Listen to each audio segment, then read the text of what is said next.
Unsure how, Lizel finds himself in another world. A noble in his own world, Lizel has no experience defending himself or understanding commoner life. As you can imagine, this leads to some interesting encounters. I hope you enjoy, and do not forget that you can find more content like this one on our Patreon. I welcome your opinions, impressions, corrections, and questions. Do I stand out that much? A lone man was in a back alley. He was calmly taking off his coat, but in truth, just a few seconds ago he had been somewhere entirely different. Without even so much as a blink, he had gone from the royal castle where the king resided to this back alley. Even someone far from ordinary would surely panic, yet the man remained completely calm. It was not that he lacked emotion, he was properly troubled, but you would never guess it from looking at him. That was how composed he appeared. Lizel, his real name was much longer, had been in his own office just seconds before. His rank was Duke, his post Prime Minister, and he had formerly served as the king's tutor. Within the monarchy, in both body and mind, no one stood closer to the king than he did. Incidentally, the position of Prime Minister itself had been created on a whim, as a supreme act of nepotism, by the current king, who had ascended the throne at the historically young age of 20 and wanted to keep Lizel at his side. Lizel had immediately tried to decline, but the king had forced it on him. Had Lizel not actually been competent even by an impartial standard, the king's approval rating would have plummeted right after his coronation. Under such a reckless, fear-of-nothing king, Lizel should have been diligently working since morning as usual, so why was he now in a completely unfamiliar town?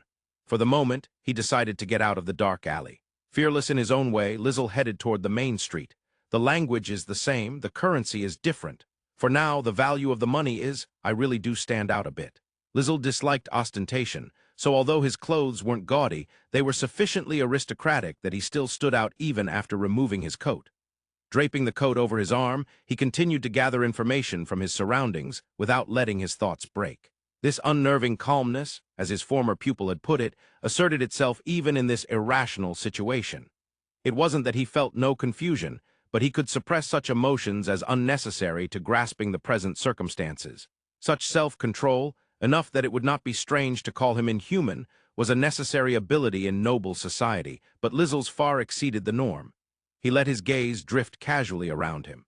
What was that child clasping a copper coin trying to buy? What had that housewife, handing over a silver coin at the market, purchased, and how many coins was she getting as chain? He took everything in one after another, indiscriminately feeding it into his mind. He learned how many lower-rank coins made one of a higher rank, extrapolated prices, and compared them to the values he understood. Lizel did treat money with that distinctive noble sensibility. But having occasionally accompanied the king on incognito visits to the castle town, he understood market prices. Currency that hasn't existed in my past either, still, the relative value doesn't seem that different. Stone coins, copper coins, silver coins.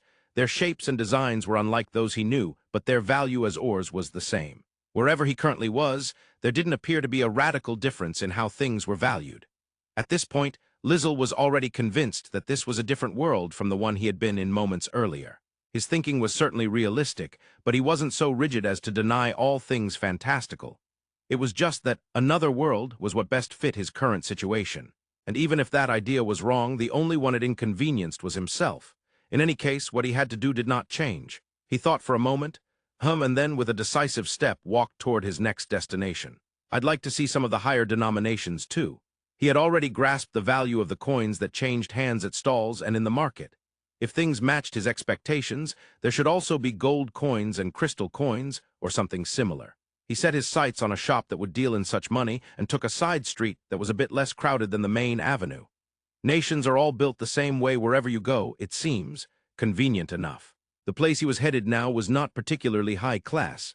Shops patronized by the upper classes were not lined up among common stores. First, the hardest point to attack, the castle. Around it the nobles' mansions clustered, and at some distance from those, in commercially favorable spots, the luxury shops stood in a row. Lizel was not choosing those establishments now, because high-class shops were usually places where noble children had been showing their faces since they were small. To walk in for the first time at his age would be suspicious. Somewhere around here, at this distance from the main street, the shops dealt in slightly better goods. What he planned to turn into cash this time was a sword lavishly decorated in a way that practically screamed used by nobles. It was not that it couldn't actually be used, but it held little value as a weapon. Lizel had never intended to use it himself. He had merely worn it at his waist as a matter of decorum when attending at the castle. He passed by a weapon shop from which a swordsman with an air of seasoned skill had just emerged and stopped in front of the neighboring item shop. A small, rather timidly lettered sign that read, "Appraisal's a specialty," hung beneath the main sign. The writer was likely the shop owner. There was nothing more troublesome than a pushy merchant. A reserved one was far preferable. Without hesitation, Lizel opened the door. "Welcome, good afternoon." Inside, a single young clerk was diligently polishing goods for sale. The wavering of his final syllable was likely due to his agitation at a noble visiting alone. Even after shedding one layer, Lizel's clothes were still too well tailored, and his every movement was unmistakably refined. It would be difficult not to see him as a noble, Lizel thought, and smiled placidly. "I've got something I'd like to sell. Is that all right?" "Why, yes." No one else was in sight, so this young man was likely the shop owner. When asked for an appraisal, he stepped forward himself, which confirmed it. His features were a bit boyish, perhaps around 20, and his tall, lanky frame was slightly hunched. His wavy chestnut hair was tied back into a single tail down his back, the long strands bouncing softly each time he moved. The monocle on one eye was probably for appraisal. It suited him quite well. As Lizel was thinking this and offered him the sword, the shop owner froze solid.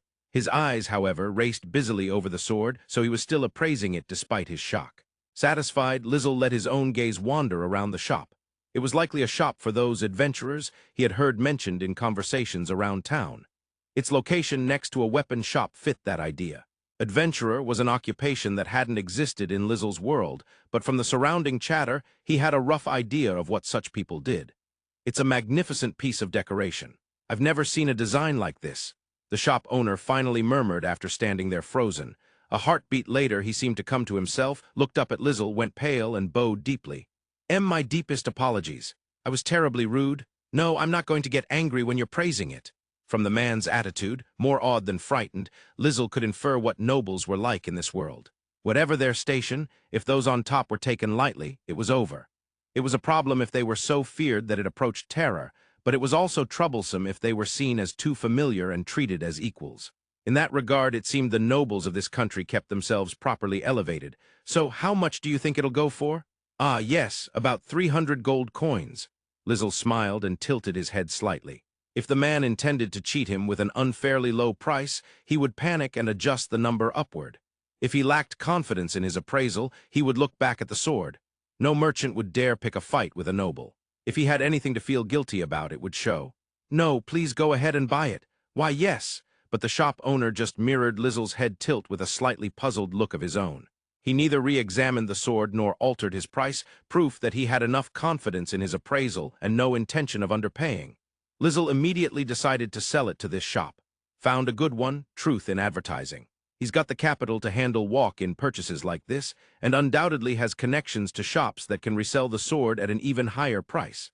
Among the stores around here, this one's probably the most solid. He really was a noble, but in this world he held neither title nor connections. He did, however, make full use of the fact that he looked like a noble. He hadn't actually claimed to be one, so he saw no problem with it. If they'd misunderstood on their own, well, so be it, he thought, watching the still tense shop owner bring out a cloth pouch. "Here you are, 300 gold coins. Could you consolidate this a bit more?" "Ah, do you not have a wallet with you?" In Lizel's world, 100 gold coins converted up into a single crystal coin. His question had been a roundabout probe on that front, but the shop owner seemed to think he was asking about carrying so many coins.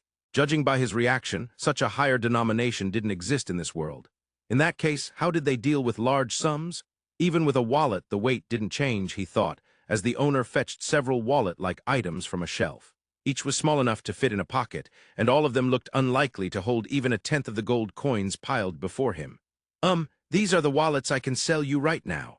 The reason the owner found nothing strange about Lizel not having a wallet was simple. He thought Lizel was a noble out on an incognito stroll. Nobles didn't use wallets when they shopped. The shop would send the bill to the house later, and payment would be made in a lump sum. This shop had absolutely no such direct connections with nobles, but the owner at least knew that much. Lizel, for his part, had guessed as much, so he made no attempt to hide his ignorance about wallets. "There are a lot of different types. Which do you think is best?" Which one do you think would suit me?" Playing with the flustered owner, Lizel asked again. The man desperately looked back and forth between the wallets and Lizel. That he said nothing about the price was likely because, With Lizel holding 300 gold coins, any of them were well within his means. In that sense, Lizel saw no need to ask. His sense of money truly was that of a born noble. This one, maybe? What he offered was a smooth white wallet made of some sort of leather. The opening had silver fittings, giving it a rather tasteful design. I'll take that one, deduct the price from there, and put the rest of the gold coins inside. And I'd like the equivalent of 2 gold coins in silver as well. As long as it wasn't completely against his tastes, anything would do, but this was more to his liking than he expected. Smiling and nodding, Lizel watched as the owner took 22 coins from the pouch of gold. 20 were presumably the price of the wallet. The removed coins were placed on a silver tray in plain view, and then, while preparing 200 silver coins, the equivalent of 2 gold coins, the owner glanced up at Lizel. It's fine. If I didn't trust you, I wouldn't have sold it in the first place. Why, yes. Lizel assumed the hesitation was because they hadn't yet confirmed the counts of the gold and silver and prompted him. His guess was correct. The owner showed a strange smile, trying and failing to hide his delight, as he began transferring the coins from the pouch into the wallet. Not getting full, maybe I should casually ask. I don't see these very often up close, so it's kind of novel. You mean the wallet? Those with spatial magic on them are especially expensive and rare, so it's a shame there aren't more kinds. Lizel had wanted to know about the spatial magic itself, but the owner seemed to think he was remarking on the wallet's rarity. Still, he had at least learned why the wallet wasn't overflowing. Magic, people on the main street spoke about it like it was normal, so I figured it was similar to magic, but there might be some differences. In Lizel's world, what they called magic here had been called magic arts. There was no major difference between the two. He had already confirmed that he could use mana as usual in this world with no problem. The mechanism was likely the same, but of course it couldn't be completely identical. Perhaps there was a limit to how much information he could gather alone, he thought, just as the owner seemed to finish moving all the coins. Before the wallet could be handed over, Lizel spoke again. He wanted to know how to retrieve things as well. I'd also like a bag with spatial magic on it if you have any. Yes, something not too bulky. I'll leave the choice to you. As with the wallet, he had implicitly asked the owner to pick for him, and the man nervously turned toward the shelves lined with bags. Thanks to the spatial magic, the size shouldn't matter, so this was about design. There were large items, backpacks and trunks, as well as smaller ones like handbags and pouches. The owner had just said that items with spatial magic were rare, yet his shop had a fair number in stock. For a slightly nicer item shop rather than a luxury store, the selection was almost too good. He must have very good connections, Lizel thought, delighted to have found such a fine shop. How about this one? Thank you. Take the price from the wallet, please.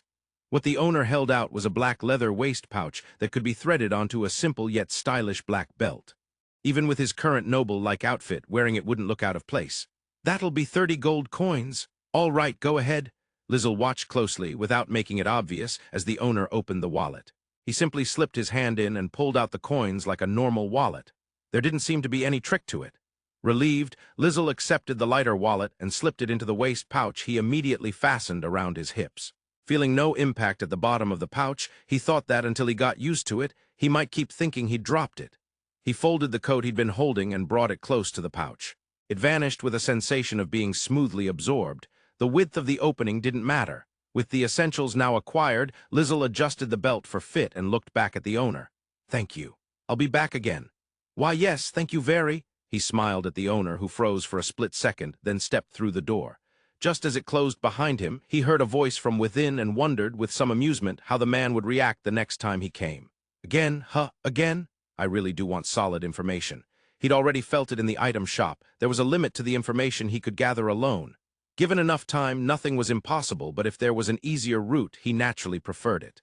Asking others carried the risk of exposing his circumstances, but even if they came out, there probably wouldn't be much trouble. If his transfer to this world had been engineered by someone, he would have been more cautious, but Lizel was convinced that was not the case. It was a sense only someone who'd been transported could understand. That said, it wasn't something he wanted to divulge lightly, so he had to choose his informant carefully, he thought, turning down a side alley that had caught his eye. If possible, someone not affiliated with any country. I'd rather they weren't biased. Despite running right beside the main street, the alley was quiet. The air was a bit damp, and the stone walls made it cool enough to feel a slight chill on his skin. Someone who doesn't push their ideology, but has their own thoughts. Even without a sense of justice, they should at least obey basic morality, and someone good at give and take. People skilled at bargaining wouldn't pry unnecessarily. If you paid them in clear benefits, They'd return information in proportion, and such types would not go out of their way to spread word about Lizel without some profit in it. Of course, that assumed Lizel himself could play that game, but given his life in noble society, there was no question he could. And if possible, hey! Someone spoke to him, and he turned around. Backlit against the main street, the figure was hard to see, but clearly male. Looking him over, Lizel's first thought was whether he was about to be accosted. The man's first impression was that he was rough, to say the least. On closer inspection, his features were extremely handsome, but his manner ruined all of it. He was a head taller than Lizel, long-limbed and lean. At his waist hung a slender greatsword as long as his legs. Judging by his appearance, he was probably a mercenary, or perhaps this was what an adventurer looked like. Despite being armed, he didn't give the impression of a knight at all. Recalling the low, rasping, disgruntled voice he'd just heard, Lizel found that it matched the man perfectly. In every respect, he was the complete opposite of Lizel's own gentle-seeming face.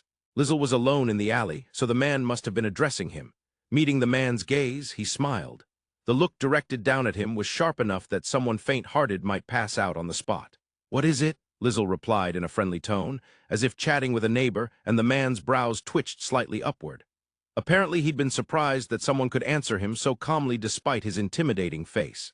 Amused, Lizel tilted his head minutely, inviting him to continue. The man studied him for a while, as though probing for something, then exhaled quietly and shifted that sharp gaze past Lizel's shoulder. "There's some real bad news down there. Don't go any farther." Lizel hadn't planned to go much deeper anyway. He'd only entered the alley to find a quiet place to think. Unfortunately, it seemed that some real bad types had gathered there, as the man put it. He didn't look like someone who would go out of his way to warn a stranger out of kindness, Lizel thought, yet kept any sign of probing from his face and kept smiling. "Thank you, that's very kind of you. You just caught my eye is all." His words acknowledged it, albeit grudgingly, but it was still unlikely that pure goodwill was behind the warning. Even so, it wasn't entirely a lie. He could have simply ignored Lizel and walked on. Watching the man turn his back and head toward the main street, apparently done with the matter, Lizel slipped his hand into his pouch. He grabbed the wallet and drew out a gold coin, then tossed it toward the man's back.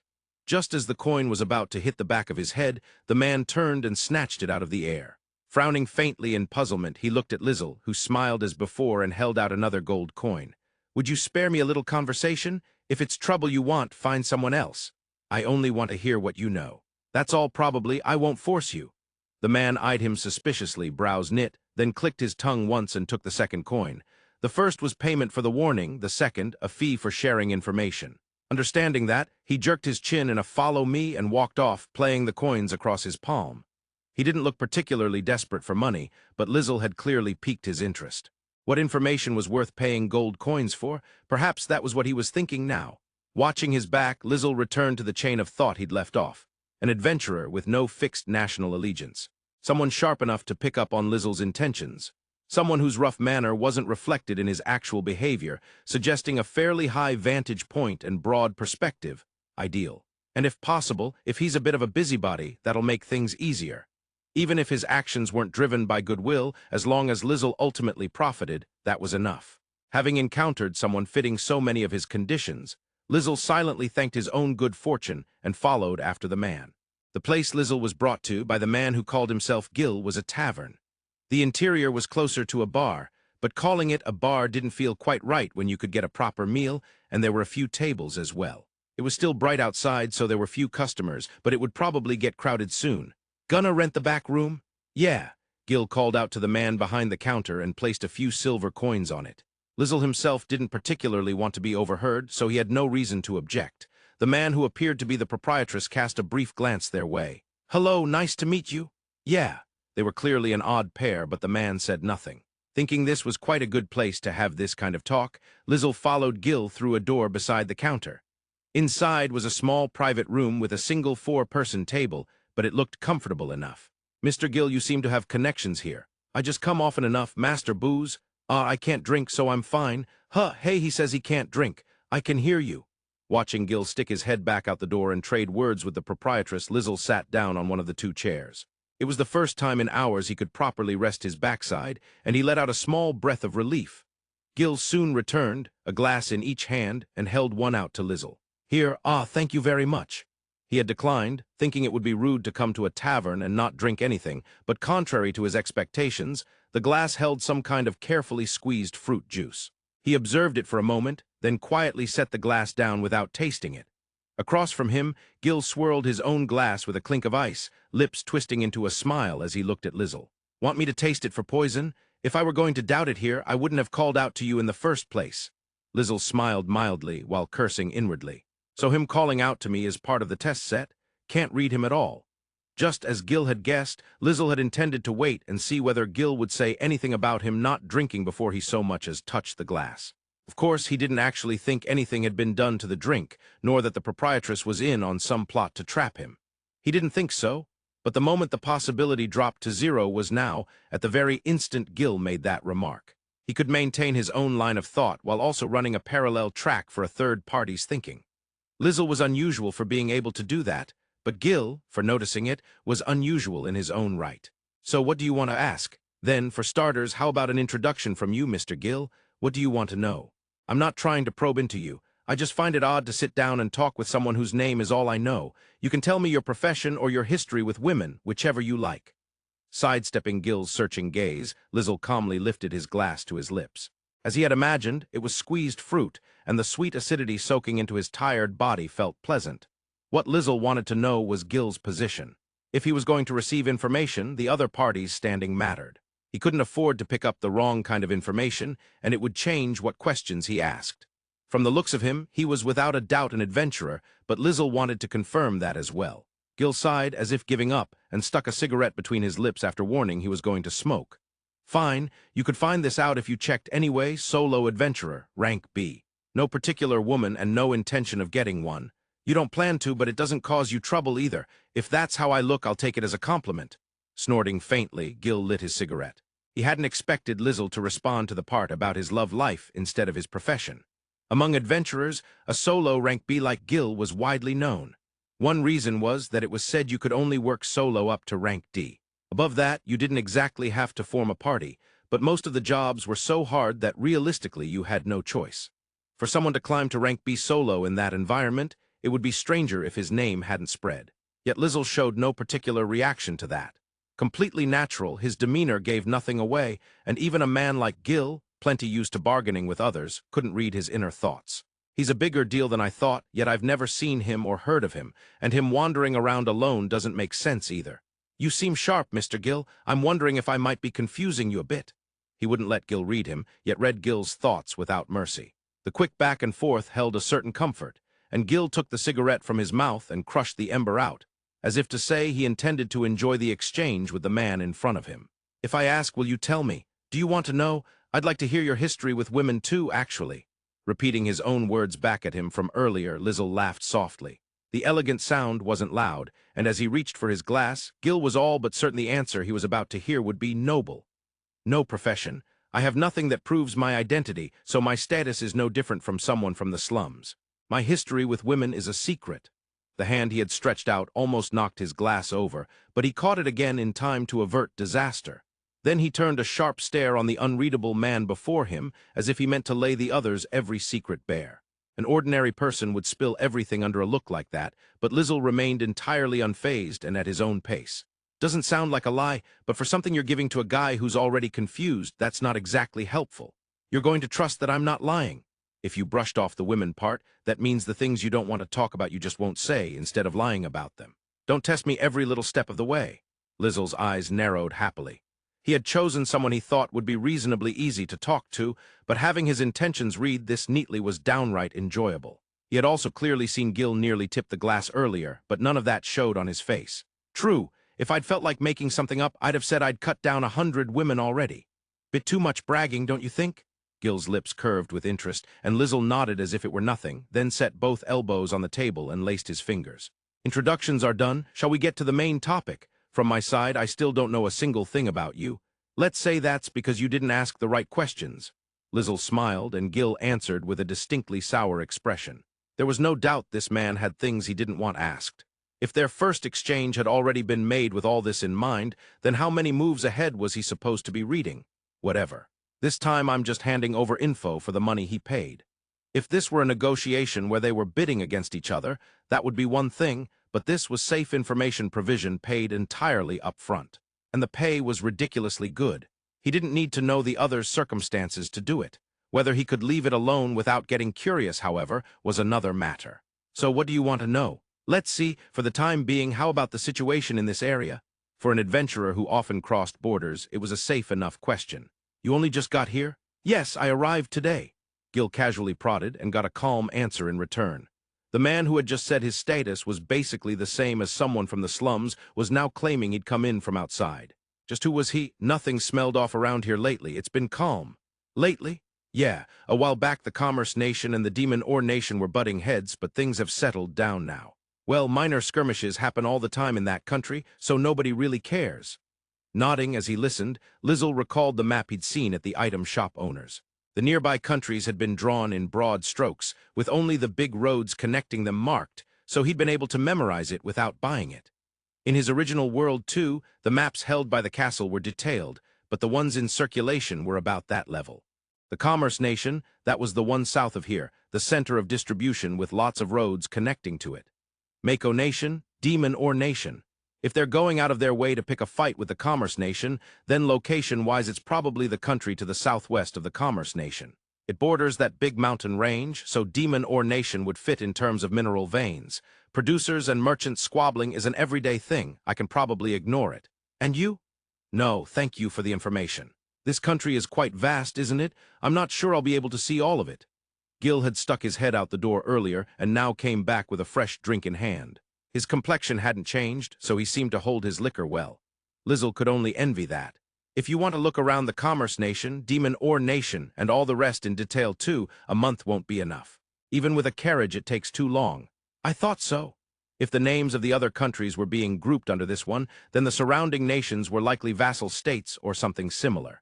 On the map, the country in the center had been the one they were in now, so he had already suspected it, but it was possible that the several countries, or perhaps cities, marked on the map together formed a single state. You couldn't tell the distances from the map, but comparing Gil's story to it made it clear this place had quite a large territory. Lizel recalled the words written on the map. Strangely enough, they were almost identical to those of his original world. The Commerce Nation, Malcade, the Demon Ore Nation, Kavana, and the country he had just descended into. What do you think of Pardada? This country. That's a pretty vague question. Just something simple, whatever you feel about it is fine. Unable to grasp the intention of the question, Gil looked at him suspiciously, but Lizel simply smiled back, unconcerned. Seeing that, Gil let out an exaggerated sigh and tossed back some of his drink as if giving up. For me, it's just a place that lets me make money. Good inns, good food, decent jobs. What more do you need? I see. That was helpful. If this was a country where wandering adventurers put down roots, then it wouldn't be strange for someone like Lizel, whose status couldn't be formally guaranteed to be here. He wasn't sure about the ins and outs of entry and exit, but it sounded like he could at least avoid the worst-case scenario of being treated as an illegal intruder. In that case, he could probably move around freely. Being a royal capital, this city was an ideal base. Whether he eventually went back or stayed, he would be in this world for a while, and he had someone he could likely rely on. With that thought, Lizel smiled brightly. I only meant to finish with questions, but may I also ask a favor? Well, it's true the information I gave doesn't match what you paid. What is it? You want a sightseeing guide to this country, a bodyguard from now on, or an adventurer to babysit a beginner? All of the above. Lizel's prompt assent made Gil, who had been half teasing, look at him with a mix of exasperation and resignation. The first two had been easy to predict, but even the adventurer babysitting he'd tacked on as a joke had been accepted just like that. It was now completely impossible for him to seize back control of the conversation. You're brazen in a very clean way, aren't you? I do my best. It's easy with you, Mr. Gil. No need to say everything out loud and you still catch on. You're making me catch on. Gil raised his glass and drained it. He exhaled softly, then adding a touch of force, set the glass back down on the table. It landed with a sharp crack, but the man in front of him didn't even flinch. No matter how hard Gil glared, there wasn't the slightest sign of fear. You don't know a damn thing about this place. Your background is anything but normal, and yet you have the brains to dig up info without letting me know. In the end, this is where you wanted the conversation to go, isn't it? This time, Lizel didn't answer. He only smiled quietly, but Gil was certain that was as good as a yes. He wondered if he hadn't just gotten involved with a troublesome man, but then realized he regretted it less than he'd expected. When he'd called out to Lizel as the man was about to go into that alley, it hadn't been out of kindness. It was simply because he knew the nasty types who lurked there and had once been in their debt. If a man who screamed noble, no matter how much he denied it, got hurt in a place like that, the whole area would become noisy. He hadn't owed the nasty types enough to care that much. He could easily have ignored it. But on a whim, he'd spoken up. That whim had produced this situation. He could probably refuse and nothing would happen. He could just go home with the 2 gold coins he'd received, and without even thinking about it, chalk it up as a stroke of luck, getting such an over-the-top reward. What's the content? As you just said, Mr. Gil, nothing different from that. For the first few days we'll move together and you can teach me various things. After that, I imagine it'll be a matter of you accompanying me when necessary. Duration, for now 1 month. If needed after that, how about extending in month-long increments? Even so, his mouth went ahead and asked about the terms of the request.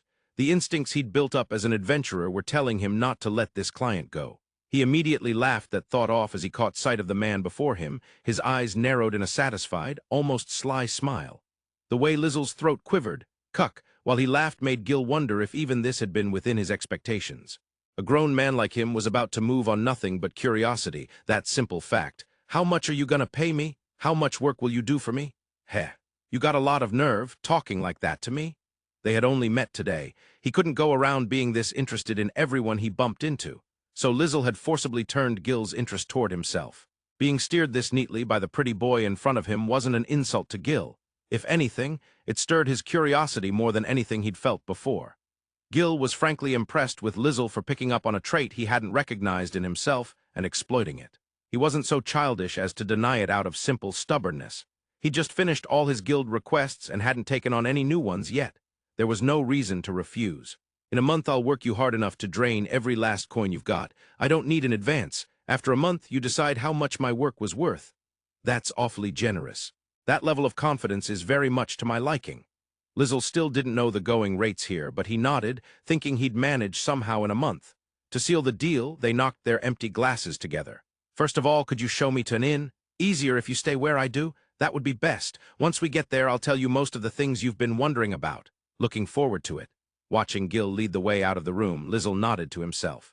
People who acted purely out of profit were ideal negotiation partners, but it was different if you were going to be moving together.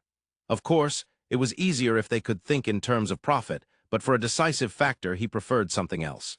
A thoroughgoing profit seeker would only ever work exactly as much as he was paid for, and if a better offer came along, he'd drift toward it. With Gil, Lizel had chosen curiosity as the decisive factor, and it seemed he hadn't been wrong. From the way Gil talked, a solo rank B was the real thing, and as a contractor, he was close to ideal. Satisfied with this outcome, Lizel left the small room. After arriving at the inn, Lizel went straight to Gil's room without even taking a break. He figured if he explained things in advance, it would make it easier for the other party to do their job. When he knocked and was invited in, what greeted him was a room far cleaner than he'd imagined. It seemed this had already been Gil's base of operations for about a month, but perhaps because he was an adventurer and didn't carry much luggage, there was very little sense of someone living there. It's very tidy. Coming back tired and being greeted by a filthy room would be the worst. Apparently Gil made a point of cleaning up. Lizel, given his status, had never done any real cleaning himself, and he was honestly impressed. Once he sat in the chair Gil had indicated, Gil took the seat across from him. So you're gonna explain now, yeah? There's no need to rush. Before that, one thing. Gil glanced between the index finger Lizel had raised and Lizel's face frowning. Don't tell me he's planning to tease me, he thought, his expression the sort that would definitely make a child cry. Lizel laughed, amused. I won't tell a single lie about what I'm going to say now. Yeah, I know that much. It's not like you'd gain anything from lying at this point. Around midday today, I was transported from a different world into this one. He spoke just enough to overlap Gil's words. As expected, for a moment Gil shot him a look that said, don't screw with me. But he immediately fell into thought, staring at Lizel as if replaying everything that had happened since they met today. Lizel tilted his head slightly, watching that whole process at his leisure while quietly urging him to decide. I'll be speaking on the assumption that this is true. If you can't believe it, we can end the conversation here. If I feel anything might hinder the request during the period, I'll speak up each time. No, keep going. There's no way I can believe a line like, I'm from another world. Granted, there's something off about his behavior, and it does seem true he doesn't officially exist in this country's records, but it would still be far more believable to say he was some disowned, sheltered noble from somewhere. Even so, Gil decided to believe him because he was convinced Lizel wasn't stupid enough to tell lies that only put him at a disadvantage. They'd only just met, but he could tell at least that much. What would Lizel gain by falsely claiming to be from another world? If he had even a sliver of intention to pique Gil's interest and acquire an excellent bodyguard, Gil wouldn't have listened to the story in the first place. What Gil sensed from Lizel was only one thing, a sort of cool, detached thought that it would simply be more efficient to explain. Since you're telling me this, I guess your world isn't all that different in terms of level of development. I've only seen the inside of the city, but they're almost the same. If anything, the magic, over here you call it magic, not sorcery, don't you? The magic that's rooted in daily life is more advanced here. At the very least, there's no spatial magic over there. If Lizel possessed advanced technology or knowledge, he certainly wouldn't be talking about it to Gil. If that information reached anyone who wanted it, he'd definitely be used. The fact Gil understood that without being told made Lizel quietly satisfied. You're awfully calm about this. I'm guessing you were a noble over there, right? Yes, you can tell. Why the hell wouldn't I be able to tell? He did give off a laid-back impression for a noble, but from any angle he could only look like a noble or something with an equal level of status. It wasn't because his clothes were well-tailored. Even if Lizel wore commoner's clothes, his noble birth would be exposed. The man himself seemed to be acting as usual, which meant it was all unconscious, Gil thought, sighing in exasperation.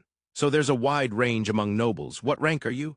Is the title enough? I just inherited, but I'm a duke. My post is prime minister. I worked at the royal castle. Wait a second. Gil suddenly felt a headache coming on. A duke was the highest-ranked noble title, and the prime minister was the highest-ranking official who supported the king, someone at the very heart of the government. Why would a man who looked to be in his late 20s hold a position like that? Judging by face alone, he looked even younger, but Gil was certain he was somewhere around that age. The age disparity felt strange, but a title was usually determined by birth, so that part was understandable. What he couldn't understand was why this man was the prime minister. Sensing Gil's unspoken question, Lizel gave a wry smile. I was the king's tutor when he was little, so he just happened to take a liking to me. Because Parteta was also a monarchy, Gil understood his position very well. Especially Gil. A duke alone was enough to make most people kneel without a second thought. Add prime minister to that, and even prostration wouldn't be enough.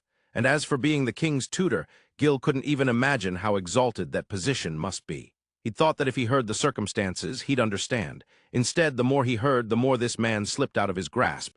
None of that has anything to do with this country, so you don't have to think about it. If I don't think like that, I won't be able to deal with this. Gil made a clean mental switch, more grateful for his own quick adaptability than ever. Lizel was pleased by that attitude, too. It would all be meaningless if Gil started lowering himself. That was one of the reasons Lizel had chosen him as a collaborator. In that case, things must be in quite an uproar over there.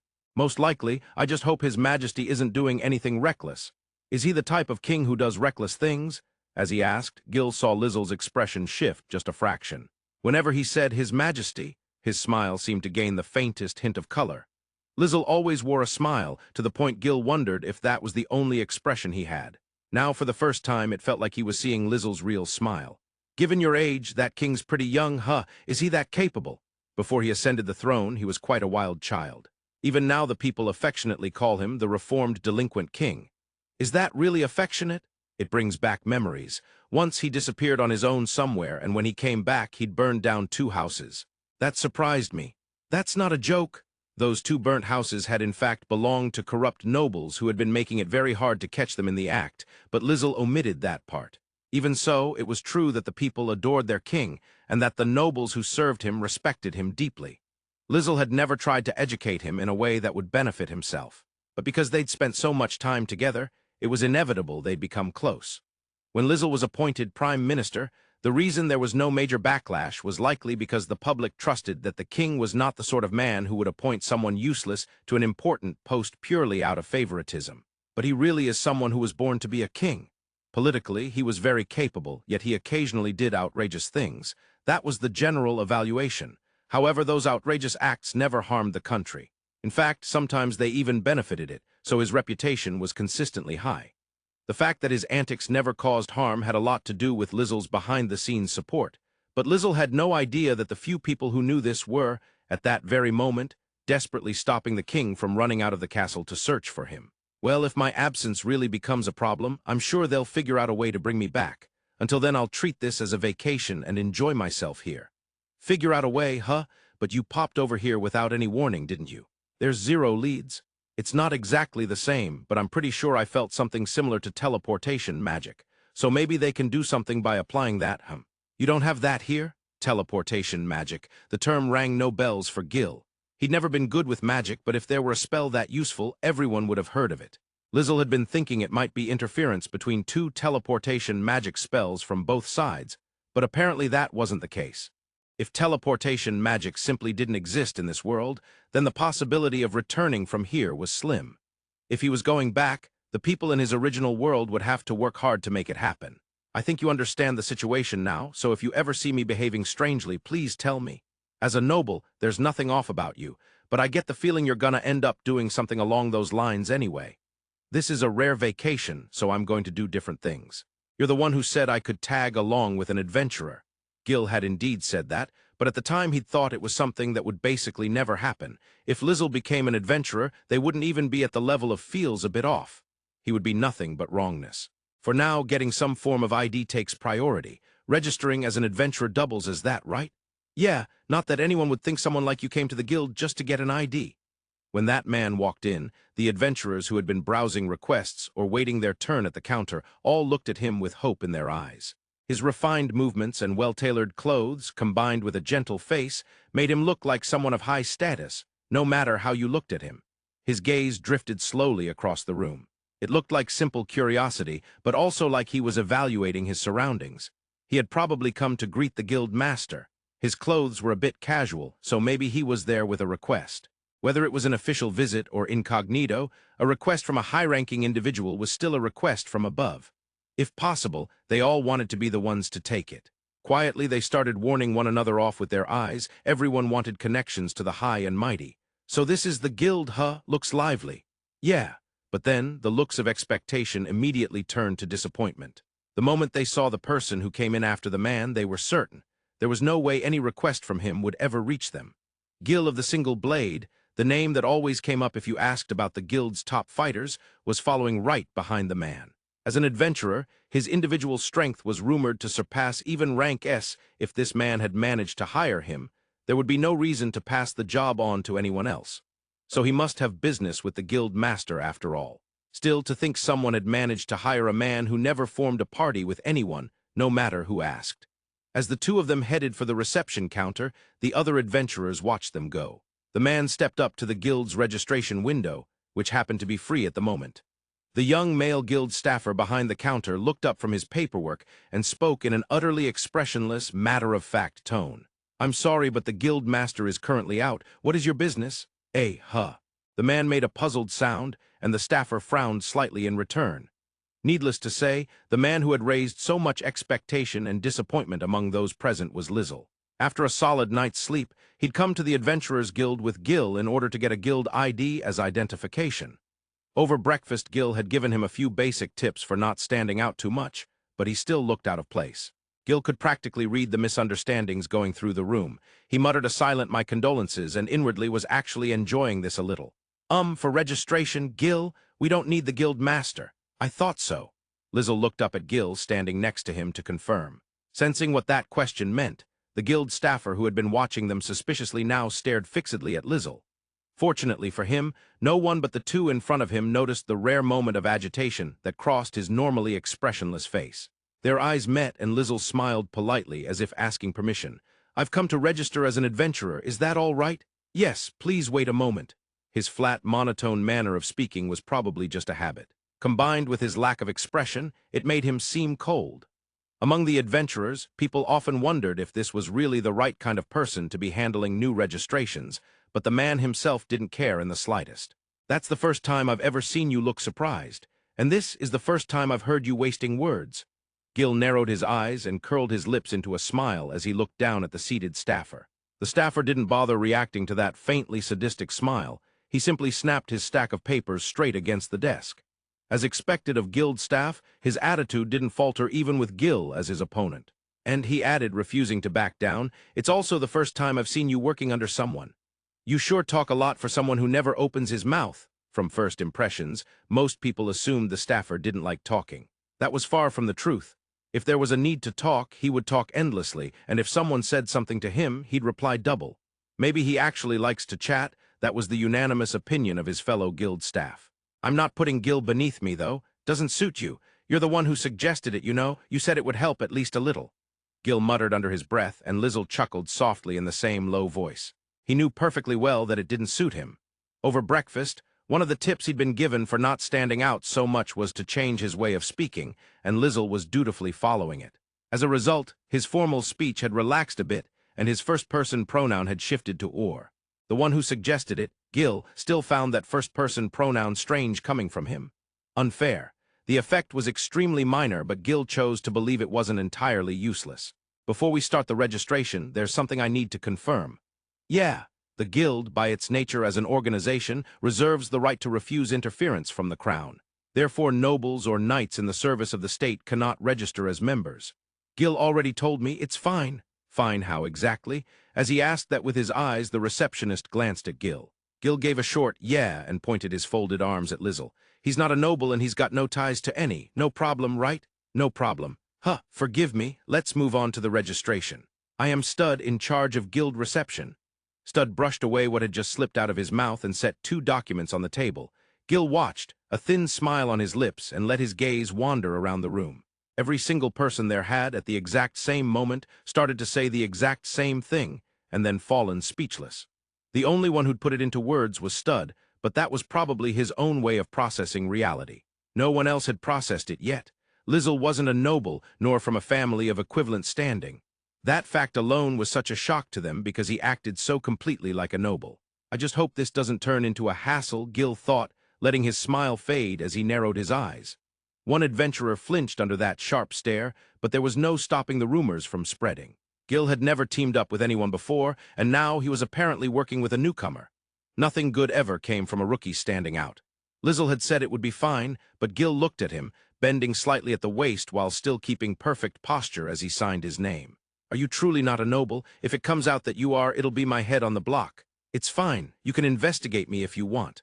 As long as there's no problem, where did you learn to behave like that? My upbringing's just a bit unusual, that's all. Could you call that a pleasant conversation? Stud was obviously probing bluntly, but Lizel simply let it all wash over him. The fact he could even enjoy this a little meant he truly had the leeway to treat the situation as entertainment. If that's the case, I don't need to meddle unnecessarily, and it'd be overstepping to take away his fun. Gil, sponsor's signature. Yeah. At Lizel's call, Gil pushed off the wall he'd been leaning against. Planting one hand on the unused backrest of Lizel's chair, he leaned over from above. Beneath Lizel's neat but slightly slanted signature, he scrawled his own name. The writing wasn't messy, but it was rough and bold. A sponsor wasn't always necessary, but for someone like Lizel whose background was unclear, it was required. If they carelessly registered a criminal, the guild would suffer too. This was their safeguard. For issuing the guild ID, please prick your finger here. What Stud set out was an object with a needle of glass at its top. Beneath the needle was a glass sphere. Intricate patterns were drawn on its surface, the colors shifting with the reflected light. Inside the glass framework that held the sphere was a blank guild card. A magical tool, huh? There's a magic formula inscribed in it, but there are a few parts I don't recognize.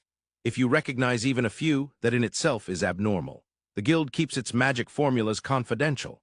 Lizel gave a wry smile, and as if avoiding Stud's frank, probing gaze, pressed his little finger against the tip of the needle. The needle sank deep into his finger, but his expression didn't shift from its gentle smile. Just as I thought, Gil mused, watching unobtrusively from beside him and shrugging inwardly. Someday he wanted to see this man's composure crack, even a little. This man who didn't flinch even when thrown into another world. Lizel's blood ran down the needle and into the sphere, gradually turning the drawn patterns red. The moment all the magic formulas turned a vivid crimson, a single drop of silver liquid fell from the bottom of the sphere onto the card. Immediately, the drop slid across the card's surface, forming letters as it moved. Oh, even if the formulas are secret, the mechanism... Hey, your finger.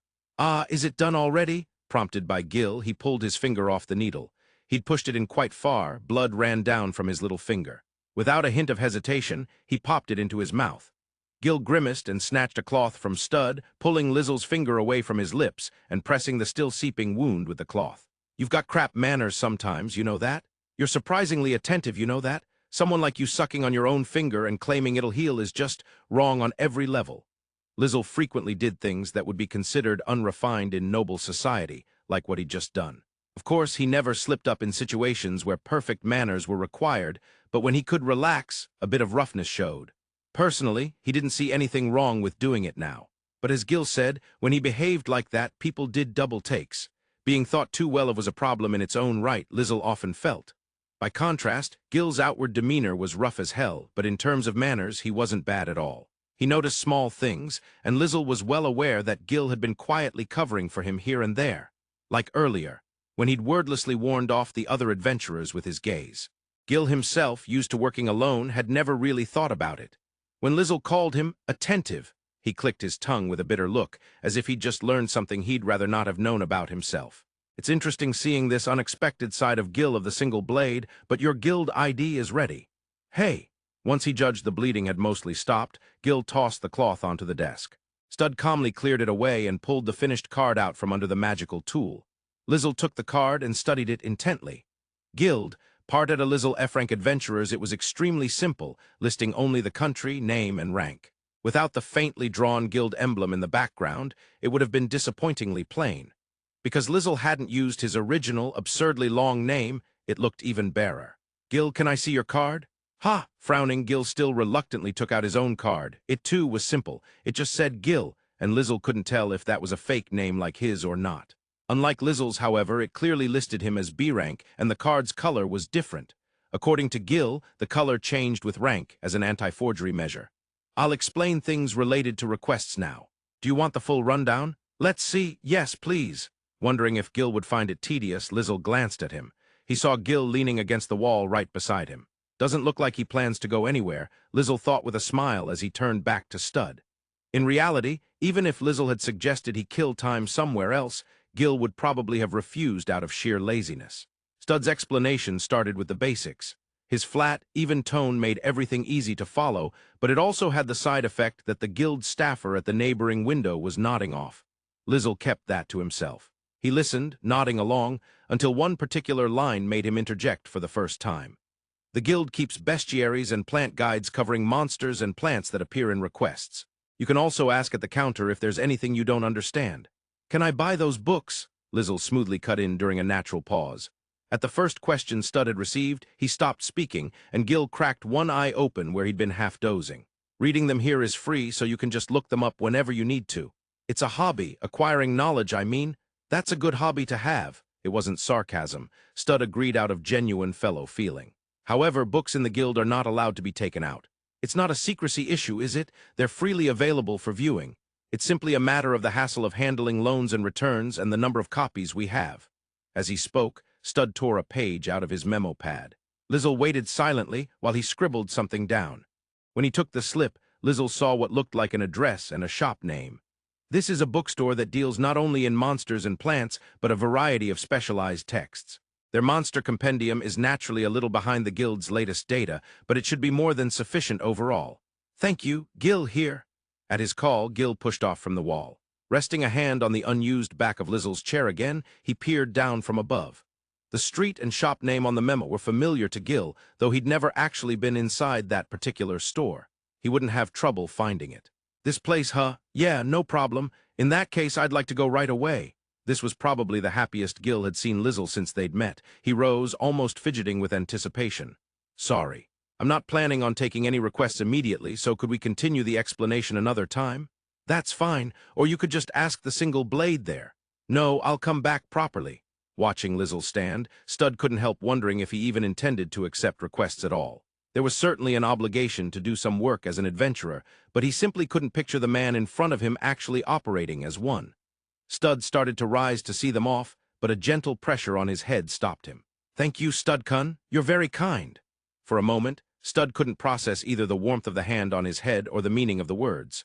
That brief hesitation, brought on by something so completely unexpected, was all the time Lizel and Gil needed to stride out of the guild. Without fully standing, Stud let himself drop back into his chair. His expression was as flat as ever, but his hands didn't return to the half-finished paperwork. He may be younger, but calling a man my age a kind boy? What is that supposed to mean? From the outside, it probably looked like he'd taken being treated like a child in stride, just as he always did. But inside, he registered a strange, not unpleasant feeling he'd never experienced before. Don't go patting guys that age on the head. He's a cute junior, isn't he? About the same age as His Majesty back home. His Majesty is perfectly happy when I pat his head, you know. Most people would hate it. What?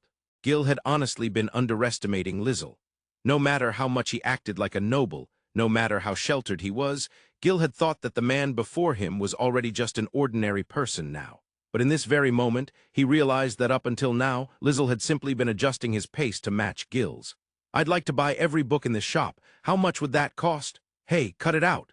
Gil should have seen it coming from the fact that ever-polite Lizel had insisted on interrupting Stud's explanation just to come to the bookstore. Lizel was far more excited than he looked. On closer look, his eyes seemed to be sparkling, and his voice had this faintly buoyant tone to it. Leaving the shopkeeper, who was rolling his eyes in shock aside for the moment, Gil looked down at Lizel, who wore a troubled smile. Don't you dare act like you're the victim here. It's not like I'm not thinking at all, you know. If anything, I want to know what you were thinking that led to what you just said. Well, you said there was no library, didn't you? Walking here, Lizel had said he wanted to buy books and go to a library. Gil had replied with, "What's a library?" And even after Lizel explained, Gil had only said there was no such place. By the way, Lizel was currently quite depressed inside. Back in his original world, his former student, the current king, had once told him, "You're always reading something." Calling him a print addict would hardly have been an exaggeration. So I thought if there was somewhere similar, that would be fine. Lizel understood perfectly well that if he bought every book in the shop and carried them off, it would cause trouble. That was why, after thinking it through, he'd arrived at his previous statement. He looked calmly at Gil's face, creased between the brows and scary enough to make babies stop crying, and spoke with a faintly self-satisfied air. If I pay up front for the full price of all the books, I can come any time I want and borrow any I like, right? I'll leave the books I finish reading here in the shop. Most books sold in bookstores are second-hand anyway, so this shouldn't affect your business. If he really wanted a book, he'd buy it at full price, so he said easily, and Gil had a single thought. This guy's an idiot. Gil knew that beneath Lizel's mild demeanor, he was always thinking about various things. His act of not knowing about the world was probably calculated, too. He didn't seem like someone who showed weakness for no reason. Gil had more than once wondered if he wasn't just being played by Lizel. At this point, he was almost certain of it, but because he was enjoying the situation and their interests aligned, it wasn't a problem. Forget it. Separately from all that, Gil became certain that Lizel was, in a different way, an idiot. A quick-witted idiot. A smart idiot. The fact that he seemed to be aware of it himself only made him more troublesome.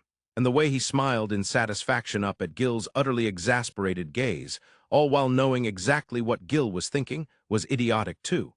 It's not like you're actually going to read every last one of them. At least negotiate the price. Okay. Lizel nodded obediently and approached the still-frozen shopkeeper. He repeated to the owner exactly what he'd just told Gil and smoothly talked down the man, who was so shocked he was babbling incoherently. Once the owner accepted the proposed arrangement, all that was left was to discuss the price.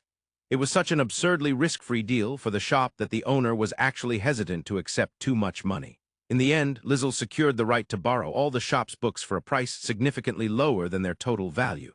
The negotiation ended amicably, and both the shopkeeper and Lizel were all smiles. Well then, for now I'll borrow everything on this one shelf.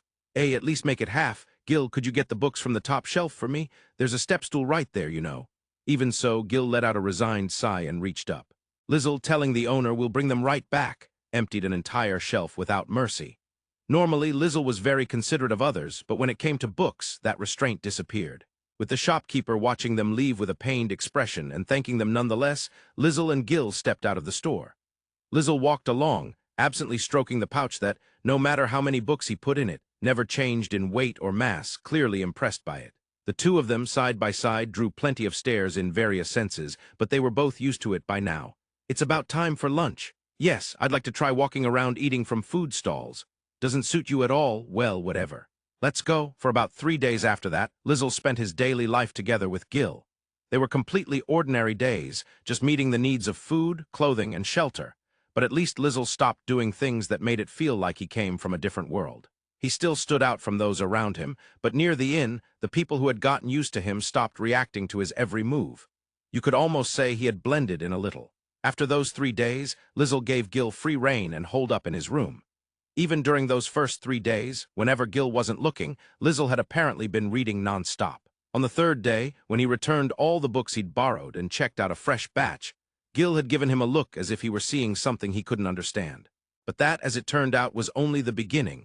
Lizel devoted himself to reading with almost frightening intensity. "I'm borrowing this. Go ahead." Gil would enter the room to borrow a book, and Lizel wouldn't react. If Gil spoke to him, he would at least respond. Lizel claimed he could defend himself to some extent, but in this state, he'd probably get killed even by a child if someone attacked. With Lizel having given him free time, Gil accepted a few jobs here and there to avoid getting rusty and went out aimlessly on occasion. But in his spare time, he sat in Lizel's room and read as well. He'd never hated reading. He didn't particularly love it either, though. Back in his original world, if Lizel found a book he didn't know, he would buy it immediately, and he had read almost everything available, left only waiting for new publications. For someone like that, this place was heaven, a mountain of unknown knowledge, a veritable treasure trove. Things continued like that for about 10 days. The only times he went out were to return and borrow books, and when Gil dragged him out to eat. From the bed, where he too was reading, Gil watched as Lizel closed the last book with a quiet thump on the table and stretched. Gil glanced down at the open page in his own hand. I could not hide my deep astonishment. He was a fish that swam the ocean of shelves and lived by devouring knowledge. I thought he was beautiful, but those around him did not. Did you think I was beautiful? Lizel calmly recited the next line of the quoted passage from memory and smiled teasingly. Gil gave him a look of pure exasperation. If he remembered correctly, Lizel had read that book a few days ago. He'd read a few dozen books from various genres in between, and now it seemed he remembered all of them. It wouldn't even be surprising if he could, but that it was plausible at all was the disturbing part. The man waited for Gil's answer with amused interest. I thought you were an idiot. That's the first time anyone's told me that. Both of them were dead serious. Well then, shall we go and take on a job now? Most people go first thing in the morning, you know. We can take one today and start tomorrow, right? In the morning, there are more new requests. The good ones go to whoever grabs them first. I see, Lizel nodded, but at the moment, Lizel was a rank F newcomer. He could only accept rank F and rank E requests. At that level, there was no such thing as first come, first served over good commissions. It was early afternoon now. The guild would be less crowded with fewer adventurers around. Since this would be his first request, he'd prefer to take his time choosing. Still, a request right after reading, huh? If I don't move at all, my body will get rusty. Besides, if we don't know each other's strength, it'll be troublesome when the time comes. Strength, huh? Gil stood, buckling on the sword that had been leaning against the bed, and glanced at Lizel. Lizel was just putting on his coat. He didn't make any move to strap on a weapon. No matter if you had a bag with spatial magic, it was basic practice to keep a weapon on you at all times for emergencies. Lizel said he could defend himself, but there was no way he specialized in hand-to-hand combat. Gil recalled the casual, relaxed clothes Lizel wore before bed, the muscles you could barely glimpse through thin fabric, and the uncalloused, unscarred hands, not the hands of someone who fought for a living. At this hour we can't take jobs that send us far. Pick something nearby. Understood. So then, maybe Lizel was skilled at magic. Gil guessed as much while thinking about what kind of job to take. Since Lizel had said he was willing to fight, either gathering or subjugation requests should be fine. Going down the stairs, Gil watched Lizel walking ahead of him. In any case, they'd only pick a low-ranked job. With Gil along, there was not even a 1 in 10,000 chance of danger. We're heading out. Oh my, Lizel son, aren't you going to give me a tip? Lizel called out to the landlady, who was sweeping by the entrance, and the two of them laughed together. On the first day he'd stayed here, when Lizel had left his key at the front desk, he'd put a few copper coins on the counter, startling the landlady. Incidentally, the only person the landlady attached son to was Lizel. At first, she'd even used Sama. Going to stock up on more books again today? No, I'll be making my adventure debut today. That's serious business. Gil, you make sure you protect Lizel's son properly, you hear? Yeah, I'm the one taking the request, you know. Lizel smiled wryly as the landlady firmly told Gil to look after him. There were plenty of people who shrank back when faced with Gil, whose rough demeanor was matched by his notorious strength. The landlady was one of the few who didn't change her attitude. It was probably because it was easier for Gil to deal with someone who didn't treat him gingerly that he'd made this in his base. Still, treating grown adults like children was a bit much. Seeing them off, the landlady watched as the two of them headed for the guild. On the way, they of course stopped by the bookstore and returned all the books. Stud Kun! At the sound of the voice, Stud looked up from the paperwork he was sorting. He had just finished registering a new adventurer. New registrations were rare these days, so he'd been about to go help with regular reception work, assuming there'd be no more today. The familiar voice belonged to the man who had shocked every single person present in the guild some time ago, so Stud looked over without hesitation. Oh, it's you. I'm here for the rest of the explanation from before and to take a request. It's rare for someone to leave this much time between registration and their first job. Lizel let out a rueful smile at Stud's usual flat tone. He knew perfectly well there was no ill will behind it, and personally, Lizel found it quite pleasant to have things stated plainly. Still, he couldn't help but think Stud had drawn the short straw in life, personality-wise. The bookstore you told us about had such a good selection that it took a while to read through it. Read through it? Stud glanced over at Gil. Gil was looking down at Lizel with a look of extravagant exasperation and resignation. That told Stud everything he needed to know. He nodded once. As expected, Lizel was very unlike an adventurer. I'm glad it was to your liking. As for the remaining explanation, I've prepared this. Stud opened a desk drawer and took out a booklet. It was thin but broad, and the paper had been specially treated to resist tearing, clearly not an ordinary book. He opened it to the first spread and turned it around to face Lizel. This contains the guild regulations. I assumed this is the sort of thing you'd want to know, so after last time I borrowed it from the guild master. This is more than I could have hoped for. Thank you, Lizel smiled, and Stud stared at him, expressionless as ever. He looked almost like he was waiting for something. On a whim, Lizel lifted one hand. Stud's gaze twitched and tracked the movement. Now certain, Lizel reached out and placed that hand on Stud's head. Stud made no move to avoid him, so Lizel stroked his hair 3 times. There was no resistance. You can't take it out of the guild, but you're free to read it here. He only added that much, saying nothing about the hand running through his smooth hair. Watching smugly, see, he doesn't dislike it. Lizel didn't notice that behind him, Gil was staring a little warily, thinking this guy might actually have brainwashing magic. It was that hard to accept the sight of Stud secretly enjoying being patted on the head. Normally, just reaching toward him would earn you a tongue-lashing so brutal you'd be mentally crippled, and if you actually tried to pat his head, he'd drive a pen straight into your outstretched hand without hesitation. He wouldn't go that far with a colleague, of course, but once, a drunk coworker had slung an arm around Stud's shoulders. The moment that hand landed, Stud had fixed him with a look of absolute zero, and the man's drunkenness had vanished instantly. Is it all right if I read it here? I imagine I'll have some questions as I go. We're unlikely to have any more registrations today, so I don't mind. Oh, but you do mind. To think 1/ has fallen so far? Cutting off Stud's words, the guild doors slammed open with a bang, and a raucous voice crashed in. Gil twitched his brows in irritation and turned with a look of pure annoyance, while Stud, still expressionless, let a vein bulge visibly on his forehead. The man who strode in, spewing insults, swaggered over toward Gil with a smirk. He was heavily muscled, not lean like Gil, and carried a thick greatsword on his back. The other adventurers in the guild seemed used to him. They weren't surprised, but they made no effort to hide their curiosity as they looked back and forth between him and Gil. So the famed 1/ teamed up with someone, I hear, and when I come check it out, it's some pretty boy you've hooked up with. And who gave you permission to toss my name around like that, you bastard? Who the hell are you supposed to be? Don't get cocky with me. It wasn't that Gil didn't know the man in front of him. Since arriving in this country, the bastard had tried to recruit him to his party repeatedly, so often that forgetting him would have been impossible. The man's party was rank B, and he'd said over and over like an idiot that if Gil joined, they'd be able to reach rank S. To be honest, Gil wanted to ignore him as usual and walk away. But when he glanced at Lizel, the man hadn't reacted to the newcomer at all. He was calmly reading the booklet he'd been given. He must have noticed the commotion, but his relaxed posture showed no sign of bracing for the insults that were sure to come his way as well. About this section on the rules for withdrawing from the guild, that means this. Lizel asked his question with such unconcern that for a moment even Stud was thrown off, but it did succeed in putting him in a better mood. The cold, frosty aura that had started to seep from him evaporated as soon as the question left Lizel's lips. It seemed Lizel had no intention of moving.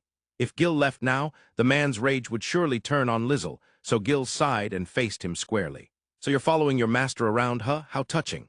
You came here because you had some business, right? We're not exactly close, so spit it out and be done with it. Arms folded, Gil leaned back against the unused back of a nearby chair, his posture so straight it almost seemed wasted on him. His obvious lack of interest only made the man more openly irritated. You turn me down and then go and team up with some rookie? What the hell is that supposed to mean? It's not like we've formed a party. I'm just hired. So even a lone wolf like you can't say no to money, huh? The man laughed mockingly, and Gil made no effort to hide his boredom. Yes, Gil looked rough as hell, but he wasn't childish enough to take every bait tossed his way. If someone tried to provoke him with you running away, he'd ignore them and walk off if it was too much trouble. Call him a coward and he'd just say, yeah, and let it slide. To someone like Gil, the man before him was painfully immature. Basically, he was just pissed off that Gil had decided he was worth less than Lizel, a complete novice as an adventurer. Regarding the guild's responsibility in managing adventurers, we generally do not interfere excessively, but we may intervene if there is an incident. For example, if the damage caused extends beyond what is acceptable for an adventurer, then guild staff. From Gil's point of view, it was absurd to even compare the two options, but the man clearly believed otherwise.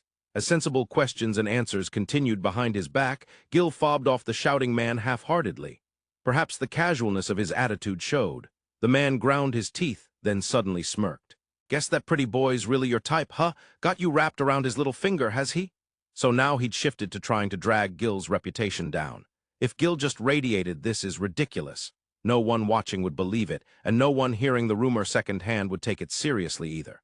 Getting worked up and denying it would be far more suspicious. As he sighed at the thought, Gil sensed Lizel behind him turn his head. He glanced back and down, only to find a deliberately blank expression that was so exaggeratedly straight it was downright infuriating. "So you were that way inclined, Gil? Our contract was for a month, but let's say it ends today. You're filthy, you're the worst, I'm shocked." "Idiot." For some reason, Lizel decided to go along with the joke, and Gil smacked him on the forehead with the back of his hand. It made a satisfyingly crisp sound, but didn't hurt at all, a perfect amount of force. Gil knew perfectly well Lizel didn't believe the man for a second, but behind Lizel, Stud's gaze was just cold. He knew it was nonsense, but he still wouldn't miss a chance to insult Gil. Gil couldn't help but wonder why, but it is a problem if Gil's reputation suffers because he's teamed up with me. Huh. No one's actually gonna believe anything that guy says. Apparently, that was why Lizel had suddenly spoken up after ignoring the man entirely. He'd been keeping up the cue and the whole time, but still listening to the conversation behind him. Lizel tapped Gil's side lightly. Understanding the signal, Gil straightened from where he'd been leaning on the chair back and slid aside. Now, seated Lizel and the standing man finally faced each other directly. "I understand your complaint. However, Gil and I are working together under a legitimate agreement. You're barking up the wrong tree. Talks cheap when you bought him with money. Do you really think Gil is the kind of man who'd move for a bit of cash?" Lizel spoke in a tone of mild disbelief, and the man fell silent for a moment. He had, after all, been ranting on the premise that Gil was that kind of person. In other words, he just admitted that he thought of himself as that kind of person, too. Gil wondered if the man had the brains to understand that extremely roundabout insult. "Well, if that's what you think, why don't you try dangling more money in front of him than I did?" Still smiling, Lizel narrowed his eyes slightly. Beside him, Gil, and behind, Stud sitting with textbook-perfect posture, both fixed sharp looks on the man. It was as if Lizel had two bodyguards at his back. From Lizel, who seemed to command them, the man felt a pressure like that of facing a rank S adventurer. "I don't think someone like you can afford him, though." At those softly spoken words, the moment he grasped their meaning, the man snapped. The adventurers around them stirred uneasily. To their eyes, Lizel looked like nothing more than a refined young man, yet he had just declared that the hulking brute in front of him was far beneath him. That was not the sort of boldness a novice usually possessed. His unchanged smile, his complete lack of visible tension, he was as calm as a veteran of countless battles. At that moment, everyone in the guild discarded their assumption that he was a pampered young master who had hired a powerful fighter. And at the same time, they understood why Gil, who never worked with anyone, had shown interest in him. "You, who do you think I am? I'm rank B, same as the bastard you paid for, you hear me? Rank B, how wonderful." At last, the man heard words that sounded like praise and twisted his face into a grin. So the kid had finally realized who he'd crossed. Now he'd probably get down and beg for forgiveness. He believed in that future completely and glared at the man before him without noticing that he was the only one who did. Only then did he realize there was more to that. How wonderful. However, Lizel tilted his head lightly. It was a gesture that would have been endearing from a girl, but here it looked more like a signal for an execution. The air itself seemed to shiver. The sense that the space had just been claimed and dominated was unmistakable. "Having my possession compared to a thing of your caliber is deeply unpleasant," the man roared in rage. His voice, a mixture of fury and humiliation, was so incoherent it was hard to make out the words. He ripped the greatsword from his back with a fist like a boulder. Lizel watched, still smiling. He didn't flinch, didn't show the slightest sign of panic. It took less than a second for a strike worthy of a rank B adventurer to reach Lizel, and less than half that for Gil to draw his sword and cut the man down. The man's sword was severed at the base and spun through the air. Gil caught the falling blade between two fingers and in the same motion swung up one long leg. "Gah!"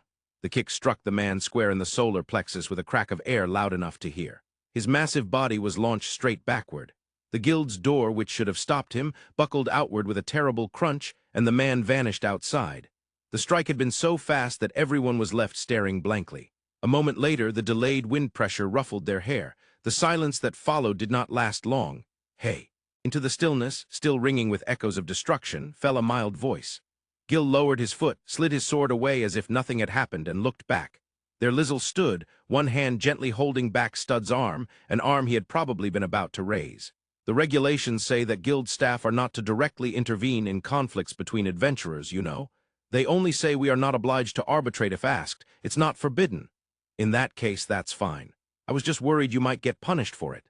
Stud dropped his gaze to his left hand as he looked at Lizel, who smiled warmly as he spoke. He felt a flicker of dissatisfaction at having his magic suppressed just as he was about to use it, but knowing that Lizel had done it out of concern for him made it easy to accept. He didn't give a damn about the man who'd just been booted out the door. What he'd felt, for the first time, was a childish kind of satisfaction at having been the one Lizel worried about. His face, of course, remained as bland and impassive as ever. Says the man who kept calmly sorting papers while a fight broke out right in front of him. There was a chance the attack would come my way as well, making it unavoidable. Be quiet, arguing back at Gil, Stud admitted to himself that he'd never once considered protecting Gil. The only feeling he'd had was a desire to eliminate the external threat to Lizel. He didn't understand why he'd thought that. The only explanation he could think of was that he'd been swept up in Lizel's peculiar atmosphere. Gil, looking down at him with a crooked grin that said he'd seen right through him, earned a sharp glare in return. If you understand the feeling, that means you felt the same, doesn't it? That's my job. Evading the probing stare, Gil flicked the now bladeless greatsword onto the desk. Lizel, who'd quietly continued reading the regulations in the meantime, lifted his head when he reached the end. He noticed the sheathed sword at Gil's hip and, remembering something, looked over. "I'm surprised you didn't cut him down. I'm very glad you didn't, of course. If there's an obvious cause, they make you clean the place up. What a pain, right? Wait, so does that mean we have to fix the door too? We just have to pay for the repairs." So that was the unspoken rule. Lizel looked down at the booklet. It hadn't been written anywhere, but there were clearly unwritten customs too. There was still so much to learn, and he felt a surge of joy at that thought. Thanking Stud, he returned the regulations booklet. After all, today's goal wasn't only to read it. "Well then, for the first request," he stood and looked around the hall again. The air was still restless, and all eyes were still following Lizel and Gil's every move. In a word, it was extremely awkward. Lizel himself didn't mind, but with everyone else on edge around them, even he felt a little guilty. "Let's leave it for tomorrow. Figured you'd say that. Studcun, I'll be back tomorrow so you can bill us for the door repairs then." Leaving those words behind, Lizel and Gil left the guild. Outside, the unconscious man lay sprawled on the ground, ringed by curious onlookers, but the two pretended not to see and headed back to the inn. In the dim room before dawn, Gil sat on the bed without even lighting a lamp. What came to mind was yesterday, what had happened at the guild, nothing else. While Liz was talking with Stud, some man had barged in halfway through, picking a fight. As usual, Liz didn't so much as direct his awareness toward the man while the man spewed abuse. Abuse. From right behind him, conversation and insults blended together. However, the air had changed. From that moment on, Liz had shifted from the existence Gil knew into something on an entirely different plane. He'd always thought Liz seemed like a noble, but realized that not once until then had Liz actually existed as a noble.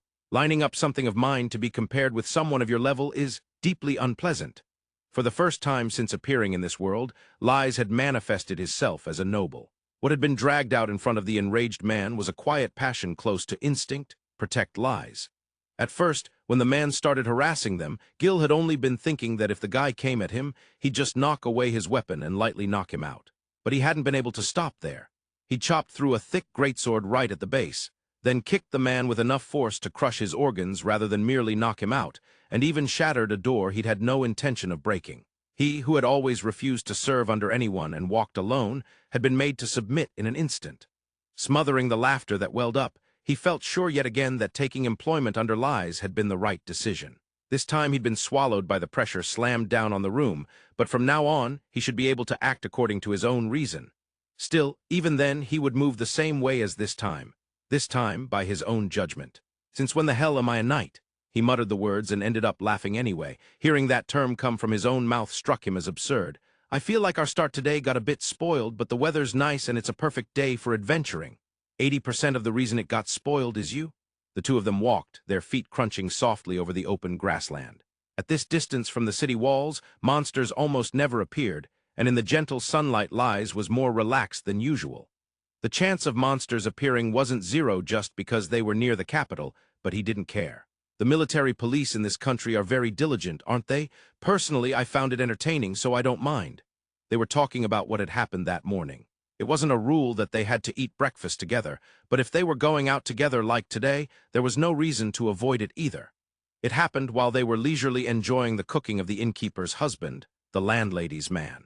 Pardon the intrusion, we've received information that there is a man staying here who is falsely claiming to be a noble. At that time of morning, when people had only just begun their daily activities, the voice rang out, and Gil glanced at Lize with a grimace. When Lize had first come to the inn, there had been a fuss about a noble arriving, but he had properly denied it himself, and now everyone around them understood. The kids from the neighborhood still squealed, Lord Noble. Lord Noble, every time they saw him, but it seemed that had spread in a weird way. At present, there are no nobles of this country secretly slipping down into the city. Come quietly and present yourself. What do you think you're doing slapping weird suspicions on my guest? I won't have you doing as you please in my place. It was on the verge of turning into an armed clash between the landlady and the military police. When Gil glanced at Lize, he only looked amused. Even when he himself was at the center of a commotion, if it was something he could observe from the sidelines, Lize would quietly observe. Of course, that observation ended the moment what looked to be the captain of the military police pushed the landlady aside and strode into the dining room. Ha! Oi, he's frozen. More importantly, his treatment of women leaves much to be desired. The captain froze when faced with Lize, who was elegantly drinking his after-meal coffee. The military police weren't quite as close to nobles as knights were, but as military police captain, he would have had some contact with them. Even someone like that, who actually had opportunities to meet nobles, took one look at Lize, who was just going about his morning as usual, and bowed his head with certainty. My deepest apologies, sir. When I checked with those above, I was told there was no one currently in the city, so I— Hearing that, Lize laughed in amusement. Gil looked away as if it had nothing to do with him, and the landlady smacked the back of the captain's head with a sharp slap for barging in uninvited. After that, the flustered captain reluctantly heard out that Lize was not a noble, wore a grave expression as he nodded at the explanation that everyone had simply misunderstood at first, and then went limp when he was told that the Lord Noble, the neighborhood kids said, was just a nickname they'd come up with on their own. It wasn't as if Lize had been strutting around under the cover of being a noble. The dangerous misunderstanding was resolved peacefully, and though still somehow dissatisfied, the captain left. Come to think of it, the gate guards did a double take too. I thought I was finally blending in lately. If they got away with just a double take, I'd say you are. If Lize had gone all out noble like the other day, he would definitely have been stopped at the gate. The castle would have been notified, and Gil would have been grabbed and treated like a kidnapper. The fact that it ended with a double take and dumbfounded faces when he called himself an adventurer was well within the acceptable range. Ever since the events the other day, Gil's baseline for how normal people would perceive Lize had plummeted. He now thought, guess this guy's doing his best in his own way too. At least I've got proper adventurer's gear now. I'm really happy about that. The complete wardrobe swap Gil had made him do was probably helping a lot too. The clothes he'd tailored the day after he met Gil were completely different from adventurer gear. His current outfit had no armor, no breastplate, nothing, and for an adventurer he was unprotected enough that people might call it reckless. But Gil's recommendation needed no worry when it came to defense. It was a special make. Being a newbie and already in top-tier gear feels kind of unearned. The basics are doing all you can right now. Slacking and getting hurt is the dumbest move you can make. True. Clothes woven from the pelts and spun fibers of high-level magic beasts alone could ward off all kinds of attacks and even blunt impacts. They were better protection than iron armor. On top of that, mithril thread had been woven in, making it a veritable fortress that could even absorb and reflect magical attacks. Gil wore gear made of similar materials, so together they probably just looked lightly dressed. Easy to move in, that's what matters, was Gil's comment. By the way, mithril was rarely obtainable, but Gil had some on hand, which they used. Custom-made meant money and time, but Lize had no worries about money. And as for time, a glorious reading week had filled the waiting period nicely. Also, by the way, both Gil and Lize had dumped all the design choices on the craftsmen, tormenting them in the process and ending up with outfits that reflected the craftsmen's and onlookers' images of them. But still, I guess the image people have of me really is mage. I'm in all black for what that's worth. Saying that, Gil glanced sidelong at Liz. From what Liz had just said, magic wasn't even his main strength. Yet as always, there was no sign of a weapon anywhere on his body, and he didn't look like someone who could engage in hand-to-hand combat. Time to clear this up, Gil thought, and stopped walking. Liz, who'd gone a few steps ahead, turned around when he noticed Gil had suddenly stopped. "Oi, there's a prairie mouse." Oh, nice catch. You're looking in the wrong places. It's just practice." About 100 meters away was a mouse about 50 centimeters long. Today's request was to exterminate 10 of those prairie mice. Prairie mouse jobs were always pinned to the lower-rank boards. Their burrows matched their body size, and if they dug them in wagon tracks, horses could catch a leg and go down. Apparently they could grow up to 2 meters, but because they were culled regularly, ones that big were rarely found near the capital. Studcun said they shouldn't be dangerous, too. They run at the first sign of trouble. Problem is, they're damn fast. Still, they had habits that couldn't be ignored, which was why the requests kept coming. Thinking that, Liz nodded once. Incidentally, when they took the request, the one at the counter for some reason had been Stud. Sure, the newbie desk does look slow, Liz had thought, and somehow ended up going to Stud's unusually empty window. "For now, you go solo, Tan. Did I get it?" "Ah, looks like I did." With his hand shading his eyes, Liz peered into the distance to check the target that had been moving around a moment ago. A vein popped on Gil's forehead, but he quickly sighed in resignation. "Is it actually impossible for you to go through life without giving people heart attacks?" "Ah, sorry." His "did I surprise you" expression didn't look apologetic in the least. As Liz turned back to him, the thing floating right by Liz's side also turned in Gil's direction. Gil had seen it before. A weapon called a gun that would rarely appear from labyrinth treasure chests. Its long barrel was heavy, and its bullets could only be used for however many came preloaded. Even if you found bullets in another treasure chest, for some reason they wouldn't fit, and once a bullet was taken out, you could never set it again. So far, the highest number of bullets found in a single gun was 6, and sometimes there were none. All in all, useless. Everyone who'd tried using one said it was amazing for that one decisive shot, but useless in the very situations where you needed it. On top of that, you wouldn't know how many bullets you had until you took them out, so you couldn't even be sure you'd have one for that decisive moment. And if you did fire it, the recoil was strong enough to shatter your shoulder. Hardly made for a practical weapon. These days, only enthusiasts collected them as hobbies. And you expect me not to be shocked when that thing's floating next to you and you use it to blow a prairie mouse's head off? I didn't have you down as the type to be surprised by much in general. I'm not that enlightened." With Liz's light teasing, Gil's irritation fully evaporated. "You got used to it, so explain." As he spoke, Gil scanned their surroundings. No monsters nearby. They could take their time talking. Liz curled his finger, and the floating gun made one neat loop around the two of them. "It's basically the same in my world. I've taken to calling it a magic rifle." "Rifle? Huh. If you're naming it yourself, that means it's not a common weapon." "No, counting me, there were 3 users, I believe." For the same reason as here, rifles only rarely appeared from the labyrinth. The reason there were so few users was almost the same too, but in one crucial aspect it was completely different. The gun itself had a fundamental difference which strictly limited who could use it. "The guns here fire metal bullets, right? I've seen one once. It was like a lump of iron with some kind of magic worked into it." Gil traced the shape in the air. A teardrop shape? The magic worked into it was probably what restricted which guns it could be fired from. Research into that magic had long been abandoned. Magic defined by the labyrinth could never be used by humans, nor explained by theory. That was simply how it was. "This gun fires a massive mana and then, like this?" "Huh!" Liz unhesitatingly pointed the barrel at his own head. Instinctively, Gil jammed his palm between the muzzle and Liz's forehead. What hit his hand an instant later wasn't what had just blown a prairie mouse's head apart, but a mass of air. A gust burst outward, ruffling Liz's hair. Beneath the disheveled strands, a delighted smile appeared. "I see. I overlooked it earlier, but it seems you can still be surprised." "Idiot!"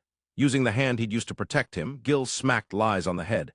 As he straightened his hair with his fingers, Liz laughed and turned his gaze back to Gil. He hadn't expected Gil to shield him on reflex like that. The way Gil himself seemed to accept that action only made Liz feel all the more clearly the effect of yesterday. Cutting into that conversation was worth it. A good influence, he thought. Strictly speaking, there had been no need for Liz to step in to drive off that annoying man. But if he wanted to keep Gil by his side for sure, that had been the quickest way. Keeping things interesting for him, for now, that was the most effective means to keep Gil at hand. Gil probably already sensed his intentions, but that didn't matter. As long as their interests aligned, their current relationship was ideal. He had no intention of letting a capable person go. Lies too possessed that completely natural sense of someone born to stand above others. You're making a nasty face there, Lord Noble? Oh, don't look. Just pretend you didn't see? Gil's grin had a predator's edge to it, and Lies smiled back. He didn't deny it. He wasn't even trying to hide it to begin with. Few people noticed anyway. Well then, where were we? Resetting his mood, Lies traced a line through the air with his finger. I said it fires mana, but to do that, you have to put mana in first. The gun turned its back toward them. As far as Gil could tell, it was constructed the same as the guns in this world, with what looked like a place to set bullets. 6 holes. Normally you'd load metal bullets there and fire them. All 6 chambers of Lies' magic rifle were filled, but the bullets were clear as glass. Once I infuse a bullet with mana, watch. He pointed to one bullet. As mana flowed in, its color shifted from transparent to a faint green. He pointed to the next. It turned red, the next blue. Colors of the elements, effects. The one I just used is wind. It boosts speed and range, piercing the target. It's the attribute I'm most comfortable with. He pointed at the prairie mouse. They were still standing where they'd been, since getting closer would only attract other monsters, but even from here they could see the neat hole in the mouse's head. Fire causes the struck area to explode. Water freezes it. Earth manipulates the ground somehow. That one's random even to me. Sometimes it opens holes, sometimes it raises the earth. Lies frowned slightly, then smiled wryly. Even in his own world, rifles were just labyrinth byproducts. You never got anything that behaved exactly how you wanted, and he hardly ever used earth. Even so, Gil thought, there was no way this thing was completely free of drawbacks. Floating it to dampen recoil wouldn't be enough. If that solved the problem, guns would have a far better reputation. So only 3 people could use it. The conditions must be strict. Exactly.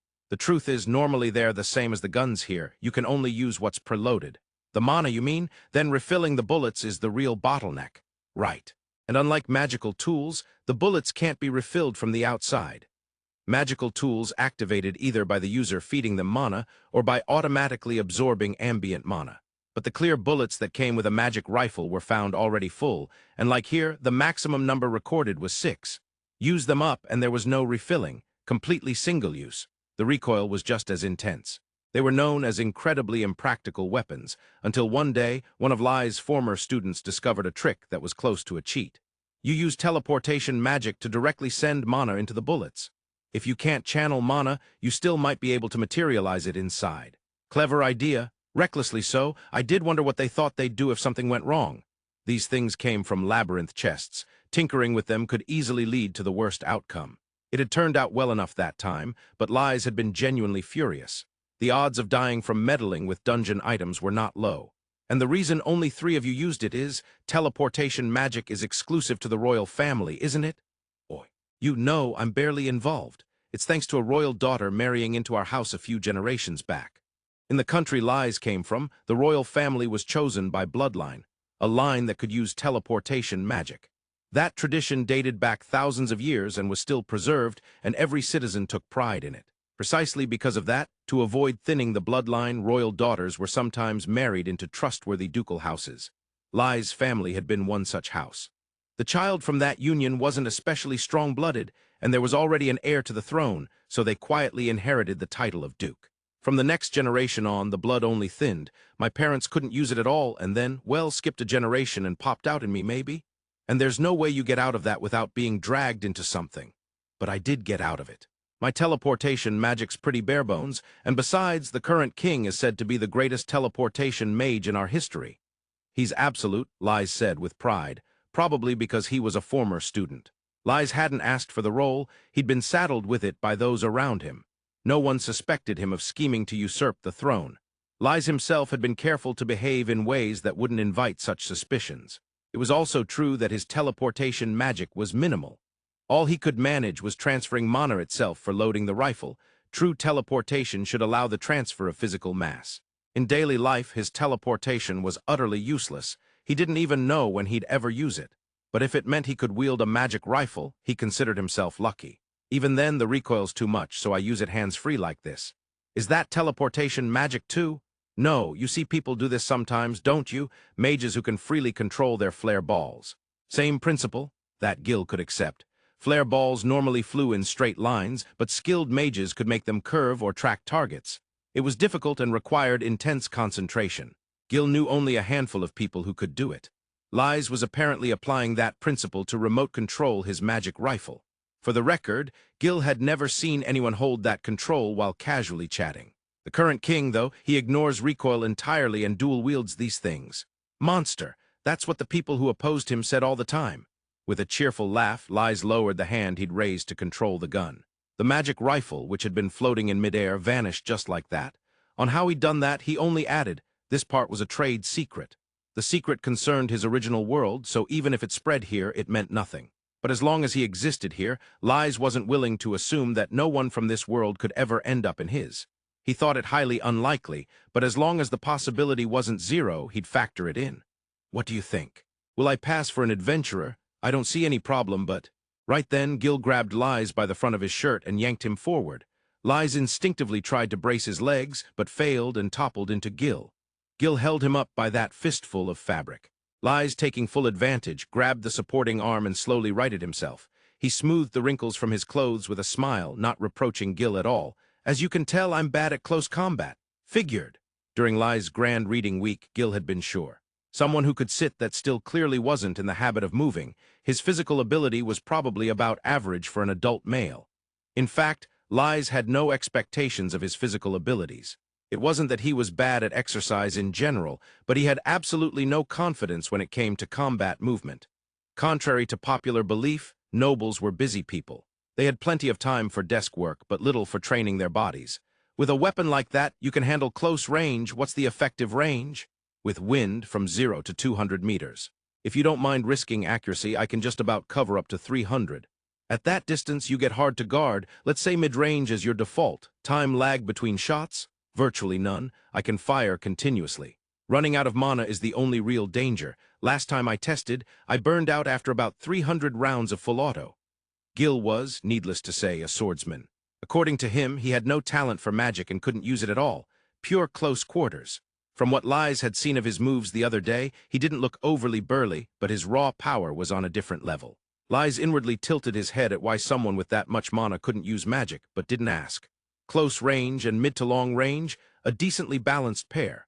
For this job, Gil had no plans to get involved much, and Lize knew that. If asked, Gil would answer. If something dangerous appeared that Lize couldn't handle, he'd step in. But such danger was unlikely. Still, there was no benefit in having a close-range weak Lize handle requests alone. Considering that a frontliner like Gil would always be needed, there was one thing he had to check first. 3 over there. Oh. Lize raised a hand as casually as greeting someone passing by, and the magic rifle appeared. Without so much as glancing at it, he pointed at a prairie mouse. With a sharp TAAN, the mouse's body jolted and dropped into the grass. 2 more shots followed in quick succession. The 2 mice wrestling in a territorial dispute farther away than the first went down, too. If you can do that, guess I don't have to worry about you shooting me in the back. How rude. Getting shot while facing down a monster would be the end. If 200 meters was where it got dicey, that meant inside 200 he could reliably hit. In that case, Gil could relax. He started walking again. 6 more to go, they'd be back at the guild by noon with no trouble. By the way, as Lize unhurriedly took in their surroundings, he spoke. Not scanning so much as taking in the scenery like a tourist. Why are you only rank B, Gil? Ha! You could go higher. Even that guy from yesterday was rank B, wasn't he? The man who'd picked a fight yesterday. The one who was just barely rank B thanks to being in a 6-man party. Lize had said, even that guy. But you didn't just waltz into rank B even with a party. Lize was completely unaware of how harsh that sounded, but his assessment was merciless. He knew only a handful in the guild had been able to follow the exchange between that man and Gil. To him, the important thing wasn't how many people ranked above someone. It was whether they cleared a certain standard, plain and simple. Well, I'm solo, this is about right. And the real reason? He rejected Gil's answer without hesitation. Unusually persistent, Lize spoke on. Gil grimaced and glared down at the amused smile just below his eye level. To no effect. Even so, Lize had no doubt. As someone who, by birth, was constantly surrounded by guards, he'd always had strong fighters around him. On top of that, his eye for people was outstanding even among nobles. He could judge someone's ability to some extent even at a first meeting, and he was completely convinced that Gil was overwhelmingly strong. The real reason? Under that gaze that seemed to look straight through him, maybe it had already seen through him, Gil let his eyes slide aside and sighed in surrender. Rank and above sometimes get special requests. The guild's favored ones, from nobles and big merchants too, so to become rank and up you need more than strength, You need manners fit for dealing with the bigwigs." Reciting guild regulations from memory, Liz nodded. As an aside, the etiquette to rise to rank was taught in guild-run training. And, prompted by Liz's eyes, Gil started walking again. "Manners and all that crap are a pain. And they're not the type I want to deal with anyway." Liz believed he wasn't lying, but he also wasn't telling the whole story. He wasn't the sort of child to cry, "I can't trust someone with secrets." But if an opportunity arose to learn, he'd take it. All the more because he had a fair idea what that whole story might be. He could force the truth out here, but he wouldn't. Someday, Gil would likely talk about it himself, and Liz preferred to wait and enjoy that future moment. Following the back walking ahead of him, he smiled faintly. "Oi, one to the right, one just at max range to the left." "Got it." That day, Liz successfully took down 10 prairie mice, and for some reason, again reported completion to Stud at the request counter before heading back to the inn. Today as well, Lizel had come to the guild together with Gil. It had been a week since his first quest. Accepting requests, wandering around town, reading books, he was spending peaceful days for an adventurer. Today, too, he was planning to take a quest, and stood in front of the lowest rank F quest board, looking over the various request papers posted there. The low-rank adventurers around them somehow looked uncomfortable. "We've already taken a few extermination requests. You must be getting bored, Gil." "It's not like I got nothing to do, so not really." "I see," Lizel nodded, and continued letting his eyes pass over the papers one after another. Extermination, gathering. Since he wanted to get various advice while Gil was still accompanying him, he tried to avoid taking too many quests of the same type. Rank F was designed so you would rank up quickly, so right now he could only take rank F and rank E requests. But if he cleared even one more quest, his rank would probably go up and he'd be able to take rank D quests as well. Gil had said so. "Oh, how about that one?" Lizel looked up at a request paper posted at the very top of the board. He raised his arm, thinking he might just barely reach it if he stretched, but Gil took the paper from behind him, so he let his arm drop. That was fine, too. "Something about a labyrinth, huh? True, we haven't done that yet. I've been wanting to see the labyrinth here at least once." Wanted dungeon items. Rank FE client, labyrinth tool collector provisional reward, base reward. 10 silver coins plus the price of the item requires appraisal certificate. Up to 1 gold coin. Request, I want anything that can be obtained in a labyrinth and exists only in a labyrinth. However, limited to items from up to the 5th floor. Provisional. If you're handing it in through the guild anyway, they don't have to use their real name. If it's only up to the 5th floor, low rank is enough, so they probably don't have the budget to hire high ranks or pay huge sums for the item. I see. Depending on what it is, even low-rank dungeon items can fetch a decent price, though. According to the request, they not only had to obtain the requested item in a labyrinth, but also get it appraised. He might be an interesting client, Lizel thought as he took the paper and headed to the counter. If Gil wasn't saying anything, it probably wasn't a strange request. It was a busy time, so all the windows were occupied, and there were lines behind each one. The adventurer currently at the counter glanced back and then did a spectacular double take before hurriedly turning to face forward again. It seemed to be his first time seeing Lizel. Despite doing adventurer work, Lizel still didn't look like an adventurer at all. His noble air had quieted down somewhat, and yet Gil looked at Lizel, who didn't seem to care in the slightest. What is it?" "Nothing."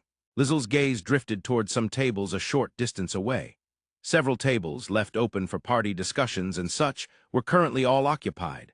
The people sitting in the chairs were probably party members, but instead of talking about anything, they were all glaring silently at the sheets of paper on the tables. "Next in line, please." Thinking that this was a scene he had been seeing a lot lately, Lizel noticed that the neighboring counter, which had been closed, had suddenly opened. Saying, "Next in line," Stud was clearly only looking at Lizel and had abandoned the new registration seat to move over here. With no new applicants at the moment, it wasn't exactly wrong. But Stud almost never came over to take request processing work, let alone interrupt the paperwork he'd been doing just moments before. Ignoring the lukewarm looks from his coworkers, Stud sat down. Since Lizel was up next anyway, he moved over with a wry smile. "Please." "Ah, this one. This client posts the same request over and over. Do they really mean anything at all will do? As long as it's not some stone or weed lying around on the ground, they're usually delighted. As long as it's something that only exists in a labyrinth, it really does seem like anything goes." Lizel handed over his guild card. Stud took it and efficiently began processing the paperwork. Lizel watched those smooth, practiced movements with a smile, and when the process was about to finish, he suddenly spoke. His eyes were turned toward the tables he'd been looking at before. "By the way?" "Yes." Incidentally, Lizel was the only person Stud would respond to if someone tried to talk to him after they'd finished at the counter. Gil would get a reply, barely, but Gil himself had no particular reason to talk one-on-one, so in practice it only happened when Lizel was with him. What are they doing? A new labyrinth was discovered a few days ago, but it seems to be quite tricky, so they're discussing it, apparently. Just staring at papers in silence isn't much of a discussion. The tricky part isn't the monsters, it's the puzzles. If they can't solve the codes, they get caught in traps and can't move forward. But since the monsters aren't very strong, everyone's fired up about trying to complete the labyrinth. Items obtained in a labyrinth basically belong to the person who took them. Treasure chests spawned randomly each time you entered, but the treasure at the very deepest point, obtained upon labyrinth completion, would never appear again once someone had taken it. There wasn't always guaranteed to be treasure, but if there was a chance for a big score, it was worth trying. Moreover, while only the shallow layers had been confirmed so far, the monsters weren't particularly tough. That meant anyone had a chance. Regardless of rank, high or low, everyone was earnestly working at solving riddles in hopes of treasure. Stud watched them without emotion, then pointed to the quest board that showed little sign of having been emptied. Thanks to that, the number of people taking requests has dropped a bit, which is lamentable. If you're going to that labyrinth as well, you should go take a look at those tables. The very first code of the labyrinth has been placed there. It seemed the codes and traps got harder the deeper you went. That was basic labyrinth design. The code placed in the guild was for the very first door, and that door, once opened, stayed open. However, judging from the devices beyond, if you couldn't solve even the first code, you apparently wouldn't be able to proceed at all. To avoid unnecessary casualties from people blundering into traps, the guild only allowed adventurers into the labyrinth if they could decipher that code. Managing labyrinths was also the guild's job, and they didn't want to lose their money-earning adventurers so easily. With monsters attacking you, you don't have time to think about riddles, so they probably do as much thinking as they can hear first like that. Do the riddles change when you leave the labyrinth? Seems there are some like that. The pattern doesn't change, though. I see, then thinking it through here is more efficient. Accepting that, Lizel turned toward Gil. What about the new labyrinth? Should we go? Forget it. There's one nearby, we're going there. Understood. Either way, Lizel had no intention of going into a labyrinth where no one knew what might happen. Gil seemed to think the same and didn't appear particularly interested in the new labyrinth. If there had been some fairly strong monsters in it, Gil would probably have gone alone, but this time that wasn't the case. For someone who was an adventurer and yet had no interest in treasure, Gil was a bit unusual. I'm a little curious about the puzzle, so let's just take a peek and then leave. Yeah, take care then, thank you. They received the usual send-off and responded with the usual smile. Lizel then walked over to a group of adventurers glaring seriously at their papers. Looking closely, they weren't holding the paper the guild had provided. Instead, each of them had their own sheet with something written on it, and they were whispering over those. Even without reading, it wasn't hard to guess. It was probably the puzzle they were currently stuck on. They likely didn't want others to know and get ahead of them, and were being careful about it. Once they'd solved everything and taken the treasure, the information about those mechanisms could be sold to the guild or other adventurers for money. If that information got out now and someone stole their treasure, it would all be for nothing. So they discussed in a way that no one else could hear. I see. Lizel casually leaned over the table. Reading the guild's initial code was free, so the adventurers using this table had no grounds to complain. Rather, facing Gil, who was looking down from behind, and Stud, who was sending a cool gaze from the counter, they couldn't possibly say anything. The adventurers watched Lizel with suspicious expressions as he smiled down at the code. It's an interesting problem, quite well constructed. If you're done, we're going? Yes. At Lizel's brief comment and Gil's words, the adventurers stared at them, dumbfounded. Many people couldn't even solve the very first code. The fact that Lizel had understood it in an instant was hard for them to believe. Straightening from where he'd been looking at the code, Lizel suddenly turned to a young adventurer sitting in one of the chairs. The man was holding a note that probably contained the content of a puzzle they were currently tackling. Excuse me, I accidentally caught a glimpse of the contents of your paper. With that, Lizel leaned toward him. Placing one hand on the table, he bent down close to the man's ear, like someone sharing a secret. The adventurer froze, staring blankly at the gentle face coming close. He should have felt angry at the words, I saw the contents. What was written, there was something they'd reached only after several days of effort. Coming in later and trying to snatch it away, normally he would have already been shouting at him. They're ancient numerals, it's a very neat equation. The small, low voice, dropped so the surroundings wouldn't hear, was not something he understood immediately. Hey, let's go. Sorry to keep you waiting. At Gil's call, Lizel straightened up. A little apology, he said with a smile and walked away. While he listened blankly to Gil's "don't do unnecessary things" and Lizel's unrepentant apology, the adventurer lowered his gaze to the paper in his hand. His equally dumbfounded party members suddenly snapped to and closed in on him. "What did he say? Did he steal our info?" they all demanded at once, and the adventurer grabbed his head and collapsed onto the table. "Stole it. More like the opposite. I mean, he saw it for just a second and said that." "What? Just now, you know." As he opened his mouth, the adventurer suddenly noticed a shadow falling over him. "Got some problem, huh?" He started to turn like an adventurer would, but promptly snapped his mouth shut. His face went pale. In front of his eyes stood the only and most feared staff member in this guild, looking down at him. "I don't think that's something you should be talking about here." "Why, yeah, you're right." He would later tell his party, half in tears, about the terror of having that blank, emotionless expression looking down at him. "Don't go doing too much extra stuff. You'll get dragged into weird things." "I don't want that either. I can at least choose what I get dragged into." Not knowing that Stud was, at that very moment, preventing a troublesome matter from spreading, Lizel still apologized lightly at Gil's complaint. The two of them had already left the city gates and were on their way to the labyrinth. Apparently, the labyrinth they were headed for was inside a forest, a short walk away. "Don't pick anything that's gonna be a hassle." "I won't." Smiling cheerfully at Gil's expression, which looked like he'd just bitten down on something bitter, Lizel recalled the code from earlier. It was written in the same ancient script used in his homeland long ago in the distant past, exactly the same, which made him wonder. He briefly considered whether this place might actually be the future, but quickly dismissed it. It would be strange if the name of the great country that was his homeland had left no trace anywhere, and the map showed that even the shape of the continent was different. He'd also thought it might be some undiscovered continent, but that was unlikely as well.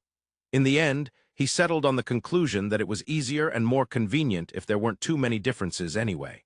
"Is the entrance to this labyrinth a door too?" "Door." A big, ornate double door just standing all by itself somewhere. More like a gate, two stone pillars or made from some unknown ore and a double-leaf gate. There were minor differences, but it was similar in that it had suddenly appeared one day. Monsters didn't come out of the gate, and it never appeared inside a city, so it wasn't considered particularly dangerous. However, like Lizel's gun, there were items and ores that could only be obtained in labyrinths, as well as numerous monster materials and plants, so labyrinths were far from ignored and were actively used by adventurers. In Lizel's country, there had been no adventurers, but labyrinths were used as training grounds for knights and as day work for mercenaries. After walking for about an hour, they reached the forest. From there, they walked about 10 more minutes to find the labyrinth. A stone gate stood silently, without any moss growing on it.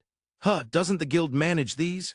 They put up guards at labyrinths with restrictions like the one we heard about earlier, but if there's no special condition, it's free to go in and out. Management just means they know where each labyrinth is and will investigate if something happens. True, having someone watch an empty labyrinth with no one but us going in and out would be a waste of wages. Usually there are more adventurers common and going. Everyone's probably at that new labyrinth chassin', the big score. Labyrinths didn't disappear even if you completed them. This one, close to town and not very difficult, was often used by low-rank adventurers for requests, gathering materials, and training. But all the starry-eyed newbie adventurers were likely off at the new labyrinth, dreaming of striking it rich. If it was empty, all the better, Lizel thought as he stopped before the gate. Gil pushed the gate open.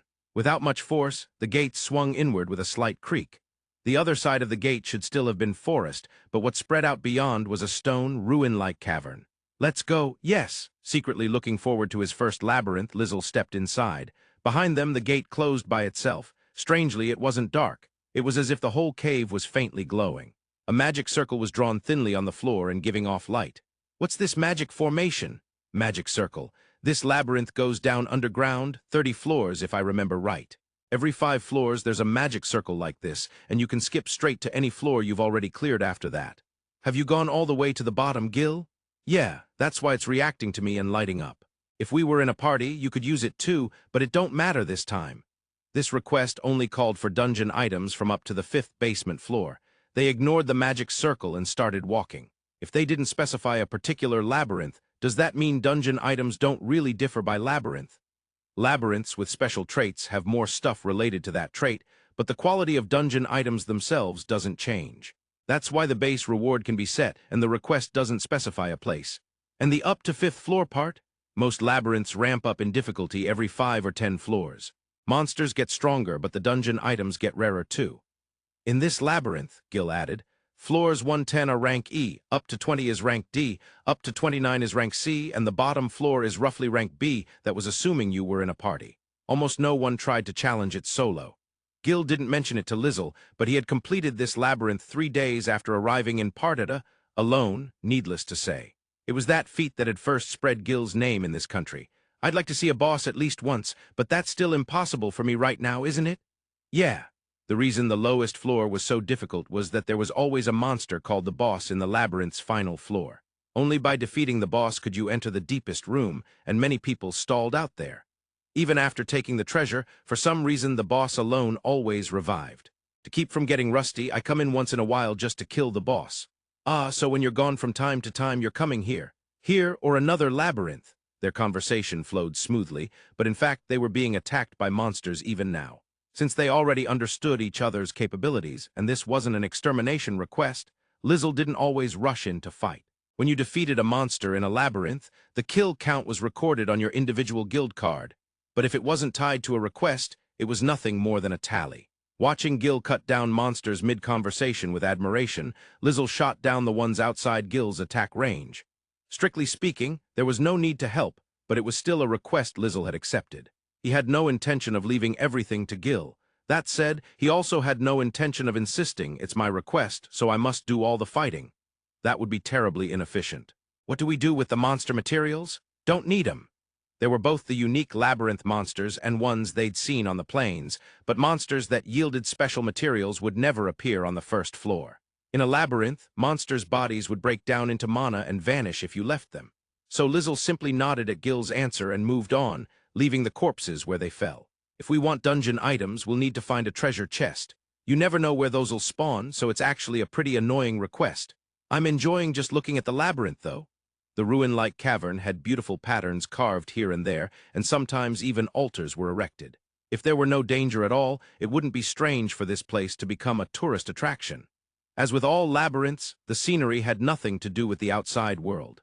Because of the similar scenery, it was normal to make a simple map as you went, but Lizel didn't particularly need to. He figured he just had to remember it as they walked.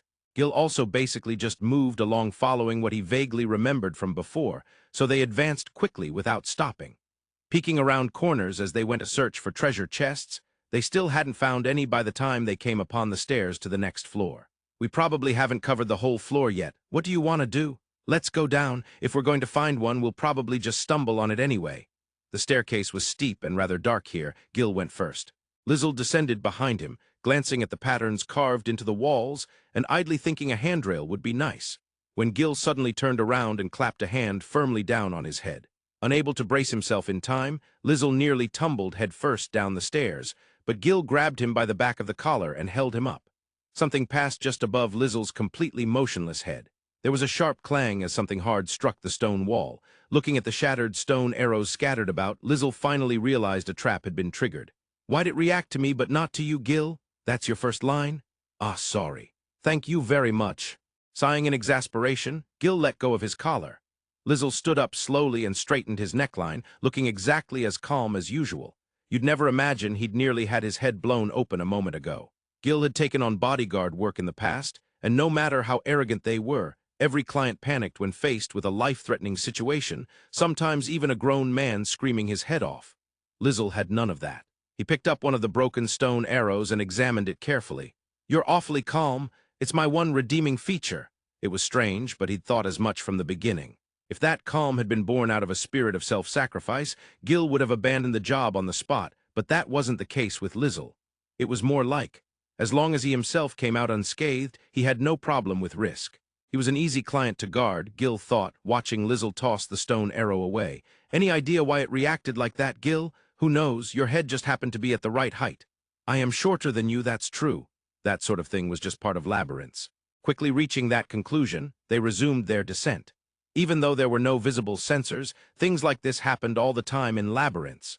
Traps that always split parties evenly in half, or single-person doors that for some reason appeared in just the right number for how many people there were. It was strange, but everyone just shrugged it off with because it's a labyrinth. Make sure you can react to traps like that. You were just standing there. "I was totally relaxed because you were here, Gil. Don't relax." He couldn't tell if that was the truth or an excuse. With Lizel, words that would sound like nothing but an excuse from anyone else somehow rang true. When Gil asked whether he could have dodged it if he'd been alert, Lizel only answered with a smile, fanning Gil's doubts even more. While thinking that as long as he was around, he'd just deal with things himself, Gil stepped off the last stair. Oh, the view opened up, a room spread out at the bottom of the stairs. From here, they would probably choose one of the 3 doors and proceed, but that might not be necessary. Glad we found a treasure chest. Normally, you're lucky if you find one chest after going down 10 floors. If we're seeing 'em on the 2nd floor, our luck's good. Between each of the 3 doors stood a treasure chest, 2 chests in total. As Gil had said, it was rare to find treasure chests at all. That was why dungeon items were somewhat valuable, but given enough dives, you were bound to find some, so they weren't always that expensive. If you were lucky, you might find a chest every time you went into a labyrinth. Finding multiple chests at once was rare, though. I've heard of 10 chests all lined up in a row, so it ain't impossible. I've heard there are sometimes monsters inside, too. Once in a while. When Gil asked if he wanted to open them himself, Lizel shook his head and stepped up to the first chest. The stone lid should have been quite heavy, but it opened surprisingly easily. When he lifted the lid and peered inside, Lizel let out a small laugh. He lifted the item so Gil, peeking over his shoulder, could see it, and Gil's face twisted into an awkward expression. So these can come out too, huh? A bear plush? It's a teddy bear, whom the workmanship is good enough that I wouldn't be surprised if it became a premium item. He studied the teddy bear carefully. The cloth was sturdy, and the buttons used to attach the limbs seemed rather elaborate if you looked closely. On its chest, sewn on with a ribbon, was a small medal engraved with the mark that signified a dungeon item. Lizel casually tried to pull off the medal, but it wouldn't come off. The feel and construction were just like a normal stuffed toy, but none of the materials could be identified. It was undeniably a genuine dungeon item. I can tell it's good quality, but I have no idea what kind of price it would fetch. You're gonna get it appraised anyway? Well, yes. Lizel had grown up surrounded by valuable objects, but even he couldn't gauge the value of a stuffed toy. The only thing he could say was that the red jewels sewn in, as its eyes seemed to be quite fine gems. Naturally, Gil couldn't appraise it either. He was instead a little put off by Lizel's attempt to rip off the medal. Let's open the other one too, I see. Huh! Out came a blue-eyed teddy bear. Lining it up next to the first, he could see they were identically made, clearly a matching pair. Having his very first dungeon items turn out to be a teddy bear set left Lizel looking somewhat forlorn. Well, my first was just some ordinary sword you can find anywhere.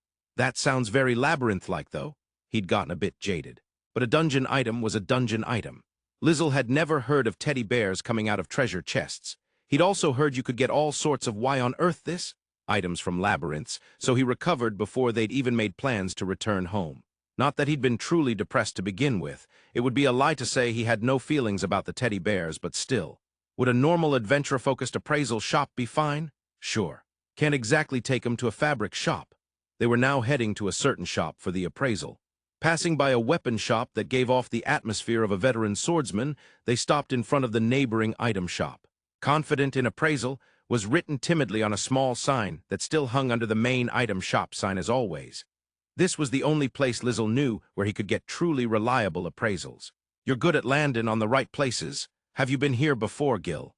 Yeah, the old man before was amazing. When I first came to this country 3 years ago, I'd hardly stepped into the shop and he was already yelling, "You don't even know what weapon suits you," and threw this sword at me. He added that, of course, the old man had taken his money. It was a hard sell. But this slender greatsword could be wielded by Gil with the speed of an ordinary one-handed sword without losing the greatsword's strengths. It demanded a very high level of strength, but a one-handed sword with the destructive power of a greatsword and long reach was an ideal weapon for Gil. That sounds like a good person to me. So the one here now is his son? Grandchild. Met him a few times. That stubborn old man bragged like an idiot, saying, "My grandchild's appraisal eye is incredible." You haven't been by recently. Been 2 years since I came last. It might have changed in that time. Confirming the open sign, they went in. Inside, as usual, a lone clerk was diligently polishing the goods for sale. "Welco, hello, we're back again. Hey, don't freeze up people every single time. If that's being blamed on me, I don't know how to feel about it." When Lizel called out again with another hello, the shopkeeper seemed to return to his senses and looked at them. His eyes went round as he saw Lizel, and then Gil behind him. He glanced frantically between the two, and when his gaze landed on a familiar face, he stiffly bowed his head toward Gil in greeting. Long time no see. I told you before you don't have to be that scared. I ain't gonna do anything. Sorry, Gil, don't bully him when we're about to ask him to work. I ain't bullying him." The clerk lifted his head and stared at the two of them in shock. First of all, he had no idea why the two of them were together. In his mind, Lizel was a noble.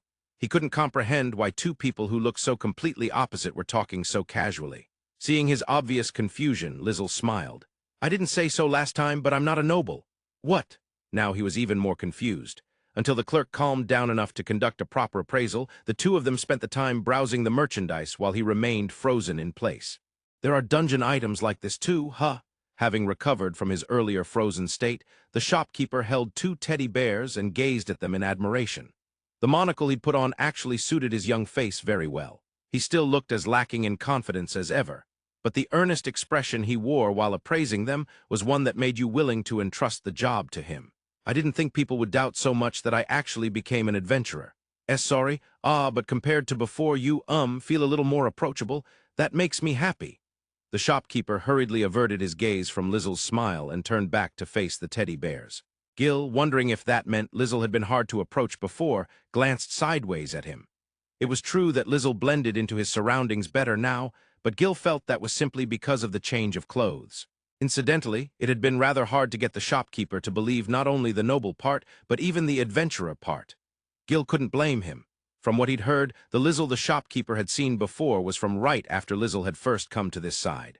Gil himself had never doubted at first that Lizel was a noble, so having such a person suddenly reappear and say, "I became an adventurer," would hardly be believable.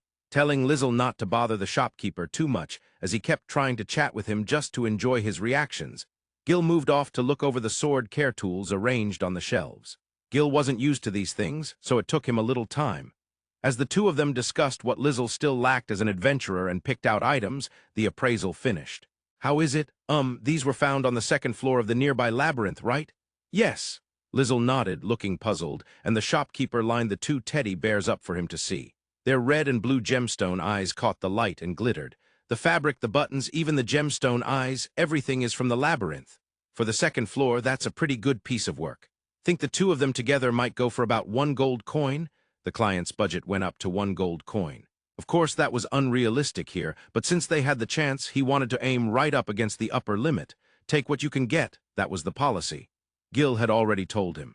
As an adventurer, if you turn in worthless junk, it'll hurt your reputation. Not just 1 coin, depending on the buyer, someone might pay 5 gold coins for these alone. For dolls, like dedicated doll collectors, maybe. Yes, there are actually quite a few.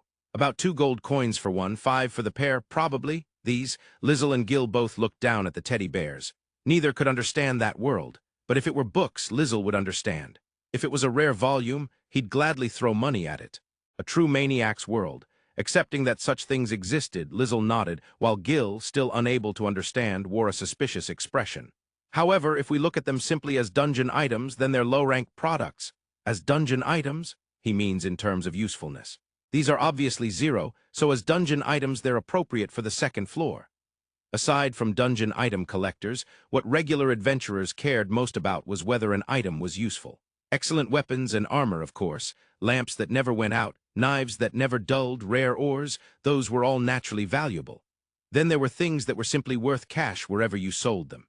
Items like those aforementioned lamps could be sold to the guild, which would then pass them on to shops, so that kind of item also fetched high prices. Lizel's teddy bears this time were the exception. They had no practical use, and the labyrinth apparently had no concept of people who are maniacs for dolls.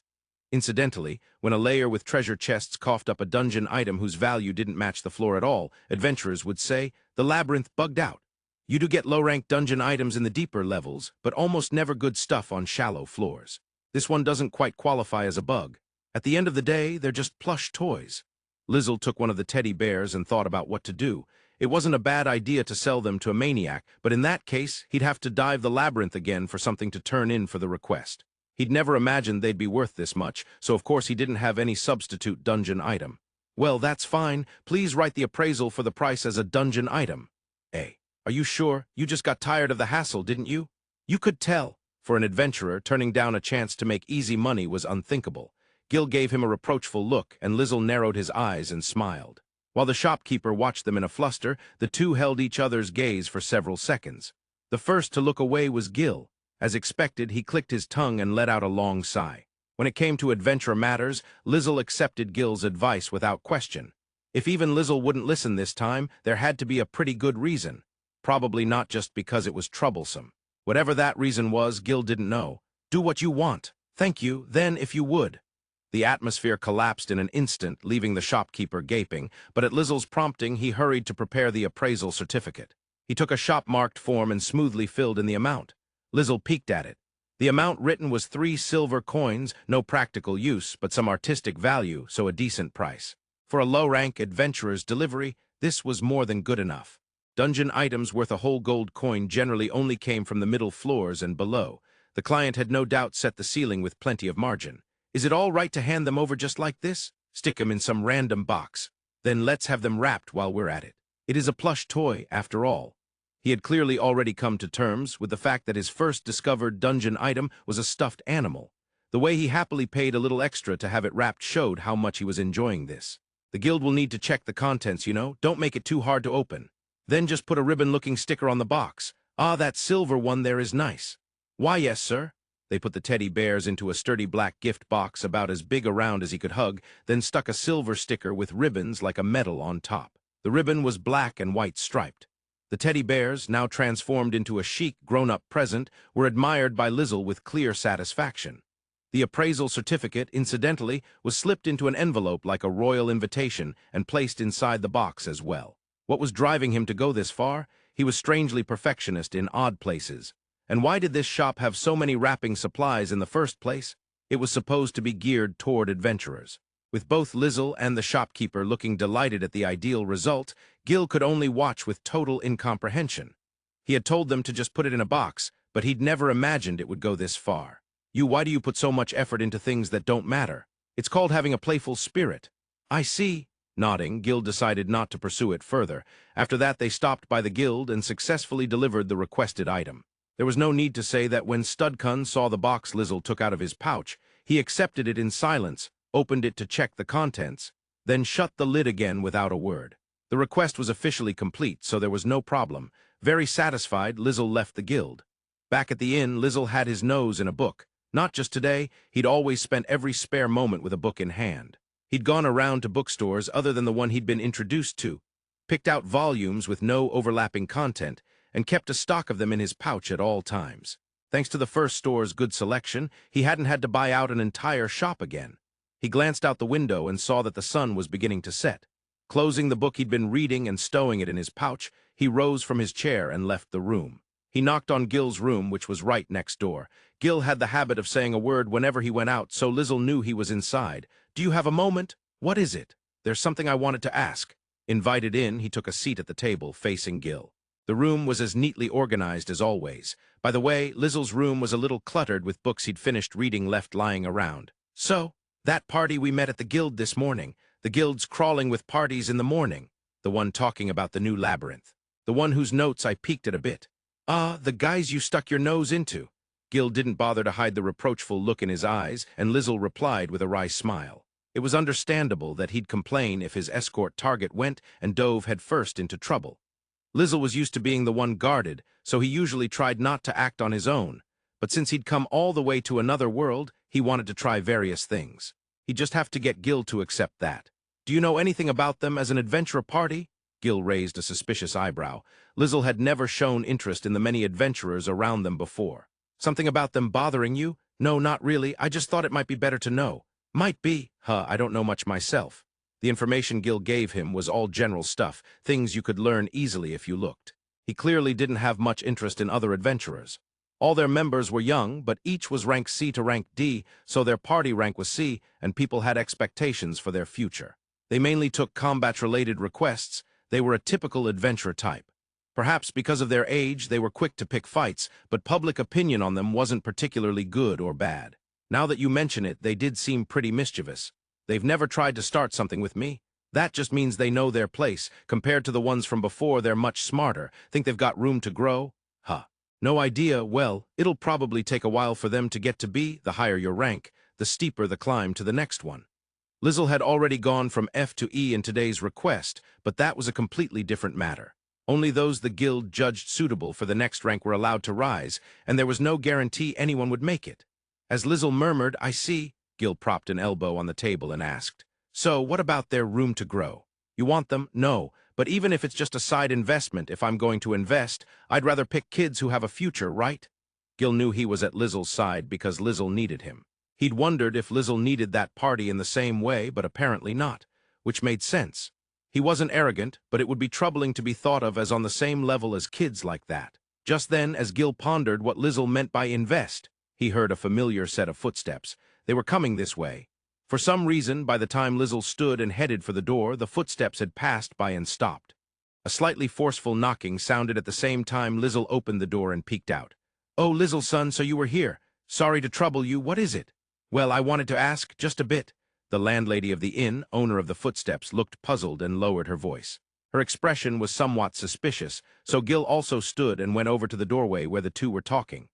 "A customer's come saying he's looking for you, Lizel, son, but they're men who I just can't imagine are your acquaintances." Gil glanced down at Lizel. Lizel had no acquaintances who would come to visit him at the inn. As far as Gil knew, there was only one person Lizel had promoted from stranger to acquaintance: Stud. But even if he did come, the landlady wouldn't describe him that way. He wore the guild uniform properly, didn't dress sloppily, and though he wasn't friendly, he was polite. No way he'd earn this kind of disapproval. Noticing Gil's gaze, Lizel's smile deepened as he turned fully to the landlady. "Were they young men?" "Yeah, around 20, I'd say. They look a bit rough, not that they're acting big or anything, but they're being weirdly solemn for how they look. I was thinking I'd throw them out if they were planning something against you, Lizel, son. Then they're probably here for me. The way you say that, they're not exactly close friends, are they? Unlike Gil, who just looks rough, where did you pick up adventurers who are rough inside and out?" "No, I'm an adventurer too, remember." The landlady still kept forgetting that Lizel was an adventurer. While Gil, branded just rough-looking, felt a bit complicated, Lizel soothed the still-worried landlady and assured her it wasn't anything dangerous. Maybe her gentle face made her think the sheltered Lizel would be easily tricked into something somewhere. She was oddly overprotective. "Well, keeping guests waiting is rude. Let's go." "If you say so, Lizel, son, you sure you don't want to bring them up here? Nobody's in the dining room at this hour, right? There are chairs there. We'll meet them downstairs." Like a gentleman escorting a lady, he took the landlady's hand and gently turned her toward the stairs. With a helpless sigh, she went down. Lizel followed behind her and flicked a glance at Gil. The meaning in that look was, "Come along." Accepting it, Gil locked his room and headed downstairs. So the meaning of Lizel's earlier question was about to be revealed already, he thought, sighing in equal parts admiration and exasperation. At the bottom of the stairs, 4 men stood at the not very large reception area of the inn. They seemed to have been talking while they waited, but the moment Lizel and the others appeared, their voices cut off. They looked on edge, as if gauging his mood but determined not to show weakness. Seeing that, Lizel gave them a reassuring smile. "Landlady, could we borrow the dining room for a bit? We'd like to use it to talk. There's still time before dinner, so nobody should come in, but I'll hang up a preparing sign just in case." "Thank you. I'll make sure to tip you generously." "Oh, stop that!" The landlady let out a hearty laugh and walked off. The men stared blankly at Lizel, who had advanced things this far without even stating his business. Turning back to them, Lizel opened the dining room door. "Please come in, let's talk." Lizel went in first and sat at a random table, and the men seated themselves facing him.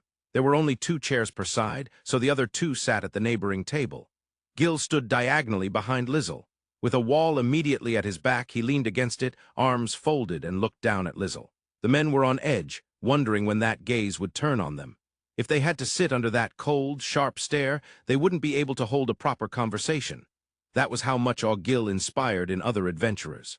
Not that he did it on purpose. "So, what brings you here?" To break the freezing air, Lizel posed the question in a gentle voice. That calm tone was exactly the same as the one the adventurer had heard that morning, and it helped him recall his original purpose. Yes, he'd been so overwhelmed by the 2 in front of him that he'd almost forgotten why he'd come. He scolded himself. He was facing a beginner adventurer. Then he fixed his eyes on Lizel. "Took you long enough?" Gil swept his gaze over the adventurers as if assessing them. He didn't even bother to hide his exasperation. He understood they wanted to seize the initiative in the conversation, but it was already too late for that. The moment they accepted Lizel's advice at the guild that morning, they'd lost the initiative. Oblivious to what Gil was thinking, the man seated opposite Lizel opened his mouth. "I'm Ain, the leader of this party. This guy next to me is my second. How do you do?"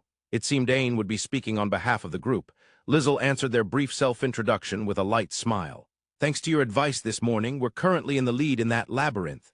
Congratulations." Offering his congratulations, Lizel wondered how adventurers kept track of one another's progress. In most labyrinths, you never ran into other adventurers.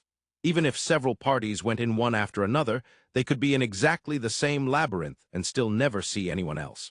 But at the same time, they were undeniably progressing through it in parallel. It was strange, but, well, it was a labyrinth. People said that was just how it was. There wasn't much point in asking Gil about it here, so Lizel shelved the question for later. I hope you make it to the lowest floor first as well. About that, we came to ask your help. Oh, we got stuck again, we want to borrow your strength. Apparently there were that many codes. To get stuck again the same day they'd cleared a new one, that was one mean labyrinth. Under the stares of the four in front of him, Lizel tilted his head slightly on purpose. Let's see, he already knew what they wanted, but he broke off as if thinking it over. Whether he knew Gil thought he was being mean-spirited or not, Lizel suddenly opened his hand. If I can have 50% of what's on the lowest floor, I'll help you. Wah! The man sitting at the far end shot to his feet with a bang as his chair scraped the floor. Lizel's gaze slid lazily over to him. The man's face was twisted in anger as he glared. Ah, if there's nothing down there, I won't take anything. Don't screw with us, that's taking advantage too far. Then let me ask you this. Lizel leaned back in his chair and laced his fingers together on the tabletop. That alone made it look like he was sitting not on a cheap-in chair, but on some heavy, ornate seat fit for a noble. His gaze wasn't sharp at all. If anything, it was mild. Yet the man under it unconsciously clenched his fists. But Lizel's eyes didn't stay on him. They returned to Ain. I solved the riddle for you, get you down to the lowest floor before anyone else, and then what? You think you can just tell me, we don't need you anymore, thanks, and that'll be that. He was saying, without saying it, that his negotiation partner from the start had been Ain. Chasen, the man who'd stood up, sat back down. Lizel's words came one after the other, still gentle as ever, yet somehow pressing. The men had no idea why, but they could no longer see Lizel as just some beginner. Of course, we never thought it would be free. Are you sure? Just as Lizel said, they had vaguely hoped they might get away without paying. First, Lizel didn't look like he was hurting for money. Second, at the guild that morning, he hadn't shown the slightest excitement over the new labyrinth. On the first point, that was their own groundless assumption. To Lizel, his current funds were only a bit more than average, hardly enough to be called abundant. On the second, the request he took that day simply had nothing to do with the new labyrinth. He had at least enough interest to want to see some unconquered labyrinths. It's only natural to receive a reward appropriate to the results, don't you think? The hope they'd been harboring shattered at Lizel's calm follow-up, as if he'd seen straight through them. Still, the idea of it being free had only been a hope. They'd already prepared themselves to offer a reward. The problem was that the 50% Lizel was asking for was far more than they'd expected. No matter how you look at it, half is too much. You came to me because you decided it was impossible for you on your own, didn't you? If I'm going to turn the impossible into possible for you, that's a fitting share. We're the ones actually going into the labyrinth. The danger and work don't even compare to what you'll go through. And that's why I said, a reward appropriate to the results, not the effort.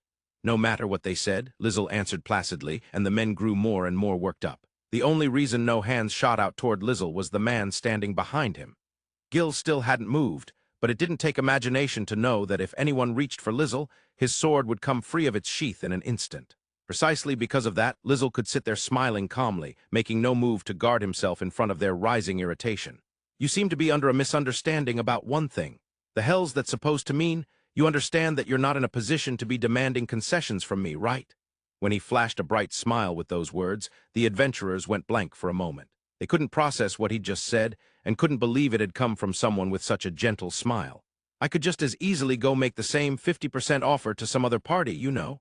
They'd lose half the treasure from the labyrinth, but gain the honor of the first clear of the labyrinth. Would there be a party willing to accept those terms? Of course there would, plenty. Every adventurer craved the glory of a first clear. Having your name spread brought enormous benefits, and it was a huge point in your favor when you wanted to rise to the next rank. The reason Ain and his group were balking now was simply that they were currently the ones closest to the first clear. They couldn't let go of the hope that they might clear it on their own. But if Lizel went and lent his aid to some other party, the fact that they were closest would suddenly become very shaky. You really think some other party's gonna believe a nobody adventurer that easy? You're the one who believed me. When Lizel said that with a cheerful laugh, Ain was at a loss for words. With just that one hint in the morning, he'd believed. He had believed. He'd had no choice but to believe. Even now, looking at Lizel, it was impossible to imagine a riddle he couldn't solve. And if Ain could feel that, it was hard to think other parties wouldn't feel the same. Besides, you've got your premise wrong to begin with. Premise, you came to ask us for help. If you'd been able to do it alone, you wouldn't have come, would you? Obviously. Exactly. Lizel uncrossed his fingers and raised one index finger. With that hand he pointed to himself, then flicked his eyes back toward Gil standing behind him. Tomorrow we could go challenge it ourselves. For the first time, Ain and his group reached that possibility and froze. They'd never even considered it. If Lizel and Gil went down into the labyrinth together, was there really any chance they wouldn't make it to the lowest floor? Even in the middle floors where Ain's party was currently stuck, the monsters were only strong enough that a rank D adventurer, if used to fighting, could get through. There was no way the famed one slash would struggle there, and there was no riddle Lizel wouldn't be able to solve. Only now did Ain truly understand. They weren't offering half the reward to hire Lizel. They were in a position where Lizel was kindly allowing them to share 50% of the treasure and the honor of the first clear with him. From that perspective, it was a shockingly generous condition, and just as Lizel had said, they had no right to be asking him to give a little. If anything, they ought to be overwhelmed with gratitude for such a favor. Sorry. Let me start over from the beginning. Go ahead. Ain, one of his men, who hadn't kept up with the conversation, shouted, but the vice leader cut him off. Leaving the explanation of Lizel's words to his second, Ain faced Lizel again. We want the honor of the first clear. We'll accept your terms. Please help us. Immediate recognition of his own position and flexible adjustment, Lizel smiled, thinking the boy was fairly clever. Once the vice leader had explained enough, the others also waited for Lizel's reply. Lizel had thought at least one of them might not accept it and start acting up, but they seemed to be pretty well disciplined. No surprise that a group this age had already reached rank C. The guild's evaluation seemed spot on. Then we have a deal. A cheer went up from Ain's party. They were celebrating as if they'd already cleared the labyrinth, and Lizel smiled wryly while Gil sighed. The two at the neighboring table went rigid at the sound of Gil's sigh. We both want to avoid weird rumors, I'm sure, so if you run into a riddle you can't solve, leave it with Studcun. Don't. Huh. Lizel had been about to say they could hand the riddles to Stud, who would pass them to him, then he'd pass the answers back through Stud, but both Ain and Gil stopped him, wearing pained expressions. In Ain's case, it went without saying, he wasn't good with Stud. No adventurer was. On top of that, Stud had just given him a fresh trauma that morning. There was no way he wanted to go talk to him of his own accord. As for Gil, he knew with absolute certainty that Stud himself would hate the idea. He's a good kid, though, Lizel said, but no one agreed. Then just leave the riddles with the landlady here. If I'm around, she can call me down. In that case, we won't be blazing ahead in a single day. That's just as well. You can't slack off, you know. In other words, they should solve what they could on their own and only come to him for what they truly couldn't manage. It also meant Lizel wouldn't be sitting in the inn waiting just for them.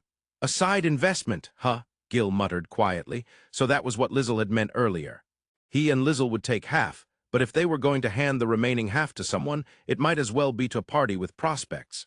Ain and his team were still young, and they didn't look like the sort to stall out at rank C. Reaching rank S was probably out of the question, though. This way, your pace won't actually slow down, right? Yeah, there are parties that spend a whole week on a single riddle. That's nothing unusual. There are plenty who give up after a week of not getting anywhere.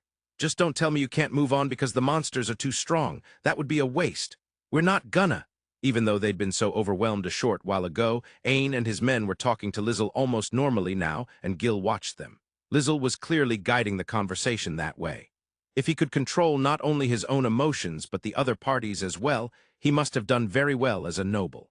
The scary part was that he did it in such a way that the other side never noticed, as if Lizel were doing it unconsciously. After a bit of light coordination, Ain and his group left with eyes full of deep gratitude. Seeing them out, Lizel turned back to Gil. Thank you for your trouble. You too. Debating's another of your specialties, your lordship. At Gil's laughing comment, Lizel blinked innocently and smiled. A battle? Not at all. That was just some kittens playing. He touched his thumb, middle, and ring fingers together and opened and closed them like a little animal's mouth.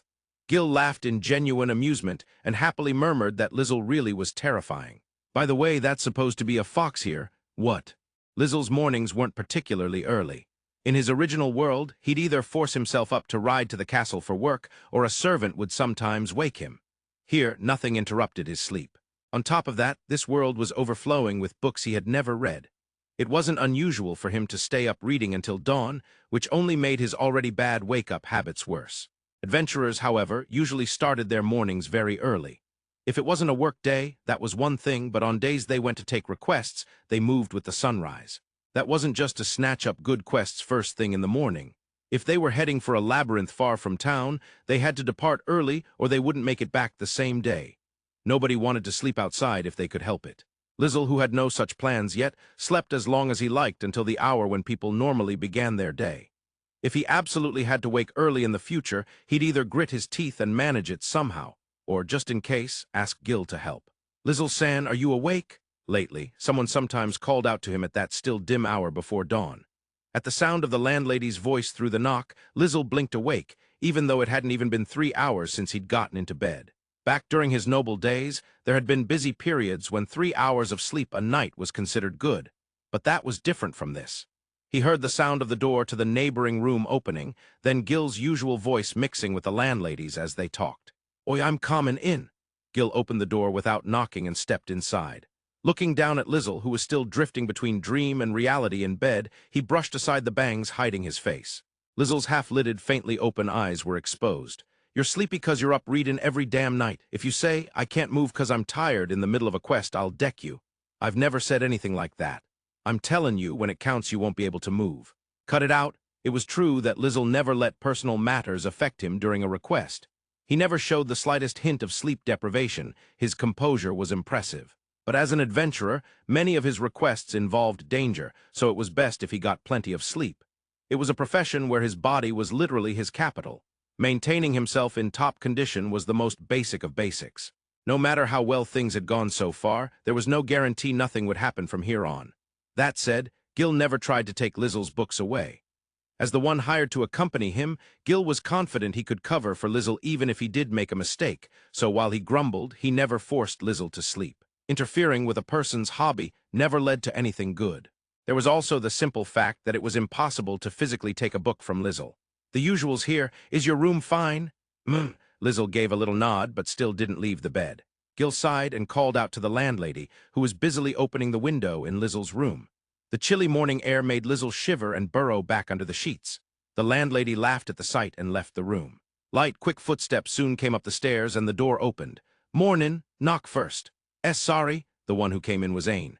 It was that time when those who worked early were just starting to prepare for the day, and he greeted them with a genuinely refreshing smile. The moment Gil, standing by Lizel's pillow, muttered a word, that fresh smile froze. He had the flashy look common to young adventurers, but his attitude was anything but defiant. If any other adventurer told him to knock, he'd probably pick a fight on the spot and glare them down, but he couldn't bring himself to act that way toward Lizel and Gil. "Is Lizel-san actually awake?" "Barely. If you don't get your business done fast, he'll be back asleep." "Got it." Gil shook the lump under the sheets, and Lizel rustled and pushed himself up. Still on his stomach, he propped himself on both elbows and held out one hand. Ain set the sheet covered in the labyrinth's stubborn code onto that hand, and Lizel gave it a glance.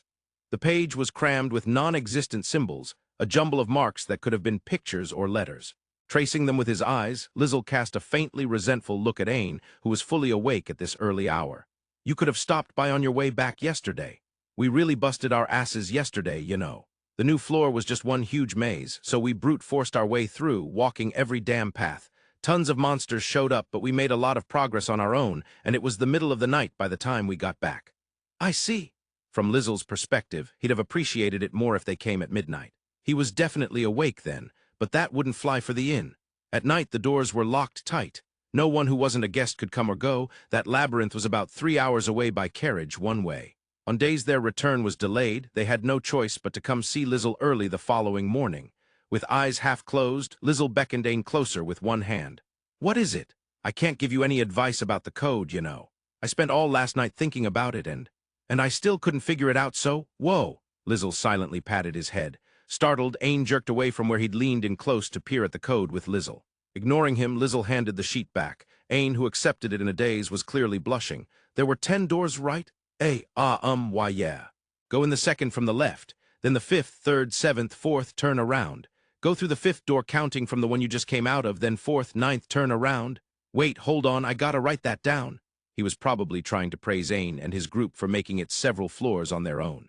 Lizel had spent years as the king's tutor in his original world. Perhaps because of that, he tended to be a bit soft on those younger than him. Not with everyone, and that leniency never extended upward to his elders, but for Gil, he really wished Lizel would stop. Grown men did not enjoy being patted on the head, did they? He thought, watching Ain suffer under a wave of extreme embarrassment. "Come on, from the top again?" "Lizel-san, please stay awake." Maybe it was fine since Ain didn't seem to hate it. According to Lizel, he wouldn't do that to a kid who really disliked it, but Gil had no idea how he was judging who did or didn't. Somehow, Ain managed to get Lizel fully awake again and coaxed the root out of him. After thanking him, he went downstairs to rejoin his comrades, who were apparently waiting in the first-floor dining hall. After they'd been by a few times, the landlady had come to trust them completely as Lizel's guests. She allowed them to wait in the dining hall and even sometimes served drinks and light snacks. Lizel's shoulders trembled under the sheets. "Don't mess with kids younger than you for fun. You've got a rotten personality." I was encouraging him. He didn't bother to hide the smile he'd failed to suppress and let his head fall onto the pillow. His face still looked sleepy. Deciding he'd be going back to sleep today, Gil headed for the door. Some days Lizel woke up fully and got moving right away, but apparently today wasn't one of those. Just as Gil was about to leave, Lizel spoke up again, his voice unsteady with drowsiness as he pulled the sheets up over his head. "Isn't it good they didn't have to dive in again?" Gil slowly closed the door, now that only quiet breathing could be heard. He glanced at the door that shut without the slightest sound and couldn't help smiling at Lizel's last words. If after the appraisal they'd gone back into the labyrinth again to gather more teddy bears, Lizel wouldn't have been at the inn when Ain's group came. He didn't think their visit would be a one-time thing. But even so, it was hard to imagine those boys, likely to get a harsh dismissal from the landlady, would come back again after that. Meeting them outside and being spoken to by them on the street was not what Lizel wanted. If he helped them but not others, there would be people who'd complain, "Why them and not us?" The best way to avoid that was to meet them at the inn, and considering the landlady's safety as well, Lizel had needed to be back there that evening. In short, he had chosen to give up the teddy bear in exchange for acquiring the labyrinth's treasure. On top of that, he no longer had to move himself. He could leave the work to others and watch from above. And if, in the process, he could build up a debt of gratitude with other adventurers, so much the better. So in the end, you really just didn't want to bother. Chuckling under his breath, Gil went back to his own room. Whatever extra merits there might be, the real reason probably boiled down to that one line he'd muttered. Lizel emerged from his second sleep around 8 in the morning, after the sun was fully up. In the meantime, with nothing to do until Lizel woke, Gil either trained in the inn's yard or helped himself to the books Lizel had finished, carrying them off from Lizel's room to read. After eating breakfast, just barely in time before the inn stopped serving, they headed to the guild. It was their first visit since they'd brought in the teddy bear. Rank D, so there still aren't any escort requests. Escorts start at rank C. It's not just about Bane able to fight. With his last job, Lizel had risen to rank E and was now able to accept rank D requests as well. As he scanned the quest board for anything new, a voice called to him from the reception side. A flat, emotionless tone. He didn't even need to turn to know it was Stud. Around them, adventurers stared blankly at the rare sight of Stud speaking up on his own, but ignoring them, Lizel headed to the counter. "What is it, Stud-kun? This way, please." The client from the other day's dungeon item request was so delighted that he insisted on thanking you personally. "Huh, you as well if you would." Gil frowned at the "you as well." It wasn't the words themselves that bothered him, but the fact that Stud had told him to come along. Normally, when Gil buted in, Stud would just ignore him. Now he was telling him to stay with Lizel. What made it worse was that Stud had accepted the client's demand. Gil was certain of something. Stud would absolutely refuse any request, no matter who made it, if it went against what Lizel wanted. Yet here he was, leading them on without even offering Lizel the option to refuse. That could only mean one thing in Gil's mind, and it wasn't anything he liked. He glanced at Lizel, but Lizel followed behind Stud with his usual gentle smile. There was no way Lizel hadn't noticed something Gil himself had picked up on. The fact that he was still going along with it meant he didn't see a problem, or so Gil decided with a resigned sigh. "Please wait in this room." They were shown into what appeared to be the guild's reception room. It was clearly better furnished than the other rooms and set up to receive guests, but not the sort of place ordinary clients were brought into. Lizel sat down on the sofa provided, looking as if he already understood everything. Stud told them to wait and left the room. Gil stayed standing rather than sit beside Lizel, looking down at him with a sour expression. "You knew you were drowning a big fish and you still picked that request?" "I didn't know for sure. It's just that a self-proclaimed collector, someone from that show-off type, staying anonymous and always offering a base reward of 10 silver for anything. I thought there was a possibility. And you chose it even though you didn't want to get cozy with him because, don't you want to meet the people in charge in this country at least once?" Had he really sent that underpriced dungeon item as is, and even wrapped it up nicely all for this? Gil figured Lizel would have done the same for any client, but that didn't mean he hadn't thought things through. "If you don't like it, you can wait somewhere else." "Idiot." Knowing full well Gil would refuse, Lizel still asked. Gil clicked his tongue and looked away. As an adventurer, he had his pride in seeing a job through once he took it. He also understood perfectly well how different things would be if he stayed here versus walking out. Even without meaning to intimidate, Gil's name was widely known. Just the fact that he was standing there would change the impression they gave. Lizel's naturally mild features made him easy to underestimate. They didn't know what sort of person was coming, but it was better to be prepared. They chatted like that for about 30 minutes while they waited in the reception room. As expected, being left alone with nothing to do in a bare room for so long was exhausting. If Lizel hadn't always carried a book with him, they would have been at a loss for how to pass the time once their conversation ran dry. By the time a knock finally came, Lizel was thoroughly engrossed in his reading. If Gil hadn't stood from where he'd been lounging against the back of the sofa and snatched the book away, Lizel's response would have been delayed. As he stood, he tucked the book Gil had been reading into his own pouch as well. "The client has arrived. Sorry to keep you waiting. Did I enter the wrong room?" "You did not." The man who walked in, wearing a bright smile, was dazzling. His clothes weren't ostentatious, but one glance told you they were noble attire. His shining blonde hair and beaming, manly handsome face seemed to make the air around him sparkle. He looked to be in his late 30s or early 40s. The faint wrinkles at the corners of his eyes gave away his age, but overall he radiated a youthful energy. He was currently being curtly corrected by Stud, which did nothing for his dignity, but no one would look at him and decide he wasn't a noble. As the man cocked his head and looked at them, Lizel smiled and dipped his head in a bow. Though he'd once been a noble himself, he felt no hesitation in bowing. A noble who could accept his own current station so straightforwardly was rare. In a world where most clung to formality, Lizel's flexibility was unusual. He straightened and met the man's eyes. This wasn't the royal palace. Giving a rigid formal salute would only seem odd. "I'm Lizel, the adventurer who accepted your request this time." "Well, this is a surprise." The man spread his arms in exaggerated shock, his eyes sparkling as he strode up to Lizel. He openly, slowly looked him over from head to toe, then suddenly grabbed both of Lizel's shoulders. Those golden eyes, bright as his hair, stared into him from close range. Lizel kept his gentle smile firmly in place, inwardly wryly noting that this world also had its fair share of colorful characters. "I never imagined there'd be an adventurer like you. You're so far from the image I have of an adventurer that when I came in, I thought there must be some other guest here with you. Ah, forgive me, I don't mean that in a bad way. I hear that a lot, so please don't worry. You're too close, step back, Ray Sama. My apologies. Please have a seat." Taking him at his word, Lizel sat. Gil stood behind him, while Stud remained near the door inside the room. At Stud's words, the man released Lizel's shoulders and introduced himself as Ray. He said he was a viscount and the one overseeing the gendarmerie. Lizel gave a simple self-introduction in return. Gil, for his part, was thinking he seemed oddly childish for his age, but Ray, of course, had no idea. He extended a hand toward Lizel with a friendly air. Lizel shook it then, before Ray could move to the main topic, brought something up himself. "I caused some trouble for the gendarmerie a little while back. Allow me to apologize for that while we're here." "Oh, you don't look like the sort who'd need their help, or are you more of a wild one than you appear? No, it seems a strange rumor was going around." "Strange rumor a little while back?" Ray murmured the words, looking up as if to jog his memory. Then, with a clap of recognition, he looked back at Lizel and burst out laughing. Even raising his voice, he somehow didn't lose his refinement. Eyes narrowed in amusement, he took another long look at the seated Lizel. "So you're the noble who was supposedly haunting the castle town? I see. Well, understandable." Even as he laughed, Ray was genuinely impressed, feeling that in Lizel's case it couldn't be helped. Lizel's noble air had faded considerably since his arrival in this world, but to a noble like Ray, if Lizel claimed to be one, he would not doubt it. If Ray had met Lizel as he'd been back then, he'd have instantly recognized a fellow noble at a glance. "Ray Sama, please get to the point." Stud's flat voice cut in on Ray's delighted laughter. Gil had thought he was being surprisingly blunt for someone speaking to a noble, but apparently Ray and the guild master here were on good terms. Maybe their attitude had relaxed over multiple visits.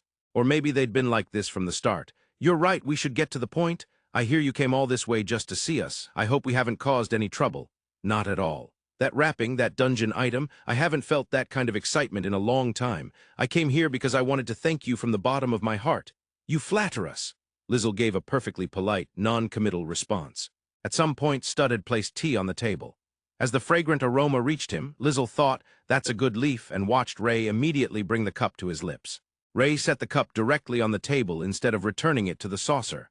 Then he pulled out a gold coin from his pocket, placed it on the saucer, and handed it to Stud. Stud accepted it silently and calmly set it down in front of Lizel. I never gave you the reward for the dungeon item. Please accept it. Lizel glanced down at the saucer with the gold coin resting on it, then smiled wryly. This doesn't match the appraisal result, and even as wrapping fees, it's far too much. Think of it as payment for the thrill you gave me. Well, that's the official line anyway. Ray nodded once to himself, then looked at Lizel with a sincerely serious expression. Someone who could give it that kind of wonderful wrapping couldn't possibly not understand the teddy bear's value. The appraisal wasn't wrong, but it also wasn't the whole truth. As expected of someone who called himself a collector, his eye for things was sharp. He had completely seen through the, for some people, worth 5 gold line they'd initially been told. The reason he didn't actually hand over 5 gold was simple. He refused to step outside his role as the client. By not going beyond the up to 1 gold coin written on the request sheet, the guild could still treat him as just another requester. In that case, I'll gladly accept. Good. Lizel picked up the gold coin, signaling his acceptance, then set it back on the saucer.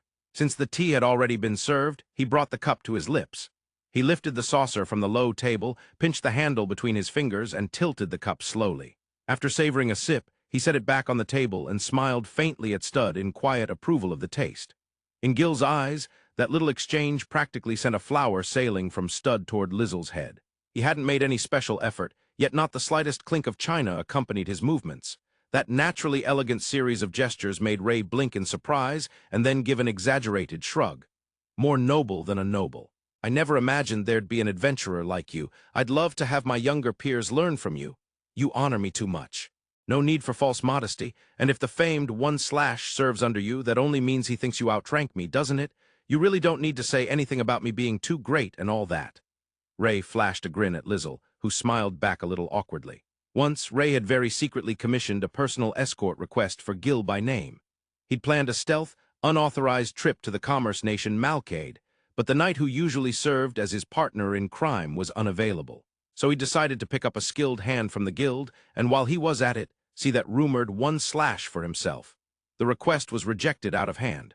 Since the arrangements had been made purely through the guild, Gil had no idea the job had come from Ray. It was true, though, that he'd found escort a certain viscount completely unappealing. Gil, who would so easily toss aside a chance to build ties with a viscount, had allowed Lizel to form a connection with him. Ray didn't bother to hide his amusement over this. Lizel only replied, "It was a coincidence our paths crossed," and glancing at Gil, saw him silently shake his head. He clearly didn't remember. Looks like it's about time." Watching them with interest, Ray finished his tea and rose. Lizel stood as well to see him off, starting to bow. "You can stay as you are." But Ray stopped him. Ray's hand, pressed against Lizel's chest, was large and warm. Yielding to that gentle pressure, Lizel straightened back up. "Lizel, was it? I'd like to stay on good terms with you. I'm honored, but I'm just a rank E adventurer. If you're looking for someone to favor, I'm sure there are more." "No." Ray's hand still rested against his chest. Smiling boldly, Ray stared at him. Those golden eyes seemed to see straight through everything, but Lizel's own expression remained unchanged. Gil's eyes sharpened with wariness, and Stud's features tightened with faint displeasure. Ray noted both reactions out of the corner of his eye, but didn't remove his hand. Leaning in slightly so their faces were close, he spoke in a low murmur, his normally bright tone suppressed. "I simply felt it'd be best for me personally to be connected to you, a noble's intuition. Care to trust it? If that's what you believe, I have no grounds to deny it." Lizel narrowed his eyes slightly, his smile never fading. After a brief silence, Ray suddenly removed his hand. "Good, that's settled then. Next time you must come visit me. I'll show you my prized labyrinth collection." Laughing heartily, Ray left. Judging by the direction he went, he wasn't heading for the guild's front entrance. He was probably exiting through a back door or some other route. Lizel let out an exaggerated breath, relaxing on purpose, and Stud approached with his usual blank face. "I'm sorry, he's always like that, and I really wish he'd learn some restraint." "You don't have to apologize, Stud-kun. Having a Viscount deign to speak to us is an honor. You may rest here for a while if you wish." "Thank you, we'll take you up on that." Stud watched Lizel for a moment, as if gauging something, then gave him 2 light pats on the head and left the room with the same calm expression. As Stud's footsteps receded, Lizel reached for the gold coin on the table. He slipped it into his wallet and settled on the sofa. With a soft thump, Gil dropped into the seat opposite. "You turned down a request from a Viscount. What a waste. Shut it, you're the one who almost turned down Bane buddies with him." They exchanged a look. Gil snorted. Lizel smiled in amusement. "So, was it what you expected?" "For the most part. Since he came directly, I figured it might be someone from the gendarmerie, but in the end it was just like you said. The head of the gendarmerie's him. If they can't twist the guild's arm, there's no way someone lower could." While they'd been waiting in that reception room, the two had been discussing who might show up. How did they know it was gendarmerie-related? Simply because, as mentioned in the conversation, Lizel had once had contact with them. Back then, the gendarmes had said they would go confirm something. To verify anything about a noble, the matter would have had to reach the top. That person was Ray. The gendarmerie knew Lizel was an adventurer, so in addition to offering thanks for the dungeon item, Ray had likely come today to the guild to check that for himself. Judging by his reaction, Ray hadn't known that the one who gave him the gift was the same person who'd been suspected of being a false aristocrat. So, you think that suspicion's cleared up? That was what his visit to the guild amounted to. He'd come to determine whether the man rumored to be a noble was actually a noble or not. Since he'd had the good fortune to meet Lizel face to face, he no longer had to go through the trouble of asking around. Oh, it's absolutely cleared up. And your basis for that? He checked for himself. Lizel tapped his chest twice with his fingers. Gil let out an understanding ah. The hand Ray had pressed against him as he left, the one that hadn't lifted even after he'd helped Lizel stand, had clearly served another purpose.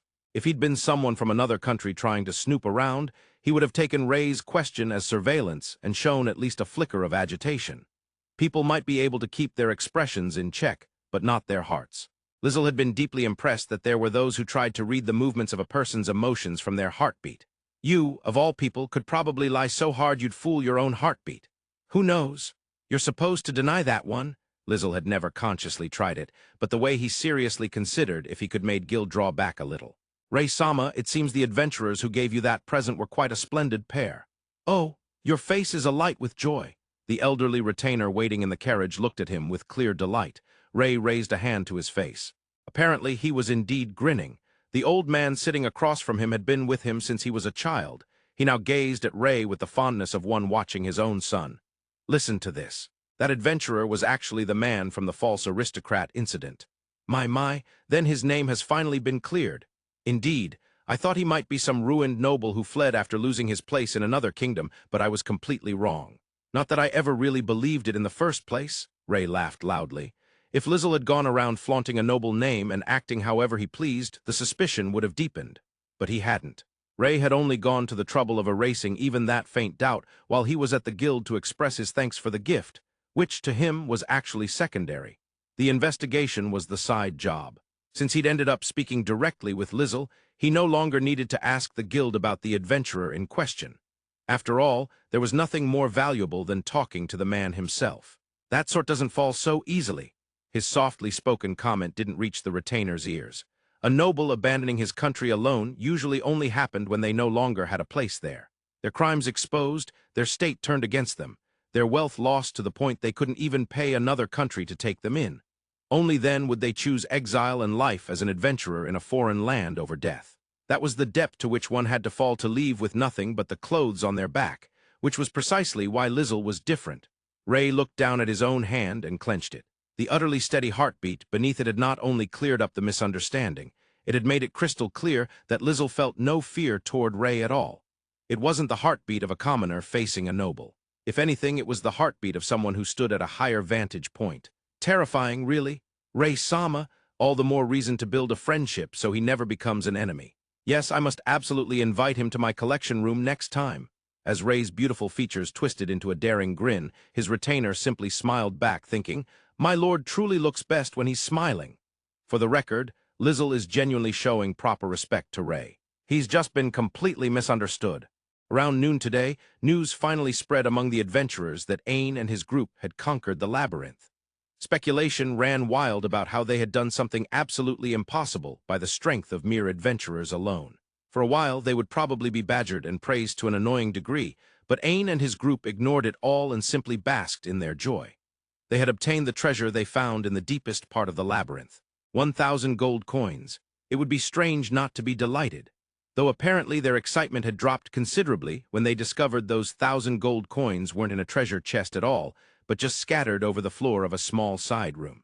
Incidentally, they had already visited Lizel the previous night and handed over 500 gold coins, just as promised. Lizel had, impolite as it might be to admit, been inwardly surprised that they had honestly handed over half their reward without trying to cheat him. But from Ain and his group's point of view, they never imagined they could get away with deceiving Lizel and Gil, so this was only natural. The previous night, They had showered Lizel with flowery words of thanks, then headed off in high spirits to celebrate their conquest. Each of them gets 125 gold coins, right? Is that a lot? If they're thinking of getting good gear, more than half of that's gonna be gone in a flash, and if they're aiming for higher ranks, it's obviously not gonna be enough. Now that night, Lizel and Gil had come back to the bar where they had first met. Gil sat at the counter and ordered liquor. Lizel hesitated, and the same fruit water as last time was placed in front of him. Watching the rows of bottles behind the counter with interest, Lizel took a sip of the fruit water. It was less sweet than before, which suited his taste perfectly. "It's delicious."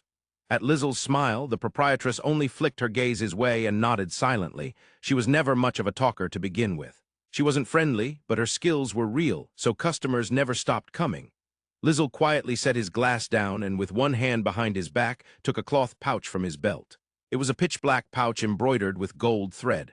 When he placed it on the counter, the clink of coins rubbing together sounded. The pouch lay exactly between Lizel and Gil, but Gil didn't look at it. Resting an elbow on the counter, he looked only at Lizel. The calm face that so often wore a smile had lost it now. Just by existing, that face carried an air of purity, and those languidly sweet eyes, which made people feel benevolence regardless of his true feelings, stared straight into Gil without wavering. Seeing that face, Gil finally understood why younger people would end up attached to him if he spoiled them with that expression. "Thank you for this past month." It had been exactly 1 month since Lizel and Gil met. In other words, the original contract Lizel had proposed ended today. "I couldn't manage to use up all my money after all. You went and earned a stupid amount right at the end." Lizel's teasing smile made Gil click his tongue and grimace. He wasn't truly frustrated. It had only ever been a probe in the first place, since he had no idea how much money Lizel actually had. His reaction was simply a protest against Lizel, who brushed it off so easily and then teased him. Even without looking, it was obvious the pouch was full of gold coins, and from one glance it was clear that was far too much for a single month of looking after him. Lizel had spent the month learning the going rates. He could not possibly be ignorant of them, so this was no mistake. Leaving the pouch sitting on the counter without touching it, Gil knocked back his drink. "That's a hell of a lot." "It's gratitude. And a reservation." "A reservation?" The way he said it, as if their business was done and he meant to walk away, made Gil openly frown. Gil had noticed that Lizel wanted to keep him close at hand. For his part, Gil had also assumed that, as long as Lizel was in this world, he himself would probably stay with him. "If something comes up again in the future, will you lend me a hand?" Right after he asked, a sharp crack split the glass in Gil's hand. The next day, an astounding piece of news raced through everyone connected to adventurers. 2 major stories in a row left the guild packed with restless adventurers buzzing with talk. The 1/Gil had finally formed a party. Never before had a single adventurer forming a party created this much of a stir.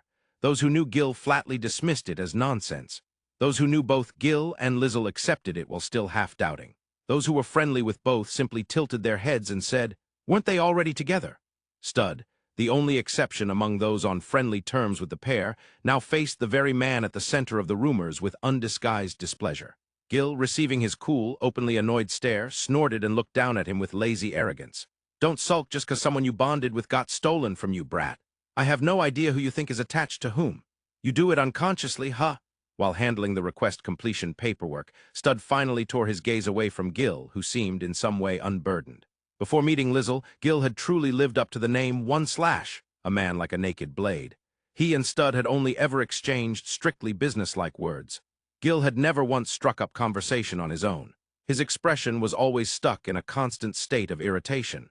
He never hung around with people, and if he was seen walking with someone, it was usually late at night when a woman had invited him. Stud hadn't disliked the lack of idle chatter. He certainly hadn't liked him either. And yet now, the man who made such exasperated faces in front of Lizel seemed like a different person altogether. It wasn't that he'd softened. It wasn't that he'd grown kinder. Stud could easily imagine that if you picked a fight with him, you'd still be exposed to a sharpened, deadly killing intent. Maybe it was that his whole demeanor now had a sense of ease. In a strange way, it even felt like his presence as an adventurer had leveled up. If asked whether he liked or disliked this Gil, Stud's answer was, he didn't like it.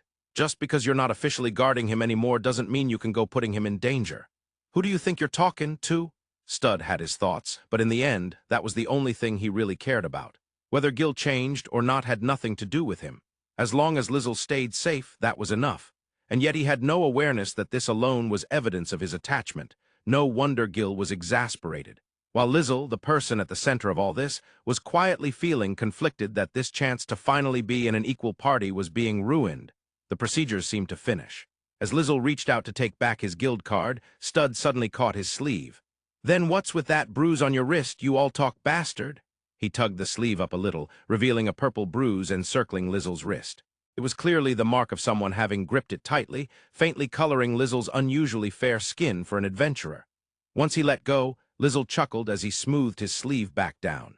"Gil begged me in tears not to abandon him. As if, judging by the way Gil denied it with a click of his tongue and a sullen look, he was definitely the one who'd left the bruise. From the way Gil avoided Stud's disgruntled gaze, he clearly felt at least a little guilty about it. Stud wondered what had happened, but decided not to pry, trusting, at least to a certain extent, that Gil wouldn't hurt Lizel again. He had always disliked sticking his nose into other people's business. In fact, the only ones who knew what had actually happened the previous night were the two involved and the proprietress at the bar. Given her taciturn nature, she would never spread it around. Gil himself didn't want to remember it and wished everyone would forget as quickly as possible. The truth would likely never come out. Once he had confirmed that Lizel had carefully put his guild card away, Stud held out an envelope. "This came in with the letters addressed to the guild master this morning. I checked the contents. It appears to be for you too. I can't think of anyone it could be. It's for me." The envelope had no name or address written on it, but the thick, high-grade paper it was made of spoke of money. Lizel took it, flipped it over, and saw two bold words scrawled in the bottom right corner: "Mr. Bear." There was no need to think about it. It was from Viscount Ray. What did the guild master say? No idea. I brought it over on my own. There won't be a problem. While sorting the mail as usual, Stud had spotted a letter that was clearly from a viscount. Judging by the way the sender had written, he'd guessed it was for Lizel, checked the contents, and then simply brought it with him. Lizel wondered if that was really okay, and glanced at the guild staff member sitting next to them. The man nodded. Stud had never gone this far for someone's private business before, but he often took actions like this in the name of efficiency. "You refused any noble interference when you joined the guild. Are you sure about this? They're only refused as registrants. If nobles come in as clients, the guild can only be happy to have them as customers. If they refused all noble involvement, they would only make enemies. So they decided to make them allies instead. That seemed to be the guild's policy. However, unless the guild itself declared, do not get involved. There was no rule letting you refuse a letter from a noble." "I don't particularly intend to refuse," Lizel thought, as he pulled the letter out of the already open envelope. "Is it all right if I read this here?" He voiced the question prompted by Stud's earlier comment and glanced around. He couldn't help but give a wry smile as all the gazes that had been directed their way scattered in unison. It wasn't that he hadn't noticed. It was simply that, as someone who had lived his life being watched as a noble, Lizel had grown indifferent to other people's eyes. Even in situations where it would be troublesome if people knew, he often brushed off their gazes out of habit and ended up causing problems. He could be careful when it mattered, but only when he consciously decided it was important. Well, they won't know what's written in it, or who it's from. They won't, but still, in the midst of all the attention they were already getting for forming a party, being handed an obviously important-looking envelope from a guild staff member would make anyone suspect there was more to it. For a fledgling adventurer like Lizel, it looked out of place. People were already letting their imaginations run wild about his background. This would only feed the gossip. Pushing his falling hair back behind his ear, Lizel read the letter with a grace that only added to that impression, utterly unconcerned. "You really do go at your own pace, don't you?" Lizel only gave a vague smile at Gil's exasperated comment and finished reading. "For a noble, he has an incredibly light step." "Ha!" Lizel handed him the letter, and Gil dropped his gaze to the page. The bold, sweeping handwriting suited the writer's boisterous personality. Frowning at the typically noble, tediously roundabout phrasing, he pieced together the content. It was simple. He wanted to show off his collection. He had a favor to ask, so please come, that was all. "You gonna go? What do you think?" "I feel like he'd forgive me even if I turned him down, though." "You don't want to go? I'm just saying that's an option. Since we finally formed a party, I want to hear what you think, too." "Thought you were the leader." Yes, the representative of their party was Lizel. Usually the highest-ranked member served as leader. It was common sense among adventurers. Lizel had therefore assumed Gil would take the role, but Gil himself refused. "Me, leading you around." "You're kidding, right?" he'd said with a perfectly straight face. Faced with such certainty, Lizel hadn't forced the issue, and so the leader of a rank E party was born. "If you don't want to go, we'll turn him down. You always look like you hated dealing with nobles like that." "If it's necessary, I don't care." Lizel fixed his gaze on Gil. If Gil had been lying, Lizel would have refused at once, but that didn't seem to be the case. So it's not nobles in general you hate, more like there are particular nobles you can't stand. Lizel was convinced that Gil had, or once had, some connection with nobles, likely knights or nobles related to them. It was only a guess, but he didn't think he was wrong. Gil clearly didn't want to talk about it, so Lizel didn't intend to press. But if it ever became necessary, he fully intended to ask, no holds barred. In that case, since it's a rare invitation, let's accept it. Yeah, Studcun, do you know where the Viscount's house is? When he asked Stud, he learned that, as expected, it was in the Central District. On his first day in this world, Lizel had already noticed that, here as elsewhere, important institutions tended to be gathered near the center of the country. The nobles' quarter was close to the castle. The Central District was clearly set apart, encircled by a river. 4 large bridges to cross the river stood to the east, west, south, and north. Each had military police stationed like gatekeepers, watching the flow of people and keeping out anyone suspicious. Of course, that didn't mean only nobles could enter. Many people worked in the Central District, and merchants came and went in large numbers. The outer parts of the Central District were bustling with crowds, so Lizel and Gil should be able to enter without much fuss. It's a bit of a walk, but once you reach the big bridge to the Central District, there's a carriage rental. Can ordinary adventurers rent those? If you try to use them for no reason, you'll be thoroughly suspected. But with a letter from the Viscount, you should be fine. Especially you, I doubt you'll have any trouble at all. The carriages on the big bridge were large, luxurious ones used by wealthy people who lived in the very center of the Central District. When going out of the center, it was common sense to switch to a smaller carriage. The big ones were rarely seen this far out.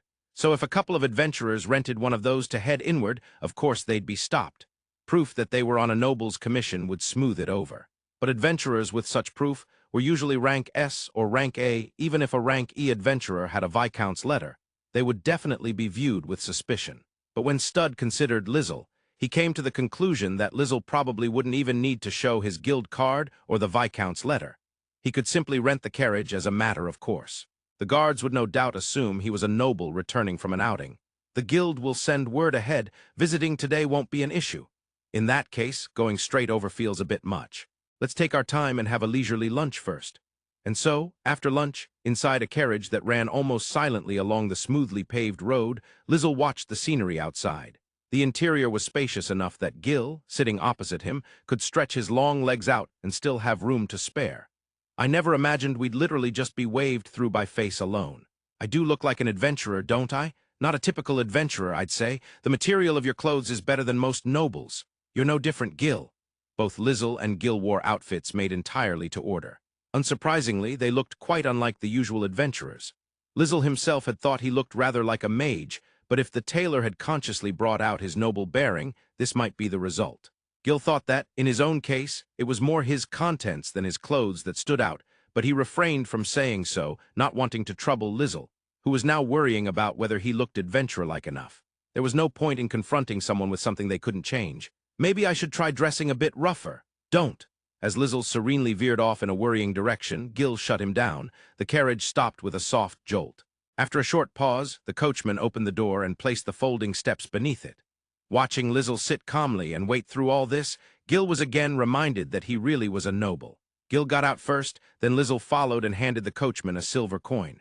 After seeing the carriage off, Lizel slowly looked around him. You must be Lord Lizel and Lord Gil. An elderly gentleman stood tall and straight in the center of the open gate. Judging by his attire, he was a butler. With a polished bow, he smiled gently and regarded them both. I serve as the butler chief of this household. This way, if you please. They followed his lead and stepped into the front hall.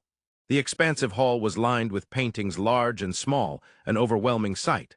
Lizel scanned each one, tilting his head inwardly. The scenes depicted didn't really seem like the sort of subjects usually chosen for art. Adventurers striking down monsters, or being struck down by them, the scenery of labyrinth interiors, or simply a painting of a labyrinth's gate. Gil, these are... I see you're admiring them already. These two are part of my proud collection of dungeon items. Ray appeared with an entrance that almost came with a bang sound effect. In reality, of course, no such ruckus was made. He strode forward with arms lightly spread like an actor on a stage. I'm glad you came. Allow me to welcome you.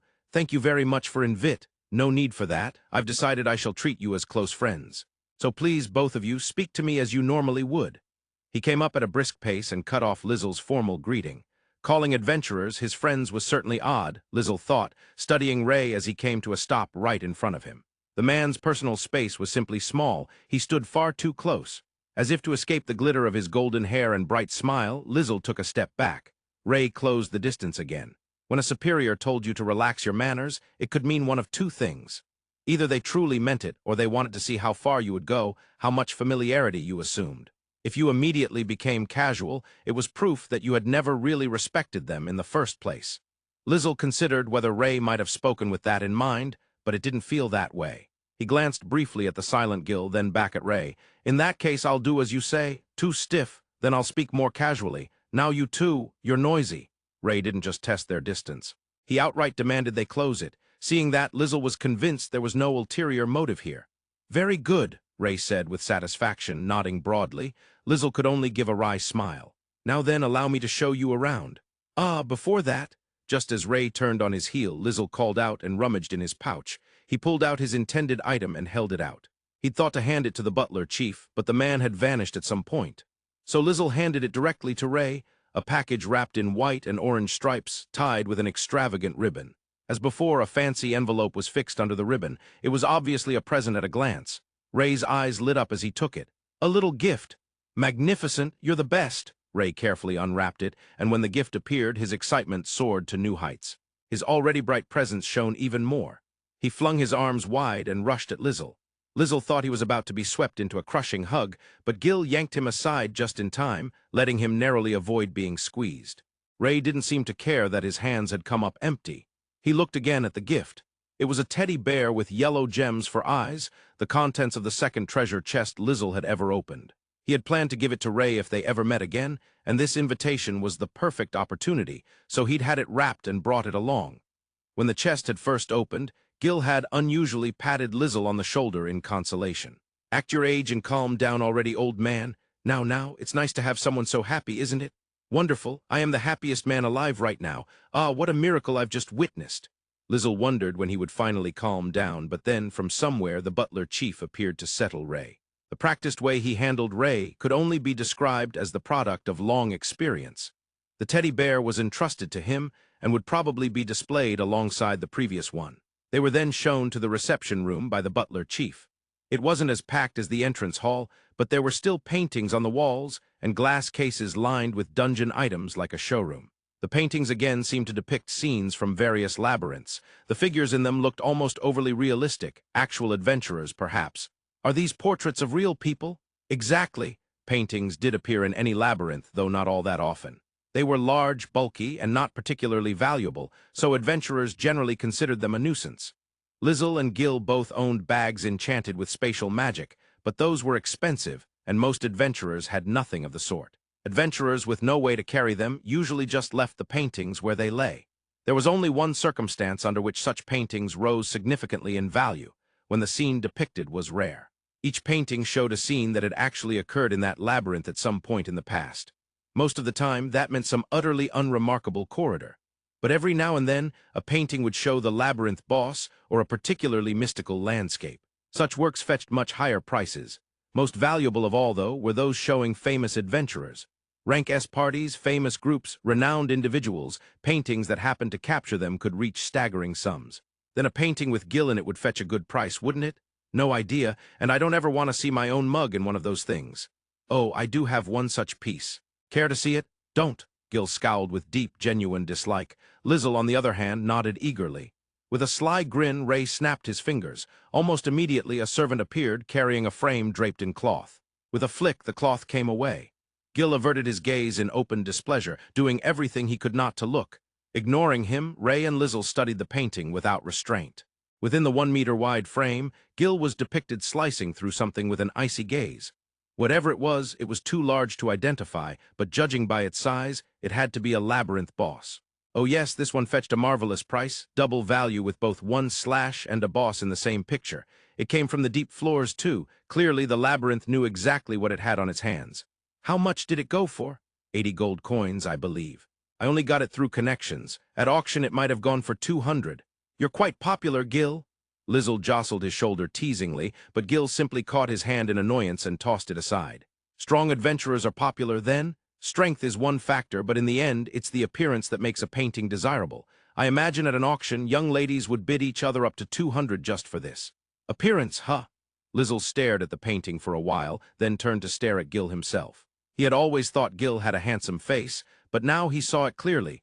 Remove the habitual furrow between his brows, and that face became truly striking. The Gil in the painting wore just such a neutral expression.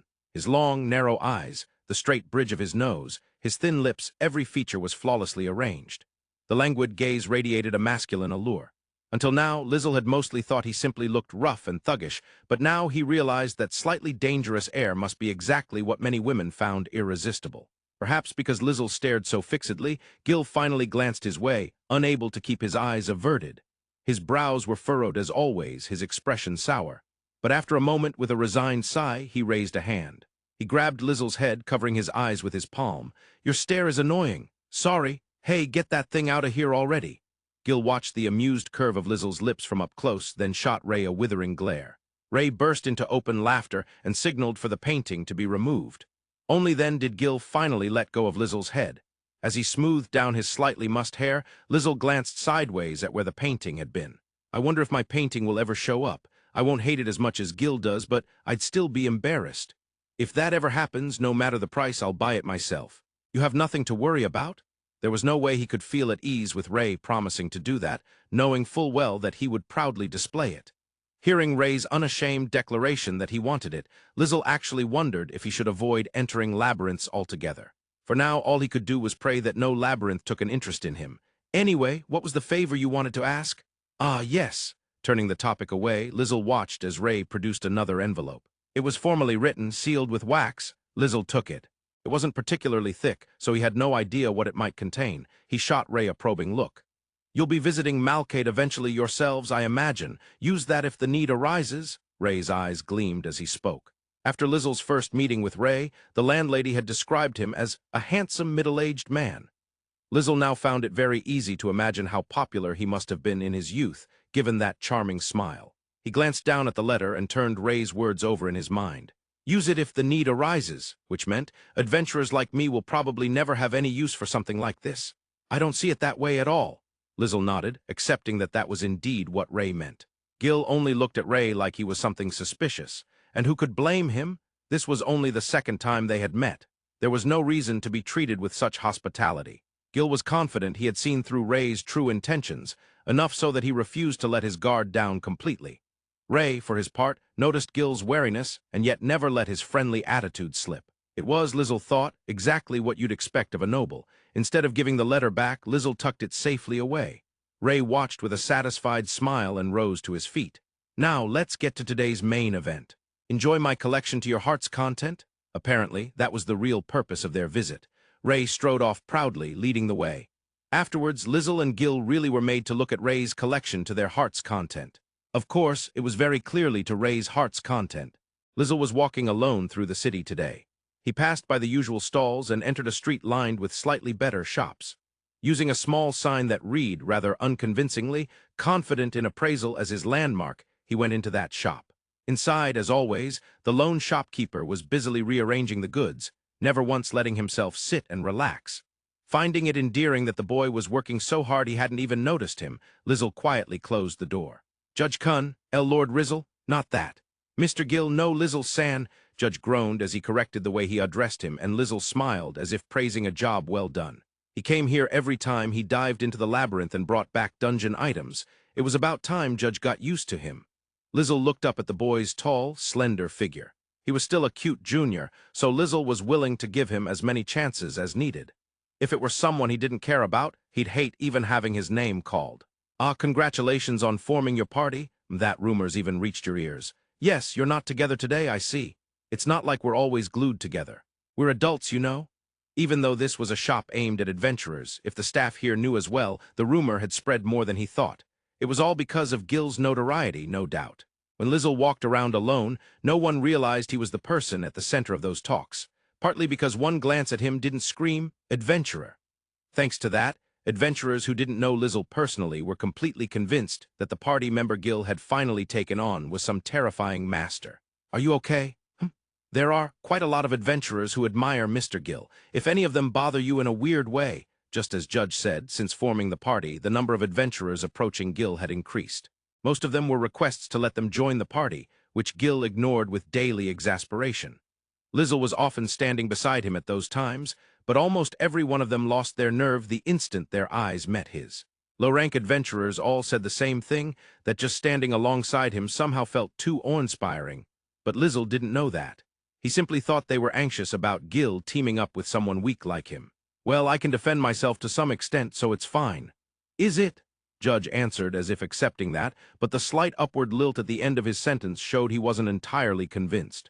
Lizel didn't look particularly strong, so it wasn't strange Judge thought that way. From Judge's perspective, it was unbelievable enough that Lizel was an adventurer at all, and he couldn't even picture him fighting. Telling him not to worry about a regular customer who treated him so kindly would be stranger still. Yet the dungeon items Lizel brought in were always impressive. They'd only occasionally met since long ago, but Judge knew Gil wasn't the type to team up with someone completely useless. Thinking that Gil himself had changed a little lately, Judge accepted the dungeon item Lizel held out. After bringing in 2 teddy bears in a row at first, Lizel had since brought in all sorts of different dungeon items. This time it was a palm-sized hourglass with beautiful decoration. Unerring hourglass, it seems. Does it have any special effect? No matter how many times you use it, it measures exactly 3 minutes. Lizel stared at the hourglass with a conflicted expression, unsure whether that was amazing or not. Lately he'd often dived into the middle and even deep layers, but he still hadn't encountered dungeon items with the sort of flashy, labyrinth-like special effects he imagined. Starting with the teddy bears, then monster figurines from the labyrinth, a tea set that never got dirty, a wallet that came back even if stolen. Everything stayed within the realm of daily necessities. Because of that, whenever Lizel found a treasure chest these days, Gil would smirk nastily at him. It'd be fine if that were the same for everyone, but sometimes Gil would go out alone and come back with rare beast fangs or rare ores, which Lizel found hard to accept. "I was hoping for something a little more special, but nothing like that comes out, huh? F for me, I'm happy I get to see so many rare things, you know. Judge Kun, you're a good kid." Lizel gently patted the head Judge had lowered in an attempt to comfort him. Judge's back shot straight right after, and Lizel laughed as he accepted the now-appraised hourglass. Most adventurers, unless an item was obviously useful, would sell it right after appraisal. Lizel, on the other hand, took everything back with him under his "maybe someday it'll be useful" philosophy. Thanks to that, he'd also found souvenirs to bring Ray. "By the way, the wrapping you did last time was really well received." Oh, really?" Judge, who was still faintly flushed and holding his head, brightened with delight at Lizel's words. Despite the shop not being very large, for some reason it seemed to stock everything. Lizel had stopped by before visiting Ray's house last time. Of course, his goal had been to decorate the teddy bear with the yellow eyes. Gil had watched them with a look that clearly said he didn't get it, while he and Judge discussed this ribbon or that one as they wrapped the teddy bear. "Was that one another delivery request?" "No, that was a souvenir for Viscount Ray." "I see. Wait, He was overjoyed." Lizel beamed, and Judge gave up thinking any further. If he started, it got scary. He'd wonder if the handwriting on the appraisal sheet had been neat enough, or if he should have used higher-grade paper, or even start doubting his own appraisal result. Not that he ever thought Lizel should take this business elsewhere as a shop owner, of course. Lizel called himself just a rank E adventurer, but Judge, who had never believed that to begin with, now believed it even less. There were a lot of dungeon item paintings at the Viscount's house. There are apparently quite a few painting collectors like that. Do people often bring paintings to your shop, Judge Kun? Judge's shop also dealt in dungeon items they'd bought back. Perhaps because it was an item shop owner aimed at adventurers, most of it was practical goods, dungeon items that circulated here and there. Useful dungeon items came from the middle and deeper layers, but there weren't that many varieties, so truly rare ones almost never showed up. That was probably why Ray didn't buy from shops and instead sought low-layer dungeon items that would never be stocked there. Useless paintings, being hard to sell, weren't displayed in Judge's shop at all. I do appraise them occasionally. There was a painting of Gil at the Viscount's place. It was apparently very expensive. Mr. Gil's painting? Judge tried to imagine it. Since the paintings depicted scenes inside the labyrinth, it was probably of Gil fighting monsters. No matter how he thought about it, that was terrifying. Judge couldn't imagine hanging something like that on his own wall. How about Lizel, though? Judge looked over at him. The awe he felt when they first met had quieted down, but it certainly hadn't vanished. He could tell that whenever they faced each other. The way he tucked his hair behind his ear, his eyes narrowing in a gentle smile, those were sights worthy of a painting in their own right, Judge thought. If a picture were painted of him facing monsters with that same serene expression and air of purity, how much would he price it at?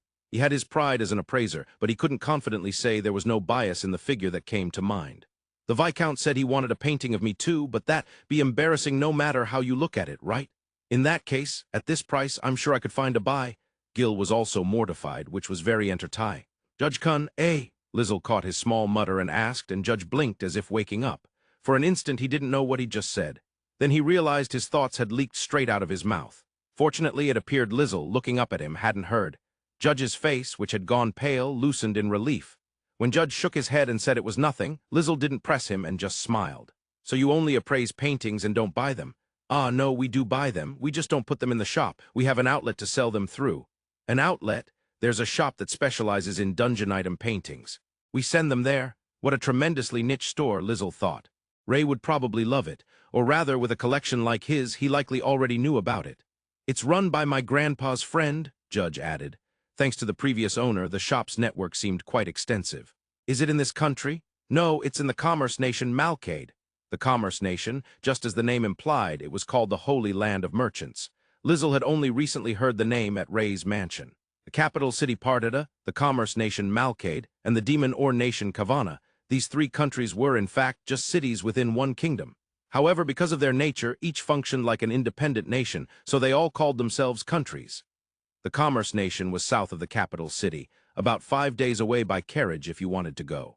As the existence of a painting specialty shop suggested, there was nothing related to trade that you couldn't find there, and new businesses were constantly being born. For that reason, competition between merchants was fierce, with each shop sharpening its blade against the others. It sounded like a vibrant, bustling country. According to Gil, though, it was a noisy, restless one. Lizel, son, do you have plans to go to Malcade? Why do you ask? Actually, my grandpa is in Malcade. Oh, the previous owner Gil mentioned. Judge nodded at Lizel's words. His height even surpassed the tall Gil, but his movements resembled those of a small animal. Gil often said he was glad Judge hadn't taken after his grandfather's looks. It only worked because Judge had such a baby face. Judge's eyes wandered hesitantly for a bit, then he finally looked up at Lizel. I'm planning to go see him soon, so if possible, if you don't mind. As Judge gradually lost confidence, Lizel waited quietly. He had a vague idea of what the boy wanted to say, but he wasn't so indulgent as to fill in every word for him. If you and Mr. Gil are planning to go to Malcade, I'd like you to come along as my escorts, if you would. I've never taken an escort request, you know. I think you'd be better off asking someone more experienced. At Lizel's perfectly reasonable point, Judge clammed up with a pained grunt. There was no problem in terms of an escort request itself. Lizel's personal rank was rank E. But since he'd formed a party with Gil, their party rank had risen to D rank C was where escort requests started to appear, and they could accept those without issue.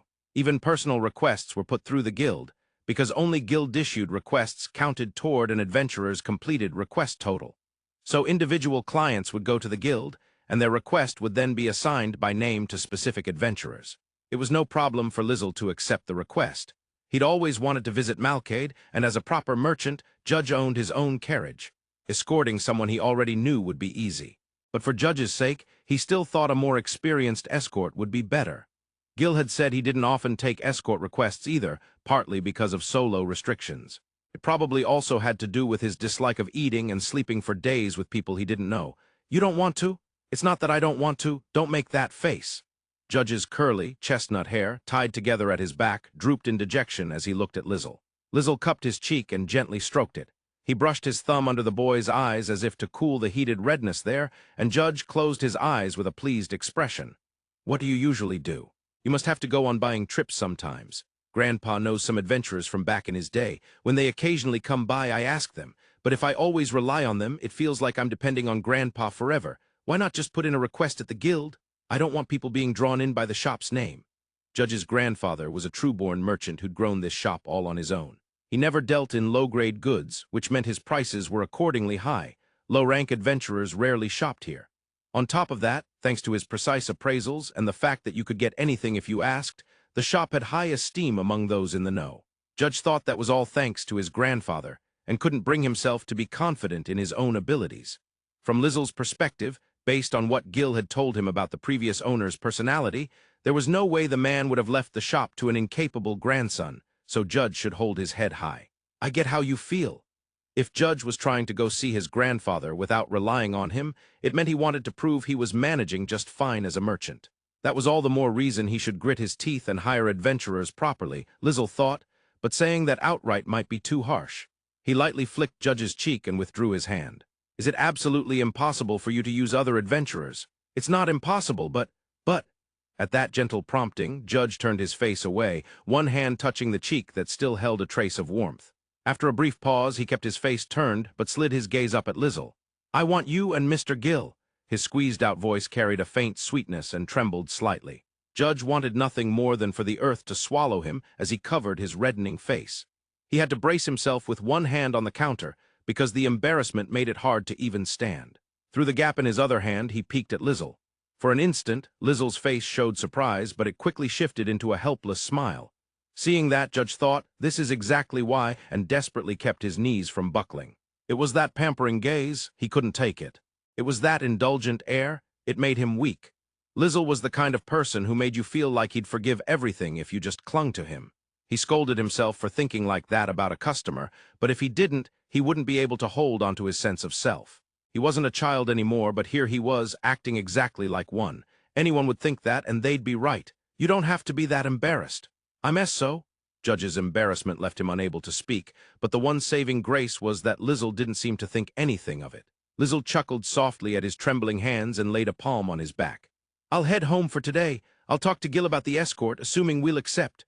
Judge nodded over and over, and Lizel smiled, placing a few copper coins on the silver tray on the counter, the appraisal fee for the hourglass.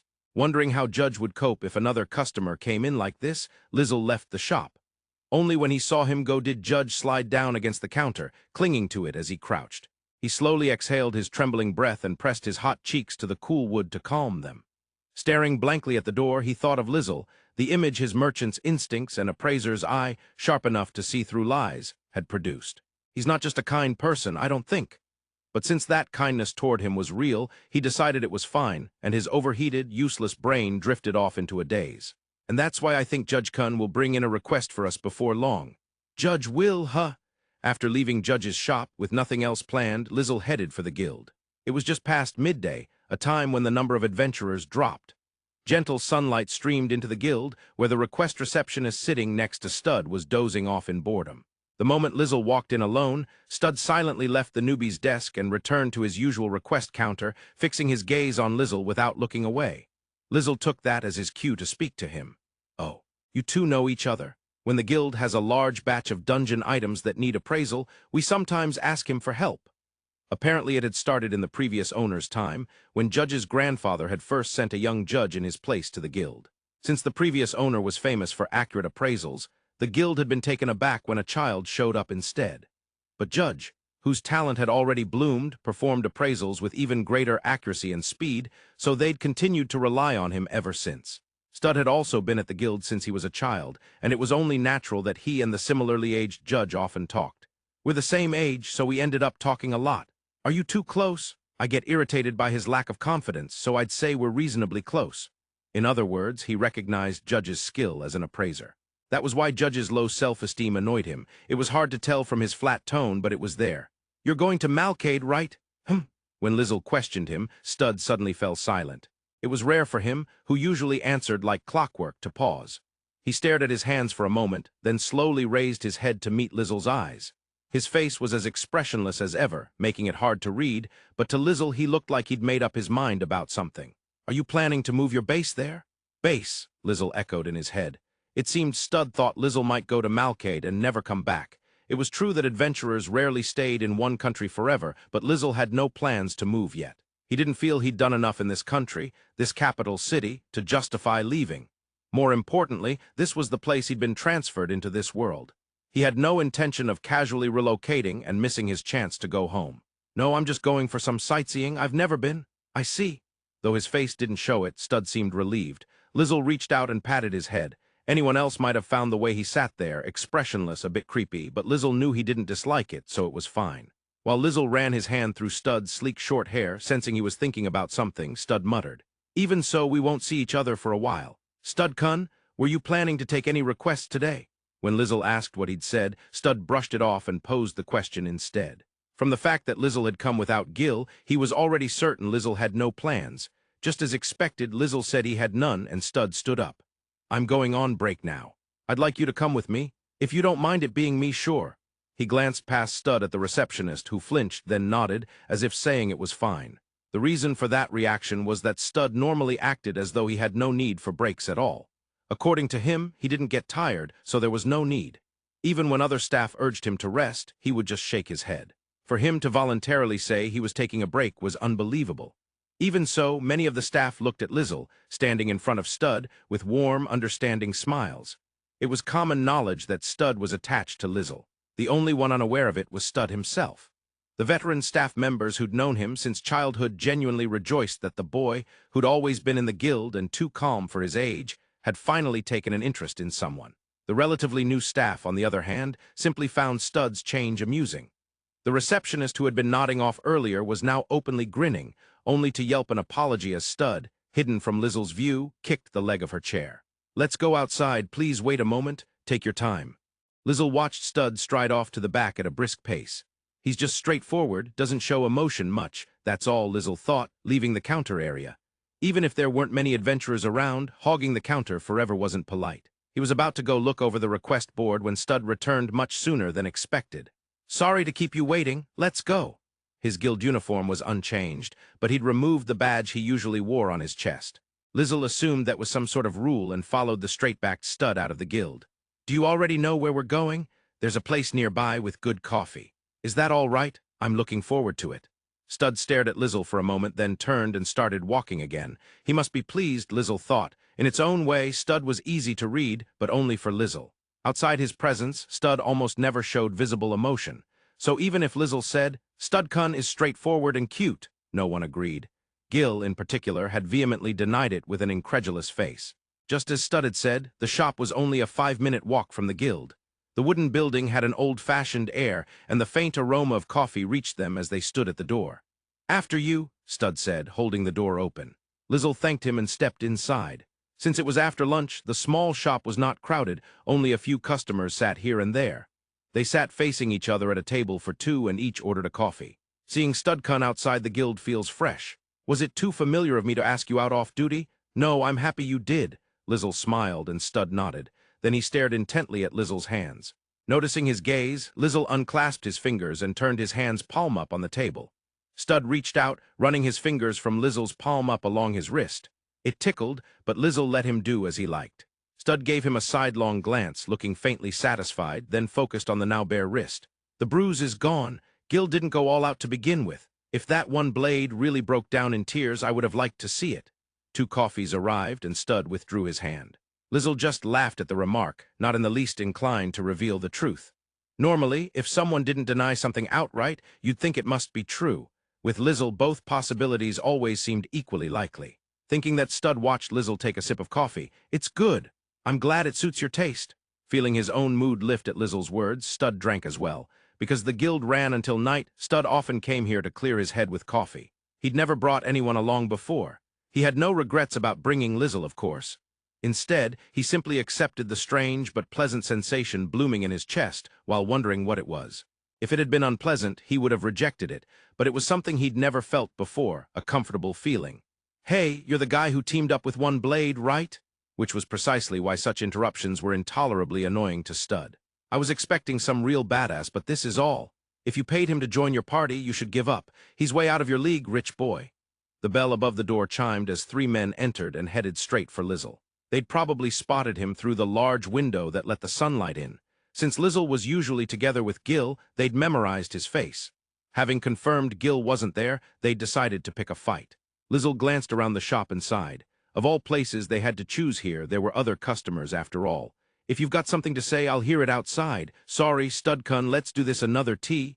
"No. I want to spend time with you now." As Lizel started to rise, Stud stopped him.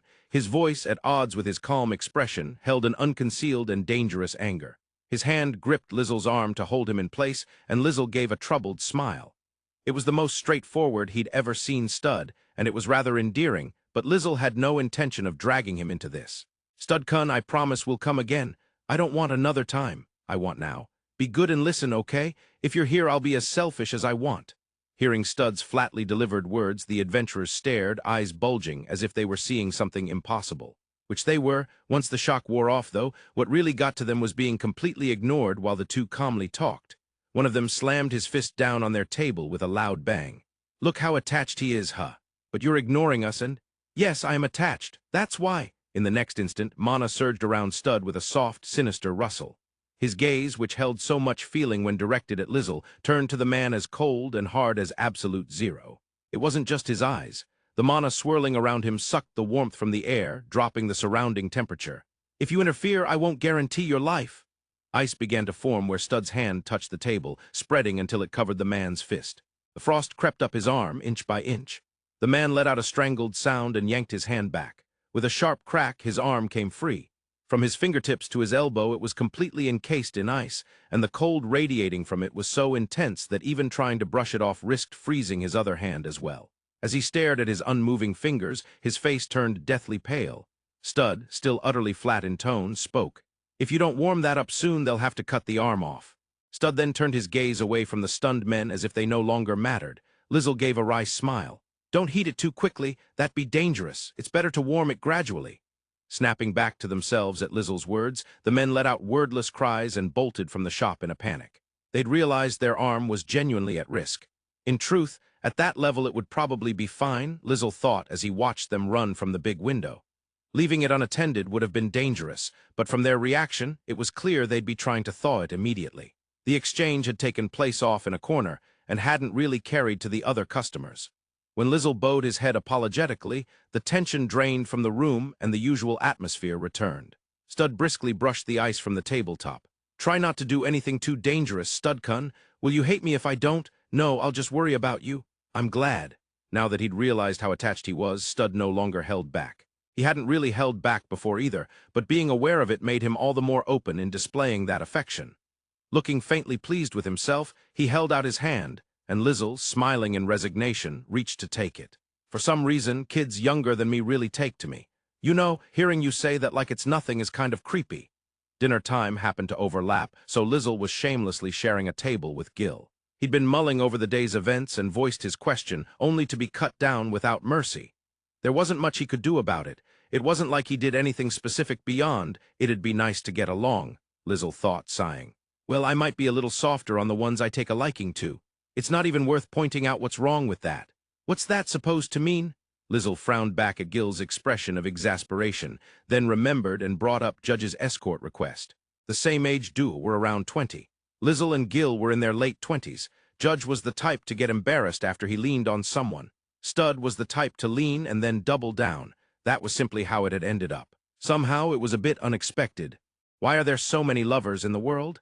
Even though the probability that the person you like will like you back at the same time is almost zero. Lizel believes it's because affection can be imprinted.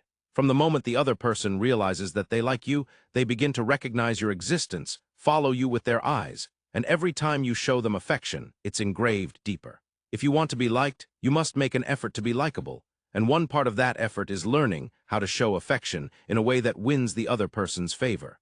To a merchant striving hard to become fully fledged, he shows complete trust by buying in a way that leaves everything to that merchant. To an emotionless staff member who doesn't know how to rely on others, he conveys a never-before-known, unreserved affection through the palm of his hand. If you first clearly show your affection and etch your existence into them, and then continue to give them what they seek. Not so frequent that they get used to it, not so rare that they fear losing it. If your affection becomes something indispensable to them, you've succeeded. It's one of the methods Lizel uses when he meets someone he wants to get along with. It may sound like a despicable tactic, but it's not. It's only natural to show affection to someone you want to be close to. Lizel can simply choose the most precise way to show it. He can do this because his insight into others is exceptional, and he understands what they want. Lizel doesn't particularly care what others think of this method, but there is one thing he doesn't want misunderstood. Neither the affection he gives, nor the affection others develop in response contains any falsehood. "I know you're useless at everything but business, but do your best to come back as soon as possible." Useless? What happened to answering properly? Honestly, only your height keeps growing. Ow! Because of that, as they're horsing around right before leaving for the commerce nation Malcade, Lizel finds Stud and Judge rather endearing, and unlike Gil, he doesn't feel the slightest urge to tell them to hurry it up. though he did step in when Stud smacked Judge. "Stud is always so harsh with me." Hearing Judge plainly voice his dissatisfaction for once, Lizel only chuckled, thinking how close they were. Inside the carriage that rocked faintly with a soft rattling sound, Lizel suddenly turned and looked at the back of Judge, who was acting as coachman.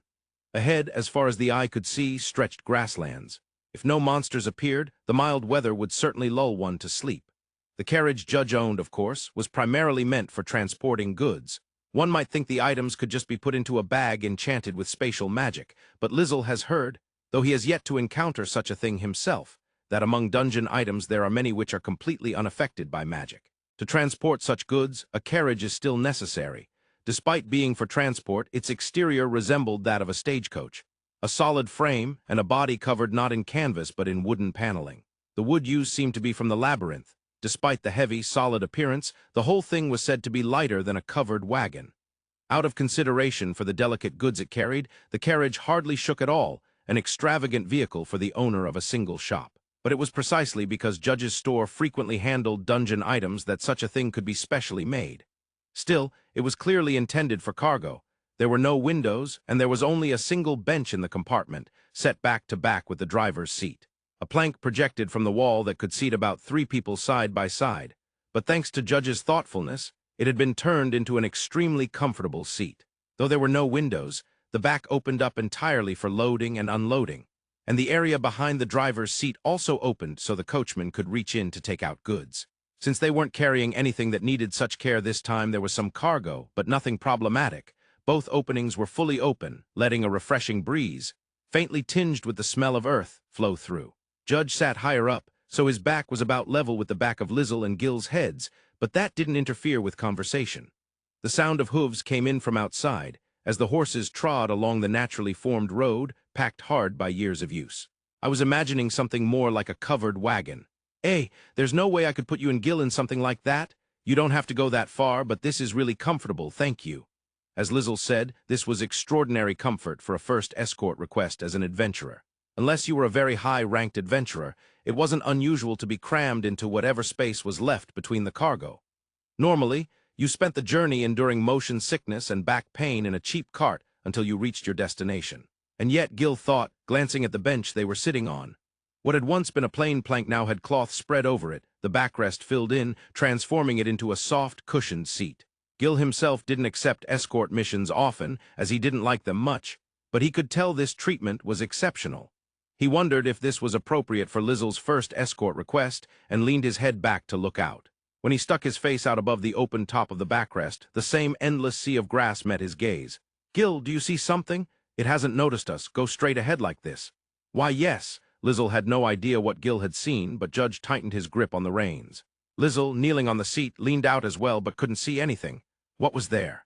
Probably a pack of wind-cutting wolves. Probably, that's what it felt like. Gil let out a yawn, then slouched back against the backrest, and Lizel looked out again, still none the wiser. "You talk about sensing presences and killing intent a lot, but I can't feel any of that at all. You get used to it. How do you get used to it? Maybe by living for a while in a place where not sensing a presence means you die." Even as he said it, Gil suddenly had a bad feeling and looked at Lizel. As expected, Lizel was seriously considering it, so Gil quickly told him to forget it. From previous experience, Gil knew all too well that for all his intelligence, Lizel was perfectly capable of doing something incredibly stupid. Seeing Judge's back trembling at their dangerous conversation, Gil sighed. "Hey, you get it, don't you, employer? Why yes, when a monster shows up, I stop the horses and hide inside the carriage." Judge had already made the trip to Malcade many times. Naturally, he'd always had escorts, and in all those 10-day round trips, never once had there been a time when no monsters appeared. He had gained enough nerve to at least inform his escorts when something was coming, and to sometimes simply pass by monsters that showed no interest in them. Every time monsters appeared, he had fled to the carriage from the driver's seat half in tears, so he was used to it by now. "That's about normal," Gil said, while explaining things to Lizel and staring up at the carriage ceiling. By the way, Gil's explanations were rough in tone and disjointed, but he only spoke in key points, so Lizel found them easy to understand. "Hey, does the top open? The top, the ceiling." "Ah, yes, if you push it, it opens, you can tell." As he said, there was no handle on their side. In keeping with the emphasis on airtightness, there wasn't the slightest visible gap. Only when Lizel narrowed his eyes and peered carefully could he just make out the fine line there. It was probably so that goods could also be taken out from above. In that case, hey, even if a monster that's noticed us shows up, you can keep going until it gets within 50 of us. What? Stopping every time would waste too much time. Judge turned around, his face saying he couldn't believe what he'd heard. Normally, you halted the carriage as soon as you saw a monster in the distance turn toward you. That alone was frightening enough. And now they were being told to keep going, as if nothing were happening without even slowing down. The adventurers Judge knew weren't weak by any means, but no one had ever told him that. Are you going to use magic for long-range attacks? But they said they couldn't fire repeatedly, and it was hard to aim from a moving carriage. It's not magic, so it's fine. He's the one who'll be doing it. I've never tried it from the top of a carriage before. I wonder if I'll hit.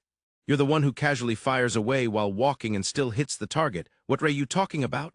Elbow on the backrest, Gil looked down at Lizel in exasperation. Despite saying, I wonder if I'll manage, there was no hint of anxiety on Lizel's face. Even when they were walking and talking, if Gil pointed out a direction, Lizel could shoot straight through the target without issue. If the carriage was moving but Lizel himself was stationary on the roof, that would be easy. The magic rifle itself floated in midair, so it wouldn't even be affected by the carriage's vibrations. Mana manipulation is delicate, honestly. You can do it, though. Well, I probably can. Gil argued with Lizel's muttering, but he understood that Lizel wasn't wrong. Normally, magic that required mana manipulation didn't restrict direction to that degree. A fireball, for example, didn't have a front or back. It was usually used to home in on a target. Even that was something only a tiny fraction of people could do. And yet Lizel's magic rifle had a definite orientation, required fine adjustment of its angle toward the target, and demanded control of a powerful recoil.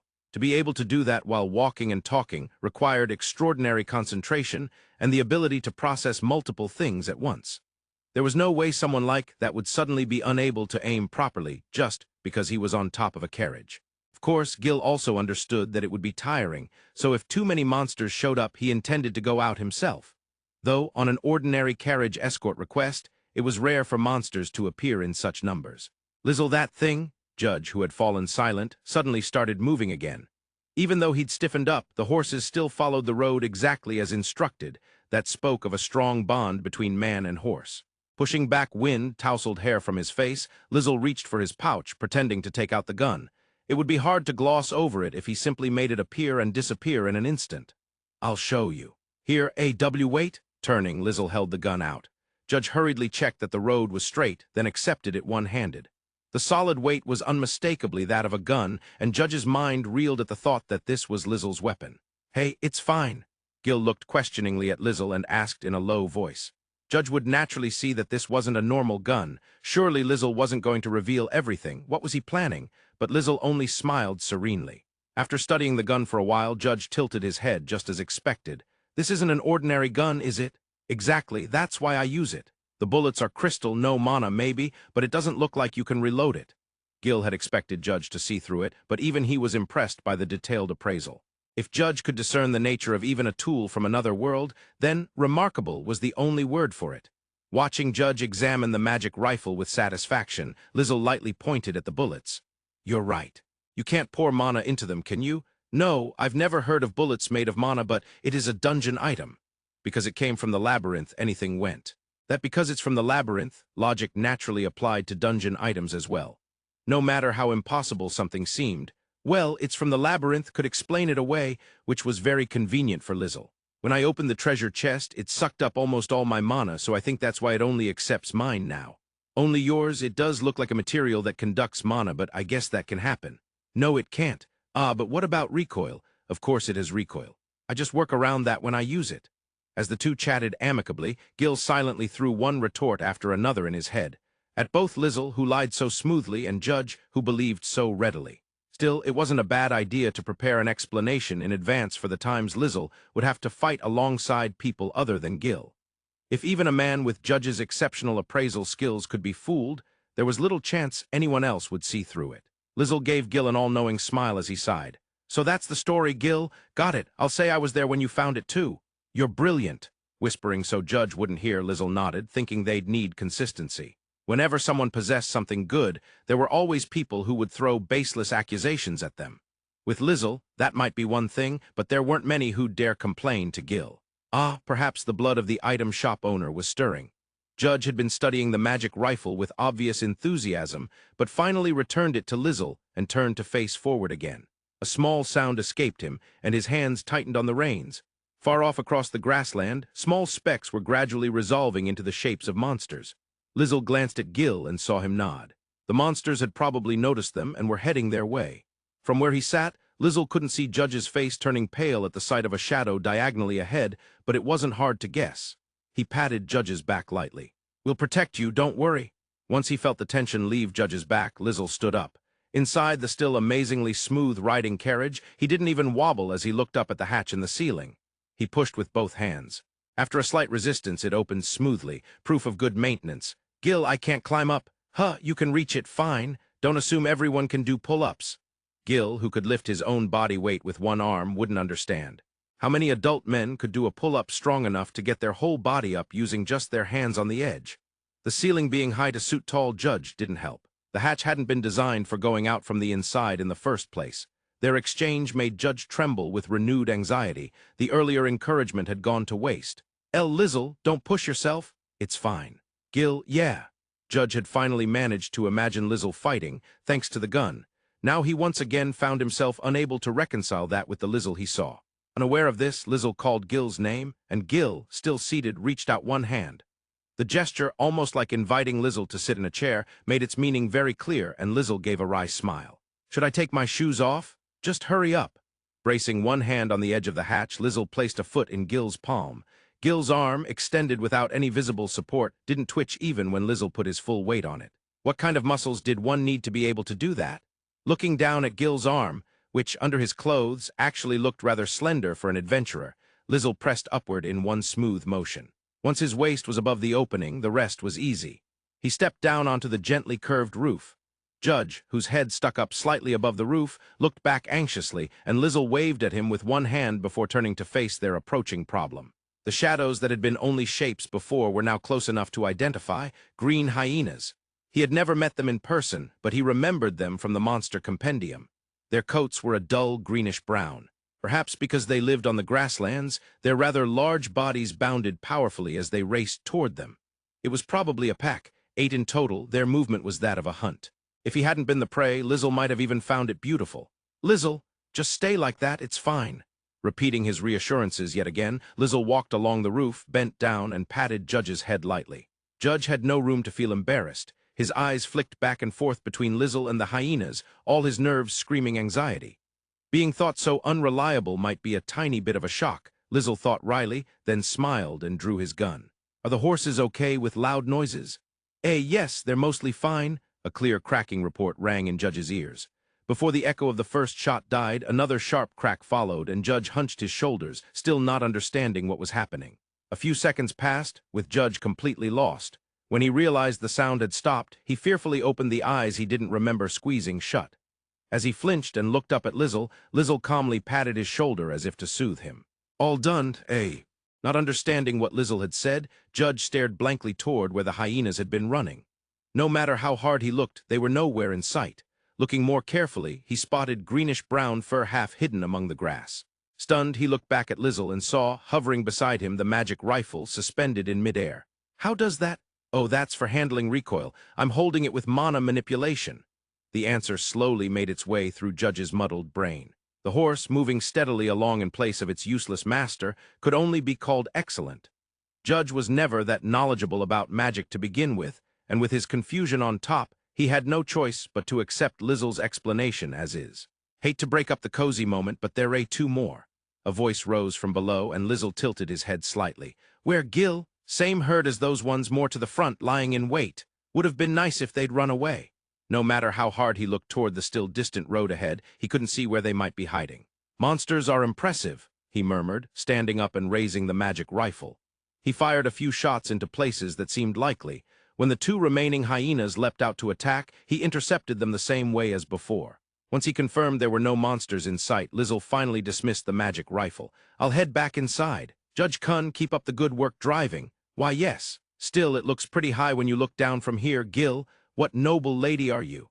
Gil's exasperated voice drifted up as Lizel vanished through the hatch.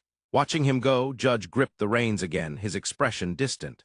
Not that the grip mattered. Again, the capable horses were choosing the road themselves. Judge suddenly recalled a conversation from a few days earlier and mentally framed the scene he'd just witnessed. If it were turned into a painting, how much would it sell for? Lizel and the gun, that fetch a pretty high price, maybe. His murmur naturally carried to the two in the back, and the ensuing, "Wait, I'm going to be sold," conversation requires no elaboration. Because they no longer had to slow or stop the carriage whenever monsters appeared, their progress was extremely smooth. And since they didn't encounter any monsters after that, they made far better time than planned. By nightfall, they had covered nearly 2 days' worth of distance. The carriage, lightly loaded, was easy to pull, and with only 3 people and a high-performance chassis, the horses still looked fresh. But they weren't reckless enough to march through the night, nor were they in that much of a hurry, so they began preparations for camping as scheduled. "Judge Kun, do you need?" "It's fine, please just sit and relax." That said, Judge was the only one doing the preparations. He practically sparkled as he cooked. It seemed he really enjoyed it. Lizel wasn't particularly set on helping, nor could he claim any confidence in his cooking, never having done it. Helping would probably only get in the way of Judge's brisk movements, so quietly sitting and watching was the safest choice. "Gil, are you good at cooking? I can probably make stuff that's edible." "That's amazing." At those words, Gil resolved never to let Lizel hold a kitchen knife. Lizel was generally deft at most things, but every now and then he caused absolute disasters. Gil didn't even want to imagine what would happen if one of those, every now and then, incidents occurred in the kitchen. Knowing Lizel's origins, it was easy to picture him as a former noble, having never cooked in his life. He seemed eager to learn anything and everything. The way he mimicked Judge, holding an imaginary knife and chopping imaginary ingredients, looked perfectly fine, but still. As a delicious aroma drifted over, Judge cheerfully pulled a table and chairs from a trunk enchanted with spatial magic and set them up inside the roomy carriage. Even a white tablecloth appeared, and Gil was exasperated while Lizel could only give a wry smile. With service this thorough, they might start refusing escort requests from anyone but Judge. They let themselves be guided into their seats. Glasses and a bottle of water were set down. "Spatial magic is really great. You don't have it in your country, right? I'm afraid I'll get so used to it that going back home will be scary." When Judge went outside to check on the food, Lizel looked down at his own pouch, wondering if he could somehow take such a thing back with him. Given how similar the two worlds were, the fact that they differed on this point made him think it might truly be impossible over there. "One day we should go meet a mage who can imbue things with spatial magic." "Spatial mages are rare as hell, you know. I've never met one either." If even Judge, who actually handled such items, had never seen one, then they were either under very tight protection or perhaps, if spatial magic corresponded to teleportation magic in his original world, it was a bloodline issue. While Lizel turned those thoughts over, dish after dish appeared on the table. There was no mistaking it. "Gil, we're being served a full course." He only used a frying pan, though. The only difference from a proper course menu was that all the dishes came out at once. Spread across the table, the food looked beautiful, perfectly worthy of being called court cuisine. Even by Lizel's eye, what Judge had produced with shining enthusiasm had no flaws at all. If this had been cooked in advance and stored in spatial magic, he'd have said nothing. But food couldn't actually go into spatial magic. As Gil had said, Judge had truly done all this with just one frying pan. "Please go ahead." Smiling, Judge urged them to eat, and the food was, of course, excellent. "Lizel, it suits you." "Not at all." "Well, it's his original job." They made Judge sit down instead of waiting on them and ate together. The lively air he had as he cooked vanished the instant he took his seat, and he reverted to his usual slightly timid self. Visually, it was a full course, but since no one minded, their conversation flowed freely. "By the way, since we're camping, I assume we need someone to stay up and keep watch. The carriage has a monster repellent on it, but yeah." Monster repellent was little more than a psychological nudge.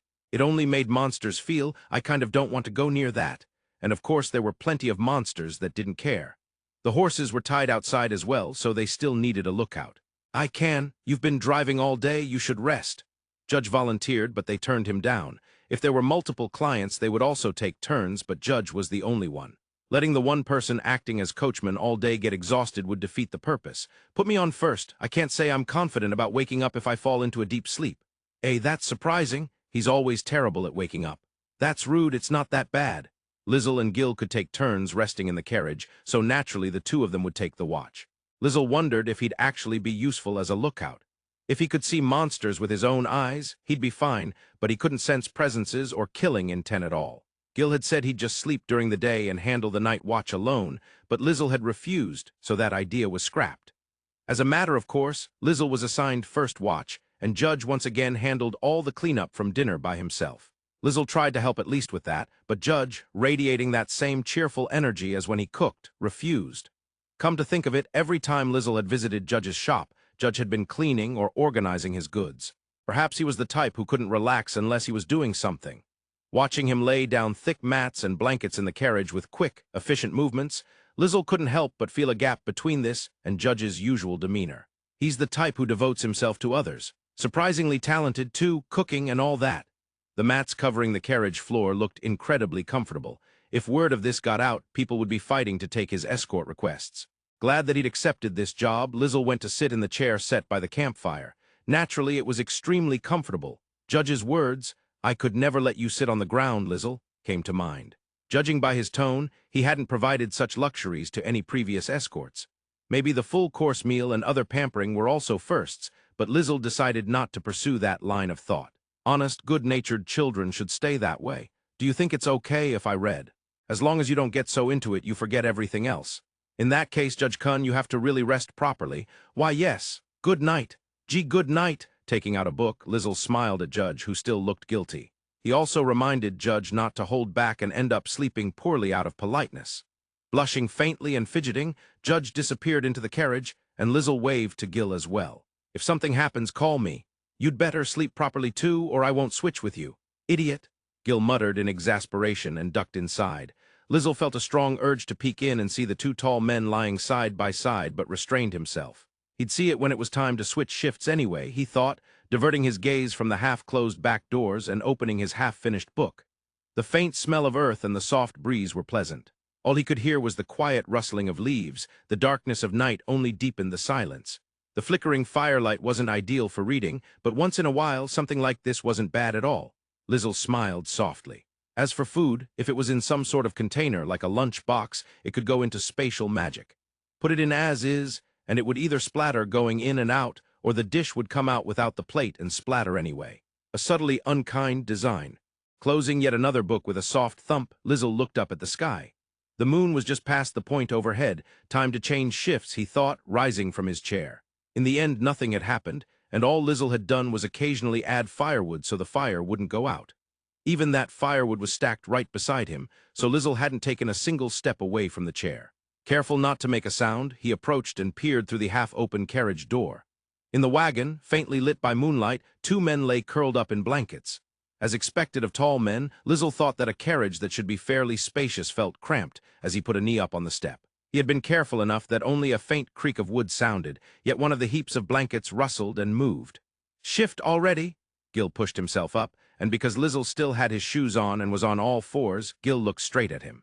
That low, husky whisper was a just-woken voice Lizel had never heard before, but he couldn't believe anyone could wake up from that little noise. Taking care not to step on Gil's shoes, Lizel inched closer and peered at his face.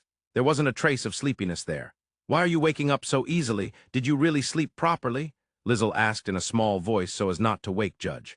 Accused for no reason, Gil protested by taking the blanket he'd been using and dropping it over Lizel's head. As he pulled the blanket off, his vision momentarily covered. Lizel scooted backward. Gil sat up as well, sat himself on the edge of the carriage and stuck his feet out to put his boots on. "Course I slept. I woke up from your presence. Sleeping like that, aren't you going to stay tired?" "I'm fine." Lizel also sat down on the edge of the carriage to take his shoes off and suddenly reached over and took Gil's hand from above. It was just a bit cooler than his own, so, as Gil had said, he'd at least actually been sleeping. Leaving his hand in Lizel's as is, Gil finished putting on his boots, then flexed the hand Lizel was holding once with a soft snap. After confirming Lizel had let go, he stood up, yawned once, and started toward the chair, only for Lizel to stop him. "Here you go." He took the book Lizel held out and glanced at it. He had helped himself to Lizel's books a few times before, but it seemed Lizel had figured out what he liked. He wouldn't say he was fussy enough about books to call it a preference, but it was true this wasn't the type he'd get bored of halfway through. Gil raised one hand loosely in thanks, and this time really headed for the chair. Without watching him all the way, Lizel slipped into the carriage. The blanket he'd been given still held a faint warmth. Thinking he'd sleep quite comfortably, he leaned over and looked at Judge, who was sleeping facing the wall. His boyish face looked even younger, wearing a peaceful sleeping expression and breathing evenly. After confirming he was in a deep sleep, Lizel lay down himself and wrapped the blanket around him. He hadn't been sleepy while on watch, but as soon as he warmed himself, drowsiness welled up. Apparently he really had been staying on guard in his own way. Pulling the blanket over his head to block the moonlight seeping into the carriage, Lizel quietly closed his eyes. The next morning, when the sky had only just begun to pale, Judge woke up. Even so, if you looked the other way, you could still see the night sky. It was that sort of hour. But shops that cater to adventurers all open early. Judge, who always got up early to prep for opening, was waking at his usual time. He pushed himself up, resisting the heaviness in his eyelids, when the bump of a blanket next to him caught his eye.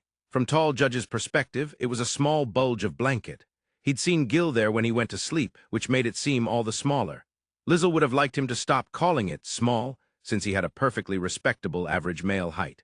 But from Judge's point of view, nearly everyone was small regardless of sex, so it couldn't be helped. His sleepy brain stared blankly at that blanket for a while, then a small curiosity stirred. Once awakened, the curiosity only grew, and he finally couldn't hold it back, inching toward the neighboring blanket. "Just a little," he muttered an excuse to no one in particular, and carefully lifted the blanket. Lizel's face, turned this way in sleep, was revealed, and Judge let out a silent oh of inexplicable emotion. Normally, he was too embarrassed to look at that face straight on, but like this he could. Judge began to study that sleeping face, thinking that when he got back he'd brag to stud about it and get smacked for it. He didn't have a gaudy, eye-catching beauty, but his features were more than handsome enough, giving off a sense of purity. Only now, with his eyes closed, did it become clear. Even when his gaze was mild, those eyes had always held an air of nobility. With that hidden now, he looked far more approachable than usual, and that was probably why Judge could study him without feeling overawed. Most of all, his skin is so clear, Judge thought, sending a slightly dubious compliment at a man inside his heart, and slowly reached out a finger. Just before his hand could touch Lizel's cheek, a small creak sounded and the rear door opened a crack. "What are you doing? You, wondered why you weren't coming out even though you're awake. That's not." Judge was so startled by the voice he fell on his backside and began babbling excuses, not even sure what he was saying. Gil watched him with a grin, clearly in the mood to tease, while Lizel woke up as well. It was a lively morning. After spending 2 more days of such noisy mornings and evenings, Lizel and the others finally arrived in the commerce nation Malcade. Finally! But it had only been a little over 3 full days since they'd left the capital city Parteta. For a merchant wagon's pace, they could say with confidence this was a good speed. Originally, the journey took a full 5 days. Right now, they were waiting their turn to enter Malcade. As befit a commerce nation that drew people and goods from many lands, the area in front of the gate was bustling with carriages and travelers. Only simple identification was needed to enter, but when there were this many people, it still took time. "See no fruit juice, who wants some? 1 copper a bottle. If you want to board your carriage, head to Clayton's stopping place just inside the gate on the right after you pass the gate." Peddlers and barkers walked alongside the line of carriages, calling out their wares and services. The sun hadn't yet reached its zenith. It wasn't as crowded as at dawn, but they still made sure to advertise to each wagon in turn. "We're not even in the country yet, and the commercial zeal is already this strong," Lizel thought with a smile, listening to the hubbub. "Lizel, Mr. Gil, we're almost at the gate. Adventurers can use their guild card as ID, right? Very lax. A commerce nation's dead if it can't get people in. Entry standards are loose on purpose."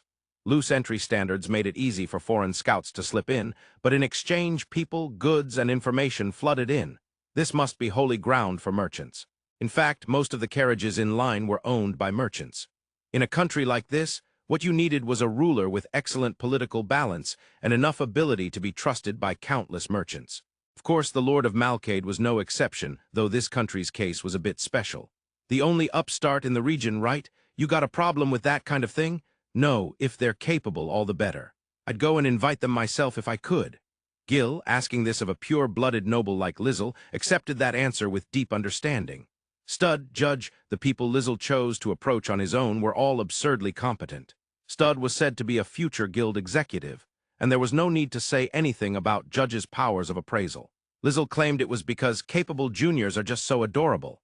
Gil privately suspected that in Lizel's original world, the king he'd taught had been exactly such a capable junior. Lizel rarely talked about his former student, but from the tone of those few stories, Gil didn't think he was wrong. Back when Malcade was still called a commercial town, the current lord's grandfather was raised to the nobility and made lord, wasn't he? You really do know your stuff. I read it in a book. Why had they chosen as lord a man who'd only been a merchant at the time? The reason was unique to a commerce nation. Because the previous lord had been such a great merchant that he did business with the nation itself. He was deeply trusted by other merchants, versed in every kind of trade, oversaw the town, and even invested his personal fortune into improving the highways. The feats that took Malcade from town to nation were for the most part his doing. There had, of course, already been a lord then, but merchants flocked to rely on this great man, and his influence had come to surpass the lord's. Even so, he always treated the lord of the time with respect, and the lord in turn thought well of him, who honored him so. That was a great blessing. Thus the lord adopted him as his son and formally named him heir. The lord, who had no children at the time, never regretted that decision, and the great merchant, who at first had declined in terror of such honor, went through many twists and turns, and when he finally became heir, he devoted himself to repaying that kindness. The result of the unceasing effort from that previous lord on was the Malcade of today. Its development was truly eye-catching. No one needed to be told the effort behind it had been immense. The fact the merchants still trust them now is proof they're excellent both as lord and as merchant. I heard the current lord personally handles everything from permits for even small stalls to where they're allowed to set up. He always keeps an eye on promising new ventures and sometimes invests in them too. And no one complains about that investment. That's incredible. He must be trusted that much as a businessman. Lizel was impressed by Judge's words. The investments were one thing, but what impressed him most was personally managing what had to be an enormous number of stall permits. As you'd expect in a commerce nation, opening a shop in Malcade and succeeding was the dream of every merchant. Handling all of that personally meant more and more work. As a fellow noble, Lizel was impressed by this lord who handled it day after day. "I'm scared of going back home myself, because of all the work piled up," he smiled at Gil, who'd correctly read his meaning. He decided not to think about it for now. "So that's why, because he's busy? Why what?" The current lord apparently never appears in public. No one knows what he looks like. Never appears in public. At those words, Lizel inwardly tilted his head. The aristocratic position drew attention, good or bad. Was it possible no one knew what a lord looked like? Frowning slightly in thought, Lizel watched Gil glance outside the wagon with a displeased look. "Hey, we're up next." "All right." Their turn had already come. Judge, seated on the driver's bench, showed the merchant's travel pass, and Lizel and Gil showed their guild cards as adventurers. The gate guard went wide-eyed at Gil's card. His fame seemed to work here as well. Then he went wide-eyed again when Lizel held out a guild card, and when he realized Lizel was an adventurer, he froze a little. "I told you stop freezing people like that. I keep telling you that's not my fault." Trading banter, they walked past the guard who'd finally recovered. As soon as they passed through the gate, Lizel and Gil got down from the carriage. Judge would be heading straight to his grandfather's house. He'd invited them to stay there too, but Lizel had refused, not wanting to intrude on family time. Judge didn't even try to hide how disappointed he was, so Gil couldn't help feeling a bit of sympathy for the grandfather himself. His grandchild, seeing him for the first time in a while, was more excited to spend time with someone else than with him. Then, Lizel, where are you going to stay?" "We'll find something now. It'll probably be crowded, but if it's a cheap inn there should be rooms free, right?" "Yeah, there are plenty of inns anyway." "And no way." In the 4 days they'd traveled together, Judge seemed to have grown a bit more used to Lizel and Gil. He could at least speak his mind a little now, and he objected to their plan. It was such a rare sight that both Lizel and Gil fell silent for a moment. "Lizel, at some cheap inn, that's just—" I couldn't bear it. I'd like to know what kind of image you have of me." "Isn't it just what you look like?" Judge's face had gone pale and was trembling as he imagined Lizel staying in a cheap inn. Snatches of muttering reached their ears. Hard beds, low-class staff, enough to show how seriously he disliked the idea. As a merchant, caring about matching the service to the customer wasn't wrong, but it was a bit scary to ask what exactly Judge thought of Lizel. He'd probably only truly relax if he saw Lizel reclining on a canopy bed. Having too good an image attached to you was a problem too, Lizel thought, smiling wryly yet again at the gap between how others saw him and how he saw himself. He tried to persuade Judge that they at least wouldn't pick such a bad inn, but in the end, Judge was nearly crying as he begged, and Lizel gave in. Gil, for his part, was just a bit put off. Judge told them several recommended inns, and as insurance if they were refused, handed Lizel a card of introduction. On it were printed the name of the trading company his grandfather had founded and Judge's own name. In this country, Malcade, it was apparently very powerful, show that, and most inns would somehow make a room available for them. "You really don't have to go this far?" "You do," he'd cried again, so Lizel gave up. "Why are you so weak to his pushiness? When someone looks like that and begs you in tears, I can't help it. The moment I refused, he'd probably fall into utter despair." Lizel looked down at the introduction card in his hand. It held the name of Judge's grandfather and his company, as well as Judge's own name and the address of the company. That was clearly the destination Judge had in mind this trip, his grandfather's house. Lizel wasn't completely familiar with merchant houses here, but it was probably a very large company. Then, I'll come pick you up at this spot 3 days from now, okay? Don't you dare accept guarding any other carriage. You're going back with me? Knowing that Gil's presence would draw a flood of escort requests, Judge said that and then drove off.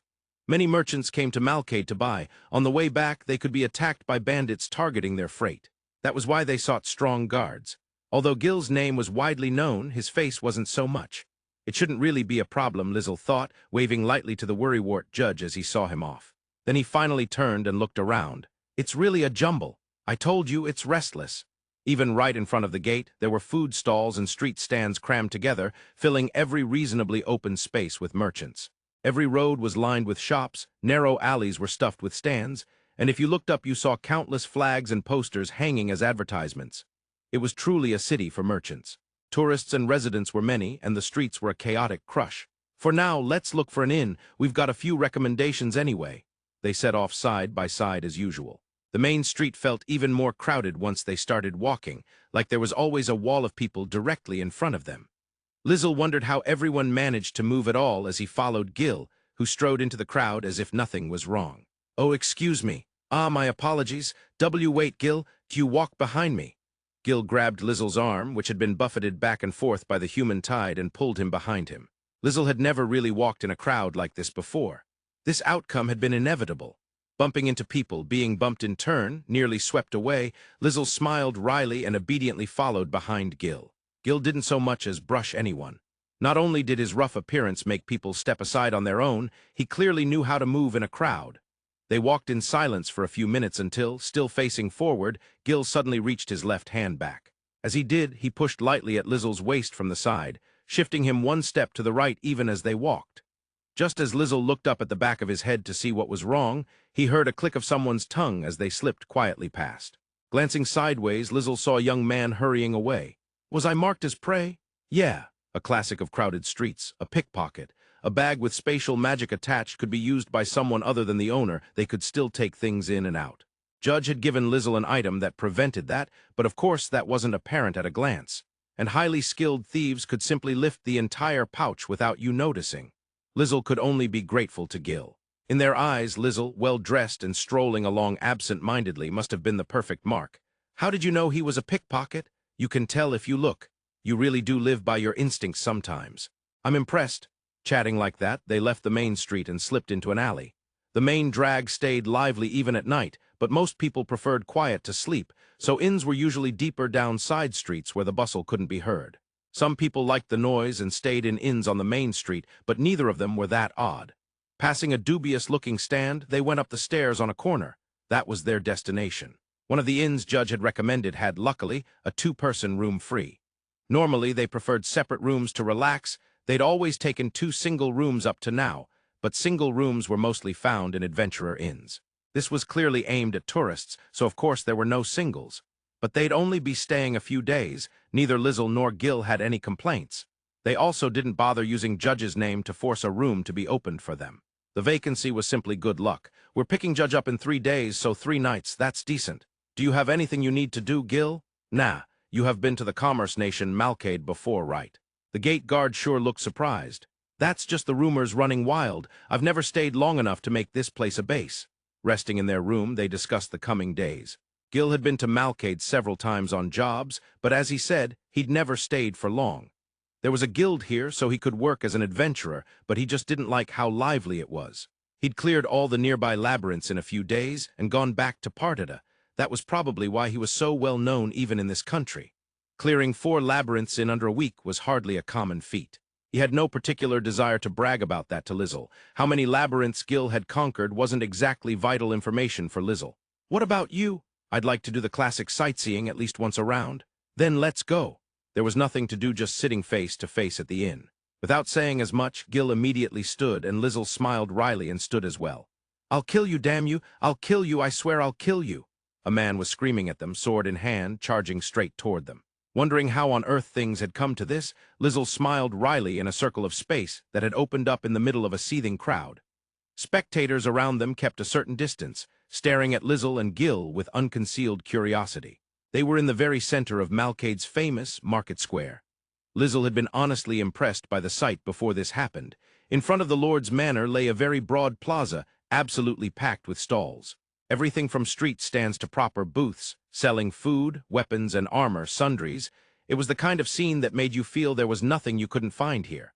Only the central area around the fountain was open. Everywhere else was choked with shops in a maze like jumble. Beyond the plaza was a huge staircase, wide and long. It led to the Lord's manor, and people sat on the steps as they pleased, biting into snacks they'd bought. There was a steady stream of people going in and out of the Lord's estate. Officials, merchants, apparently the administrative offices were also attached there. With this many different kinds of people coming and going, for no one to know the Lord's face meant he was very deliberately hiding his presence.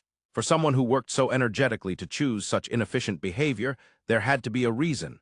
Lizel had just been thinking along those lines when it happened. Gil suddenly pivoted his position, and with that sword of his, he knocked aside a slash aimed at Lizel. People screamed and scattered, the man shouted in rage, and Gil stood in front of Lizel facing him. Lizel calmly took all this in, but he had absolutely no idea why the man had suddenly tried to cut him down. Once he was sure everyone around them had cleared away, Lizel looked at the man from behind Gil. As expected, the face rang no bells. "I'm very confident I never forget a face I've seen once. This is our first meeting, yes. Course a bastard like you wouldn't ever need to look at the likes of me." Gil glanced at Lizel. His eyes asked, "Can I cut him down?" And Lizel gave a slight shake of the head. Considering the surroundings, this was a problem they'd like to solve quickly, but he at least wanted to hear a reason. As Lizel quietly moved even closer to Gil, Gil stepped forward and with a single stroke chopped through a stall's flagpole between them and the man, letting it fall as a line on the ground. "If you cross that, I'll kill you." The man had lost his reason, but he still seemed able to recognize there was no lie in Gil's words. That low, matter-of-fact voice pinned him in place, and only now did he truly feel the difference in skill between them. His teeth ground so hard they might crack as he glared at them. You ruined my shop. Because of you, my wife and kid are gone. Because of me, because of you jumped up, bastard." Ah, Lizel thought, nodding. Clearly a case of mistaken identity. Once again, Lizel had been taken for a noble here. Wandering around the city with a guard like Gil at his side, he must have looked like a lord inspecting his own city of Malcade. The crowd stirred loudly. People were murmuring that the never-before-seen lord had finally shown himself. "You really are a pain. I told you this isn't on purpose." With the practiced ease of a now familiar exchange, Lizel smiled wryly. Even if they told him not to act aristocratic, this was just how he lived. He was even wearing clothes from this world. There was nothing more he could do except hope the people around him got used to it. From Lizel's point of view, he'd changed his manner of speaking and fixed everything Gil had pointed out. That was plenty of effort. "For the record, you've got the wrong person." "Like hell. There ain't any nobles but the Lord himself wandering around this city. I'll kill you." Of course, he wouldn't believe it. The man in front of him was completely out of control. He probably wasn't capable of any rational judgment. Lizel disliked dealing with people he couldn't communicate with, but walking away and ignoring him would be inconvenient here too. So, while casually checking the reactions of the people around them, Lizel chose to prolong the conversation. "I'll keep insisting you've mistaken me for someone else, but can you think of any reason your shop was shut down? Because you shut it down. Then, can you think of any reason why it was shut down?" Smiling as he asked, Lizel didn't look like someone whose life was being threatened. He'd stepped one pace back from Gil, not out of fear of the man, but to make it easier for Gil to defend him. That was exactly the kind of attitude that made people misread him, but Gil had already given up pointing that out. Just because I set up a stall without filing some stupid permit, you didn't even listen to my circumstances. Oh, so it was your fault. Everyone else here got a permit and set up their shops where they were told to, didn't they? It's the rule. When did you get the idea you were the one person who didn't have to follow it? That's just You're the type of person who can't even follow that kind of just a little thing, aren't you? Come on, look around you. What do you think everyone thinks of you, stealing a prime location without any permit at all?" Lizel spread his hands lightly. The man's bloodshot eyes turned jerkily toward the onlookers. This was a merchant city. It was overflowing with merchants. Especially here in the market square, the merchants who had shops here were all watching from a distance. They trusted the Lord and would never complain about the results of the permit process. Even if they got a bad spot, they simply accepted it as bad luck. They understood that even the bad spots were the result of avoiding even worse ones. But what about this man? He hadn't understood that, had simply opened wherever he liked, and when exposed and shut down, he'd raged with resentment. No one could sympathize with that. Instead, what he earned were anger, scorn, hatred, all sorts of negative emotions. Only now did he realize that. The pride he'd managed to hold on to by blaming everything on the Lord snapped at the root, and it was only a matter of time before he was tormented by the guilt he refused to face. But a man who had shoved all responsibility onto the Lord to escape his own sins had no hope of facing them honestly now. "Don't look at me, don't look at me, don't look, don't Luke. It's his fault." At this rate, it was easy to imagine him snapping and lashing out at the crowd. As he raised his sword to swing it wildly, Lizel simply smiled. Following the rules is the same as earning trust. You're not cut out to be a merchant. He forced the man's rage, which had turned outward on the crowd, back toward himself. Screaming like a madman, the man charged. At that point, he clearly couldn't even see Gil anymore. Gil, making no effort to hide how boring he found this, raised his sword. "I'd like to get away from here quickly. Please don't injure him. What a pain." He clicked his tongue at the muttered complaint and looked down. Lizel was no longer even watching the man, his gaze turned somewhere else entirely. Before Gil could check where he was looking, the man was on them. Gil knocked aside only the blade of the sword the man was swinging wildly. The deflected weapon flew off and buried itself dead center in the target of a nearby archery game stall. Gil kicked the man's legs from under him as he staggered from the parry and pinned his shoulder under his boot. It was over in an instant, and the people around them, excited by the tidy resolution, began to cheer and chatter. Through a gap in the crowd, Lizel spotted the city guard arriving and finally shifted his gaze back to the man. He was still smiling, but there was no interest at all left in that look. "For the record," he rummaged in his pouch and pulled out a card. He flicked it lightly toward the man still trapped under Gil's boot. "You've got the wrong person." The man stared, dumbfounded, as he finally understood what the guild card meant. Leaving him to the guards, Lizel began to walk away. The guards called after him, but he only tossed back, another time, and never slowed, heading straight in one direction. Unbothered by the crowd in a way he hadn't been earlier, Lizel pushed through, and Gil, openly puzzled and annoyed, followed. The guards were, of course, ignored. "Hey, what's up?" Drawing that out was worth it. "Looks like I caught something." Why had he bothered to indulge a baseless accusation? Why keep talking to someone he fundamentally disliked? Why hadn't he just asked Gil to finish it in an instant without any collateral damage?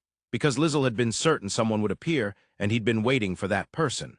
With Gil quietly clearing a path, Lizel slipped through the thinning crowd and spotted the back he'd been looking for. A man who had been calmly watching the whole commotion, then turned on his heel as soon as things were resolved. He walked fast, long legs eating the distance, and they finally caught up with him on the main street beyond the market square. Lizel fell in step beside him as if they were friends. "Do you have a moment?" "No, I'm busy. I'm holding a letter addressed to you." "No, no one I know would send me one." Still staring straight ahead and walking, the man's words made Lizel smile wryly. Gil grimaced, feeling his bad premonition had just been confirmed. "Then, how about treating the man who was nearly killed because of a case of mistaken identity for you to dinner as an apology?" The man stopped dead. For the first time, he turned his gaze on Lizel and clicked his tongue, the sound ringing sharp. His expression clearly said he was very displeased. With a heavy, irritated stamp of his foot, he started walking again. "Follow me." The low, growled words made Lizel beam. "It's an honor to meet you, Earl." Rejected. "You should understand why I don't want to be called that here." "What should I call you then?" "Shadow. Call me that." The lord of the commerce nation Malkaid who gave that name looked at Lizel and Gil with a piercing gaze. They had been brought to a dimly lit restaurant. Built almost like a cave, it was not the sort of upper-class establishment an Earl would normally frequent. Dressed in ordinary merchant clothes, Shadow blended into the place without the slightest sense of incongruity. Sitting before the food that had been served, sipping wine, he looked like a high-class merchant, with no intention at all of asserting that he was a lord. He was probably about Ray's age. In stark contrast to Ray, he had darkness-colored hair that seemed to absorb the light, and beneath his sharp red eyes, heavy dark circles were firmly entrenched.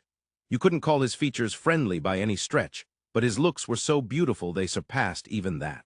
If Ray's bright, lively good looks gave a favorable impression to men and women alike, then Shadow's cold beauty would surely rivet the eyes of women of all ages. Do handsome types naturally gather around other handsome types? As he recalled his former student, Lizel thought that quietly to himself. "So you're one Blade, Gil." Without losing that sharp gaze, Shadow turned it to Gil, who sat beside Lizel. Gil only narrowed his eyes in response and took a sip of wine as well. His thuggish face looked all the more terrifying for it, but Shadow didn't flinch in the slightest.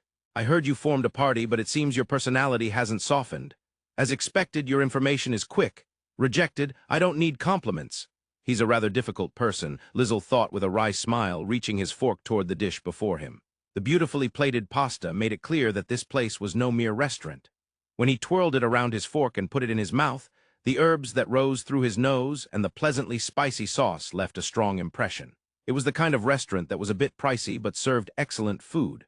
He had heard Shadow personally granted permission for store locations, so Lizel had expected as much, but it seemed Shadow truly had a grasp not just of Malkade's geography, but of its commercial layout as well.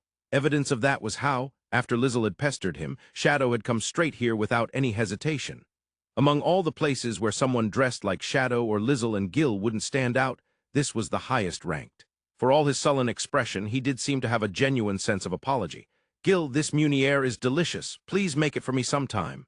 "As if I could. Hey, bring another bottle of that." If that's how it is, there's no need to hold back, Lizel decided, and dug into the food that had been set out. Sensing that, Gil devoted himself wholeheartedly to ordering more alcohol. No matter how much money you have, being treated to a meal by someone else is always pleasant. Even if the nobleman across the table was glaring at them with murderous intent, the two of them paid it no mind. "Get to the point. What's your business? This could be the main purpose too, you know." "Rejected." Lizel laughed at the way Shadow's face contorted, then produced a single letter. Shadow didn't reach out to take it. He stared at the envelope as if to say, "And what is this?" Then looked at Lizel. Meeting that gaze with a slow smile, Lizel flipped the letter over to show the back. When he saw the red wax seal closing the envelope, Shadow's brows drew together, but he finally took it in hand. "How did you win him over?" "I accepted the delivery request for some dungeon items he'd put up, and when I delivered them all perfectly wrapped, it seems they pleased him. He really is an idiot." Lizel didn't even try to deny the phrase won him over, and Shadow raised one eyebrow slightly. Shadow and Ray were old acquaintances, a claim Shadow would vehemently deny. He knew Ray put out dungeon item requests to adventurers under a false name, and he also knew Ray was no fool who would easily let upstarts trying to curry favor get close. So why would someone Ray trusted enough to hand a letter to and send into contact with Shadow not deny that he had tried to win Ray over? One possibility was that Lizel had cleverly concealed his intention to curry favor from Ray. Ray might have that sort of personality, but he was still a man who had survived in the noble society of the capital city. He had a keen nose for lies and malice. If Lizel had been able to deceive that, then he would be extremely talented at political games. The other possibility was that Ray had noticed Lizel's attempt to curry favor and had allowed it. That even knowing, he had judged Lizel to be someone worth drawing in. Either way, the one point in common was, he is absolutely and exceptionally capable, so the content of the letter also means, bring him to our side, honestly, what a nuisance. "Hey, that wine, is it for sale? Then bring a bottle. Isn't that one pretty high-end? Ah, and one of this marinade, please. What's the problem? It's on his tab anyway." Almost without realizing it, Shadow's grip on the envelope tightened. Of the much-talked-about one blade and the man Lizel before him, all he'd learned so far was that they were both entirely unrestrained. Shadow glanced at the wine Gil had ordered. It was clearly a vintage bottle. Once opened, it would make gold coins fly in groups of 10. Even if they'd almost been killed, he had resolved the situation without any real danger, so they could at least show some moderation, his honest opinion. Clicking his tongue, he pulled out the letter and unfolded it. "Do not make him your enemy." That one sentence was all that was written. Usually, after Ray finished bragging endlessly about his dungeon items, he would then go on at length about his real topic. Yet this time, only that single line stood in the center of the page. The handwriting was definitely Ray's. Precisely because he could be certain, Shadow found it hard to believe. No instructions to recruit him, nothing, just that he must not be made an enemy. Did that mean it was dangerous to let him inside their circle, or that he was simply too large a presence for them to even bring inside at all? According to all the information that gathered around Shadow, Lizel was an adventurer. It was true that his appearance and manner were brimming with refinement, and that was why he'd been mistaken for a noble and attacked. But Lizel truly wasn't a noble of any country. His only status was that of a rank E adventurer. If he'd been a noble of some nation, Ray would have taken measures long ago. "What's wrong? How did you know I was the Lord?" He couldn't reveal the letter's contents, so as he quietly slipped it back into the envelope, Shadow voiced the question he'd originally intended to ask. It was something he'd planned to ask anyway. The only ones who knew he was the Lord were his long-serving close aides. It was to keep his influence, which had grown too large since his grandfather's time, under control, and also to prevent troublesome incidents, especially those involving money, from being hidden from him. "First would be your appearance. There's a book that mentioned your grandfather." Lizel took out a book. On the cover it bore the title, The Rise of Malkade.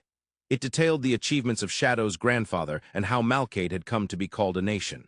It had been written by one of the people who had actually witnessed those events. The feats might be exaggerated, but it should be based on facts. With lustrous jet-black hair and eyes like fresh blood, his terribly handsome face changed the arena of trade into a completely different world. That's enough. Without even opening the book, Lizel began to quote a passage, and Gil stopped him. If he didn't, Lizel would keep talking until he reached a good stopping point, then drift right into critiquing the book. For the record, Gil always fled the moment Lizel tried to drift there, so Lizel was constantly starved for someone to talk books with. Seeing Gil continue to drink steadily at the same pace, Lizel reluctantly put the book away. Rejected, just knowing that much about my appearance isn't enough to get you to me. It's still a big clue, though. Shadow was right. There weren't many people with black hair and red eyes, but they weren't non-existent. He didn't know how many people had read The Rise of Malkaid, but it was impossible that not a single one of those readers had ever passed Shadow on the street. Even under the harsh scrutiny of that gaze, Lizel's smile didn't waver. The other thing is, well, the situation. The situation? That little incident just now. At first you were watching from a distance, but the moment it became clear that they thought I was the Lord, you came forward, didn't you? I figured the Lord would show his face for a disturbance in his own territory, so I picked out a few people whose looks matched, Lizel said, and Gil was genuinely exasperated. Who in the world would use a situation where they were almost killed as a good opportunity to search for the Lord? Gil, who was used to him, could get away with just being exasperated, but Shadow looked at Lizel with a hint of genuine wariness. It was true that Shadow had happened to be nearby and had been watching from a distance to see what was causing the commotion. From the outskirts of the crowd, he couldn't hear the conversation, but he'd learned from the surrounding gossip that a man was rampaging in revenge against the Lord, and he drew near to see what was going on. He had confirmed that Lizel had clearly denied being the Lord, and thus ruled out the possibility that someone was using his name, realizing that it was completely the man's misunderstanding. Of course, he'd also seen how Lizel won over the crowd, shook the man, drew his attention, and then took the brunt of the man's ire himself. He'd thought it was reckless, doing that just to end things quickly, and had actually felt some sympathy for Gil at the time. You were the only one watching me instead of the man shouting. Lizel pointed that out with a smile, and Shadow clicked his tongue sharply. It was true, he had no interest in listening to the man's baseless claims, and he'd been far more concerned with Lizel, who was being targeted. This noble-like man, who gave no prior notice of a visit, and whom Shadow had absolutely no recollection of, still seemed composed despite being harassed. Clearly not normal.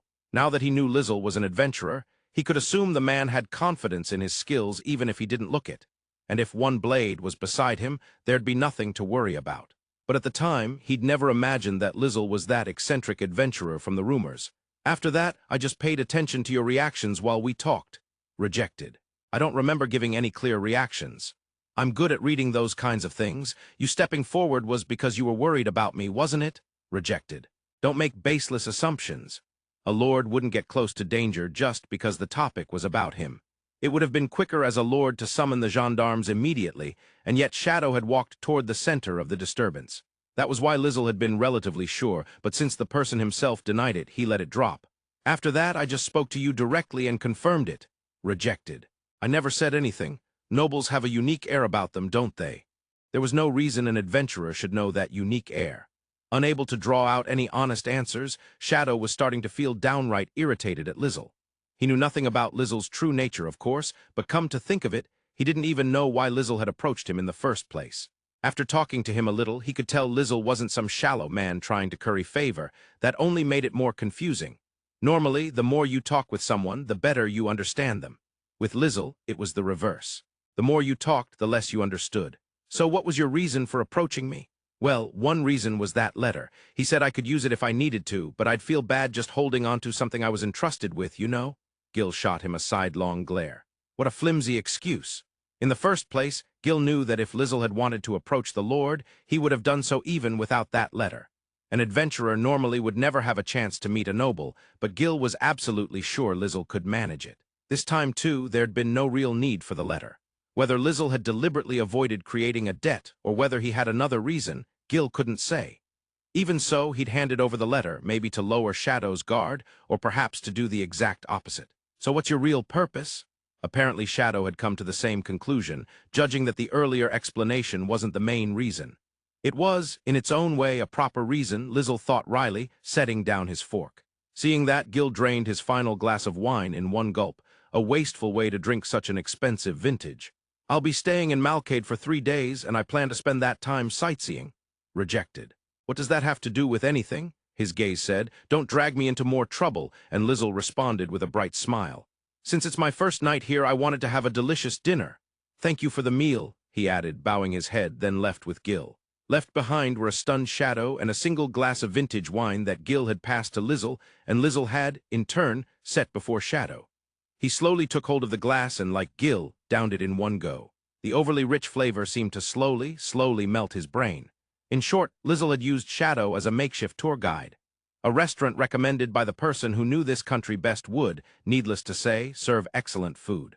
Wanting to eat a good dinner, he had approached Shadow, a lord and noble, for that reason alone. The thought was so absurd he wanted to explode in anger, yet Shadow found he couldn't. At that moment, he suddenly understood the true meaning of Ray's letter. Rejected. Even if he hadn't told me, I would never have made him an enemy. What was he saying about a single adventurer? In a fight, Gil would be far more of a threat. He wanted to snort and ask what Lizel alone could possibly do. But even knowing that, his subconscious was already fully on guard against Lizel. That Ray would even talk about forming a friendly relationship with such a person, Shadow couldn't help thinking Ray must be incredibly thick-skinned. He himself could never do it.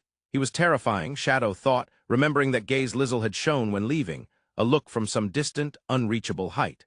With his beautiful features twisted into something dangerous, Shadow pondered Lizel's true identity. Since he couldn't believe Lizel was the kind of man who would obsequiously try to win Ray over, he had to know the reason Lizel had approached the two of them.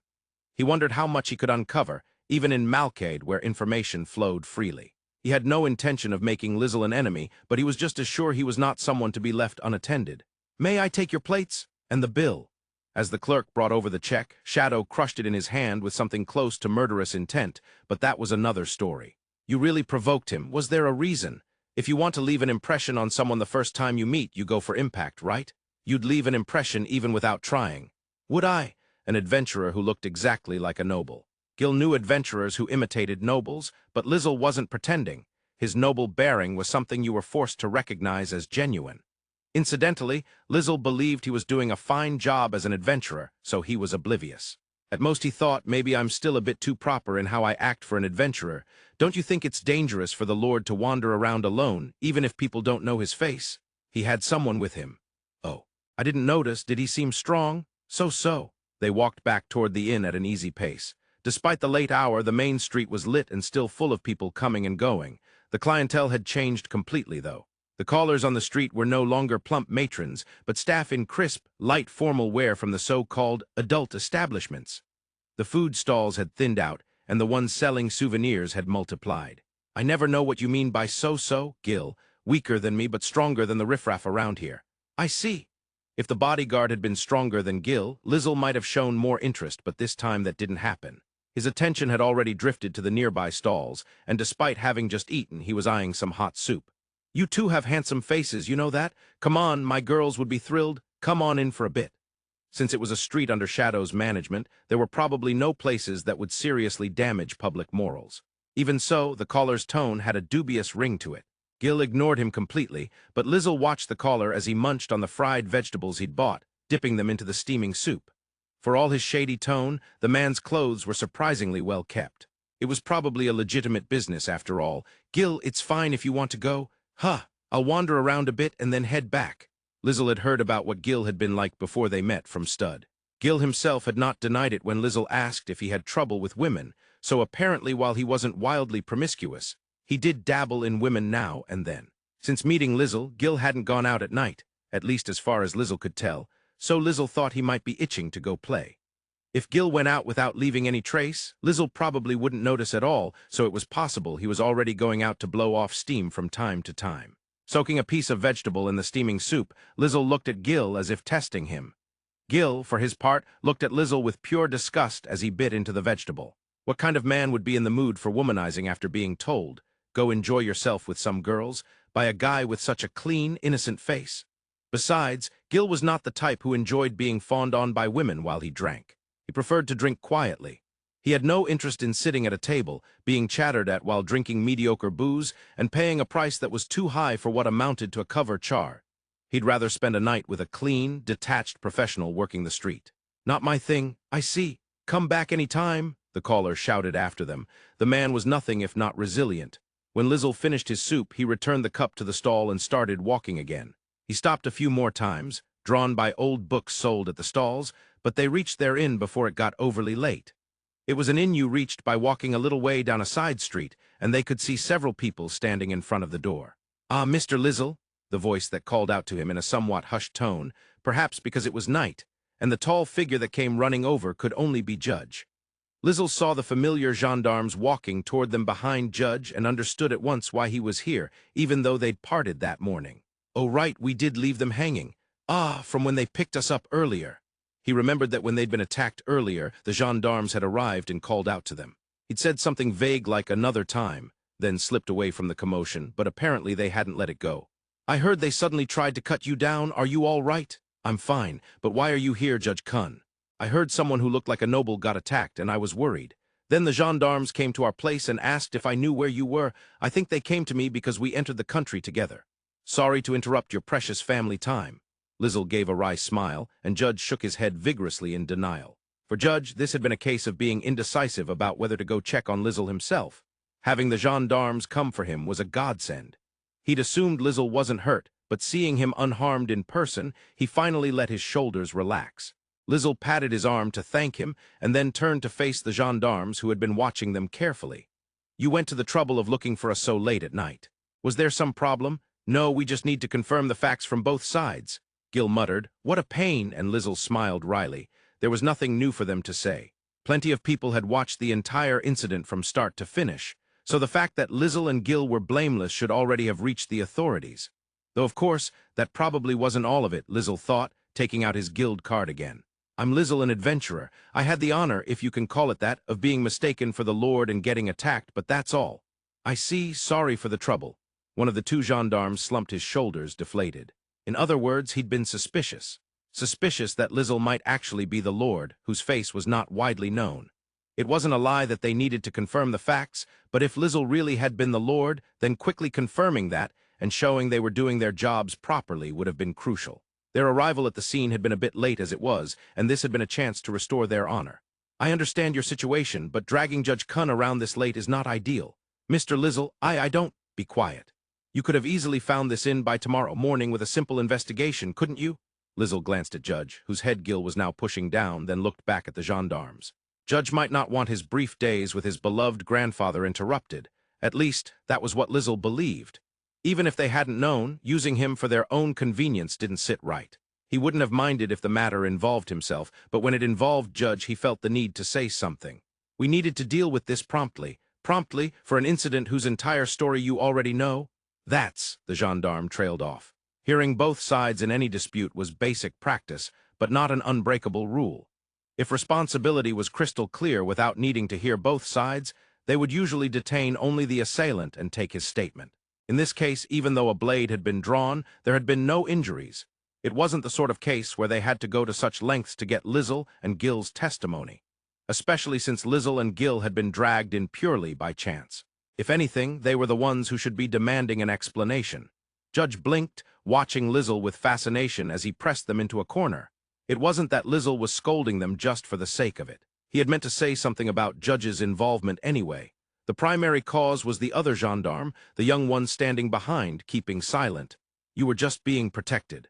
Don't go acting all high and mighty, complaining like that." "Hey!"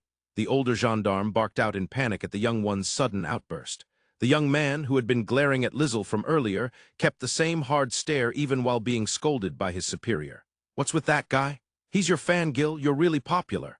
Though the young man glared at Lizel, he kept stealing glances at Gil, and whenever he did, his eyes filled with unfeigned admiration. He was clearly one of those people who had started pestering them ever since Gil formed a party, not out of self-interest, like adventurers who wanted to partner with Gil to get easy work, but simply out of pure admiration for Gil's strength. He'd flown off the handle just because Lizel had provoked him a bit.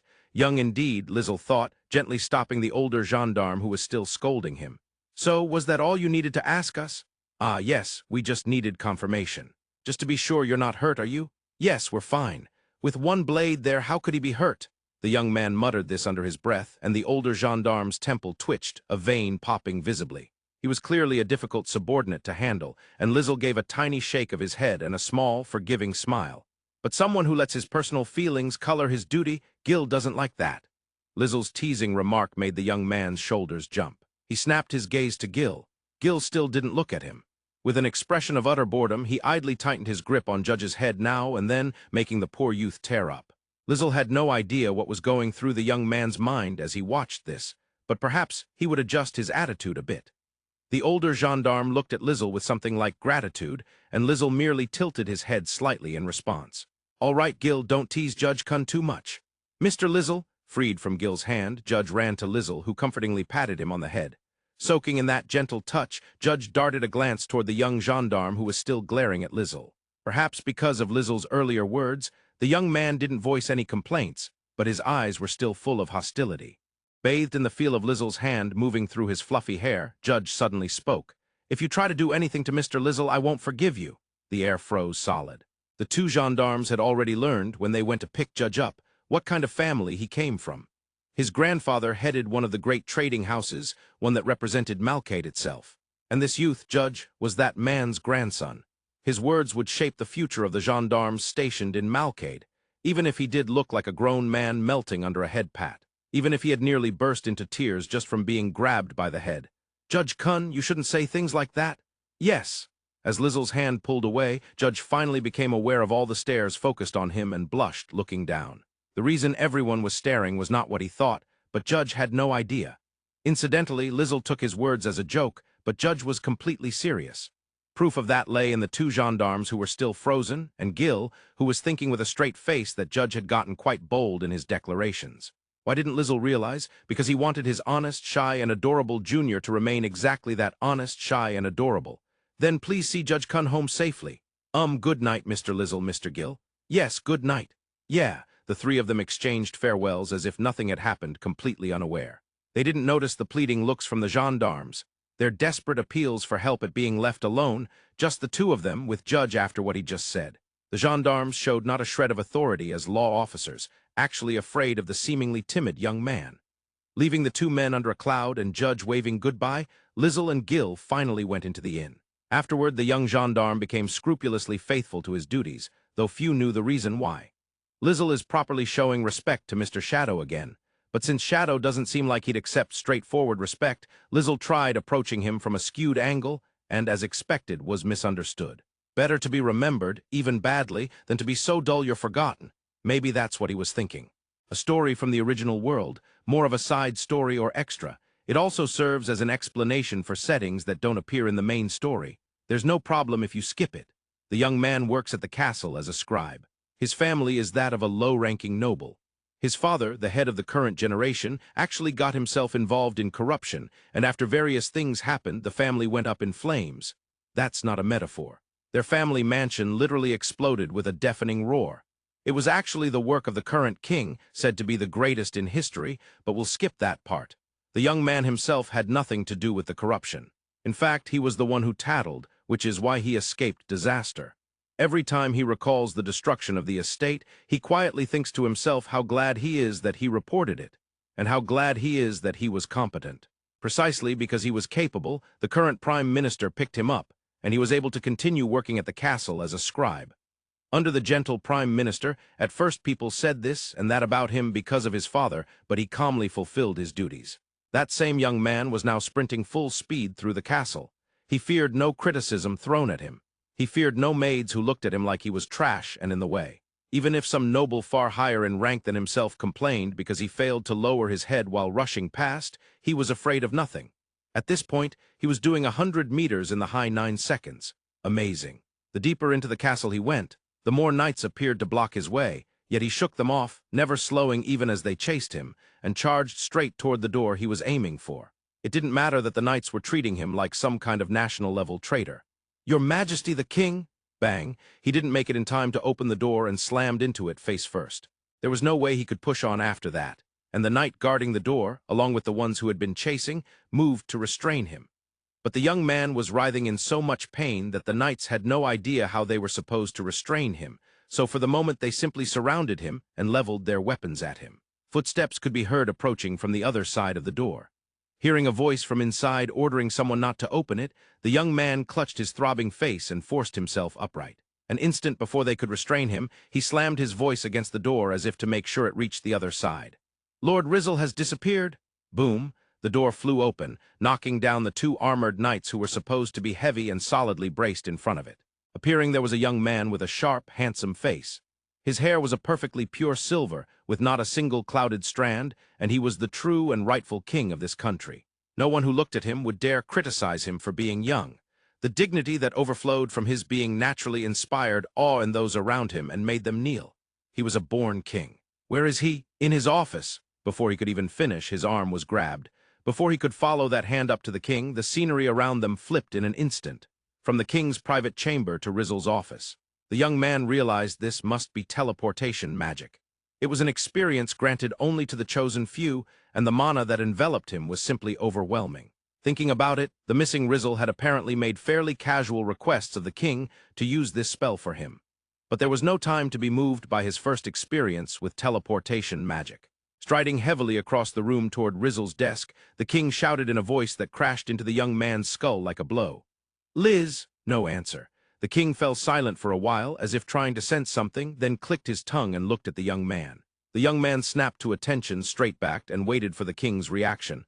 "What happened?" "I don't know either, sire. While we were talking, Lord Lizel, who had been sitting down, suddenly vanished." "Vanished?" "He disappeared. It felt like I blinked, and he was just gone." The king looked at the chair where Lizel had been sitting. The chair looked exactly as if someone had just been sitting there. There was no sign that it had been pushed back for someone to stand up. Right after Lizel disappeared, the young man had shouted nothing but preserved the scene, and then sprinted all the way to the king. As expected of someone called capable, that must have been the calm part of him, even in the middle of chaos. His earrings, he definitely had both in his ears. "And yet I can't sense a damn thing?"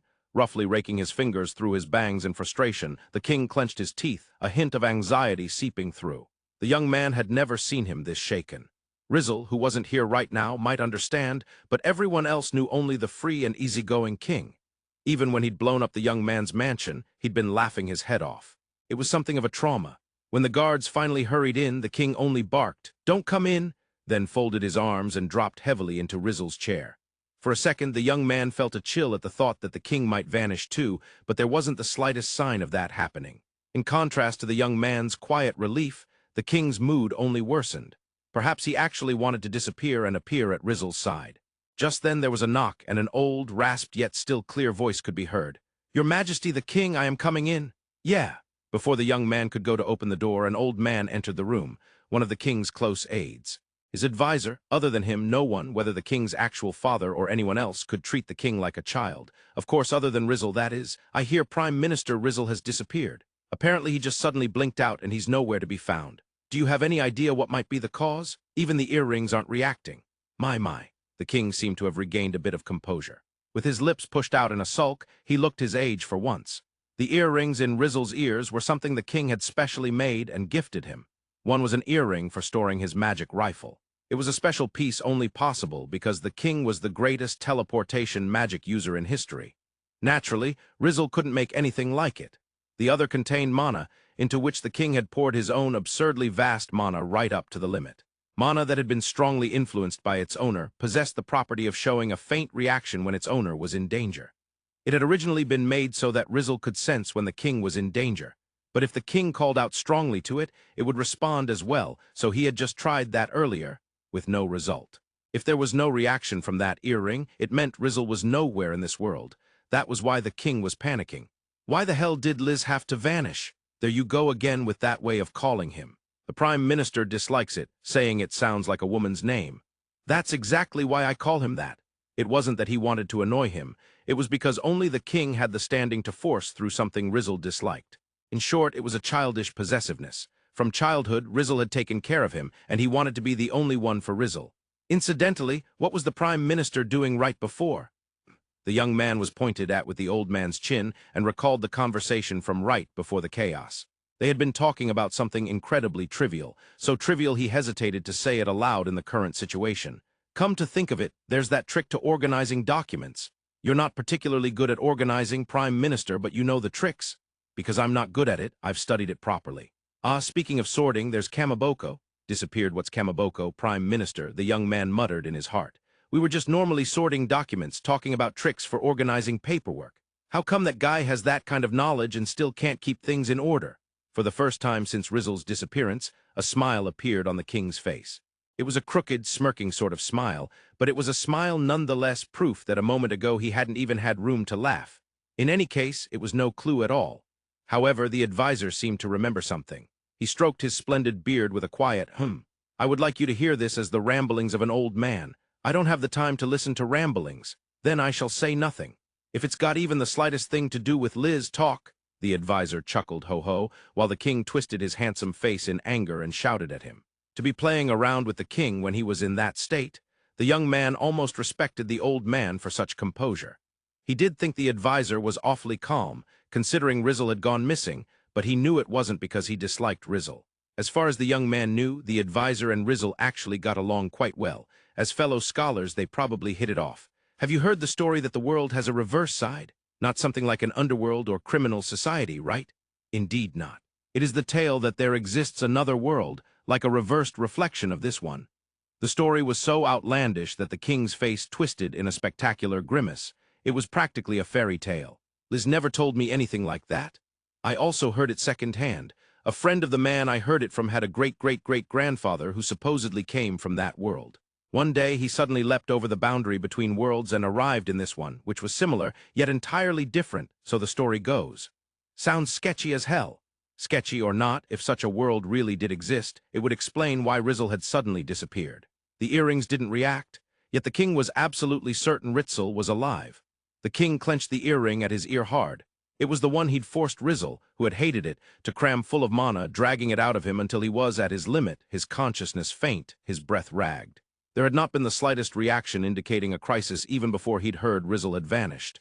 If I push that theory, people are gonna think I've lost my mind. Oh, in that case, you may forget I said anything. Idiot. If there's even the slightest chance, I'm chasing it down. The king stood up. If the earring had simply broken and lost its function and Lizel was still in this world, then that was fine. Even if they did nothing, Lizel would probably come back on his own. If he'd ended up in an allied nation, they would offer him protection. If it were an enemy nation, the king would simply turn it into a vassal state and have them send Lizel back. The young man could only agree with that stance. But if Lizel truly had gone to that reverse world, even then they wouldn't give up. There was no way they could. To the king, Lizel was the only person allowed to stand at his side. To the young man, he was the great benefactor who took in someone with nowhere to go. To the advisor, he was a tea-drinking friend with whom he could trade knowledge on equal footing. In any case, I'm going to scour the whole world, inch by inch, so I won't be back for a while. And to the majority of people, Lizel was the only one who could stop their free-spirited king. As they desperately tried to rein in the rampaging king, many of them couldn't help thinking something utterly backwards. If only Lizel were here right now. Morning came early in Malcade. Adventurers rose early, but merchants were hardly any later. They went out to auctions before opening to stock up on goods, refilled shelves before customers arrived, and the eateries had to take what they'd prepped the previous night and finish cooking and heating it up. Lively bustle seeped into the dim streets before dawn. This really was a restless country, Gil thought as he pushed his upper body up and looked toward the other bed. From the slightly distant bed came the sound of gentle breathing. Naturally, Lizel was still asleep. Last night, he had spent the whole time reading the books he'd already bought in Malcade, using only the moonlight. It wasn't that Gil needed absolute silence to sleep, but as far as he could remember, he'd almost never had the experience of sleeping in the same room as someone else. He'd wondered if he might be unable to sleep with another person's presence nearby, but it turned out not to be a problem at all.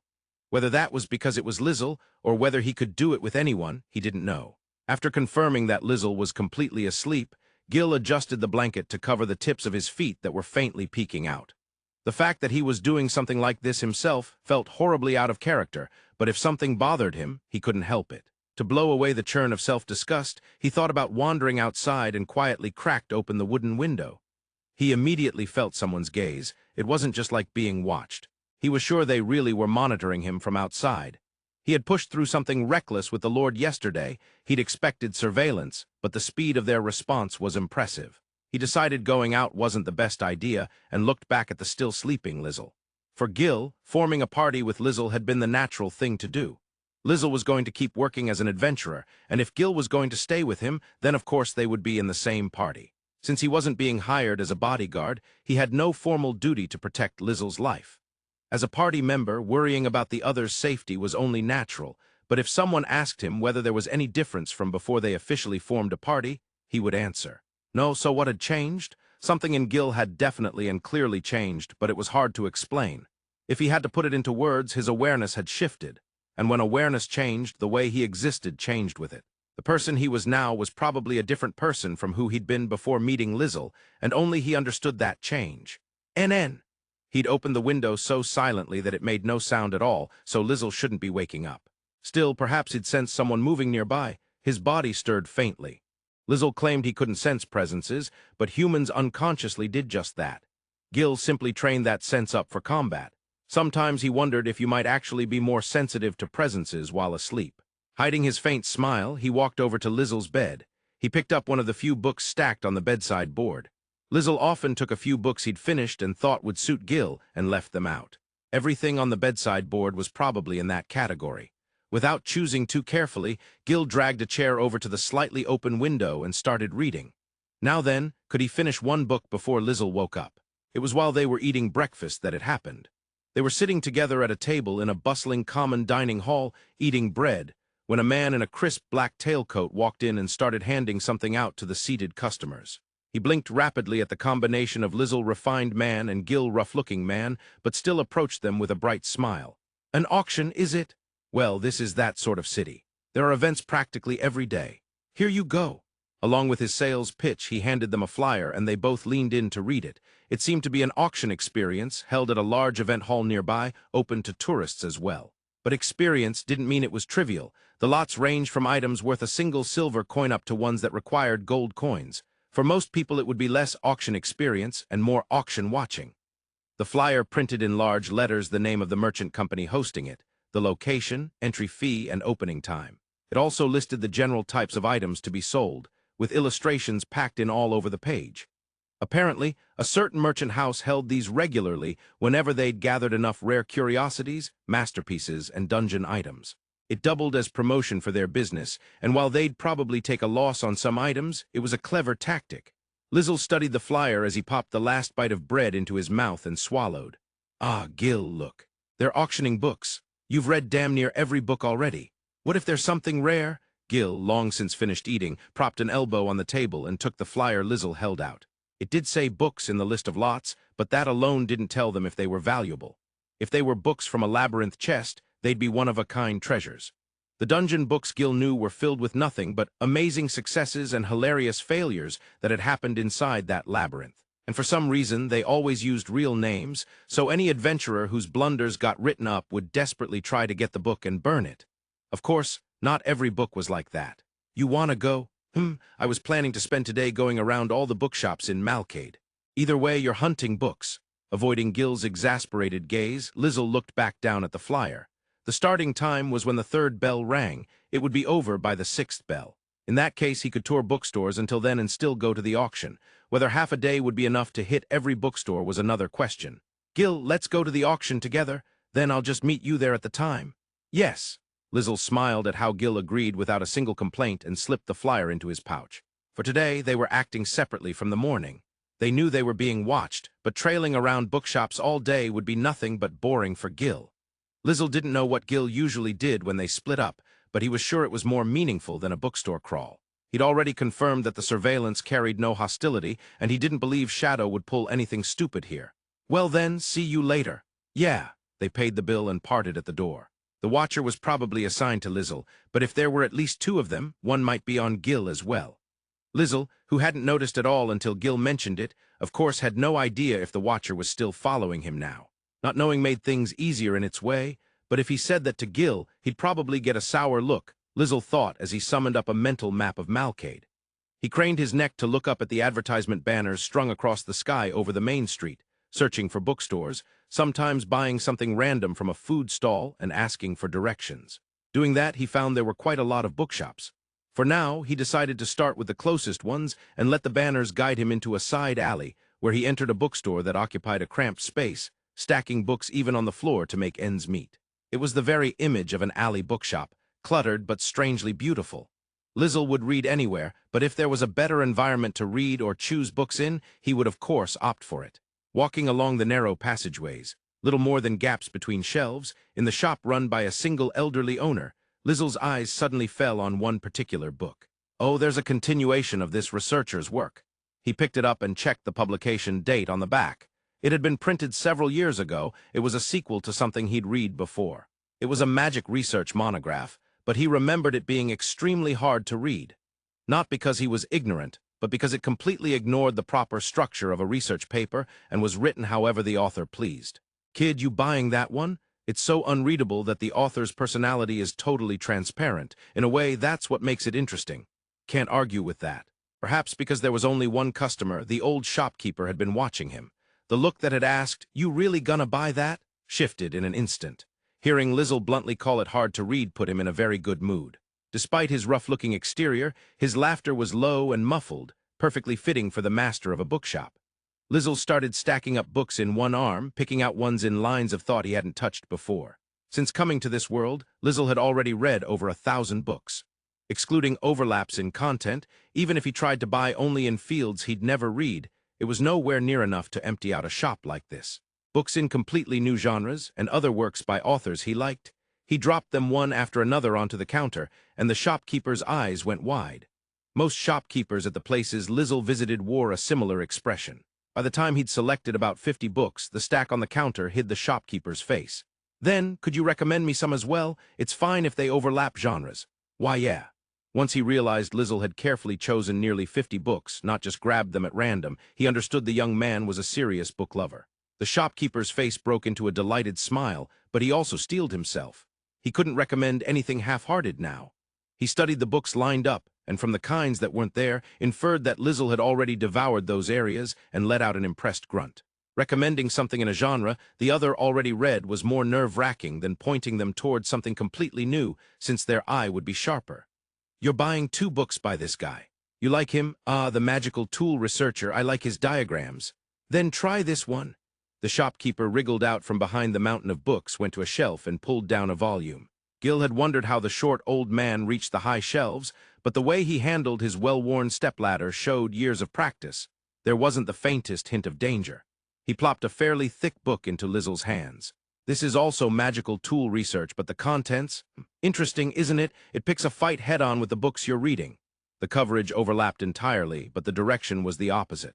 The books Lizel liked focused on easy-to-use, mass-producible magical tools for the general public, while this one pursued highly specialized magical tools that only a handful of experts could use. Broad and shallow versus narrow and deep, both were needed. "I see, I hadn't thought of that." Lizel found himself almost reading it on the spot. "Hey now, kid, read it after you buy?" "Ah, yes, of course. But this is a good book. Comparing them will be interesting, but even on its own it's fascinating. Anyone without a certain amount of knowledge couldn't read it, but that doesn't seem to be your problem." "This is a good find," Lizel said, smiling in quiet delight as he added that book to the pile. Bookshop owners were professionals in their own right. Most people opened bookshops as a kind of hobby, so you could usually trust their taste. That was why Lizel never forgot to ask for recommendations on top of the books he chose himself. Just like this time, he often came across wonderful encounters that way. "All right, I'll take these. Fine by me, but can you carry 'em? I've got spatial magic." "Ha, so you're like an adventurer then?" "I am an adventurer," the old man laughed. He clearly didn't believe it. Lizel paid the amount quoted. Books weren't cheap, but he never hesitated to spend money on them. The last book ended up being thrown in for free. "I know it's cheeky to ask, but could you tell me if there are any other good bookshops around?" "You're right, it is cheeky, but after a haul like this, I got no complaints. I can tell you really love books, too." Other bookshops were technically rivals, but book lovers still tended to have ties with each other. He gave Lizel directions to several shops nearby.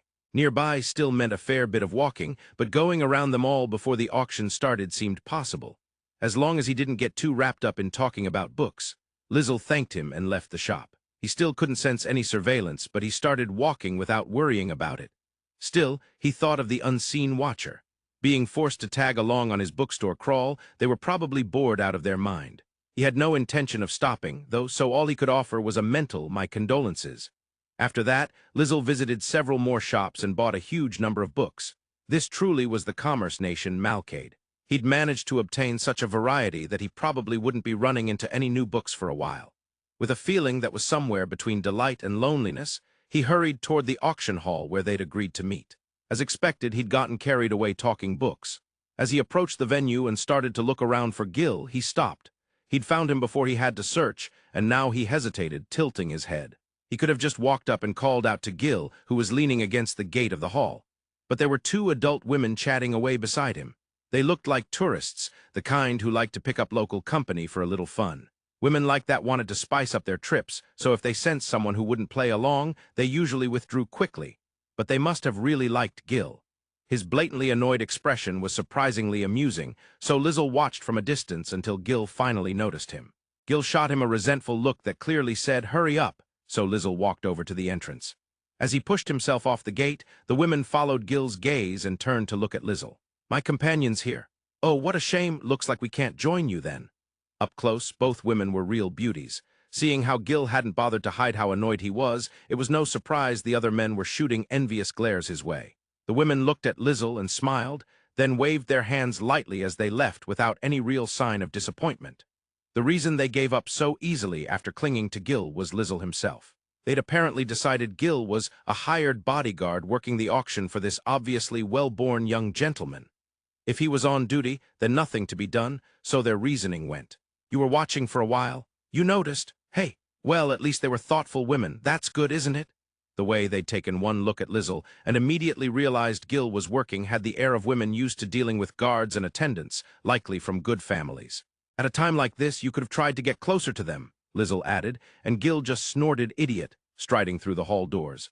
Lizel followed him inside and saw a stage and rows of seats fanning out around it. The place was filled with tasteful props to create the proper atmosphere, looking like a real auction house. The start time was near. Many people were already seated. There were all sorts. Those clearly here to buy seriously, and those just adding this to their sightseeing itinerary. "Welcome. Will you be participating today or just observing?" "Participating, just me."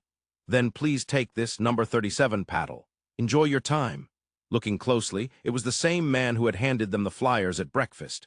He was still wearing that sharp black tailcoat. Where it had looked a bit out of place in daylight, it now blended in perfectly with his surroundings. He remembered Lizel and Gil as well. His solemn expression relaxed into a quick wink. Lizel returned the stylish gesture with a small smile and headed to the seats. They weren't assigned individually. The front half was for participants, the back half for observers. They found two empty seats and sat side by side. "This is my second auction, brings back memories. If this were your old world, you wouldn't have needed to bother with an auction to get anything you wanted." "Not anything, but yes, more or less. I only went because one of my former students secretly put a national treasure up for sale to get pocket money. Otherwise, I'd never have attended." "There weren't any books you could only get through auctions?" Gil asked. "No," Lizel replied with an easy smile. What he was saying was outrageous, so Gil's response was just a non-committal, "Huh."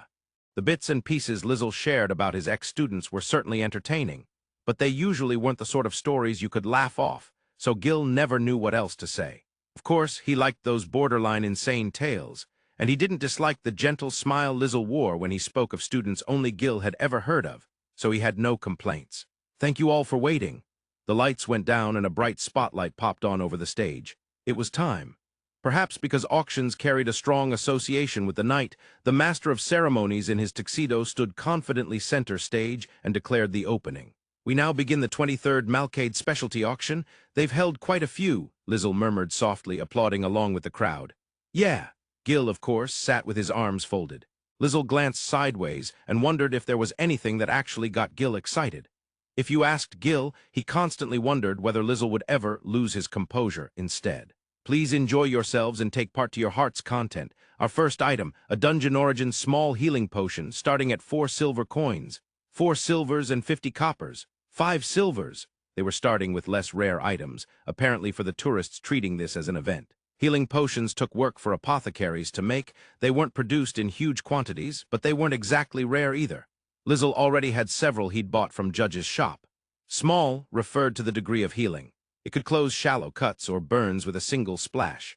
Medium would instantly heal a hairline bone fracture. Large would instantly repair a fully broken bone. Extra was an ultra-rare, almost legendary potion that supposedly could reattach a severed arm. Even a small cost 5 silver coins. That was an enormous expense, so only adventurers who lived with danger at their side bought them regularly. And above all, they stung terribly. A middle-aged cook who'd cut his finger with a knife used one so it wouldn't interfere with work, and ended up crying like a child, insisting it would have been better not to use it. Dungeon Origin healing potions, on the other hand, caused no pain at all, which was why people were thrilled to find them in treasure chests, even though the effect was the same. Items like this continued for a while, but there were no books of the sort Lizel wanted. That was only natural. Books treated as rare curios tended to be dungeon items, all of them one of a kind. Their rarity meant they'd show up later in the program. One book had appeared early on, but it was only rare because it had the author's autograph, so Lizel ignored it. Next is, of course, a dungeon item, a painting. Collectors from nobles to commoners love them. And this one captured a miracle moment from just recently, when a rising party in the capital city Pardetta achieved the first full clear of a labyrinth there, painted while they were still inside that very labyrinth. For something in the first half, this was quite a piece, and the hall buzzed. But the moment the cloth was whisked away, the mood shifted to one of understanding. On the canvas, before the code at a fork in the path, the adventurers who had just chosen a route were disappearing around the corner. Almost all of them were hidden by the wall, and only the rearmost member was barely visible. Compositionally, it could not be called a work of art at all, yet once the MC explained it, you couldn't help thinking, yes, that is rare. Lizel stared at the painting, ears pricked by the all-too-familiar circumstances, then ducked his head. What's so funny all of a sudden? He bent his head and covered his mouth with elegant restraint, but his shoulders trembled unmistakably. Gil noticed, of course. The last figure disappearing around the corner in the painting was Ain. Most of his body was hidden by the wall, so you couldn't see his face, but anyone who'd actually met him would recognize the silhouette. Lizel's lips curved and he leaned closer, and Gil tilted his head slightly to offer an ear. Ain-kun, the direction you're going is wrong. Gil glanced back at the painting. With the code placed dead center in the composition, the text was easy to read. He studied it for a few seconds, then snorted. Gil was neither uneducated nor slow. He could solve codes of this level easily, and according to that solution, they should have gone right. Ain's group was boldly taking the first turn to the left. It's probably just a maze, but so they really did comb it blindly. That's faster for them, Gil said. Remembering what Ain had said once, Lizel nodded in belated admiration. They really had doggedly pushed through. The corridor in the painting was narrow, but the first floor of a labyrinth spanned a decent area, so the maze must have been incredibly complex. How many hours had they spent tramping around, unable to solve the code and relying only on their feet? Good thing I praised them, Lizel thought, nodding several times in self-satisfaction. They took a short break at the end of the first half, then the second half began. Lizel sipped the drink they'd been given and watched the participants grow visibly more keyed up. From their spot near the back of the participants section, they could see almost everyone. Those who'd been bidding back and forth earlier as part of the experience now had their hearts pounding for the real battle, while those here to seriously bid on rare items straightened up, ready to go all in. Lizel would be diving into the same struggle, but there was no change in his relaxed demeanor. The two very young women sitting beside him, who had been bidding against him earlier, now clutched their paid-for spoils and chatted happily. They were the ones who had bought the only book so far, the signed copy. From the way they excitedly talked about wanting to meet the author more than they cared about the signature, they seemed to be genuine fans. Lizel had read that writer's work, too, straight-laced literary fiction aimed at young readers. Good taste, Lizel thought. When their eyes met, he smiled, flustered at being caught squealing. They blushed and returned a shy smile. We will now begin the second half of the auction. Spectators, please enjoy the fine games of wits between experts. And for our participants, please savor this chance to encounter the treasures we are so proud to present. The applause was even louder than before. The lots that came out now were markedly rarer. The hide of a monster with a unique coloration that only appeared in freak mutations, antiques with exquisite ornamentation, and a steady stream of dungeon items from the deeper floors of labyrinths. There were many things Lizel had never even seen, and they were fascinating. Come to think of it, Gil, even though you've gone all the way to the bottom of labyrinths, you never bring back monster materials. It's a pain. Look, Subterranean Dragon's reverse scale, going for 20 gold coins. I do bring back stuff from boss monsters. Your gear's all made from that, remember? Ah, true, having them made with supplied materials was cheap, wasn't it? All that rare stuff. And it only cost about 200 gold to have my entire set made. It's more of a pain to assemble the materials by buying. They don't circulate, and when they do, they show up in auctions like this, and the price goes through the roof. Gil also had a container imbued with spatial magic, so he sold most of the rare materials he obtained from high-level monsters, but kept plenty in reserve in case he ever needed to remake his equipment. He'd simply used some of that stockpile on Lizel, without the slightest regret. He could always get more. That was the mindset of someone truly strong. Where other adventurers would risk death and still fail to gather those materials, Lizel's gear contained enough of them that, If you tried to buy it all, it would take years and well over 500 gold coins. As Lizel said, it had been more than cheap. Should I pay you back for the materials? Belatedly, don't need it. Our next item, truly one of a kind, a genuine Chinese letter, a strategy guide found in a labyrinth treasure chest. Gil brushed off the question as nothing special, and Lizel, quietly moved at how lucky he was to have such a good adventurer as an ally, suddenly heard the word he'd been waiting for. He listened to the rapidly rising bids and tilted his head. A strategy guide. A book for conquering the labyrinth it came out of. A guidebook. It's got maps of each floor, lists of all monsters that appear there, their behavior, and the materials you can get from them. That's amazing. But the bidders don't look like adventurers. You can tell, can't you? They're collectors, which is why adventurers almost never get their hands on one. And since they only ever come out on the deepest floors, by the time the adventurers who find one see it, it's basically useless. What use was a strategy guide when you had only one floor left to clear? Most adventurers would be dying to slam it into the ground shouting, "Too late!" They didn't because it sold for a lot. And even if it lists the monsters, it doesn't say when, where, or how many will appear. If you can't win a fight normally, reading the book won't magically let you beat them. So the only useful part is the map. But doesn't the guild sell maps? They do. Then what good is it? Like you're seeing rarity. It sells. So far, only one such book had ever come out per labyrinth. Its rarity spoke for itself. They even appeared in labyrinths whose every inch had been thoroughly explored, where detailed maps were already being sold openly at the guild, which made them practically worthless tools from an adventurer's point of view. They would be convenient if you had won the very first time you went in, at that level. But even then, it was faster and cheaper to just buy all the maps from the guild. And labyrinths weren't places where you could stroll around with a book in one hand. As the price climbed, it became obvious these people didn't care about practical use at all. Bidder 16, 13 gold. 13 gold, anyone higher? In that case 15 gold coins, 20, GH 22, then 25. His opponent was someone who had already won several lots in the second half. Unless they were a hardcore collector specializing in nothing but strategy guides, they probably couldn't afford to blow that much on a single book. Lizel layered his bids leisurely over the slowly rising numbers. Seeing the difference in ease, the other bidder realized the disadvantage. Lizel's looks didn't help. He radiated an "I'm rich" aura. If anyone learned he was actually an adventurer, they might call it fraud, but appearance was a kind of weapon, too. Number 37, 25 gold coins, sold. Accepting the applause with a light wave of his hand, Lizel sat back. The other bidder looked frustrated, but didn't seem like the type to hold a grudge. Meanwhile, the young woman beside him, who had been bidding earlier, stared with sparkling eyes, utterly torn between awe, intimidation, and infatuation. But Lizel, chatting with Gil, didn't notice. 2 more books came up after that, and Lizel bought them both as well. One was a dungeon item titled Bare-Naked Conversations of Adventurers in the Labyrinth, a volume compiling, over the course of a month, every word spoken by every adventurer who had entered that labyrinth, from battle shouts to idle talk, complete with names. The other was a book billed as the oldest mystery novel in the world. Supposedly no copies could be found anymore, so Lizel bought it. He had certainly never seen it in all his bookstore wandering. "Anything you want, Gil?" A tough enough enemy to give me a hard time. It's all small fry lately. I'm gonna get rusty." Saying that in an auction hall, shall I pick up that truth unknown? Ancient map pointing to the lair of legendary monsters for you? Pass. He refused instantly. "It'd be fun if it were real," Lizel muttered, lowering the paddle he'd half raised.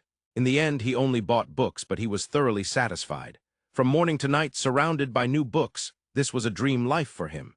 Naturally, after they left the auction and ate dinner, Lizel spent the rest of the night reading until he fell asleep. "Report." "Yes, sir." In a certain mansion, Shadow sat facing the man who had tailed Lizel all day.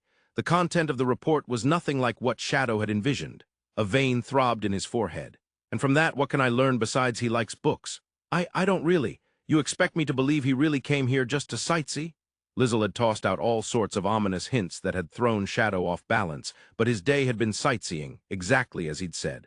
For sightseeing, it was extremely skewed toward one hobby, but at least the report made it very clear he was enjoying Malcade.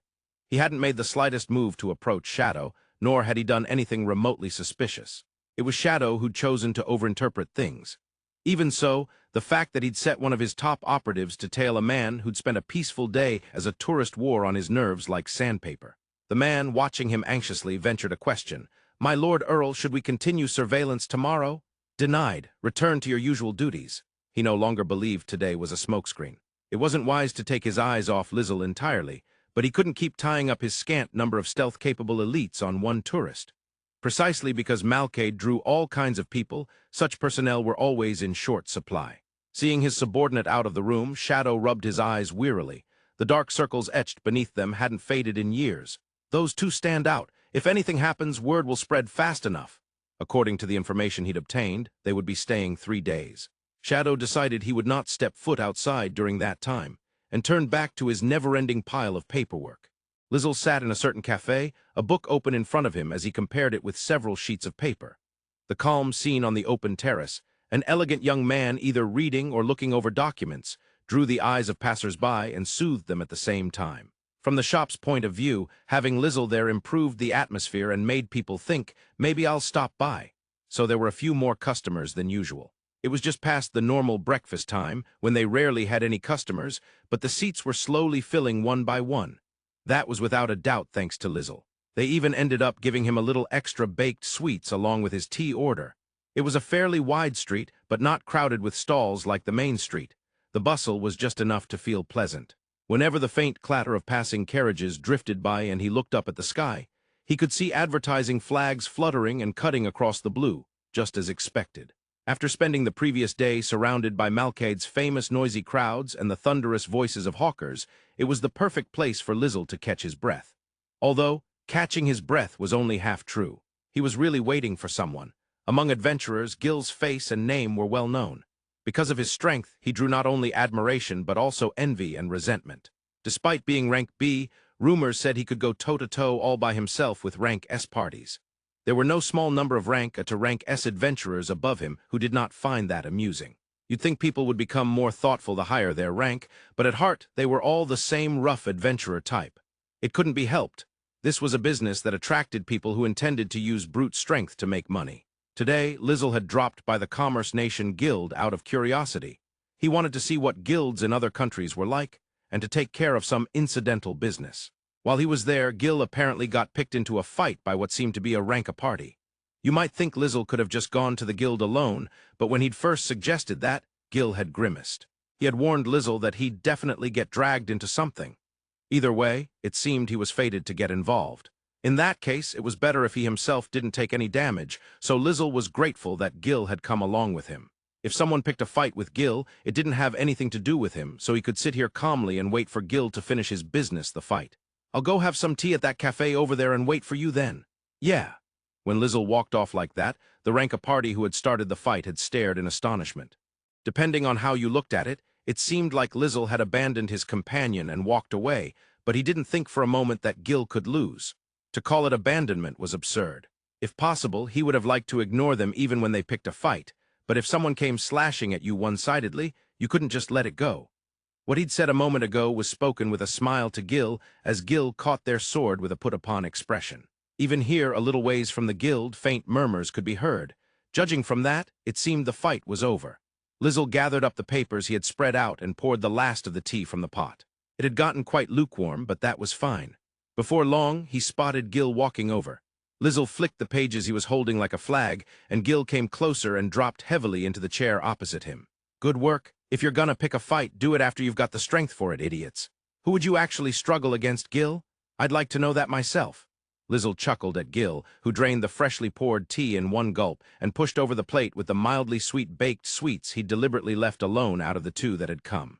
Lizel had eaten his in several bites. Gil finished his in one, licking the crumbs from his lips with his tongue. The young waitress at the cafe, surprised to see who Lizel had been waiting for, watched them. But when Gil's gaze shifted to her in the middle of that casual gesture, she flushed and hurried off to attend another table. Those who were close to the two of them had noticed, but ever since Gil started partying with Lizel, his demeanor changed when he was with Lizel. His sharp gaze was still sharp but slightly softer. His roughness was still rough but a little looser. The air of pushing people away had, to some degree, quieted down. It was such a subtle change that you wouldn't notice unless you were close to him, so most people didn't. And Lizel, who was constantly with this version of Gil, didn't notice either. Still, something had definitely changed. If this had been the old Gil, that waitress would have gone pale rather than red and quietly fled, as if she were about to be killed. But since neither of them were aware of it, nothing about their behavior changed. Lizel turned the book he was holding so that Gil could see the cover and held it out. It was a strategy guide he'd gotten only yesterday. The crystal ruins are close to here, Malcade, from what I've read, right? About 20 minutes by carriage from the west gate. Do they run carriages for adventurers? For tourists? Thanks to the way the place is built, people find it appealing. The guild makes money running guided tour of the first floor for tourists. Lizel nodded at Gil's explanation and dropped his gaze to the cover. Behind the title, The Ruin of Crystal, was a detailed illustration spanning front and back covers, presumably showing the interior. The brilliance of the crystals was rendered so well it seemed they might actually shine. As a book it was impressive, but it looked like it might have value as a work of art in its own right. If the painting alone was like this, the real thing must be more than enough as a sightseeing spot, if only there weren't monsters. Which was why tours were limited to the relatively safe first floor, with the guild organizing them and adventurers or others serving as guards. One of Lizel's purposes in visiting the guild today had been this ruin. Or rather than the ruin itself, you could say it was for the sake of the strategy guide to that ruin. The labyrinth known as the Crystal Ruins had apparently existed for a long time and had been extensively explored. Maps of every floor had already been made. You really don't skimp on verifying information, do you? I wouldn't like it if things were wrong. It's kinda an unspoken rule that strategy guides don't have mistakes. Gil looked at Lizel with exasperation as he packed away the full-floor map he had bought. The sort of rich people who got their hands on strategy guides in the first place didn't care whether the information inside was accurate or not. Adventurers who found them would just sell them. They didn't even consider that the strategy guide might be wrong. It was rare for someone like Lizel, who, even after getting a strategy guide, would still buy every map of that labyrinth. He might even be the first. The guild's maps don't have any mistakes either, right? Hundreds of people have gone in. If there's anything wrong, they fix it each time. For an old labyrinth, the maps are guaranteed to be correct. Right. So they're not wrong. Lizel flipped through the book with a small frown, and Gil watched his fingers. They were still as smooth and unroughened as ever, not like an adventurer's hands at all. The neatly kept nails, not even the slightest bit chipped, pointed to one spot on one of the maps. This passage here, it's not drawn on the guild's map. Huh, Gil leaned in as well. Lizel, apparently having already memorized this floor's layout, pulled out the guild's map so they could compare. Sure enough, that passage was not on the guild's map. Maybe no one had found it, or maybe whoever had found it hadn't reported it to the guild. Either way, it clearly wasn't something that could be easily discovered. The passage continued for a while and ended at a small room. And this room here, Lizel flipped several pages. On another map, its corridors crisscrossing in a complex web, there was a section at the edge. An empty space that was not connected to any passage. Comparing the two, it was obvious that the positions were nearly identical. It was impossible to think the two were unrelated. The labyrinth heads underground, right. A pitfall maybe, or there's a transfer magic circle. If it's a hidden room, do you think there might be something good in there? Usually it's either a valuable dungeon item or a tough enemy. Gil narrowed his eyes and smiled in a combative way. The room connected to the hidden room in the mid-layers was one step before the lowest floor. If a monster was waiting there and was far stronger than the enemies of that floor, it would be a formidable foe. For Gil, who'd been grumbling about only running into small fry lately, this would be both entertainment and sightseeing. I don't think I'll get in the way, so can I come with you? I'd really like to see a hidden room. I never thought you'd get in the way in the first place, but you never invite me when you go into labyrinths. I go in to keep my skills from dulling. Dragging you along wouldn't mean anything. Indeed, if Gil was going for training, there wasn't much for Lizel to do, just like there wasn't much for Gil to do when he tagged along on Lizel's book hunts. Ordinary adventurers didn't clear labyrinths as a side effect of their training, but Lizel nodded in understanding. And if it were just a normal hidden room, someone would have found it already. If they haven't, there's gotta be something to it. Gil glanced at Lizel and stood up. He could get a feel for adventurer-like angles himself, which meant he was thinking that Lizel's perspective and knowledge might be necessary. Lizel stood as well, put away his book, and left a bit more than the price of the tea on the table. He caught up with Gil, who'd gone on ahead, and walked at his side with a teasing smile. This is the first time you've relied on me. Idiot! The back of the hand that flicked his forehead didn't hurt, as always. The carriage to the Crystal Ruins was mostly full of tourists, but there were a few adventurers scattered among them. Because the labyrinth only allowed one party inside at a time, adventurers entered first, each in their own party, and then the tourists followed with their guide guards as one combined party. The labyrinth apparently recognized them as one party, even if they weren't truly organized as such. Among adventurers, the rumor was that labyrinths were way too flexible about that sort of thing. Lizel entered with Gil, and a wave of shock came from the tourists behind them. He was used to that by now. This is a good sightseeing spot, bright and beautiful. Hard to relax when you're fighting the whole time, though. As the name suggested, the ruin was formed from clear crystal. You'd think that if you broke it up and sold it, it'd fetch a high price, but like all labyrinths, the structure itself couldn't be damaged. While Lizel tapped on a pillar, Gil stepped onto the magic circle at the entrance. The circle began to glow faintly, and he called Lizel over. The floor with the hidden passage is the 19th. Then we'll go to the 20th and head back up. When Gil had previously cleared Malkade's labyrinths, this one had been among them, of course. Each floor of a labyrinth was large, so it would be a pain to go down from the first floor every time. Naturally, he used the transfer magic circles. Lizel had gone deep into labyrinths with Gil several times, so he wasn't particularly anxious. Even in the depths, Gil would take down monsters without struggling, and Lizel's gun was plenty effective. There was a floating sensation as his body rose for a moment, and in the next instant, the scenery changed. Or rather, in the case of the crystal ruins, it wasn't that different from the first floor. If you weren't used to it, you'd lose track of which floor you were on. The reason it felt like the scenery had changed was because, immediately after they arrived, monsters rushed at them as if to overwhelm them. All Lizel could make out was something dark. Before he could see it clearly, he aimed his gun at its head and fired. As the monster staggered, Gil sliced it cleanly in two. The stairs are crystal too. I feel like they might crack. They won't. It's an image thing, just an image. The way they glanced back at the stairs as if nothing had happened after such an ambush was not something you'd expect from a Rank D party. But party rank was determined by the average of its members, so as long as Lizel was rank E, there was nothing to be done. The 20th floor of the crystal ruins had an appropriate rank of B. Lizel and E was completely out of place, and it wasn't the sort of place where a single rank B like Gil should be able to go alone. But everyone knew Gil's rank didn't match his true ability, and since he wasn't stopping Lizel, Lizel figured it was fine. They chatted about how it might cause less trouble if Gil raised his rank soon and climbed the stairs to their target floor. The scenery was the same as ever, beautiful but monotonous to the point of tedium, which was probably why a tour of just the first floor was more than enough, Lizel thought as he looked at the three-way fork ahead. Which way? This way. You're handy to have around. You talk like I'm an object. Lizel shot the monster that appeared around the corner, smiling wryly. Where one would normally get lost and wander or stop to spread out a map and cautiously check the surroundings, they advanced smoothly. Gil, who didn't have much patience and usually progressed through labyrinths relying on instinct alone, was to put it kindly impressed. And Lizel remembered all this without even consciously trying to memorize it. They were saving a lot of time. By distance, it should be around here. After walking some distance down a straight corridor, Lizel stopped. The wall where the hidden passage was supposed to be was smooth everywhere. There was no sign of a door. Lizel pressed his hand flat against the wall and felt only solid stone. No bumps, no mechanisms, nothing. He stood there thinking with a and monsters periodically came by, which they each dealt with as they noticed them. Usually there's some kind of mechanism, right? You press part of the wall or activate some gimmick, then a door opens. That's the standard. But there's not even the slightest sign of a seam anywhere that would be a door. There was no such thing as a bit of wall that just happened to be the key to some door with no hint.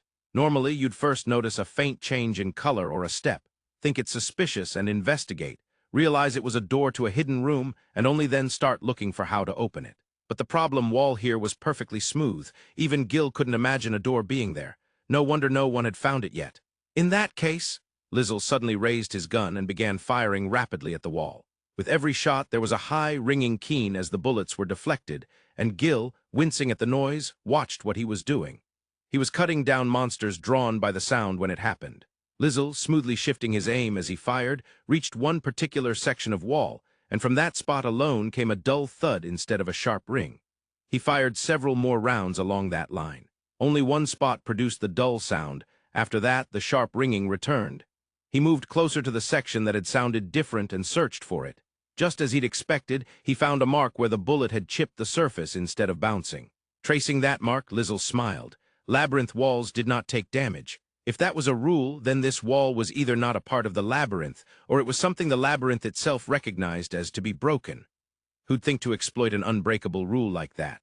Gil sighed at Lizel's ability to put even newly acquired knowledge to work. Gil, I think it's here. Even if it's got unbreakable protection, it looks like I could snap it. It was hard to believe this led anywhere, but he didn't think Lizel was wrong either. Unable to bring himself to smash his sword into a stone wall, Gil just told Lizel to stand back, then raised one leg. He brought his heel down sharply, like stomping through glass. His boot punched through the thick crystal. That must have taken considerable force, Lizel thought with admiration as he shot down the monsters drawn by the noise. The passage they entered, crunching over the broken crystal, was no different from the one they had come from. Lizel wondered if he could take one of the larger broken chunks with him and tried to pick one up, but it didn't budge. The moment it broke, it seemed to have become part of the labyrinth floor. It was now immovable. He found it strange, but there was nothing to do but chalk it up to because it's a labyrinth and accept it. "Let's go." "Right." Gil called out to pull Lizel away from his relentless pursuit of knowledge. Usually, Gil would just wait with an exasperated look, but this time he seemed very much to be looking forward to meeting a powerful opponent. Realizing from that alone how his mood had risen, Lizel smiled. They walked only a short distance before arriving at a room. At the back of the small room was an altar of crystal, and in front of the altar a 2-meter-wide magic circle glowed. A treasure chest sat in the center of the altar, and aside from that the room was empty. Lizel looked around, then carefully avoided the magic circle and stepped up to the altar. The crystal construction was beautiful. If the treasure chest is here, that makes it feel like there's a strong enemy, doesn't it? If there are chests lined up at the transfer destination, there's no reason to put one here. He spun his large sword with a high-on. The motion was vicious-looking, but he seemed to be enjoying himself. For now, Lizel opened the chest. Inside was a single map. There was an X drawn in the middle of some forest. There were no landmarks around the forest at all. There was nothing on the back. When he tried to tear the paper, it wouldn't rip. It was definitely a dungeon item, but to Lizel it looked like nothing more than a simple map. "Gil, what do you think this is?" "Dunno. But if it's in a hidden room, it's gotta be valuable, right? I'll ask Judge Kun to look at it when we get back." Anything in a hidden room, whether monster or treasure, was supposedly far rarer by default. If so, then it had to be useful for something, and Lizel carefully put the map away. He glanced around again to see if there was anything else to do, then looked down at the magic circle. "This isn't one way, right? Does it look different from the usual transfer circles?" "No, it looks exactly the same." "Then it should be fine," he had asked, but Gil hadn't expected Lizel to have every intricate pattern of labyrinth magic circles memorized. To Lizel, though, the fact that they were transfer magic circles might mean they were related to his original world. So in the first labyrinth he'd visited, he'd memorized one and then studied it in detail. It turned out to be completely different from anything he knew. In fact, he could only say that the pattern made no sense. Clearly, labyrinths were beings that existed outside the world's normal laws. But because he had studied them in detail, he could say with certainty that this magic circle was identical to the ones they used in labyrinths to move between floors. The two of them stepped onto the circle and activated it. The transfer began just as usual. Whoa! And then it didn't. As the magic circle activated, the floor beneath them vanished. There was no resisting it. The floor of the entire room, not just the area inside the circle, had disappeared. There was nothing to grab onto, nowhere to anchor themselves. All Lizel could do was fall helplessly until Gil grabbed his arm. The moment they dropped, the room's entire floor had certainly vanished. But the shaft they were falling through was only about as wide as the 2-meter magic circle. Gil clicked his tongue, adjusted his posture so he wouldn't fall head first, released Lizel's upper arm and wrapped an arm around his waist to keep him from slamming into the walls. Holding him close, he peered downward. They still had some way to fall. "Didn't expect this sort of development. I'm not slowing us down until I can see the bottom." They were calm because they had several ways to reduce their speed if they really tried. Firing spells while falling was too hard, so Lizel had dismissed his gun. He lifted his face from Gil's shoulder, which was pinning him, and also tried to see below. "Something's down there." You mean in mid-fall?" "No, this is bad, a dragon." Is that strong?" "It's definitely strong, but dragons?" Gil swore loudly and tightened his grip around Lizel. Lizel realized why immediately. A rush of heat came roaring up at them. If he looked down, he'd see the flames surging upward. Dragon breath. Fire that incinerated everything, filling the narrow shaft entirely and leaving no room to dodge. Lizel looked to Gil to see what he would do. Gil sighed and sheathed the sword he'd drawn at some point. "With our gear, it'll just be hot. Endure it." "Something is absolutely going to catch fire?" Gil had already resigned himself, calm and steady. Lizel gave a strained smile and shook his head. In reality, there were plenty of exposed areas on his body. Even with healing potions, he definitely didn't want to experience that pain. "Let's open a hole in the middle with wind." "You can do that? If I stuff a ridiculous amount of mana into it, maybe. I'll give you the signal." Lizel summoned his gun and fought to steady the barrel despite their unstable fall, aiming the muzzle straight down beneath himself. The heat had already come close enough for his skin to sting. Gil pressed Lizel's unprotected face into his own clothes, holding the back of his head, buried his nose in Lizel's hair, and brought his lips close to Lizel's ear. With the roar of flames dominating their hearing, Lizel focused all his attention on controlling the barrel and channeling mana as Gil's low, calm voice reached his ear. "Do it!" With a boom that sounded like a cannon, a shot filled with an abnormal amount of wind mana lanced downward. The sheer force of the wind it generated blasted open a narrow corridor in the flames for an instant. Because of the speed of the dragon's breath and their own falling velocity, the time they actually spent in contact with the fire was very short. But this was flame that turned everything to ash the moment it touched. Its power was such that it didn't have to touch to do damage. The pain as they passed through was intense. Lizel pressed his forehead hard into Gil's collarbone, and Gil's arms tightened around him. Once they had passed completely through the flames, Gil loosened the hand pressing down on Lizel's head. "Oh, I'm sure my hair got burned, absolutely sure." It didn't. Lizel exhaled, lungs scalded by the heat, and looked up at Gil, who was almost nose to nose. Gil laughed at the rare sharpness in Lizel's tone and ruffled his hair with the hand that had been holding him down. Even through his gloves, Gil could feel how hot Lizel's hair was, but it wasn't even slightly singed. Lizel touched his hand to his neck, which stung from the heat, and Gil, still holding his waist, pulled a massive bronze sword out of his spatial magic. As Lizel put his palm against Gil's neck as if to check on him, the cool touch felt pleasant to Gil. He hurled the massive sword straight down with all his strength. "Gudgia, sounds like it hit." The bronze sword had flown with a tremendous bayugo, a roaring wind, and a few seconds later a pained cry echoed up.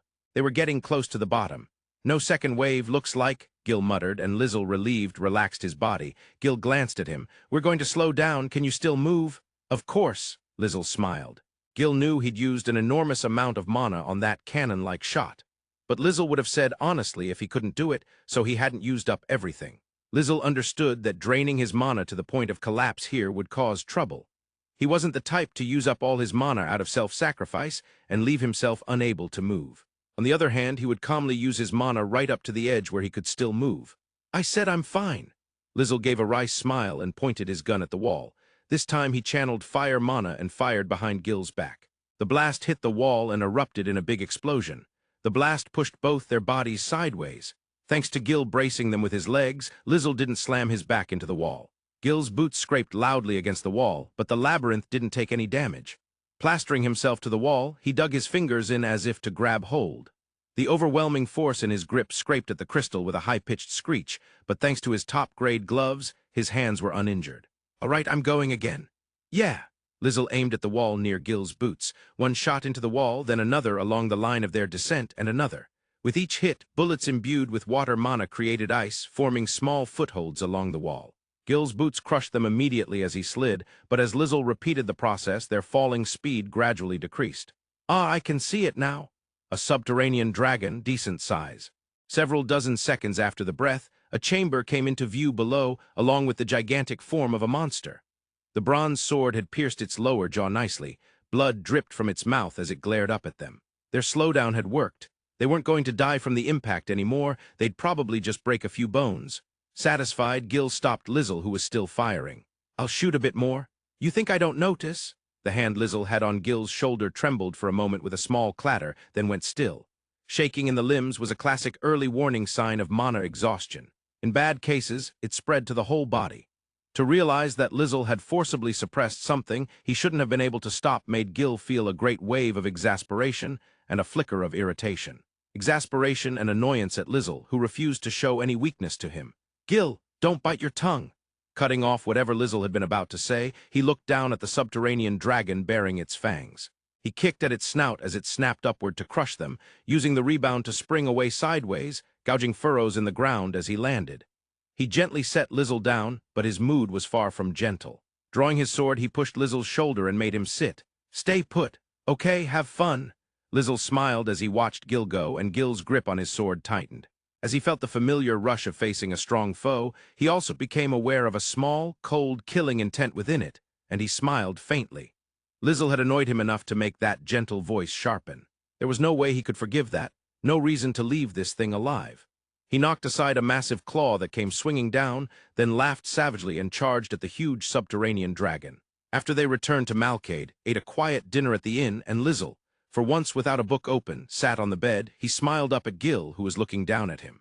It was as if he could see straight through Gil, who had stopped him when he suggested going out to eat in the city, saying, "We came to sightsee after all." Lizel knew Gil was exasperated, irritated, and of course worried. He also knew that irritation was directed both at Lizel, who never relied on him, and at himself, because Lizel didn't rely on him. Still slightly annoyed even now, Gil really was fussy, Lizel thought, and opened his mouth.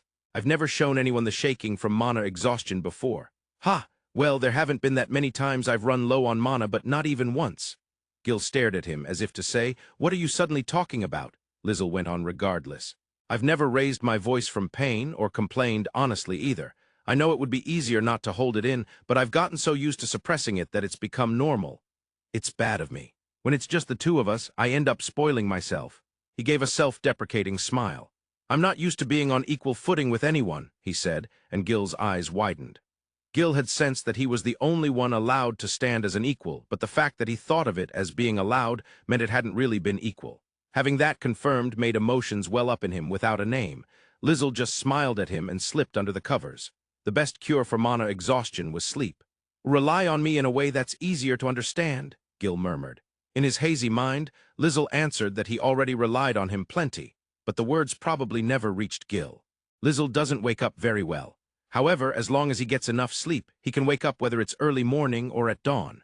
When the sky, still holding the colors of night, just began to brighten, Lizel woke and slowly raised his body. His body, which had slept like a log due to mana depletion, felt somewhat heavy, but his head was clear. Gil was sleeping in the bed next to his. This was the first time that when Lizel woke up, Gil wasn't already up and ready. Maybe after Lizel fell asleep last night, Gil went out somewhere and ended up going to bed late, Lizel thought, as he quietly got out of bed. His upper body, as usual, was completely bare, and his shoulders stuck out from under the blanket, looking cold. Lizel gently pulled the blanket back up over him. As he had expected, that movement woke Gil up. "Pretty early for you. Sorry, did I wake you? I mostly wake up around this time anyway. Please go back to sleep. You made quite a show of it yesterday." "Nah." Gil shook his head at Lizel's suggestion that he go back to sleep and pushed his upper body up. Seeing the well-trained torso laid bare, Lizel started changing clothes with a wry smile, thinking that his effort with the blanket had gone to waste. Even if you called it quite a show, Gil had come out of the fight with the subterranean dragon without a scratch, so Lizel didn't force him to rest. While they each got ready, they started talking about how they'd be heading back today. "It's too early to go over to Judge Kun's house, isn't it? He said we'd leave around noon. No matter how you look at it, the old man must have said something like, 'At least have lunch together.' It's nice they get along so well." Lizel had never met Judge's grandfather himself, but from Gil's stories, he seemed to be quite the doting grandparent. Thinking that he probably wanted to spend as much time as he could with his grandchild on their last day together was rather heartwarming. Judge had asked them to come pick him up before lunch, but Lizel felt it might be better to go after they'd eaten. He slipped on a loose outer coat. He wondered if, as an adventurer, he shouldn't wear clothes that fit his body more, something easier to move in like Gil's. But he'd worn similar clothes in his original world as well, so it wasn't particularly inconvenient. "We've got time. Why don't we go to the guild?" Updating the labyrinth map at the guild had its benefits. It counted toward the accumulation needed to rise to the next rank, and they would also receive a reward. The reward was proportional to the amount and usefulness of the information. This time, Lizel had discovered a hidden room, and on top of that, there was the existence of a subterranean dragon that could be called an extra boss. It certainly wouldn't be a small sum. It wasn't an obligation, but most people who discovered new information brought it to the guild. This would be Lizel's second time at the guild in Malcade. In the capital city Pardada, he'd already grown used to the sight, and no one made a fuss even if he was in the guild. Here, however, he still drew curious looks, all the more so with Gil at his side. It hadn't been long since they'd been dragged into trouble and caused a huge commotion here. Even though the sun had only just peeked over the horizon, the guild was already crowded with many adventurers stopping by to pick up requests. For updating, do we go to one of the support counters? Who knows? Gil had never updated a map himself. He never relied on maps anyway, so he didn't know when he discovered a new path, and even if he had, he wouldn't have bothered to go report it. With a wry smile, Lizel headed over to the support counter, where someone was currently buying a map. The support counters handled everything from selling maps and lending out monster and plant encyclopedias to introducing inns for adventurers. Just as their name implied, they covered all support services for adventurers. They sold maps here as well, so this had to be the right place. As Lizel lined up, one member of the adventure party in front of him flinched in surprise. Whether at Gil or at Lizel, he couldn't tell. Once they'd finished their business, those adventurers left in an oddly hurried rush, and then it was Lizel's turn. "Good morning. What can I help you with?" "Yes, good morning." At this guild full of rough types, it was rare to see a female clerk smiling brightly as she greeted him. Lizel hadn't seen her when he'd come to buy a map the other day. Perhaps the guild had finally granted the wish of adventurers who wanted to be helped by a young woman. There was no way they'd just throw a young woman into a place like this without reason, so she probably had some sort of strong self-defense ability like studs. When Lizel smiled gently at her, she blinked rapidly, then broke into a radiant smile. It seemed there weren't many adventurers who even bothered to return a greeting. "I'd like to update a map."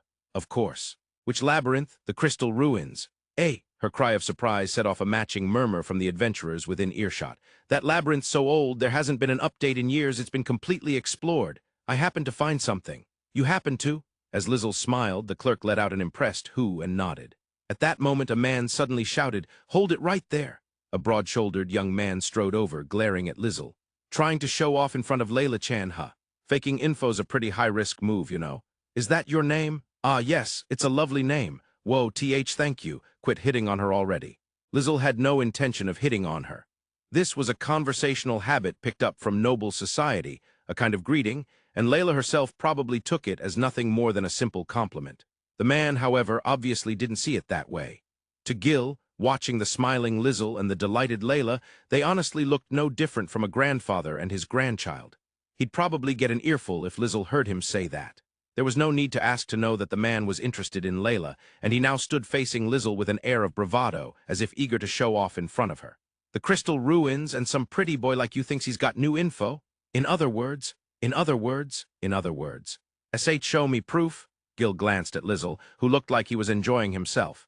It seemed he was pleased to be picked on for once in a way that had nothing to do with Gil. The fact that he looked enough like an adventurer now to be hassled like any other was, for Lizel, who rarely got treated as an adventurer despite acting like one, a rather happy development. In reality, Gil knew the man was simply too wrapped up in his crush to notice how out of place Lizel was, but he didn't feel like raining on Lizel's little moment of joy. "Do you need proof to update a map?" "Nope. If you lie, it'll get found out anyway, and if you lie, the guild's trust in you plummets to rock bottom, so nobody even thinks about faking it. So we don't need proof." Layla puffed herself up as she declared this, and the man's brows drooped. At the same time, his resentment toward Lizel swelled. It was pure, blatant, misdirected anger. "I don't particularly care if you believe me or not." "Then you admit it's a fake?" "No, I just mean as long as the guild believes me, my business is done." Lizel's breezy reply left the man choking on his words. Normally, if another adventurer doubted your report, you'd fire back. It would be a problem if weird rumors started circulating. But in Lizel's case, weird rumors were nothing new, and the map update was nothing but the truth, so even if someone ran around calling him a liar now, the misunderstanding would clear up soon enough. That said, they were only going to be in Malcade until the end of the day. It would be awkward to leave behind a bad reputation right at the end. "You're right. Since we've gone to the trouble of bringing something that could serve as proof, shall I show it?" "What?" The man clearly hadn't expected Lizel to actually produce evidence. It was only natural. Normally, the only way to prove new map information was to lead someone to the new location. Smiling as if teasing the astonished man and the surrounding adventurers now focused on them, Lizel took out a single book. He lifted it so the cover was visible, and exclamations of awe and shock erupted around them. A strategy guide, so few adventurers had ever seen one with their own eyes that, in truth, this was the first time for everyone present. Is that convincing enough? But something like that, and only just now. It was a hidden room. Too bad we already took the treasure chest. The word hidden room sent the crowd's excitement soaring, but Lizel's next words dampened it quickly. Unlike the randomly spawning treasure chests that appeared throughout a labyrinth, the treasure chests in fixed locations, such as on the deepest floor upon first clear or in hidden rooms, were a first-come, first-served prize that never reappeared. From now on, even if other adventurers found that hidden room, the treasure chest that had been on the altar would never show itself again. But there was an extremely rare monster that appears only there, so it might still be worth going. Wait just a second. Don't worry, that's all I'll say." Layla had hurriedly tried to stop him, and Lizel simply laughed and closed his mouth. For the guild, it would be a problem if fewer people bought maps. But if word spread about a hidden room and a rare monster, there would definitely be a surge in map buyers. That was precisely why she'd cut in at this perfect timing, to keep Lizel from spilling any more information that might reduce potential map sales. Leaving the man frozen in speechless shock where he stood, Lizel spread the strategy guide open. "It's here. Should I also tell you about the mechanism? Either way is fine. If you tell us, the reward will go up." "In that case, just a moment, my silencer. Since it was information that couldn't be allowed to leak to the surroundings, Layla rummaged under the counter and pulled out a magical tool. It was a magical tool that prevented sound within a 1-meter radius from leaking out. Lizel had something similar in his world, so he wasn't particularly surprised. In fact, his family had owned several high-grade versions that could cover an entire room, a staple among nobles. A thin light membrane spread out to encompass Layla, Lizel, and Gil. Beyond the membrane, the man, apparently rebooted, was shouting something, presumably things like "don't get near her," and the like. As an adventurer, he apparently couldn't go so far as to actually interfere with the guild's work. "All right, go ahead." "Well, first, this section that everyone's always thought was just a wall can actually be destroyed." "I see, a destructible labyrinth wall, total blind spot." Gil kicked it down. "Gil, could a normal person kick that down?" "I figure they could, like kicking through the wall of a brick house." "No, they can't." Layla couldn't help but yell. Even adventurers had their limits. While Lizel absent-mindedly wondered if Gil had actually kicked through house walls before, Layla carefully copied the hidden room portion onto a clean map and then added "hammer needed" next to it. The two of them were exceptions, and ordinary adventurers didn't carry bags with spatial magic, so if they needed a hammer, it would be terribly bulky. After that, there's a small room with an altar up ahead and a teleportation magic circle on the floor. "I see, and that magic circle takes you to that deep floor room you showed me earlier." "Takes you" might not be the best description. You fell. As soon as the magic circle activated, the entire floor disappeared, and we were just falling down a crystal shaft about 2 meters wide. I think we fell for at least a minute. I guess the magic circle was for the way back. Layla stared, dumbfounded, and Lizel tapped his fingers on the counter to prompt her. And you survived that? Do I look like I didn't?" "You don't." Layla frantically kept scribbling notes, utterly confused, and Lizel laughed. From the outside, they looked like they were having fun. When Gil glanced sideways, the man was clutching his hair and shouting something in bitter frustration. Lizel and Layla themselves were oblivious to him, so to the onlookers his state was almost pitiful. At this point it was almost entertaining, Gil thought inwardly, while Lizel's explanation continued. "The one waiting at the bottom was the subterranean dragon, so while you're still falling it breathes fire at you and you have nowhere to run. Hold it right there." With a bang, Layla slammed her fist on the counter and shot to her feet. Lizel let out a soft "ah," but she didn't notice, clutching her head as she poured out her overwhelmed thoughts from the depths of her soul. "Falling several kilometers with a subterranean dragon waiting at the bottom, and you get blasted by breath you can't escape while you're still falling. This is sadistic beyond belief." Her scream echoed through the entire guild, freezing everyone in place. Having finally vented her heartfelt protest, Layla was breathing heavily when she noticed the strange stillness in the air. She looked around the guild, now utterly silent, and Lizel, smiling peacefully, pointed at the counter. There lay the silencer, inactive, toppled when Layla had slammed her fist down earlier. Layla's face clearly said, "Oh no, I did it," and Lizel just smiled, putting away the open strategy guide. If you can somehow deal with the fall that should shatter your body, the breath mid-fall, and the subterranean dragon itself, then it's perfectly beatable. With the hand that had put away the book, Lizel produced a single scale. It was as large as Lizel's face, attesting to the dragon's immense size, and it shimmered in a jade glow that proclaimed it a highest-ranked material.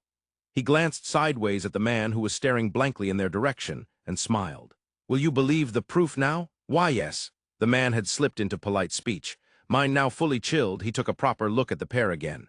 The refined-looking man was clearly not the sort of person you could safely pick a fight with. He had no idea why someone like that was working as an adventurer, but facing him, you felt as if you ought to kneel. It was that obviously noble an air. And the man beside him was that possibly one-slash himself.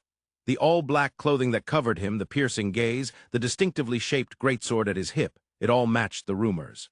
He might not even be interested in them at the moment, but if they became his enemies, they'd surely die. As the man paled and paled, those around him pressed their hands together in silent sympathy. Ignoring them, Lizel held the scale out to Layla. She accepted it as if it were something fragile, her hands trembling, then looked up at Lizel's smile. "We'll submit this as proof, just in case.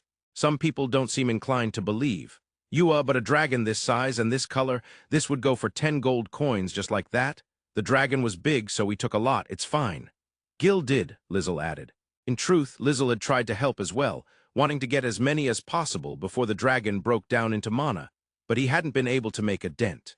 The armor-like scales had been so hard and so tightly layered that he couldn't even slip his fingers into the gaps, never mind pry them up. In the end, all he could do was watch in admiration as Gil easily ripped them off. Crack, crack, crack. When the dragon disappeared, a magic circle appeared that took them back to the altar room. But Lizel laughed as he recalled how he hadn't expected it to be one way in that direction. Still, one scale for 10 gold coins and a whole heap of them from a single kill, that's an incredibly efficient way to make money. You'd get bored fighting the same thing over and over. You would. Lizel tilted his head, and Gil nodded. Watching the two of them, the surrounding adventurers shook their heads with dead serious expressions. That really wasn't the issue. Certainly, if you could defeat one, you'd not only be a successful adventurer, you'd be a super successful one. But fighting a subterranean dragon in a sealed room, even a party of 6 rank S adventurers would only barely scrape out a victory, if at all. Judging from the size of the scale Lizel had shown, the dragon must have been enormous. Even that rank S party might face total annihilation. Before that, simply falling several kilometers would kill most people outright. Hearing Lizel's description, you might just barely survive if you prepared the perfect set of magical tools and measures. But the fact that the dragon used breath mid-fall was essentially a death sentence. And these two had gone in blind and returned without a scratch. What on earth were they? All the adventurers could do for the unfortunate man who'd picked a fight with them was quietly pity him.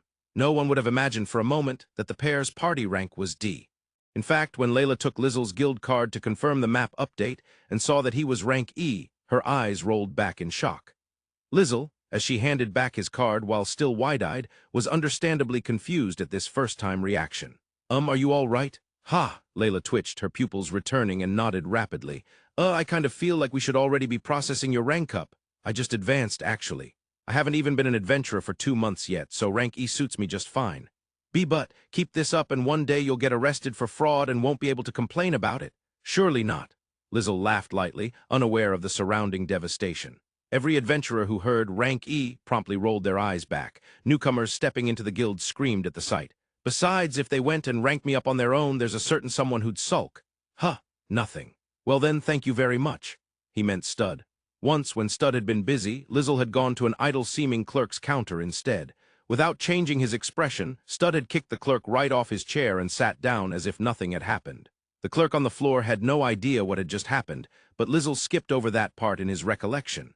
Even now, if Stud found out Lizel was talking to any clerk but him, he'd calmly but clearly show his displeasure.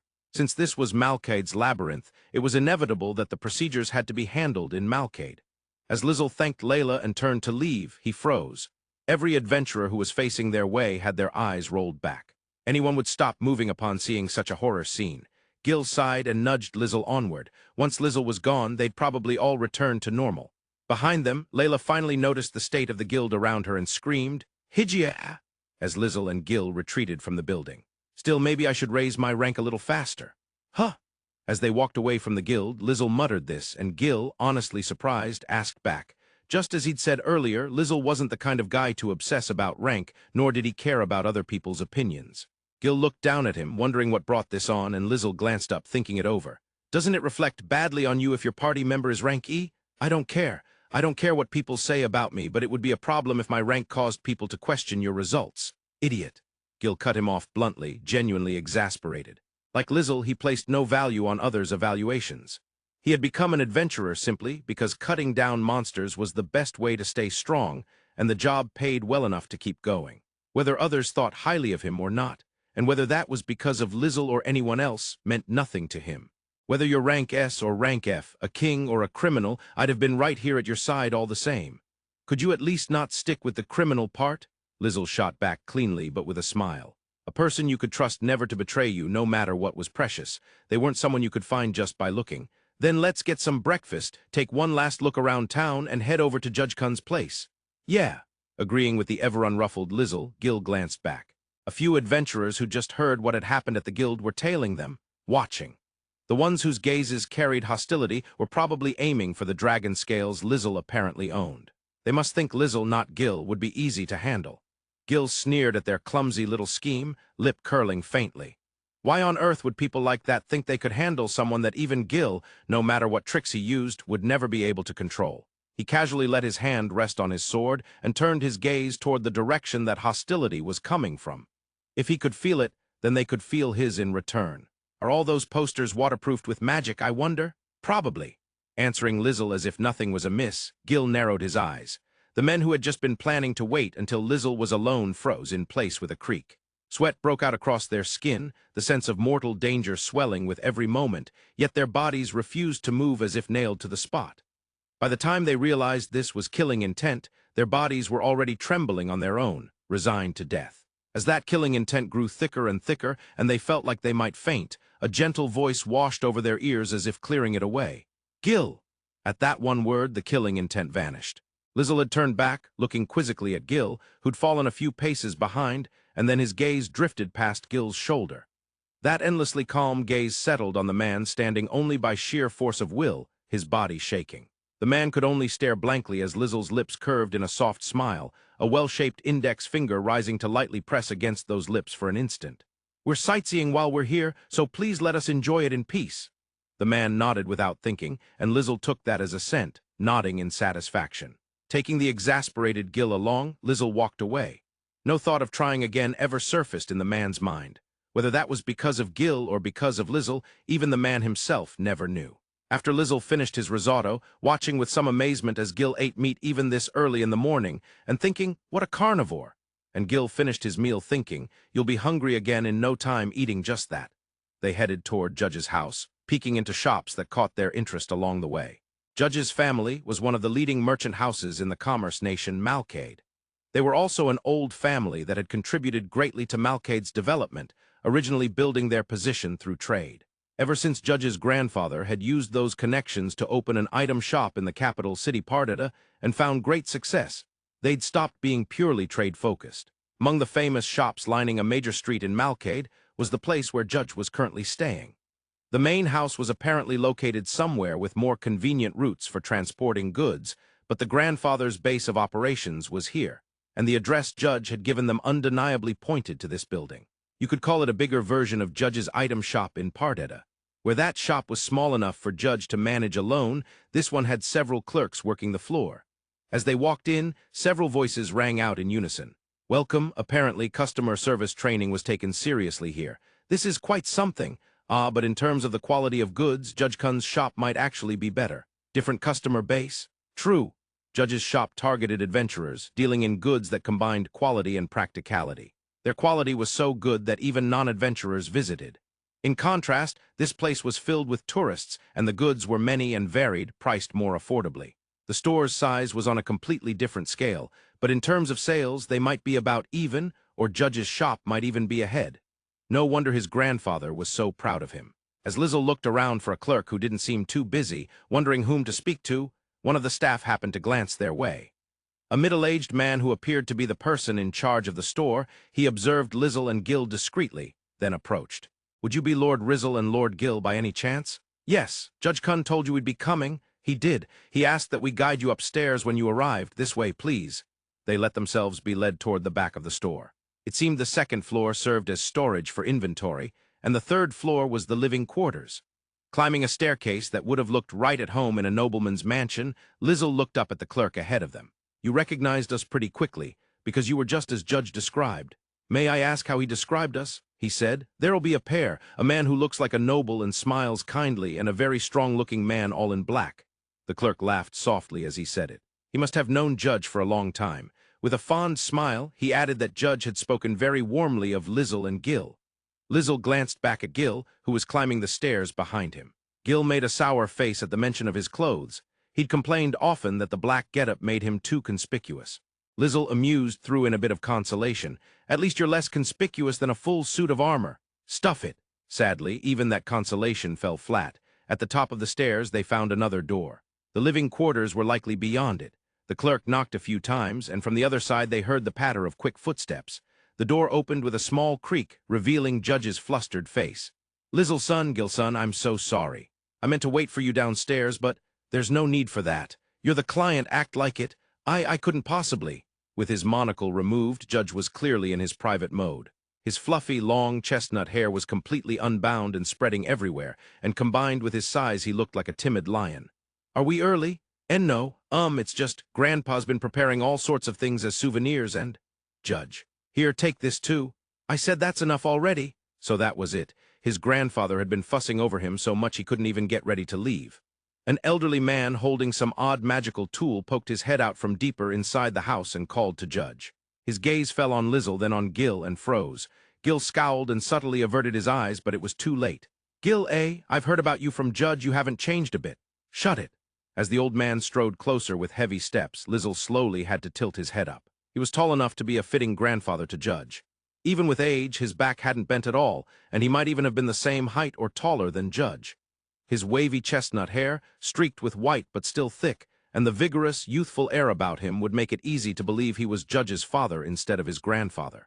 His gaze was locked on the greatsword at Gil's waist. "Of course you'd be using it. I picked it out for you. It's under the blessings of unbreaking, non-dulling, and no need for sharpening, but I trust you're not neglecting its care?" "Obviously not." "Good, good. And this one must be?" "I'm Lizel. I'm sorry we took up Judge Kun's time on the first day of our visit. I was going to give you a piece of my mind about that, but you went and apologized first." Judge fidgeted nervously at the side, ready to jump in and defend Lizel, but his grandfather's sharp gaze was fixed on Lizel's smiling face. If he judged that Lizel would bring harm to Judge, he'd pull them apart without a moment's hesitation, even if Judge cried. Despite the old man's light tone, his gaze was heavy, but Lizel accepted it calmly. Trying to put on an act in front of a skilled merchant would only get him seen through. Lizel had no ulterior motives in his dealings with Judge anyway, so all he had to do was act as he always did. "Judge Kun will be heading back after lunch, right? We can always come back at a better time if you'd like." "And no, I told Grandpa about you too, and he said he wanted to meet you. Could you have lunch with us before you go? It would be an honor." Lizel smiled, Judge's face lighting up in relief, and then he turned his gaze back to Judge's grandfather. Even knowing all he had to do was act normally, it wasn't easy to pull off, but Lizel did it effortlessly, and the old man grinned. He held out one large hand, and Lizel took it. For his height, his hands were naturally big, easily enveloping Lizel's, which was by no means small. "Tougher than you look, aren't you? I'm inside. My grandchild's in your debt, it seems." "It's the other way around. I owe Judge Kun a lot. His shop has helped me many times." "So you're an adventurer, are you? Doesn't look it." Insai said it plainly, and Lizel gave a wry smile while Judge cried out, "Grandpa." "Hey now, if you're an adventurer, eat with more gusto." "Grandfather, I actually have gotten a lot more vigorous about eating, compared to at the start, sure." The four of them sat around a wide dining table, savoring dish after dish as the servants brought them out. If you're the head of a major trading company, of course you can afford servants. Growing up in this environment, how Judge ended up able to cook at that level was a genuine mystery. Insai was nitpicking at Lizel's refined table manners, and Judge was frantically trying to calm him down. The reason Insai was pestering Lizel so much was payback. While Judge had been staying here, he'd apparently talked about Lizel nonstop. Lizel, having no way of knowing this, simply found it odd and decided people just had days like that. "Gil's sword was something you recommended, right, Insai? How about me?" "With that body that can't even swing a sword properly, what nonsense are you spoutin'? If you're gonna fight, there's no better way for you than usin' that gun the way you do now." "So it really is like that? You go and do things harder than swingin' a sword like it's nothin'? Your head's a damn mess." Lizel met the curious, almost fascinated gaze with a mild smile and put some salad into his mouth. Judge tilted his head at Insai's words. Unlike Insai, who knew a lot about adventurers, fighting styles were outside Judge's area of expertise. "My head? Oh, that catch your interest. Judge, you said that boy controls his gun with mana manipulation, right? Only a handful of mages can do mana manipulation at all." Then, Lizel, you're actually really amazing." "MMGH? Well, that's correct. But as for that mana manipulation, it's like readin' and understandin' 4 books at the same time while buildin' a model. Not one after the other, completely simultaneous." Lizel, bathed in Judge's shining eyes, gave a wry smile. Insai claimed it was harder than swinging a sword, but when you got to Gil's level, that side actually seemed harder. What Lizel did was largely a matter of practice and familiarity, whereas swordsmanship had no room for deceit. It was nothing but the strength you'd forged into yourself. Lizel could never hope to defeat a subterranean dragon alone, yet Gil had taken it down easily. It had been a good fight, but he'd been almost unscathed, so the difference in ability wasn't even worth comparing. When Lizel added that, Judge's sparkling gaze turned on Gil, who was silently working through his meat. Gil made a fed-up face and twitched, shoulders jumping. "Don't glare at my grandchild. Your true colors are showin', old man." For an instant, the personality Gil claimed had softened with age snapped back to the old days. Insai coughed to cover it and continued his explanation. "Anyway, what he's doin' is fixin' the gun in place, controllin' its position, suppressin' the recoil, and on top of that, he's even usin' mana manipulation to pull the trigger. It's no different from readin' 4 novels at once. I don't mean just lettin' your eyes pass over 4 different pages. I mean his head can process the information of 4 whole novels simultaneously. That's why I'm sayin' he's ridiculous." Judge didn't really understand how amazing that was, but he did at least grasp that it was amazing.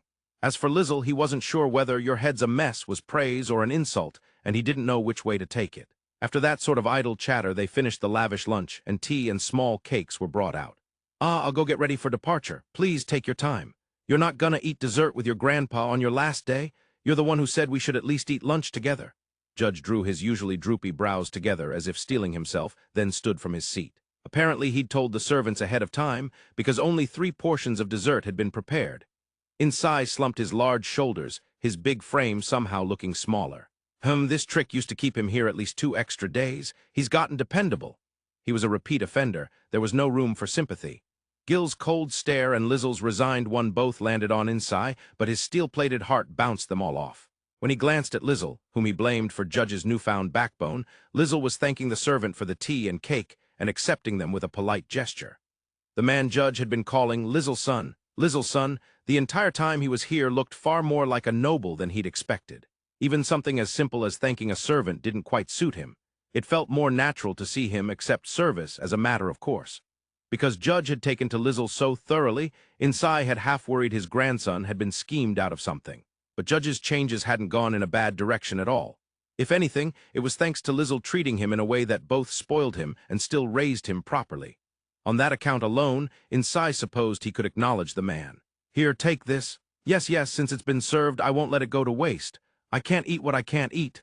Watching Gil shove his cake at Lizel, Insai thought, there's another one who's changed.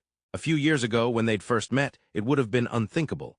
That one-slash would ever cooperate with somebody else, and not because someone begged him into it, but because he chose it himself. Any seasoned merchant's trained eye could see that beyond doubt. There weren't many who could influence the people around them to this degree. As he thought that, Lizel had already started on his second cake. "Oh, that reminds me, I have a favor to ask. Could you pass this along for me?" Lizel handed over a sheet of paper folded in quarters. Insai reached out and accepted it. Opening it, he saw what looked like a network of passages drawn all over the place. He stared, then his eyes went wide. Having something like this circulating wouldn't be good, would it? This is the underground tunnels of Malcade. The boldest, clearest passage was one he recognized. It traced Malcade's main avenue. Layered faintly over it, and running in all directions, were the lines Insai had called the underground tunnels. The circles drawn here and there were access points, and Insai recognized several of them.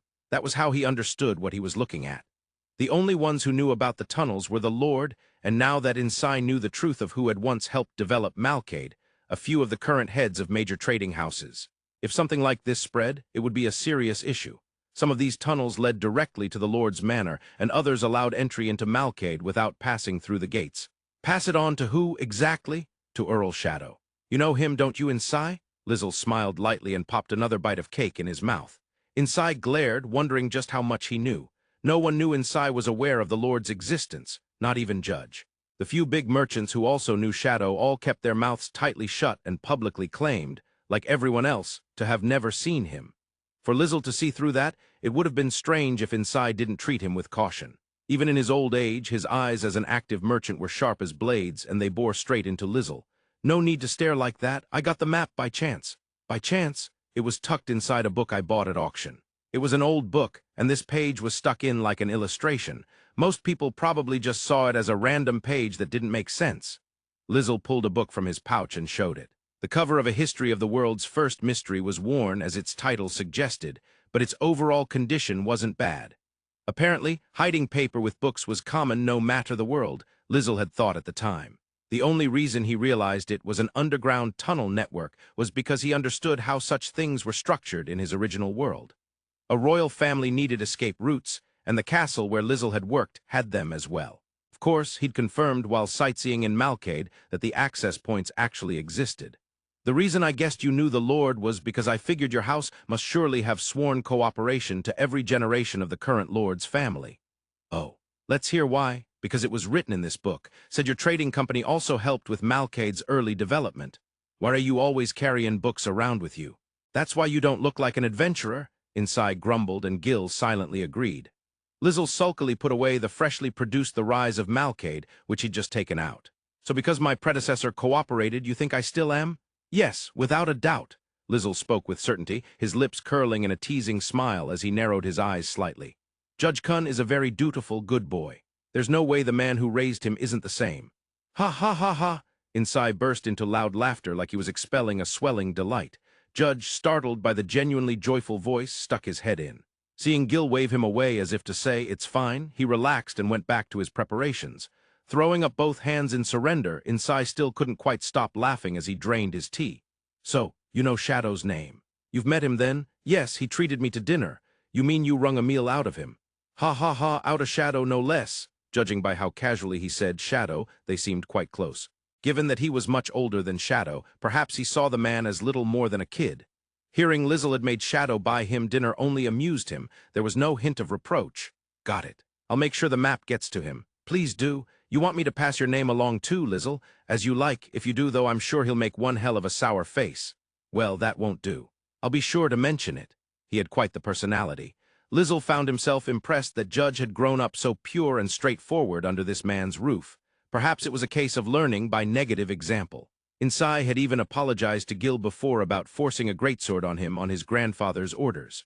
Watching Insai fold up the map to the tunnels, Lizel glanced up through his lashes, inquiringly. "One more favor, actually. Tryin' to act cute at your age, eh? Though I'll admit it suits you, so I'll hear you out." "At my age, that's a bit no, in any case, thank you. Gil," Lizel called to Gil beside him. Gil, who'd been listening with his elbow on the table, leaned in. Lizel asked him something in a low voice Insai couldn't catch, and Gil slowly nodded.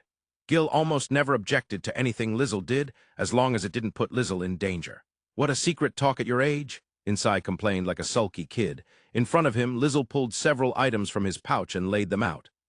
Dragon scales, pretty big ones, from the shape not a flying type. Subterranean dragon then, a beautiful jade color. As expected. So what about 'em? I'd like you to buy them, and sell them with as much fanfare as you can." Even if it was only a few out of many, these trophies had come from a monster Gil had fought and delivered the final blow to. Handing them to Insai without asking Gil would have been a problem, hence the earlier confirmation. The secret talk in Insai's eyes. "You don't look strapped for cash," Insai said, tilting his head as he examined the scales. "That's not it," Lizel replied. "We actually took these from a subterranean dragon in the Crystal Ruins just yesterday. Given Gil's with you, I'm not surprised. The boss of the Crystal Ruins is tough, but not on a dragon's level. It was like a hidden boss in a hidden room. We reported the new map and info to the guild this morning." "Oh, I see. You really do understand how things ripple out." Lizel nodded to show that was exactly it, and Insai understood the rest without having it spelled out. The moment Lizel submitted information on the hidden room to the guild, word that a rank E adventurer had discovered it would spread. No one with sense would try to take on a subterranean dragon, but there were always people who doubted others' success stories. Some would surely say things like, "A rank E wanted fame and spun a tall tale." No one will challenge a subterranean dragon anyway, so that keeps the lie safe. He must have bought those scales somewhere and passed them off as his own. Such people existed everywhere. That was why Lizel wanted Insai to flood the market with multiple subterranean dragon scales all at once, advertising that there really was one in the Crystal Ruins. If people chose to doubt, charged in, and died, he couldn't muster much sympathy. But the Crystal Ruins were an important tourist spot in Malcade. It was the only place where you could see the inside of a labyrinth, and many people came from afar just for that. If the labyrinth became a place where, even if it was self-inflicted, adventurers regularly went and never returned, it would be a major problem. This plan might look like it was for the sake of those self-destructive adventurers, but if someone said it was really a way for him to stack up discreet favors for Shadow, Lizel wouldn't deny it. He wouldn't admit it either, though. If you said you were giving them to me as a gift to celebrate us hitting it off, I'd be over the moon. And that would be celebrating how close a relationship exactly. You don't miss a trick, do you?" In other words, Lizel was asking exactly how far Insai was willing to go on his behalf. Though Lizel was the one requesting this, the roles flipped in a heartbeat, and Insai felt the old thrill of a spirited negotiation. He felt proud and a bit jealous that his grandson had caught this man's eye. He never would have imagined he'd feel that way about someone young enough to be his own grandchild. Insai, who'd fully reawakened as a merchant, looked as if he'd grown younger. His face had never fit the image of a man with a grandchild, but now it looked even further from old. Seeing that genuinely delighted, almost predatory smile, Lizel relaxed his shoulders and smiled gently in turn. "This time I'm selling properly. Otherwise, when you put those scales on the market as from the adventurer who defeated the subterranean dragon in the Crystal Labyrinth, you'd be lying." Given his goal, using exactly that description was essential. Insai let the combative in a bargaining sense atmosphere vanish and sighed regretfully. "Well, can't be helped. Judge, get in here a minute." Grandfather, I'm almost done. Sorry, Judge Kun, could I borrow you for a moment? Yes, the difference. Ignoring Insai's lament, Lizel quickly asked Judge to appraise the scales. When Lizel added that he'd give some to Judge too, Judge tilted his head. But hearing that Lizel and Gil had personally hunted the subterranean dragon, he managed to arrive at the answer on his own. He half-tearfully checked they weren't hurt and really had come through safely before they finally got him back on track to the appraisal. Their size, quality, color, and luster were all top tier. They weren't a single reverse scale, so they didn't reach that level of value, but on average each scale would still fetch about 10 gold coins. Lizel patted Judge's hair as he meticulously wrote out a detailed appraisal for each one. Judge, embarrassed, returned to his preparations. We should hold on to some in case we need them for something, but with this kind of income, it's tempting to dive again. We know what attacks are common now, but the heat alone was awful. We'd need some proper countermeasures. Not to interrupt your planning, but you gonna take the payment or not? At some point, a tray piled with gold coins had appeared on the table. Lizel thanked him and slid the coins into his wallet. They vanished as soon as they went in, making it easy to lose track of how much he had, but Lizel remembered every coin. That alone made it no problem. Gil, on the other hand, didn't seem to remember at all. Still, with how many high-ranked monsters he hunted, he was unlikely to run short. As a noble, Lizel's own sense of money was lax. Gil wasn't much better. Sorry to keep you. All done? Yes. Judge peeked in, a little out of breath from running up and down between the room and the stairs. He'd probably been loading the magical tools Insai had prepared and other things. Some items apparently wouldn't fit in the trunk with spatial magic, so he'd likely bought some dungeon items here as well. Judge was a merchant too. Even if he'd come to see his grandfather, there was no way he'd visit Malcade and do no buying at all. Lizel, wondering whether Judge had left himself enough room to sleep, stood up as well. Oh, Judge, already heading out? Thank you for these 3 days, grandfather. The way Insai's face melted the moment he saw Judge had no trace of a great merchant's dignity. Having just seen his serious, negotiating face, the contrast was almost too much. Lizel rose, intending not to intrude on the family moment and slip out of the room ahead of them. But just as his hand touched the doorknob, Insai called to him, "Look after my grandchild. He'll be fine without me. He's already a proper merchant, and it's us who should be grateful for granting the rude requests of someone you only just met. It was a request that benefits me and Malcade. There wasn't a speck of rudeness in it." The faint smile on his surprisingly youthful face was purely that of a grandfather worrying for his grandson. Lizel knew full well that wasn't what Insai was really asking for, but he answered in a teasing tone and expressed his thanks anyway. Insai shook his head solemnly, then gave a small nod as if to say he was the one who was grateful. Lizel smiled once more and bowed his head, then finally stepped out. "Stay another day. Sleep with your grandpa one more night? We're leaving now." Even with the door closed, their voices carried clearly, and Gil let out a long sigh. "Still just a damn old geezer," he muttered. Half a day after leaving Malcade, they were eating another luxurious dinner and looking around the now more cluttered interior of the carriage. Most of what Judge had bought was packed away with spatial magic, so it didn't take up much room.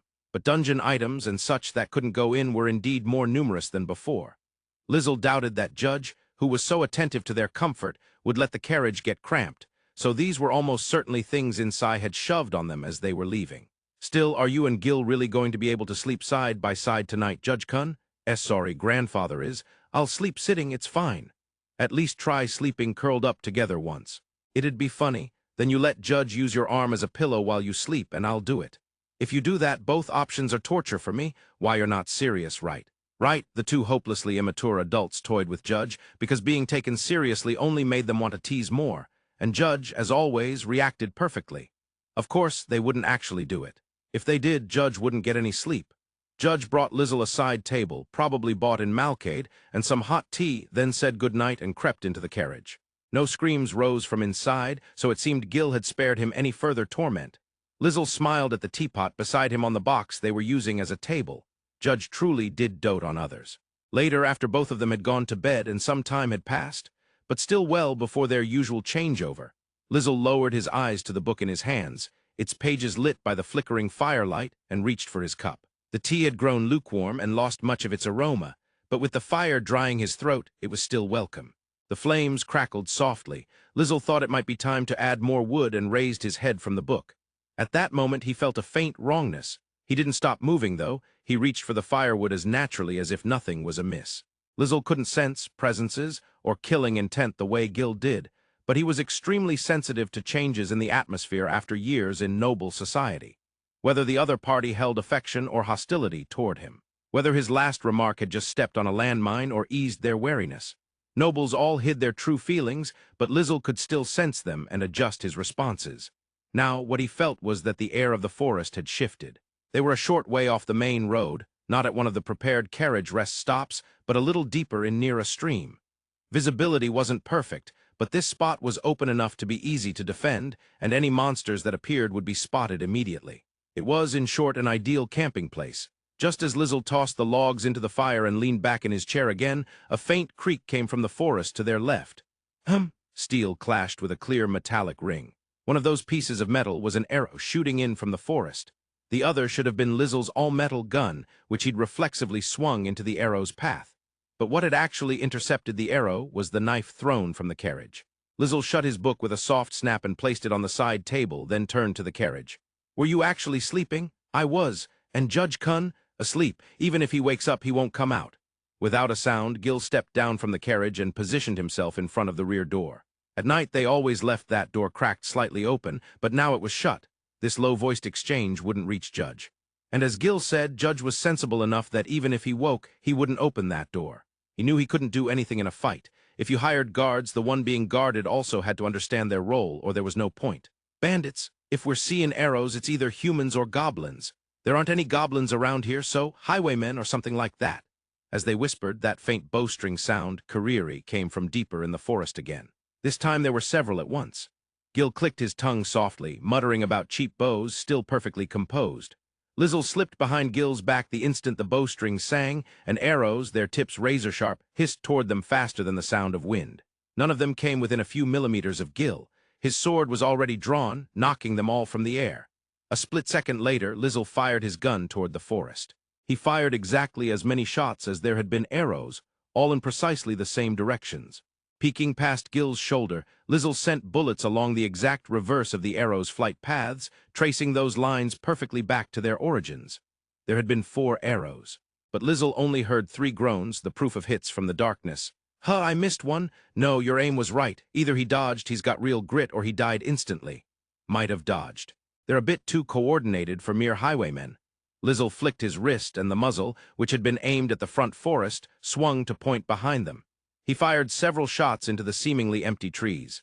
Woodchips flew, bark gouged out by the rounds. "Crap, they noticed," a voice shouted from the back of the woods. "I just probed a little." "Anyone used this kind of thing woulda kept quiet. Whoever's back there ain't that good." "Then you take the strong one up front." "Ah, no, he might already be gone." "Huh." Abandoning stealth, figures burst from the forest in front and behind, branches crashing. There were 18 in total. 3 were bleeding from their shoulders, clearly the archers Lizel had shot earlier. Lizel swept his gaze calmly around the ring of men and smiled. "So he ran, left you lot as decoys? Ha, if we try running with the boss, he'll kill us himself. Either way, you're dead. Kinda the same thing, isn't it? Any kinda death's better than getting killed by the boss. Can't see some soft pretty boy like you talking us down anyway. Our Four Keys gang ain't going down as long as the boss is breathin'. The boss's name isn't actually Four Keys, is it?" "Shut it!" one of them barked, and they all rushed in at once. The archers knocked more arrows. Their plan was clearly to fire just as the swordsmen engaged, pinning Lizel and Gil in a crossfire. But Lizel's gun was faster. He put a bullet through each archer's skull before they could release. Even if they survived, they had no way to bring captives back. And if what they said was true, they'd only be killed if they returned wounded. This way was quicker. Any swordsman who tried to charge Lizel found his blade stopped mid-swing. Gil ran them through the heart from behind without even turning. "If they scream, Judge Kun will wake up," Lizel said. "He's already up. I mean, we'll scare him." Lizel slipped just out of the spray as Gil cleaved down more men and glanced back at the carriage with a touch of worry. Gil clicked his tongue again. His sword flashed in silent arcs, and the raised arms and heads of several attackers thumped to the ground. His blows were so light and fluid they looked weightless, yet every stroke separated heads with ease. It was exactly the kind of scene that had earned him the name One Slash. Lizel filled in the dead angles behind him with gunfire, 1 bullet, 1 down, and found himself impressed at how naturally his skills fit human opponents. Maybe his true strength was in man-to-man combat. He put a neat hole in the skull of the last bandit he could see. At the same moment, Gil seemed to have finished his side too. Lizel heard him let out a quiet breath. "We should move. The smell of blood will draw monsters." "I'll drive. You get in and sleep. It's not time to switch yet. You're the one who spoils that kid. Get in there and do your job." Lizel accepted the logic with a nod. He left Gil to move the horses from the trees to the carriage traces and quietly opened the carriage door. With the fire outside already doused, Judge couldn't see anything of what had happened. Their equipment, made from the finest materials, neither stained nor held so much as a whiff of blood. Lizel was genuinely glad of that as he slipped off his shoes and stored them in spatial magic. Whatever happened next, he probably wouldn't be leaving the carriage tonight. Judge Kun, we're just going to move a bit. Judge was curled into a tight ball beneath his blanket. Lizel spoke gently. He shifted to sit facing him so their eyes could meet. Judge's gaze, brimming with tears, slowly lifted to Lizel. The carriage began to sway slightly as it rolled forward. Gil had started them moving. You were scared, huh? But you stayed put and waited. That was good. Lizel raised his hand slowly to wipe away the tears about to spill. If Judge flinched away, he planned to withdraw so casually it wouldn't leave any guilt behind. Instead, Judge saw those fingers brush a lock of hair away from his face and, on impulse, grabbed Lizel's hand, gripping it tight. Lizel smiled, tilting his head a little, and Judge's expression crumpled. I'm just glad you're safe. We're fine. Neither of us took a scratch. With his free hand, Lizel wiped the tears that finally began to overflow. Then he stroked Judge's cheeks, slid his fingers into his soft hair, and patted his head lightly, steadying him. Judge sniffled and pressed his face into Lizel's shoulder. His forehead dug in, rubbing back and forth, and each motion sent his hair brushing Lizel's neck. It tickled, and Lizel chuckled quietly as he kept smoothing his hand over that hair. The hand gripping his own trembled faintly. Lizel couldn't tell if that was from fear or from worry. Come on, let's sleep till morning. Think you can? Not yet. His heart was still pounding so hard it made sleep impossible, and Judge gave a tiny shake of his head. His forehead stayed buried in Lizel's shoulder, radiating warmth. So he wasn't completely without drowsiness, Lizel thought, and squeezed the hand holding his. He tucked the hair on the side Judge was leaning against behind his ear, then moved his hand down over his back. When his palm reached the area behind Judge's heart, he stopped. Even through his back, Lizel could almost feel the racing heartbeat, but it gradually began to slow. Lie down, you can keep holding my hand. I'm sorry. I can't do anything, and yet. You're already doing everything you should be doing, Judge Kun. Lizel smiled at the still damp eyes and pulled the blanket up to his shoulders. He cupped his palm gently over those eyes. The flutter of Judge's lashes tickled his skin. Close your eyes, good night. He stayed like that for a while, but when Judge's breathing finally deepened into sleep, he quietly lifted his hand away. It wasn't an entirely peaceful expression, but he did seem to be properly asleep. Judge had been a traveling merchant for years. He must have had experiences like this before. Maybe he'd been this shaken because he'd been that worried for them. The faint vibration of the carriage stopped, but Judge didn't wake. He asleep? Yes, I'll leave the rest to you. Just go to sleep. Gil cracked the door open and peeked in. Lizel smiled at him, then lay down as well. Judge's large hand was still clamped around his.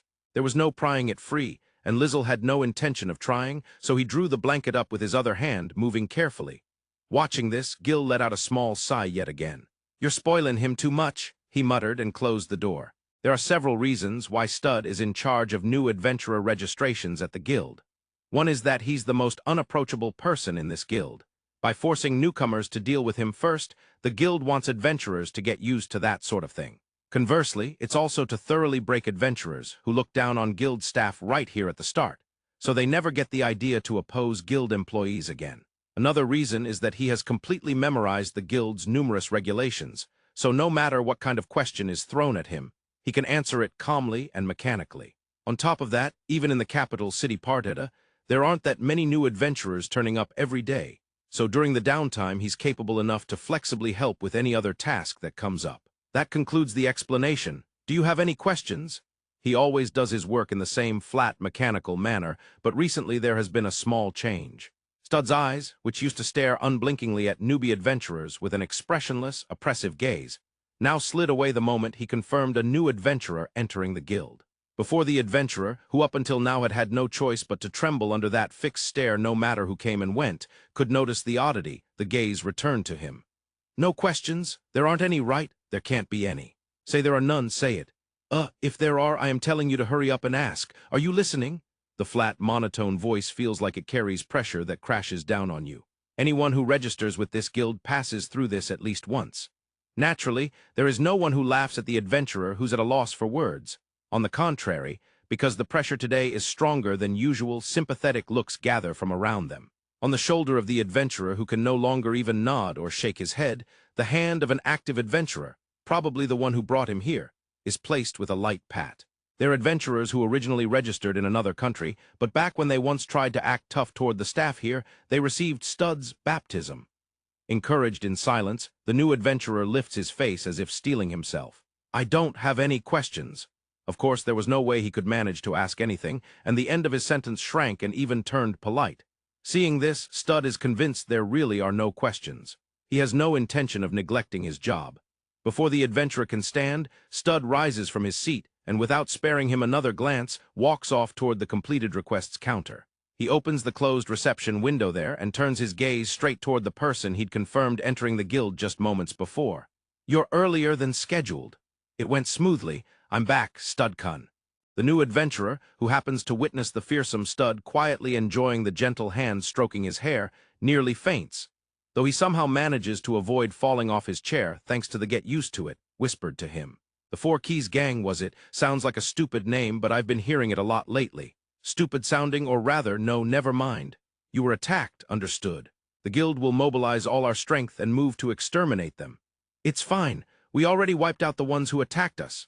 Seeing one of the guild staff behind Stud, frantically crossing his arms in a big X and shaking his head, Lizel gently reins Stud in. If Stud says he'll do it, he'd no doubt get it done, but it would probably put an enormous burden on the guild. Leaving them loose is dangerous, but if the guild ends up taking heavy damage in the process, that defeats the purpose. Stud nods with a "I see," but there's an air of dissatisfaction about him as he processes the completion of the request. If it's bandits, that's the country's job, isn't it? They're not letting anyone pin down their base, so the country can't even decide where to send troops. And if they do deploy soldiers and still fail to capture them, that would damage their prestige. A mobile base, then, cautious for simple night bandits. It seems that those who call themselves the Four Keys Gang operate across a wide area. They mainly work within Partidar. Originally, the country's name is Parteda, but nowadays people say Parteda to refer just to the capital city. So people say Partidar to collectively refer to the capital city, the commerce nation, the demon or nation, and all the other towns. They show up all over Partidar, east, west, north, and south, committing banditry wherever they appear. If they can casually throw away nearly 20 people as disposable pawns like when they clashed with Lizel's group, they're far beyond the scale of ordinary bandits. According to the information they extracted from the captured bandits, the boss himself had apparently been at that scene. So for the moment, their hunting grounds are probably the route between the capital city and the commerce nation. They know when to retreat, and they're good at ambushes too. Might be a bad matchup for the Royal Knights. In the worst case, as long as the leader escapes, they can just grow again. Well, I don't plan on any long trips for a while, so it doesn't really matter to me. Lizel waits for the completion procedure to finish, idly thinking something quite insane, like how tossing Gil in alone would probably be enough to handle things if it came to it. Finishing a request takes more time on the paperwork side. Did the adventurer perform satisfactorily? How does the client evaluate them? For jobs where the reward changes based on performance, how much should be paid? Even with all this being carefully considered, there are still plenty of adventurers who complain about the final amount. Stud suddenly pauses as he glances at the information displayed from Lizel's guild card. Is there some problem? No, I was just thinking that if you've defeated a subterranean dragon, you should be allowed to rank up. Defeated, Gil took it down by himself with his sword, though. If you've contributed enough toward defeating that monsters, it counts toward your tally. Contribution, huh? Lizel thinks with a wry smile. In terms of contribution, all he really did was poke a hole through its breath attack, help with its landing, and offer small support here and there that didn't directly involve the subterranean dragon itself. But if the guild card judged it so, then that's how it is. Adventurers can't do their job if they're constantly doubting the evaluations of this latest crystallization of technology. Most likely, the judgment is that without Lizel, even reaching the subterranean dragon safely would have been difficult.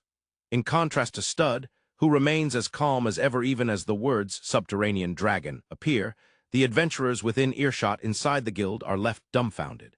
Is it really okay to move up this fast? From the guild's standpoint, having an adventurer who can fight a subterranean dragon be rank E is far from ideal. You can't just blindly complete requests and expect to rank up. If you only take on subjugation requests, you'll be judged as lacking diversity and won't advance. Conversely, even if you accept all kinds of requests evenly, if the guild determines you can't handle high-ranking monsters, you still won't go up. In that sense, Lizel considers everything an experience, so when acting separately from Gil, he even takes unwanted jobs that nobody wants. And his ability is such that he can contribute to taking down a subterranean dragon. He more than meets the conditions for a rank up. Still, it's a bit complicated to rank up too fast. You're only going to rank D, you know? That's true. Generally, no one really stalls out before D rank. Things start getting difficult from C rank. Many adventurers get stuck at D and can't break through to solo C. Seeing Lizel nod once as if to say there's no problem, Stud begins the rank-up process. Up to B rank, guild staff can promote on their own judgment, but beyond that requires the permission of someone at the guild master level. Gil hasn't advanced beyond B rank because it's a hassle, both the procedures and that training session that had been mentioned before. Do adventurers usually go out drinking in situations like this? Most use it as an excuse to celebrate and drink, but it's not like it's mandatory. I can't drink anyway. But since it's a special occasion, can I tag along if Gil's going drinking tonight? You're drinking. I won't drink, just the atmosphere. He doesn't have to force himself to do adventurer-like things, but it is, after all, his party. Gil is about to say that doing that still won't make Lizel look like an adventurer, but shuts his mouth and instead gives his consent. He basically prefers drinking alone, but once in a while it's not bad to drink while chatting with a gentle voice. Lizel receives his guild card along with Stud's flat-toned congratulations. "Let me join your party?" It happens at that very moment. Lizel turns toward the sudden voice to see a young man running up to them. Flame-red hair tied into one tail sways and twists like a snake when he moves. Even more distinctive than the hair is the few scales on one cheek that mark him as a beastman. In the world Lizel came from, beastmen also lived perfectly normal lives, so he isn't particularly surprised. But he's never actually met a beastman of what's probably a reptile type. There's no one in front of the young man except Lizel and Gil. No doubt his request to join a party is aimed at Lizel. Narrow eyes narrow even more as he smiles, his friendly face beaming cheerfully. He wears clothes that emphasize his slender build. His supple-looking body makes almost no noise as he runs over, no clumsy thudding, just light footfalls. The pair of short swords at his waist are in plain view, making no attempt to hide their presence. Lizel sneaks a glance at Gil. At first glance he has his usual scowling face, but there's a hint of distrust in the way he looks at the newcomer. It's natural to find a young man who suddenly wants to join your party suspicious, even if he does look over 20. Introduce yourself and your reasons for applying. Name's 11, adventurer rank solo C. My strengths are being resistant to poison and being honest. Weaknesses are that I'm bad in the morning and bad with the cold. I heard you took down a subterranean dragon and I thought that was seriously awesome, so I'm applying. Your strengths and your motivation contradict. Try again sometime. I'll come back again. Before Gil can even scold Lizel, the first meeting ends in a rush. At Lizel's smiling rejection, 11 lifts his lips in a grin. Without showing the slightest sign of being discouraged, he walks lightly out of the guild. Watching his somewhat pleased-looking back, Lizel laughs, ignoring Gil's reproachful look. That kid's got a certain appeal to him in all kinds of ways, a kind of atmosphere. He doesn't look like he is what he seems. Don't just happily humor people when you know that. I was just a bit curious. This time was basically him trying to advertise himself. I'm honest, but I can tell convenient lies without batting an eye. Lizel says it so casually that no one around them can tell what exactly caught his interest. Gil only sighs with a displeased look and doesn't press further. If 11 were someone so strong even Gil couldn't win against him, that would be another story. But he isn't, so he hasn't piqued Gil's interest. Lizel turns to Stud, who had been watching 11 with a somehow displeased expression, and smiles as if to placate him. "Studcun, what's he like?" He was pretty much telling the truth. He's a capable adventurer who climbed to solo C on his own, but he's fickle and not very diligent about taking requests, so that's where he stopped. A beastman, snake maybe. Being resistant to poison and bad with the cold are racial traits, right? He claims he's a snake beastman. They're rare, but there are previous cases among adventurers, so he's probably not lying. Beastmen are everywhere. Compared to ordinary humans, they often have superior physical abilities, so there are lots of beastmen adventurers. In Lizel's world, many use their physical strength in construction work and such. In exchange, they're usually not great at handling mana. How prominent their beast traits are varies completely at random, but for 11, as far as Lizel can see, it's just scales showing on the skin. The more noticeable the traits, the stronger the corresponding beast's blessings, so within beastmen they're respected. You rarely see reptile-type beastmen simply because there are few of them, and since they dislike the cold, they generally live in temperate regions.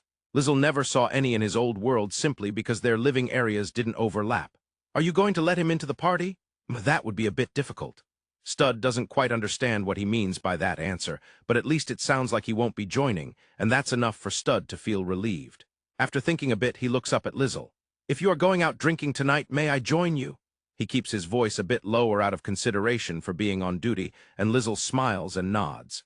Looking over at Gil after agreeing, he sees Gil nod back with a put-upon air and avert his eyes. Unlike Stud, who has already come to terms with his own changes, Gil finds it a bit awkward. He's aware that the old him would have flatly refused on the spot. Lizel chuckles softly at that and then glances at Stud, who is, in truth, excited that his request was accepted. I'll come pick you up. What time is good? Let's see, I should be off by 8. Then we'll come around then. Deciding it would be bad to keep Stud tied up any longer, Lizel waves lightly as he turns to leave, and Stud also lifts his hand a little. He's never waved to anyone before, so he doesn't quite know how and just lowers his hand again. But Lizel smiles, so Stud accepts that as good enough and gets back to work. At a lively, familiar tavern that has a bar-like atmosphere but also serves proper meals, the four of them sit around a round table. Lizel and Gil sit facing each other, and Stud and Judge sit facing each other. The reason Judge is here is simple. Judge had come to pay in the reward money after the escort request, and happened to run into Lizel, who'd come to pick up Stud, outside the guild. Since both men are on good terms with them, Lizel invited him along, and Judge happily agreed. Technically, this is supposed to be my rank-up celebration, so I'll treat everyone tonight. Why the hell are you the one treating? Oh, is that not how it works? In noble society, when you have something to celebrate, you spend your own money preparing the party, you think of your guests, and in short you spend lavishly to show off. That's why what Lizel just said is completely off the mark here. Realizing that, Lizel nods to himself, but then shrugs, deciding it's fine. Anyway, it's my treat today, so eat as much as you like. I can pay, you know. I'm paying, so please be quiet, Judge. Why are you so harsh on me? I'm not going to let someone younger than me pay. So what will you order? Handed a menu with a here. The two of them stop bickering for the moment. In practice, no matter how high the bill runs, Judge is a famous shop owner and Stud is second only to the guild master at the capital city guild, so there's no way they couldn't afford it. Incidentally, Stud works himself to the bone yet has no plans for large expenditures, so his already high salary has done nothing but pile up. But once Lizel has declared he won't let someone younger treat him, they can't very well force it and make him lose face, so the two withdraw. I'll have an ale pale. Then me too, ale brown, something fairly dry and decent, leave the details to you. So all three of you can drink. Saratoga for me. Impressed as the other three order, without hesitation, Lizel orders his usual non-alcoholic drink. The proprietress, who never shows the slightest displeasure even though Lizel sometimes comes just to eat without drinking, nods with her usual taciturn expression.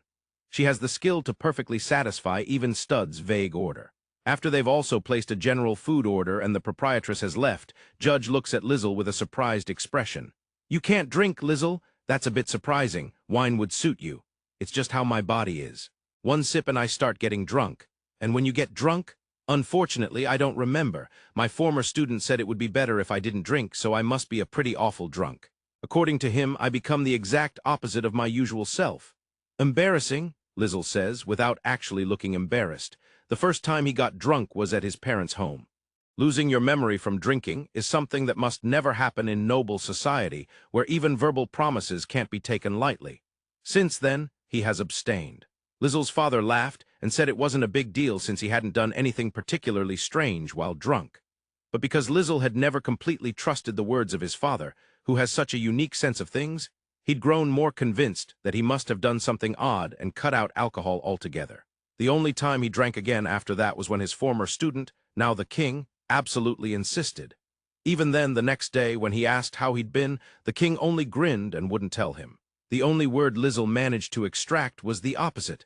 After that, Lizel went back to avoiding alcohol. Normally, he looks like he doesn't have an ounce of lust in him, so maybe he turns into a complete lecher. He's always so kind, maybe he gets cold and distant. He's usually the one pampering me, maybe he starts acting spoiled. Since it's Gil's treat tonight, Judge Stud Kun, you two don't need to hold back. Gil grimaces and clicks his tongue as Lizel smiles at him. Lizel doesn't want to imagine himself turning into some kind of slave to desire while he has no memory of it.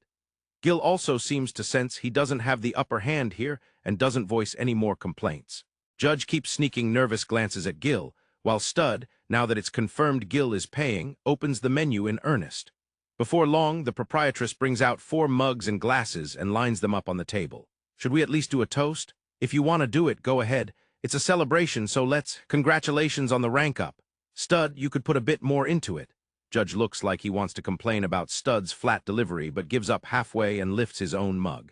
It's not the sort of place that suits loud commotion, so they simply raise their glasses silently, but the clear chime as they touch makes Lizel's eyes narrow happily.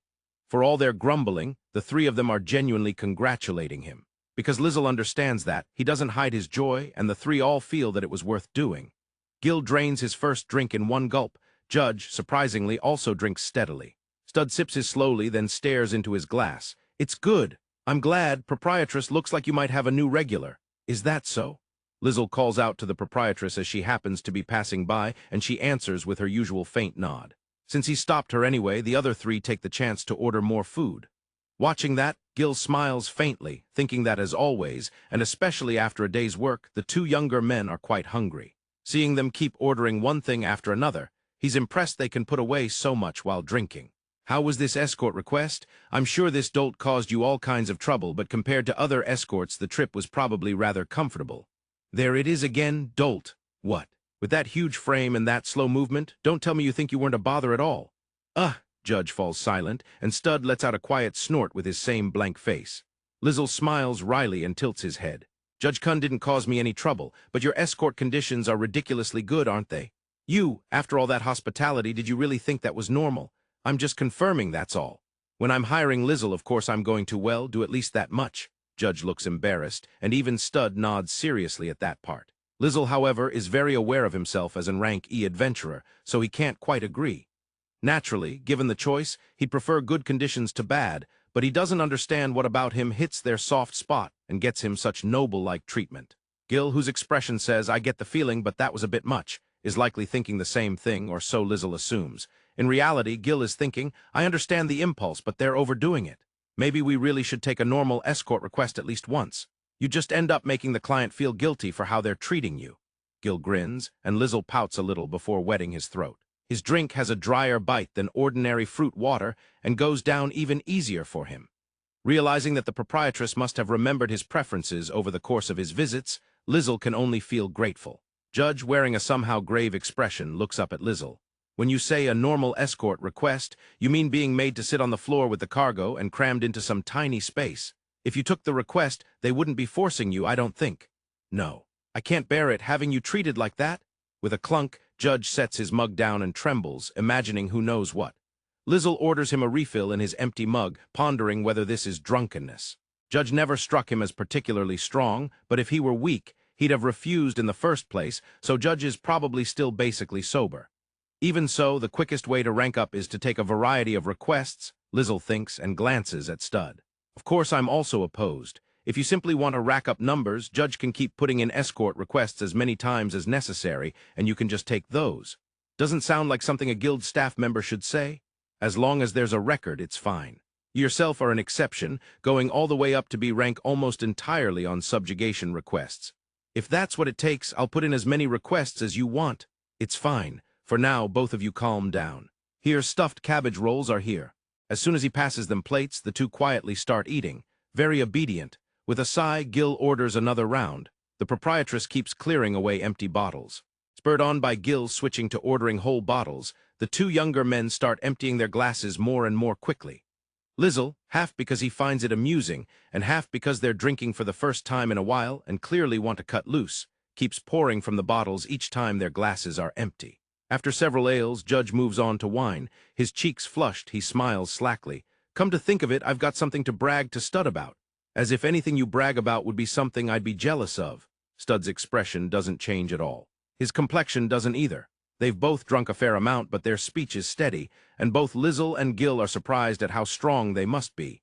Judge especially had seemed like the type to keel over quickly, but though he's tipsy, he shows no sign of collapsing. I got to sleep side by side with Lizel, and I even got a good look at his sleeping face. Jealous, right?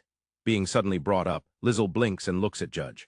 Judge looks oddly proud, and Lizel wonders what's so enjoyable about his sleeping face as he glances at Stud, who was just undressed.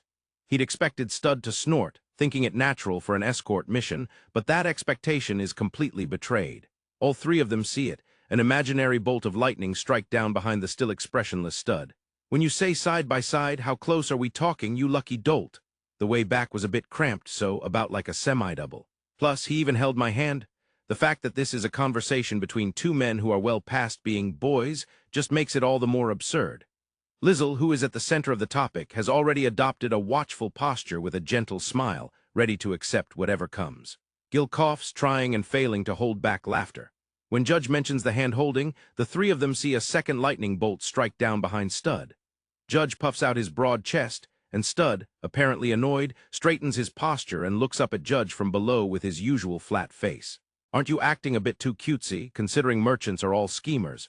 That's discrimination. If you're saying that, then you're the same. You act all meek in front of Lizel. I'm just being honest with myself. On that note, would it be all right if I stayed in your room tonight? I don't mind, but I only have one bed since it's a single. We'll sleep together.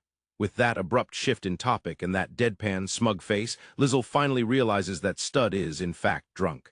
Normally, even though he does sometimes show dependence on Lizel, he's careful not to inconvenience him and wouldn't act like this.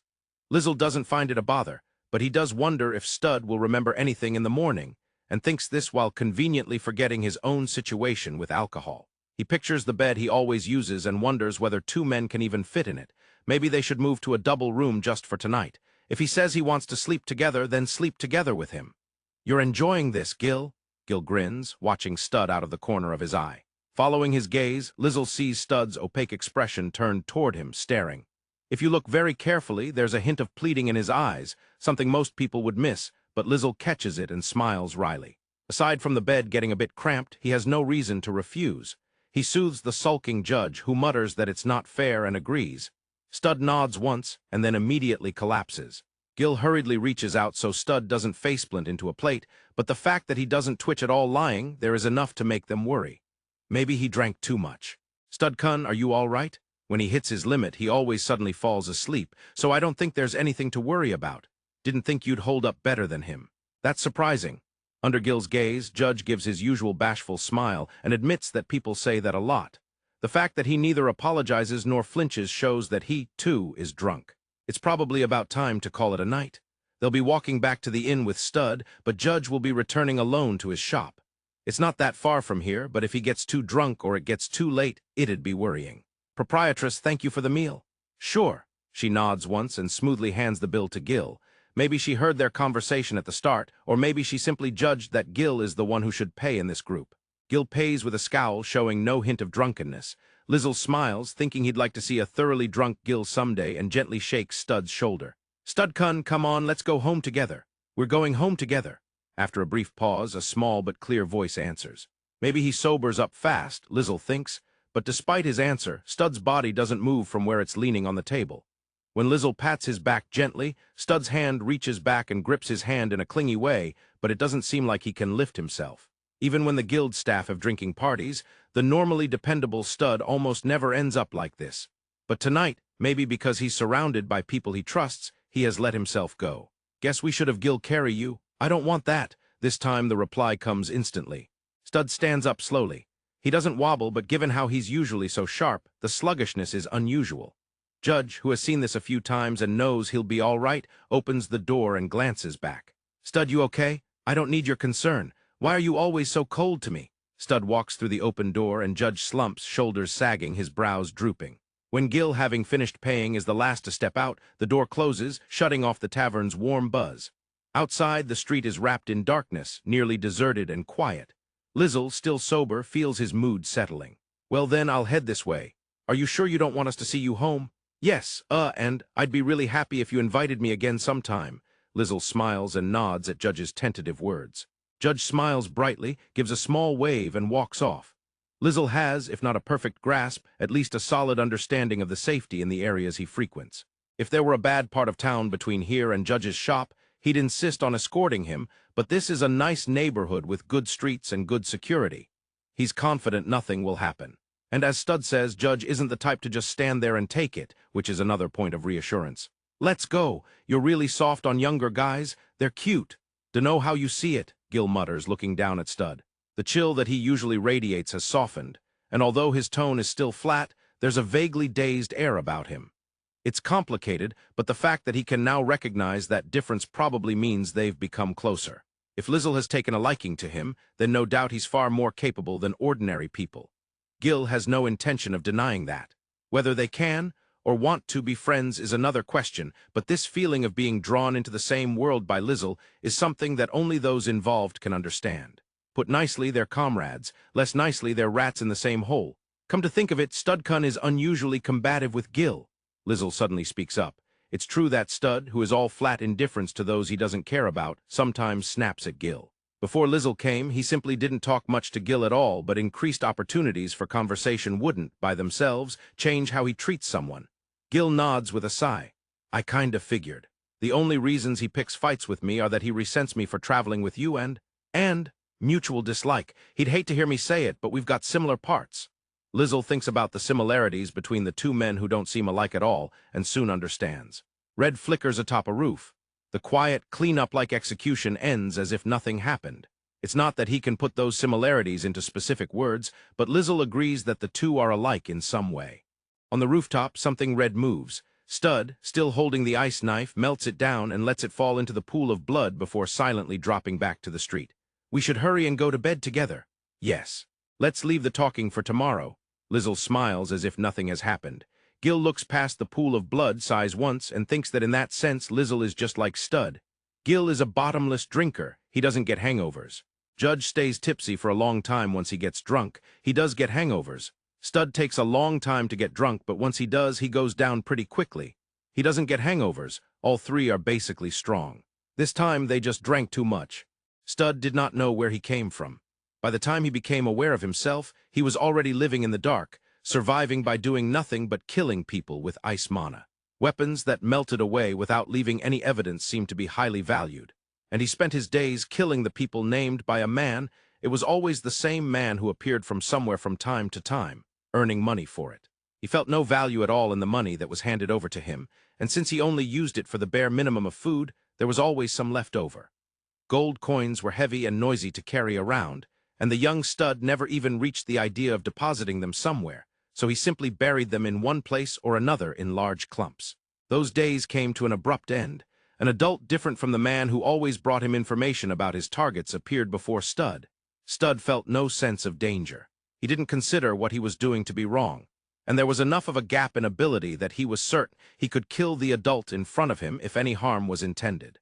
The adult knelt down so his gaze would be level with Stud, whose head did not even reach his waist, and spoke to him with an expression Stud had never seen before. Thinking back on it now, that must have been what they called a smile. The adult told Stud not to kill people anymore, but Stud had never done it because he wanted to, nor had he ever thought he didn't want to. If anything, he did it to live, so he believed that if he agreed, he would die. With that in mind, he couldn't bring himself to nod. The man who told you to kill people is dead, all of them. You've got nothing left to do, right? How about working for me? I'll guarantee food, clothing, and shelter, plus 3 meals and snacks. He nodded. Thinking about it now, saying work for me to a child of an age that could still be called a toddler was rather questionable. But for Stud, who had calmly concluded that life was inconvenient without money, it was apparently an effective line. You might say he could just steal, but if thefts became too frequent, the military police would start prowling around. As long as he only killed high-ranking people, the number of military police in the city wouldn't increase, and Stud's peace was preserved. When the adult tried to take Stud's hand after he nodded, he nearly had his wrist cut off for the trouble. With a twitching face, the man shrugged his shoulders and brought Stud back to the guild. That adult is the current guild master. I'm somewhat grateful to him for not broadcasting my origins everywhere. Ever since then, I've been working as guild staff, so I haven't done any killing like last night. Sorry, could you start over from the beginning one more time? The information spoken in that flat tone to a head still foggy from sleep didn't go in at all. The moment he confirmed Lizel's eyelids had slowly opened, Stud had begun talking. It seemed he wanted to say that he had been drunk last night and overreacted because Lizel had been targeted. As his brain finally began to turn, Lizel concluded that Stud was trying to say, I hope you don't hate me, and lifted a hand to lightly pat Stud's head in front of him. Seeing Stud's shoulders relax just a little, he knew he'd been right and smiled gently. Just as Lizel intended, Stud had been calmly thinking from the moment he woke up about what Lizel might think of him now. The mornings of guild staff were as early as, if not earlier than, those of adventurers. Waking at his usual time, Stud had too much time on his hands and could only replay his actions from the previous night. He felt no need to reflect on having gotten drunk. Thanks to being drunk, he'd been able to use that as an excuse to cling to Lizel like this, so the result was all right. He also felt no need to reflect on killing the assailant. Since the man had aimed at Lizel, that was only natural. If anything, he wanted to praise himself for a job well done. If so, there was nothing at all to regret, and he arrived at that conclusion inside himself with a single nod. What remained was only the question of what Lizel now thought of him. Thus he returned to his initial line of thought and calmly began mulling it over again. Today was a day off for Stud. Precisely because of that, he'd chosen to go along with Lizel back to the inn. If he'd had worked the next day, he would of course have returned to the guild. Under normal circumstances, Stud worked whether it was his day off or not because he had nothing else to do. This was the first time he'd spent a day off like an actual day off. And by now the staff, who naturally assumed he would be there, were probably in a flustered panic despite their surprise. The staff, who worried over Stud never resting even on his days off, usually forced some rest on him by giving him a mountain of shopping errands, at least as a change of pace for his days off. It likely hadn't even occurred to them that all that accumulated shopping wouldn't be done. Right now they were probably clutching their heads, moved nearly to tears that Stud had finally taken a rest on his day off, yet wondering what to do. Not that Stud cared. Stud looked around the room he had seen last night as well. Being a single, it wasn't very large. A few books were stacked on the desk. There were some on the bedside table as well, but since Lizel hadn't read them last night, they were probably always there. So he wasn't as meticulous as he looked. Stud's jacket hung on the wall. He now remembered being prompted to take it off. He'd seized the chance to have Lizel help him take it off as a way of clinging to him, but Lizel had gone along with it surprisingly well. If Judge had told him, "Take my clothes off," Stud was confident he would have bent outstretched wrists backwards in the opposite direction. Speaking of Judge, Stud, on a whim, erased his presence with old, ingrained habits and silently raised his upper body without making a sound. Placing his hands carefully as if to straddle over Lizel, who was lying with the back of his head towards him, he peered down at Lizel's sleeping face. The hair that had fallen over his face was in the way, so Stud quietly brushed it aside, revealing his features, and let out a subtle air of satisfaction. Now we're even, he thought, feeling superior towards Judge, who wasn't even here and stared intently. While harboring nearly the same impressions Judge had had, Stud decided to stay in that position and wait for Lizel to wake up. He had decided that the moment Lizel awoke, he would tell his story. If you're stared at by someone, you'll feel something and wake up even if you're asleep, or at least that would be true for most people. But that didn't quite apply to Stud, whose presence concealment was unnecessarily good. Lizel never sensed him, and that brought them to now. Lizel, who could never have imagined that the face above him had simply been staring at him the whole time, also pushed his upper body up. Still facing one another on the bed, Lizel ran his fingers through Stud's hair, which, unsurprisingly, didn't have a single bit of bedhead. He felt like he could almost see a single flower popping into bloom in the background behind Stud's expressionless face, so he decided Stud wasn't disliking it and climbed down from the bed. The faint light outside the window made it clear that the guild's opening hour had already passed. "You're off today, right?" "Yes, you can sleep a little longer if you like." "No, I always wake up at the same time." "Gil says that too." "I'm jealous." Lizel, who basically slept until he felt like getting up, had no habit of waking at a fixed time. He wouldn't sleep until just before noon, but compared to Gil and other born and bred adventurers, it was often late enough that he couldn't complain if they said so. Lizel stood and looked down at his own clothes, still wearing them with only the outer coat removed. "I fell asleep just like this too, but as expected of top-grade gear, not a single wrinkle." Stud was relieved by how completely normal Lizel was. Having had his head patted, he'd concluded he probably wasn't totally hated, but he'd still been curious what Lizel truly felt inside. If nothing else, Lizel had shared a bed with him, so he obviously hadn't rejected him. Stud thought so as he looked up at Lizel with his usual blank face. It wasn't that the whole thing had been treated as if it never happened. Lizel had accepted it. At that thought, something in his chest, which usually didn't stir at all, seemed to grow just the slightest bit warm. "Don't you have any questions for me?"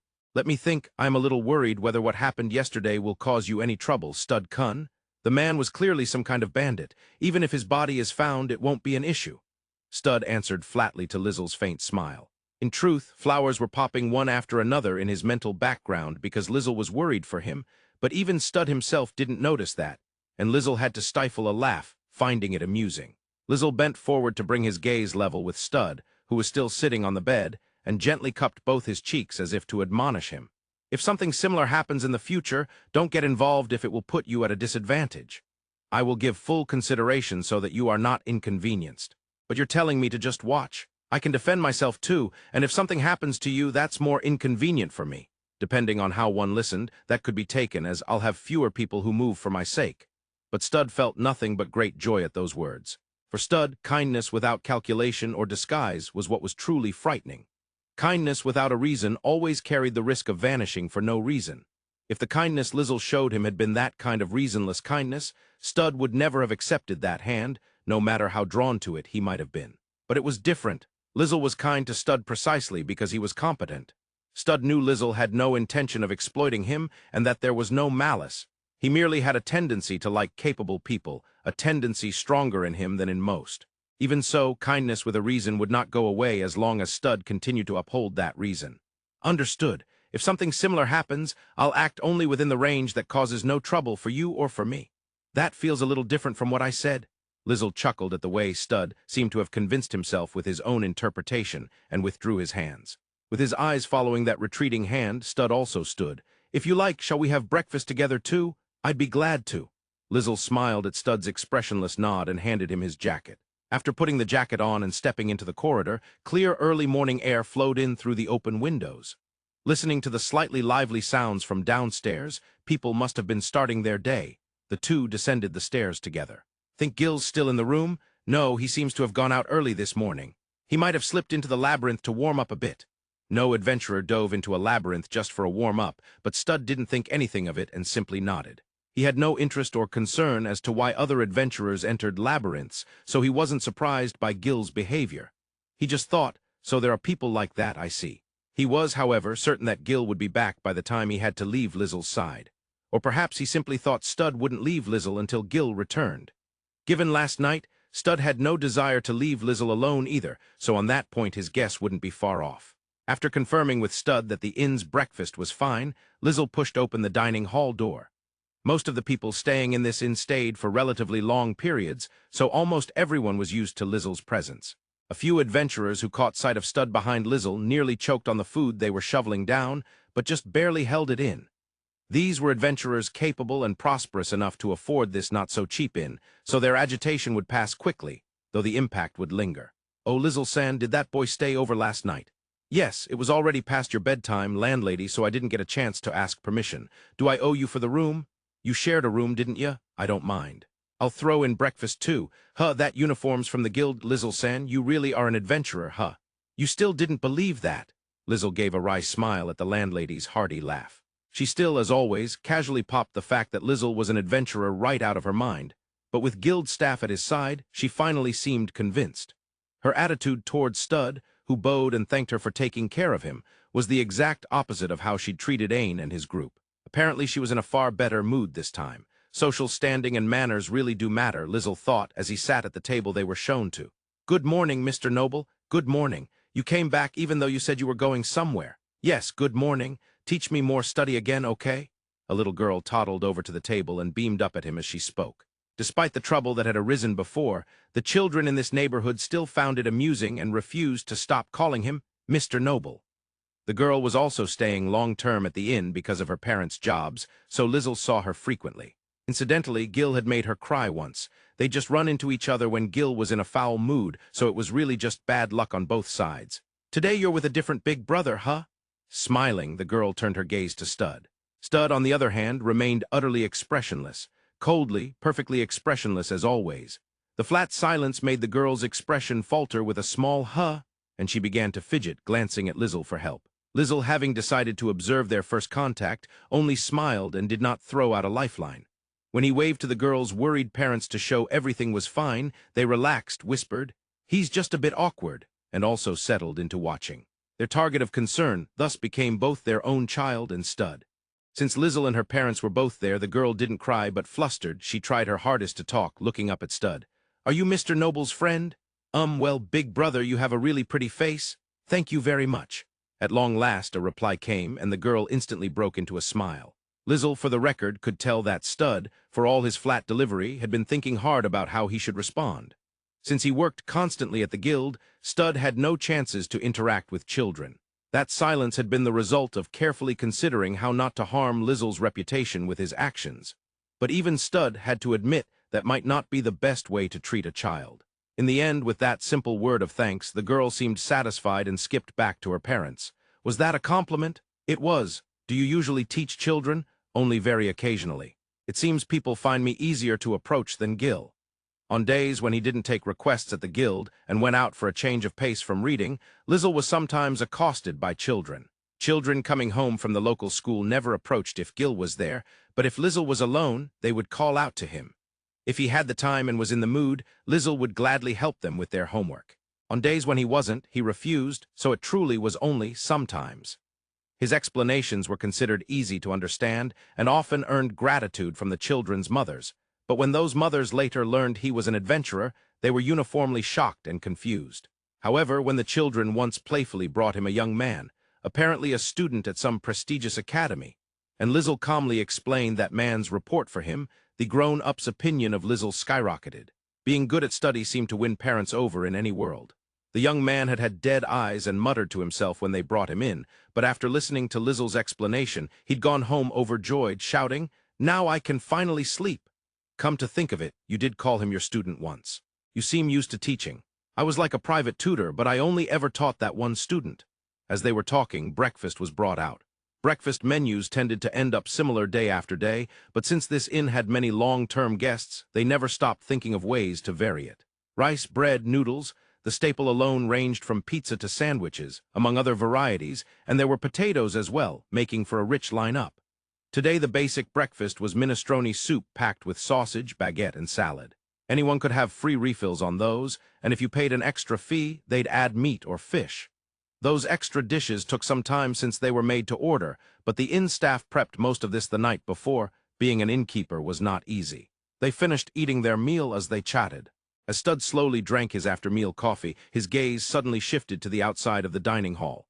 "Stud Kun, the one blade is back, and I've already had breakfast, so I'll head back soon." Even on a day off, it never occurred to him to tail Lizel a whole day.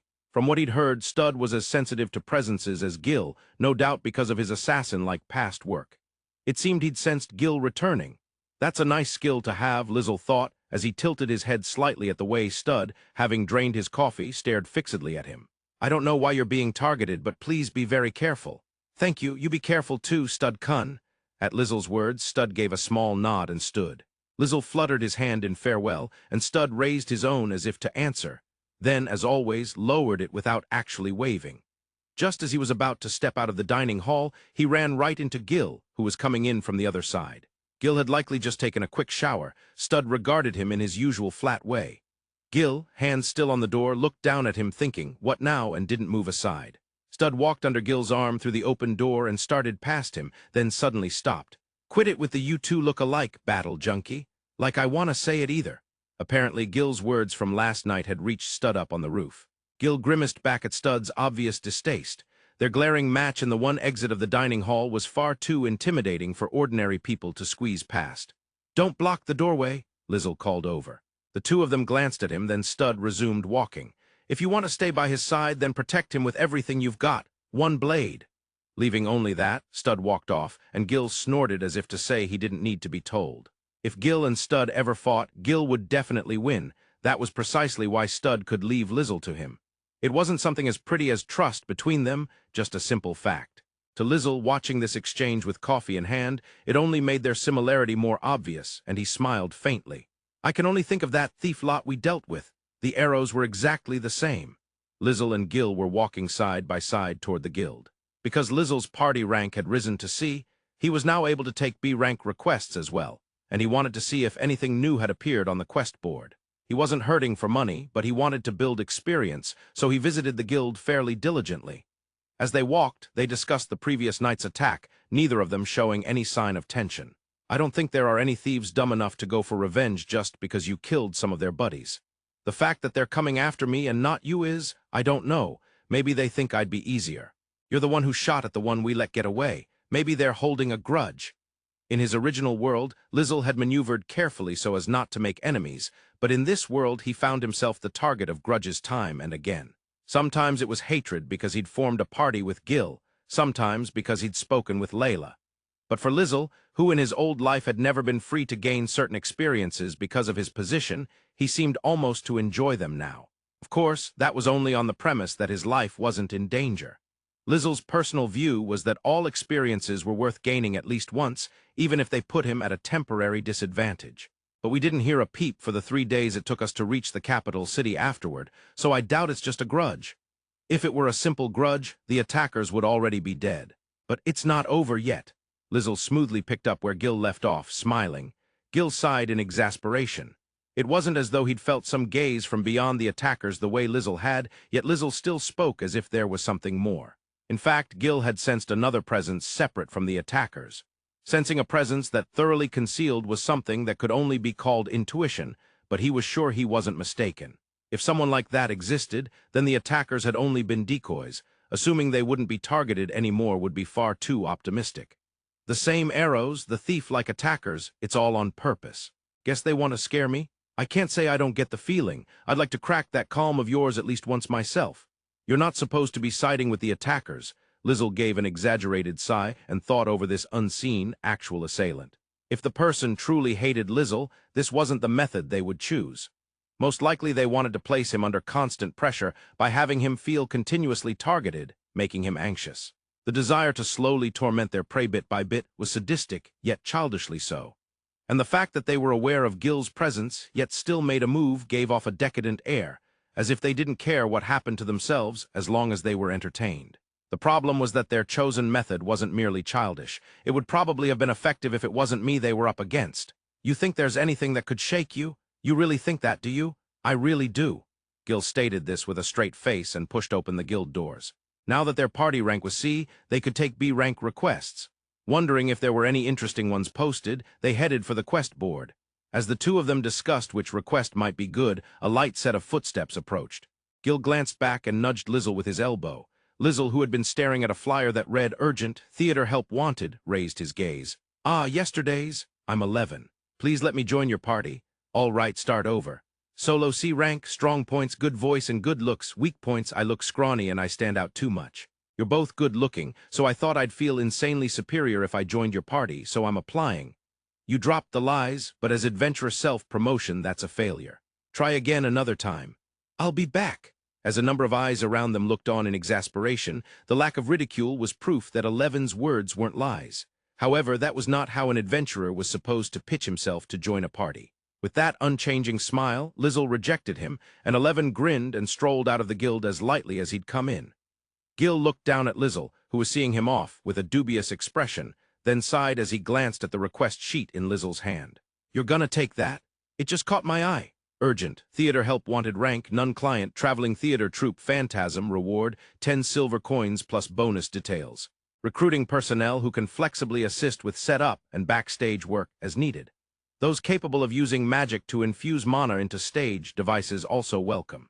Up to 30 silver negotiable for the few mages around, the pay for hiring them was cheap, so they probably hadn't expected much response. Many adventurers could use minor spells, but if they needed someone with enough mana to pour into magical tools that qualified as devices, then only a mage would do. Lizel usually used his gun because it was more efficient, but he could use magic if he wanted to. Figuring he could manage somehow, he glanced sideways at Gil, who was looking down at him with a distinctly displeased face. You don't like it? I don't. Absolutely not. Gil clicked his tongue and looked away. If Lizel were left alone, he'd probably go by himself, and given everything going on, Gil really didn't want him alone right now. From the reception, Stud, who had apparently slipped back to work, was staring at him with a cold look that said, "You damned liar," and Gil reluctantly nodded. Worst case, he could just hang around nearby as a chaperone. Lizel smiled, took the request sheet, and walked to the counter. But seriously, why was Stud here? He'd heard Stud worked on his days off too, but the way he was brazenly sitting there waiting for Lizel made it seem like he'd been certain they'd come. Stud-kun, you drank quite a bit. You could have taken today off. I've never had a hangover into the next day, so I'm fine. He physically silenced the staff member at his side who was chanting walk of shame, and processed the request without pause. He froze for a second when he saw the request sheet, perhaps because he found it unexpected. Still, he knew Lizel accepted unusual requests without batting an eye when he wasn't taking something with Gil. He didn't even twitch now. Lizel had always enjoyed odd jobs of that sort. This request came in while you were in the Commerce Nation Malcade, so it's short notice, but the meeting time is tomorrow morning at 8, East Plaza in front of Central Street. A meeting. Are a lot of people going? No, there are only 2 adventure groups. Both want to help with setup and prep, so the mana replenishment role is still open. That's good. Lizel smiled and formally accepted the request. He was also interested in backstage work at a theater. In his original world, he'd had special seats to watch performances, but had never seen the preparations. As Lizel looked forward to it, Gil sighed in resignation and went back to the quest board to look for a job for today. You are amazing for listening to chapters 1 to 20 of A Gentle Noble's Vacation Recommendation. If you are enjoying this story, please consider subscribing and supporting the channel.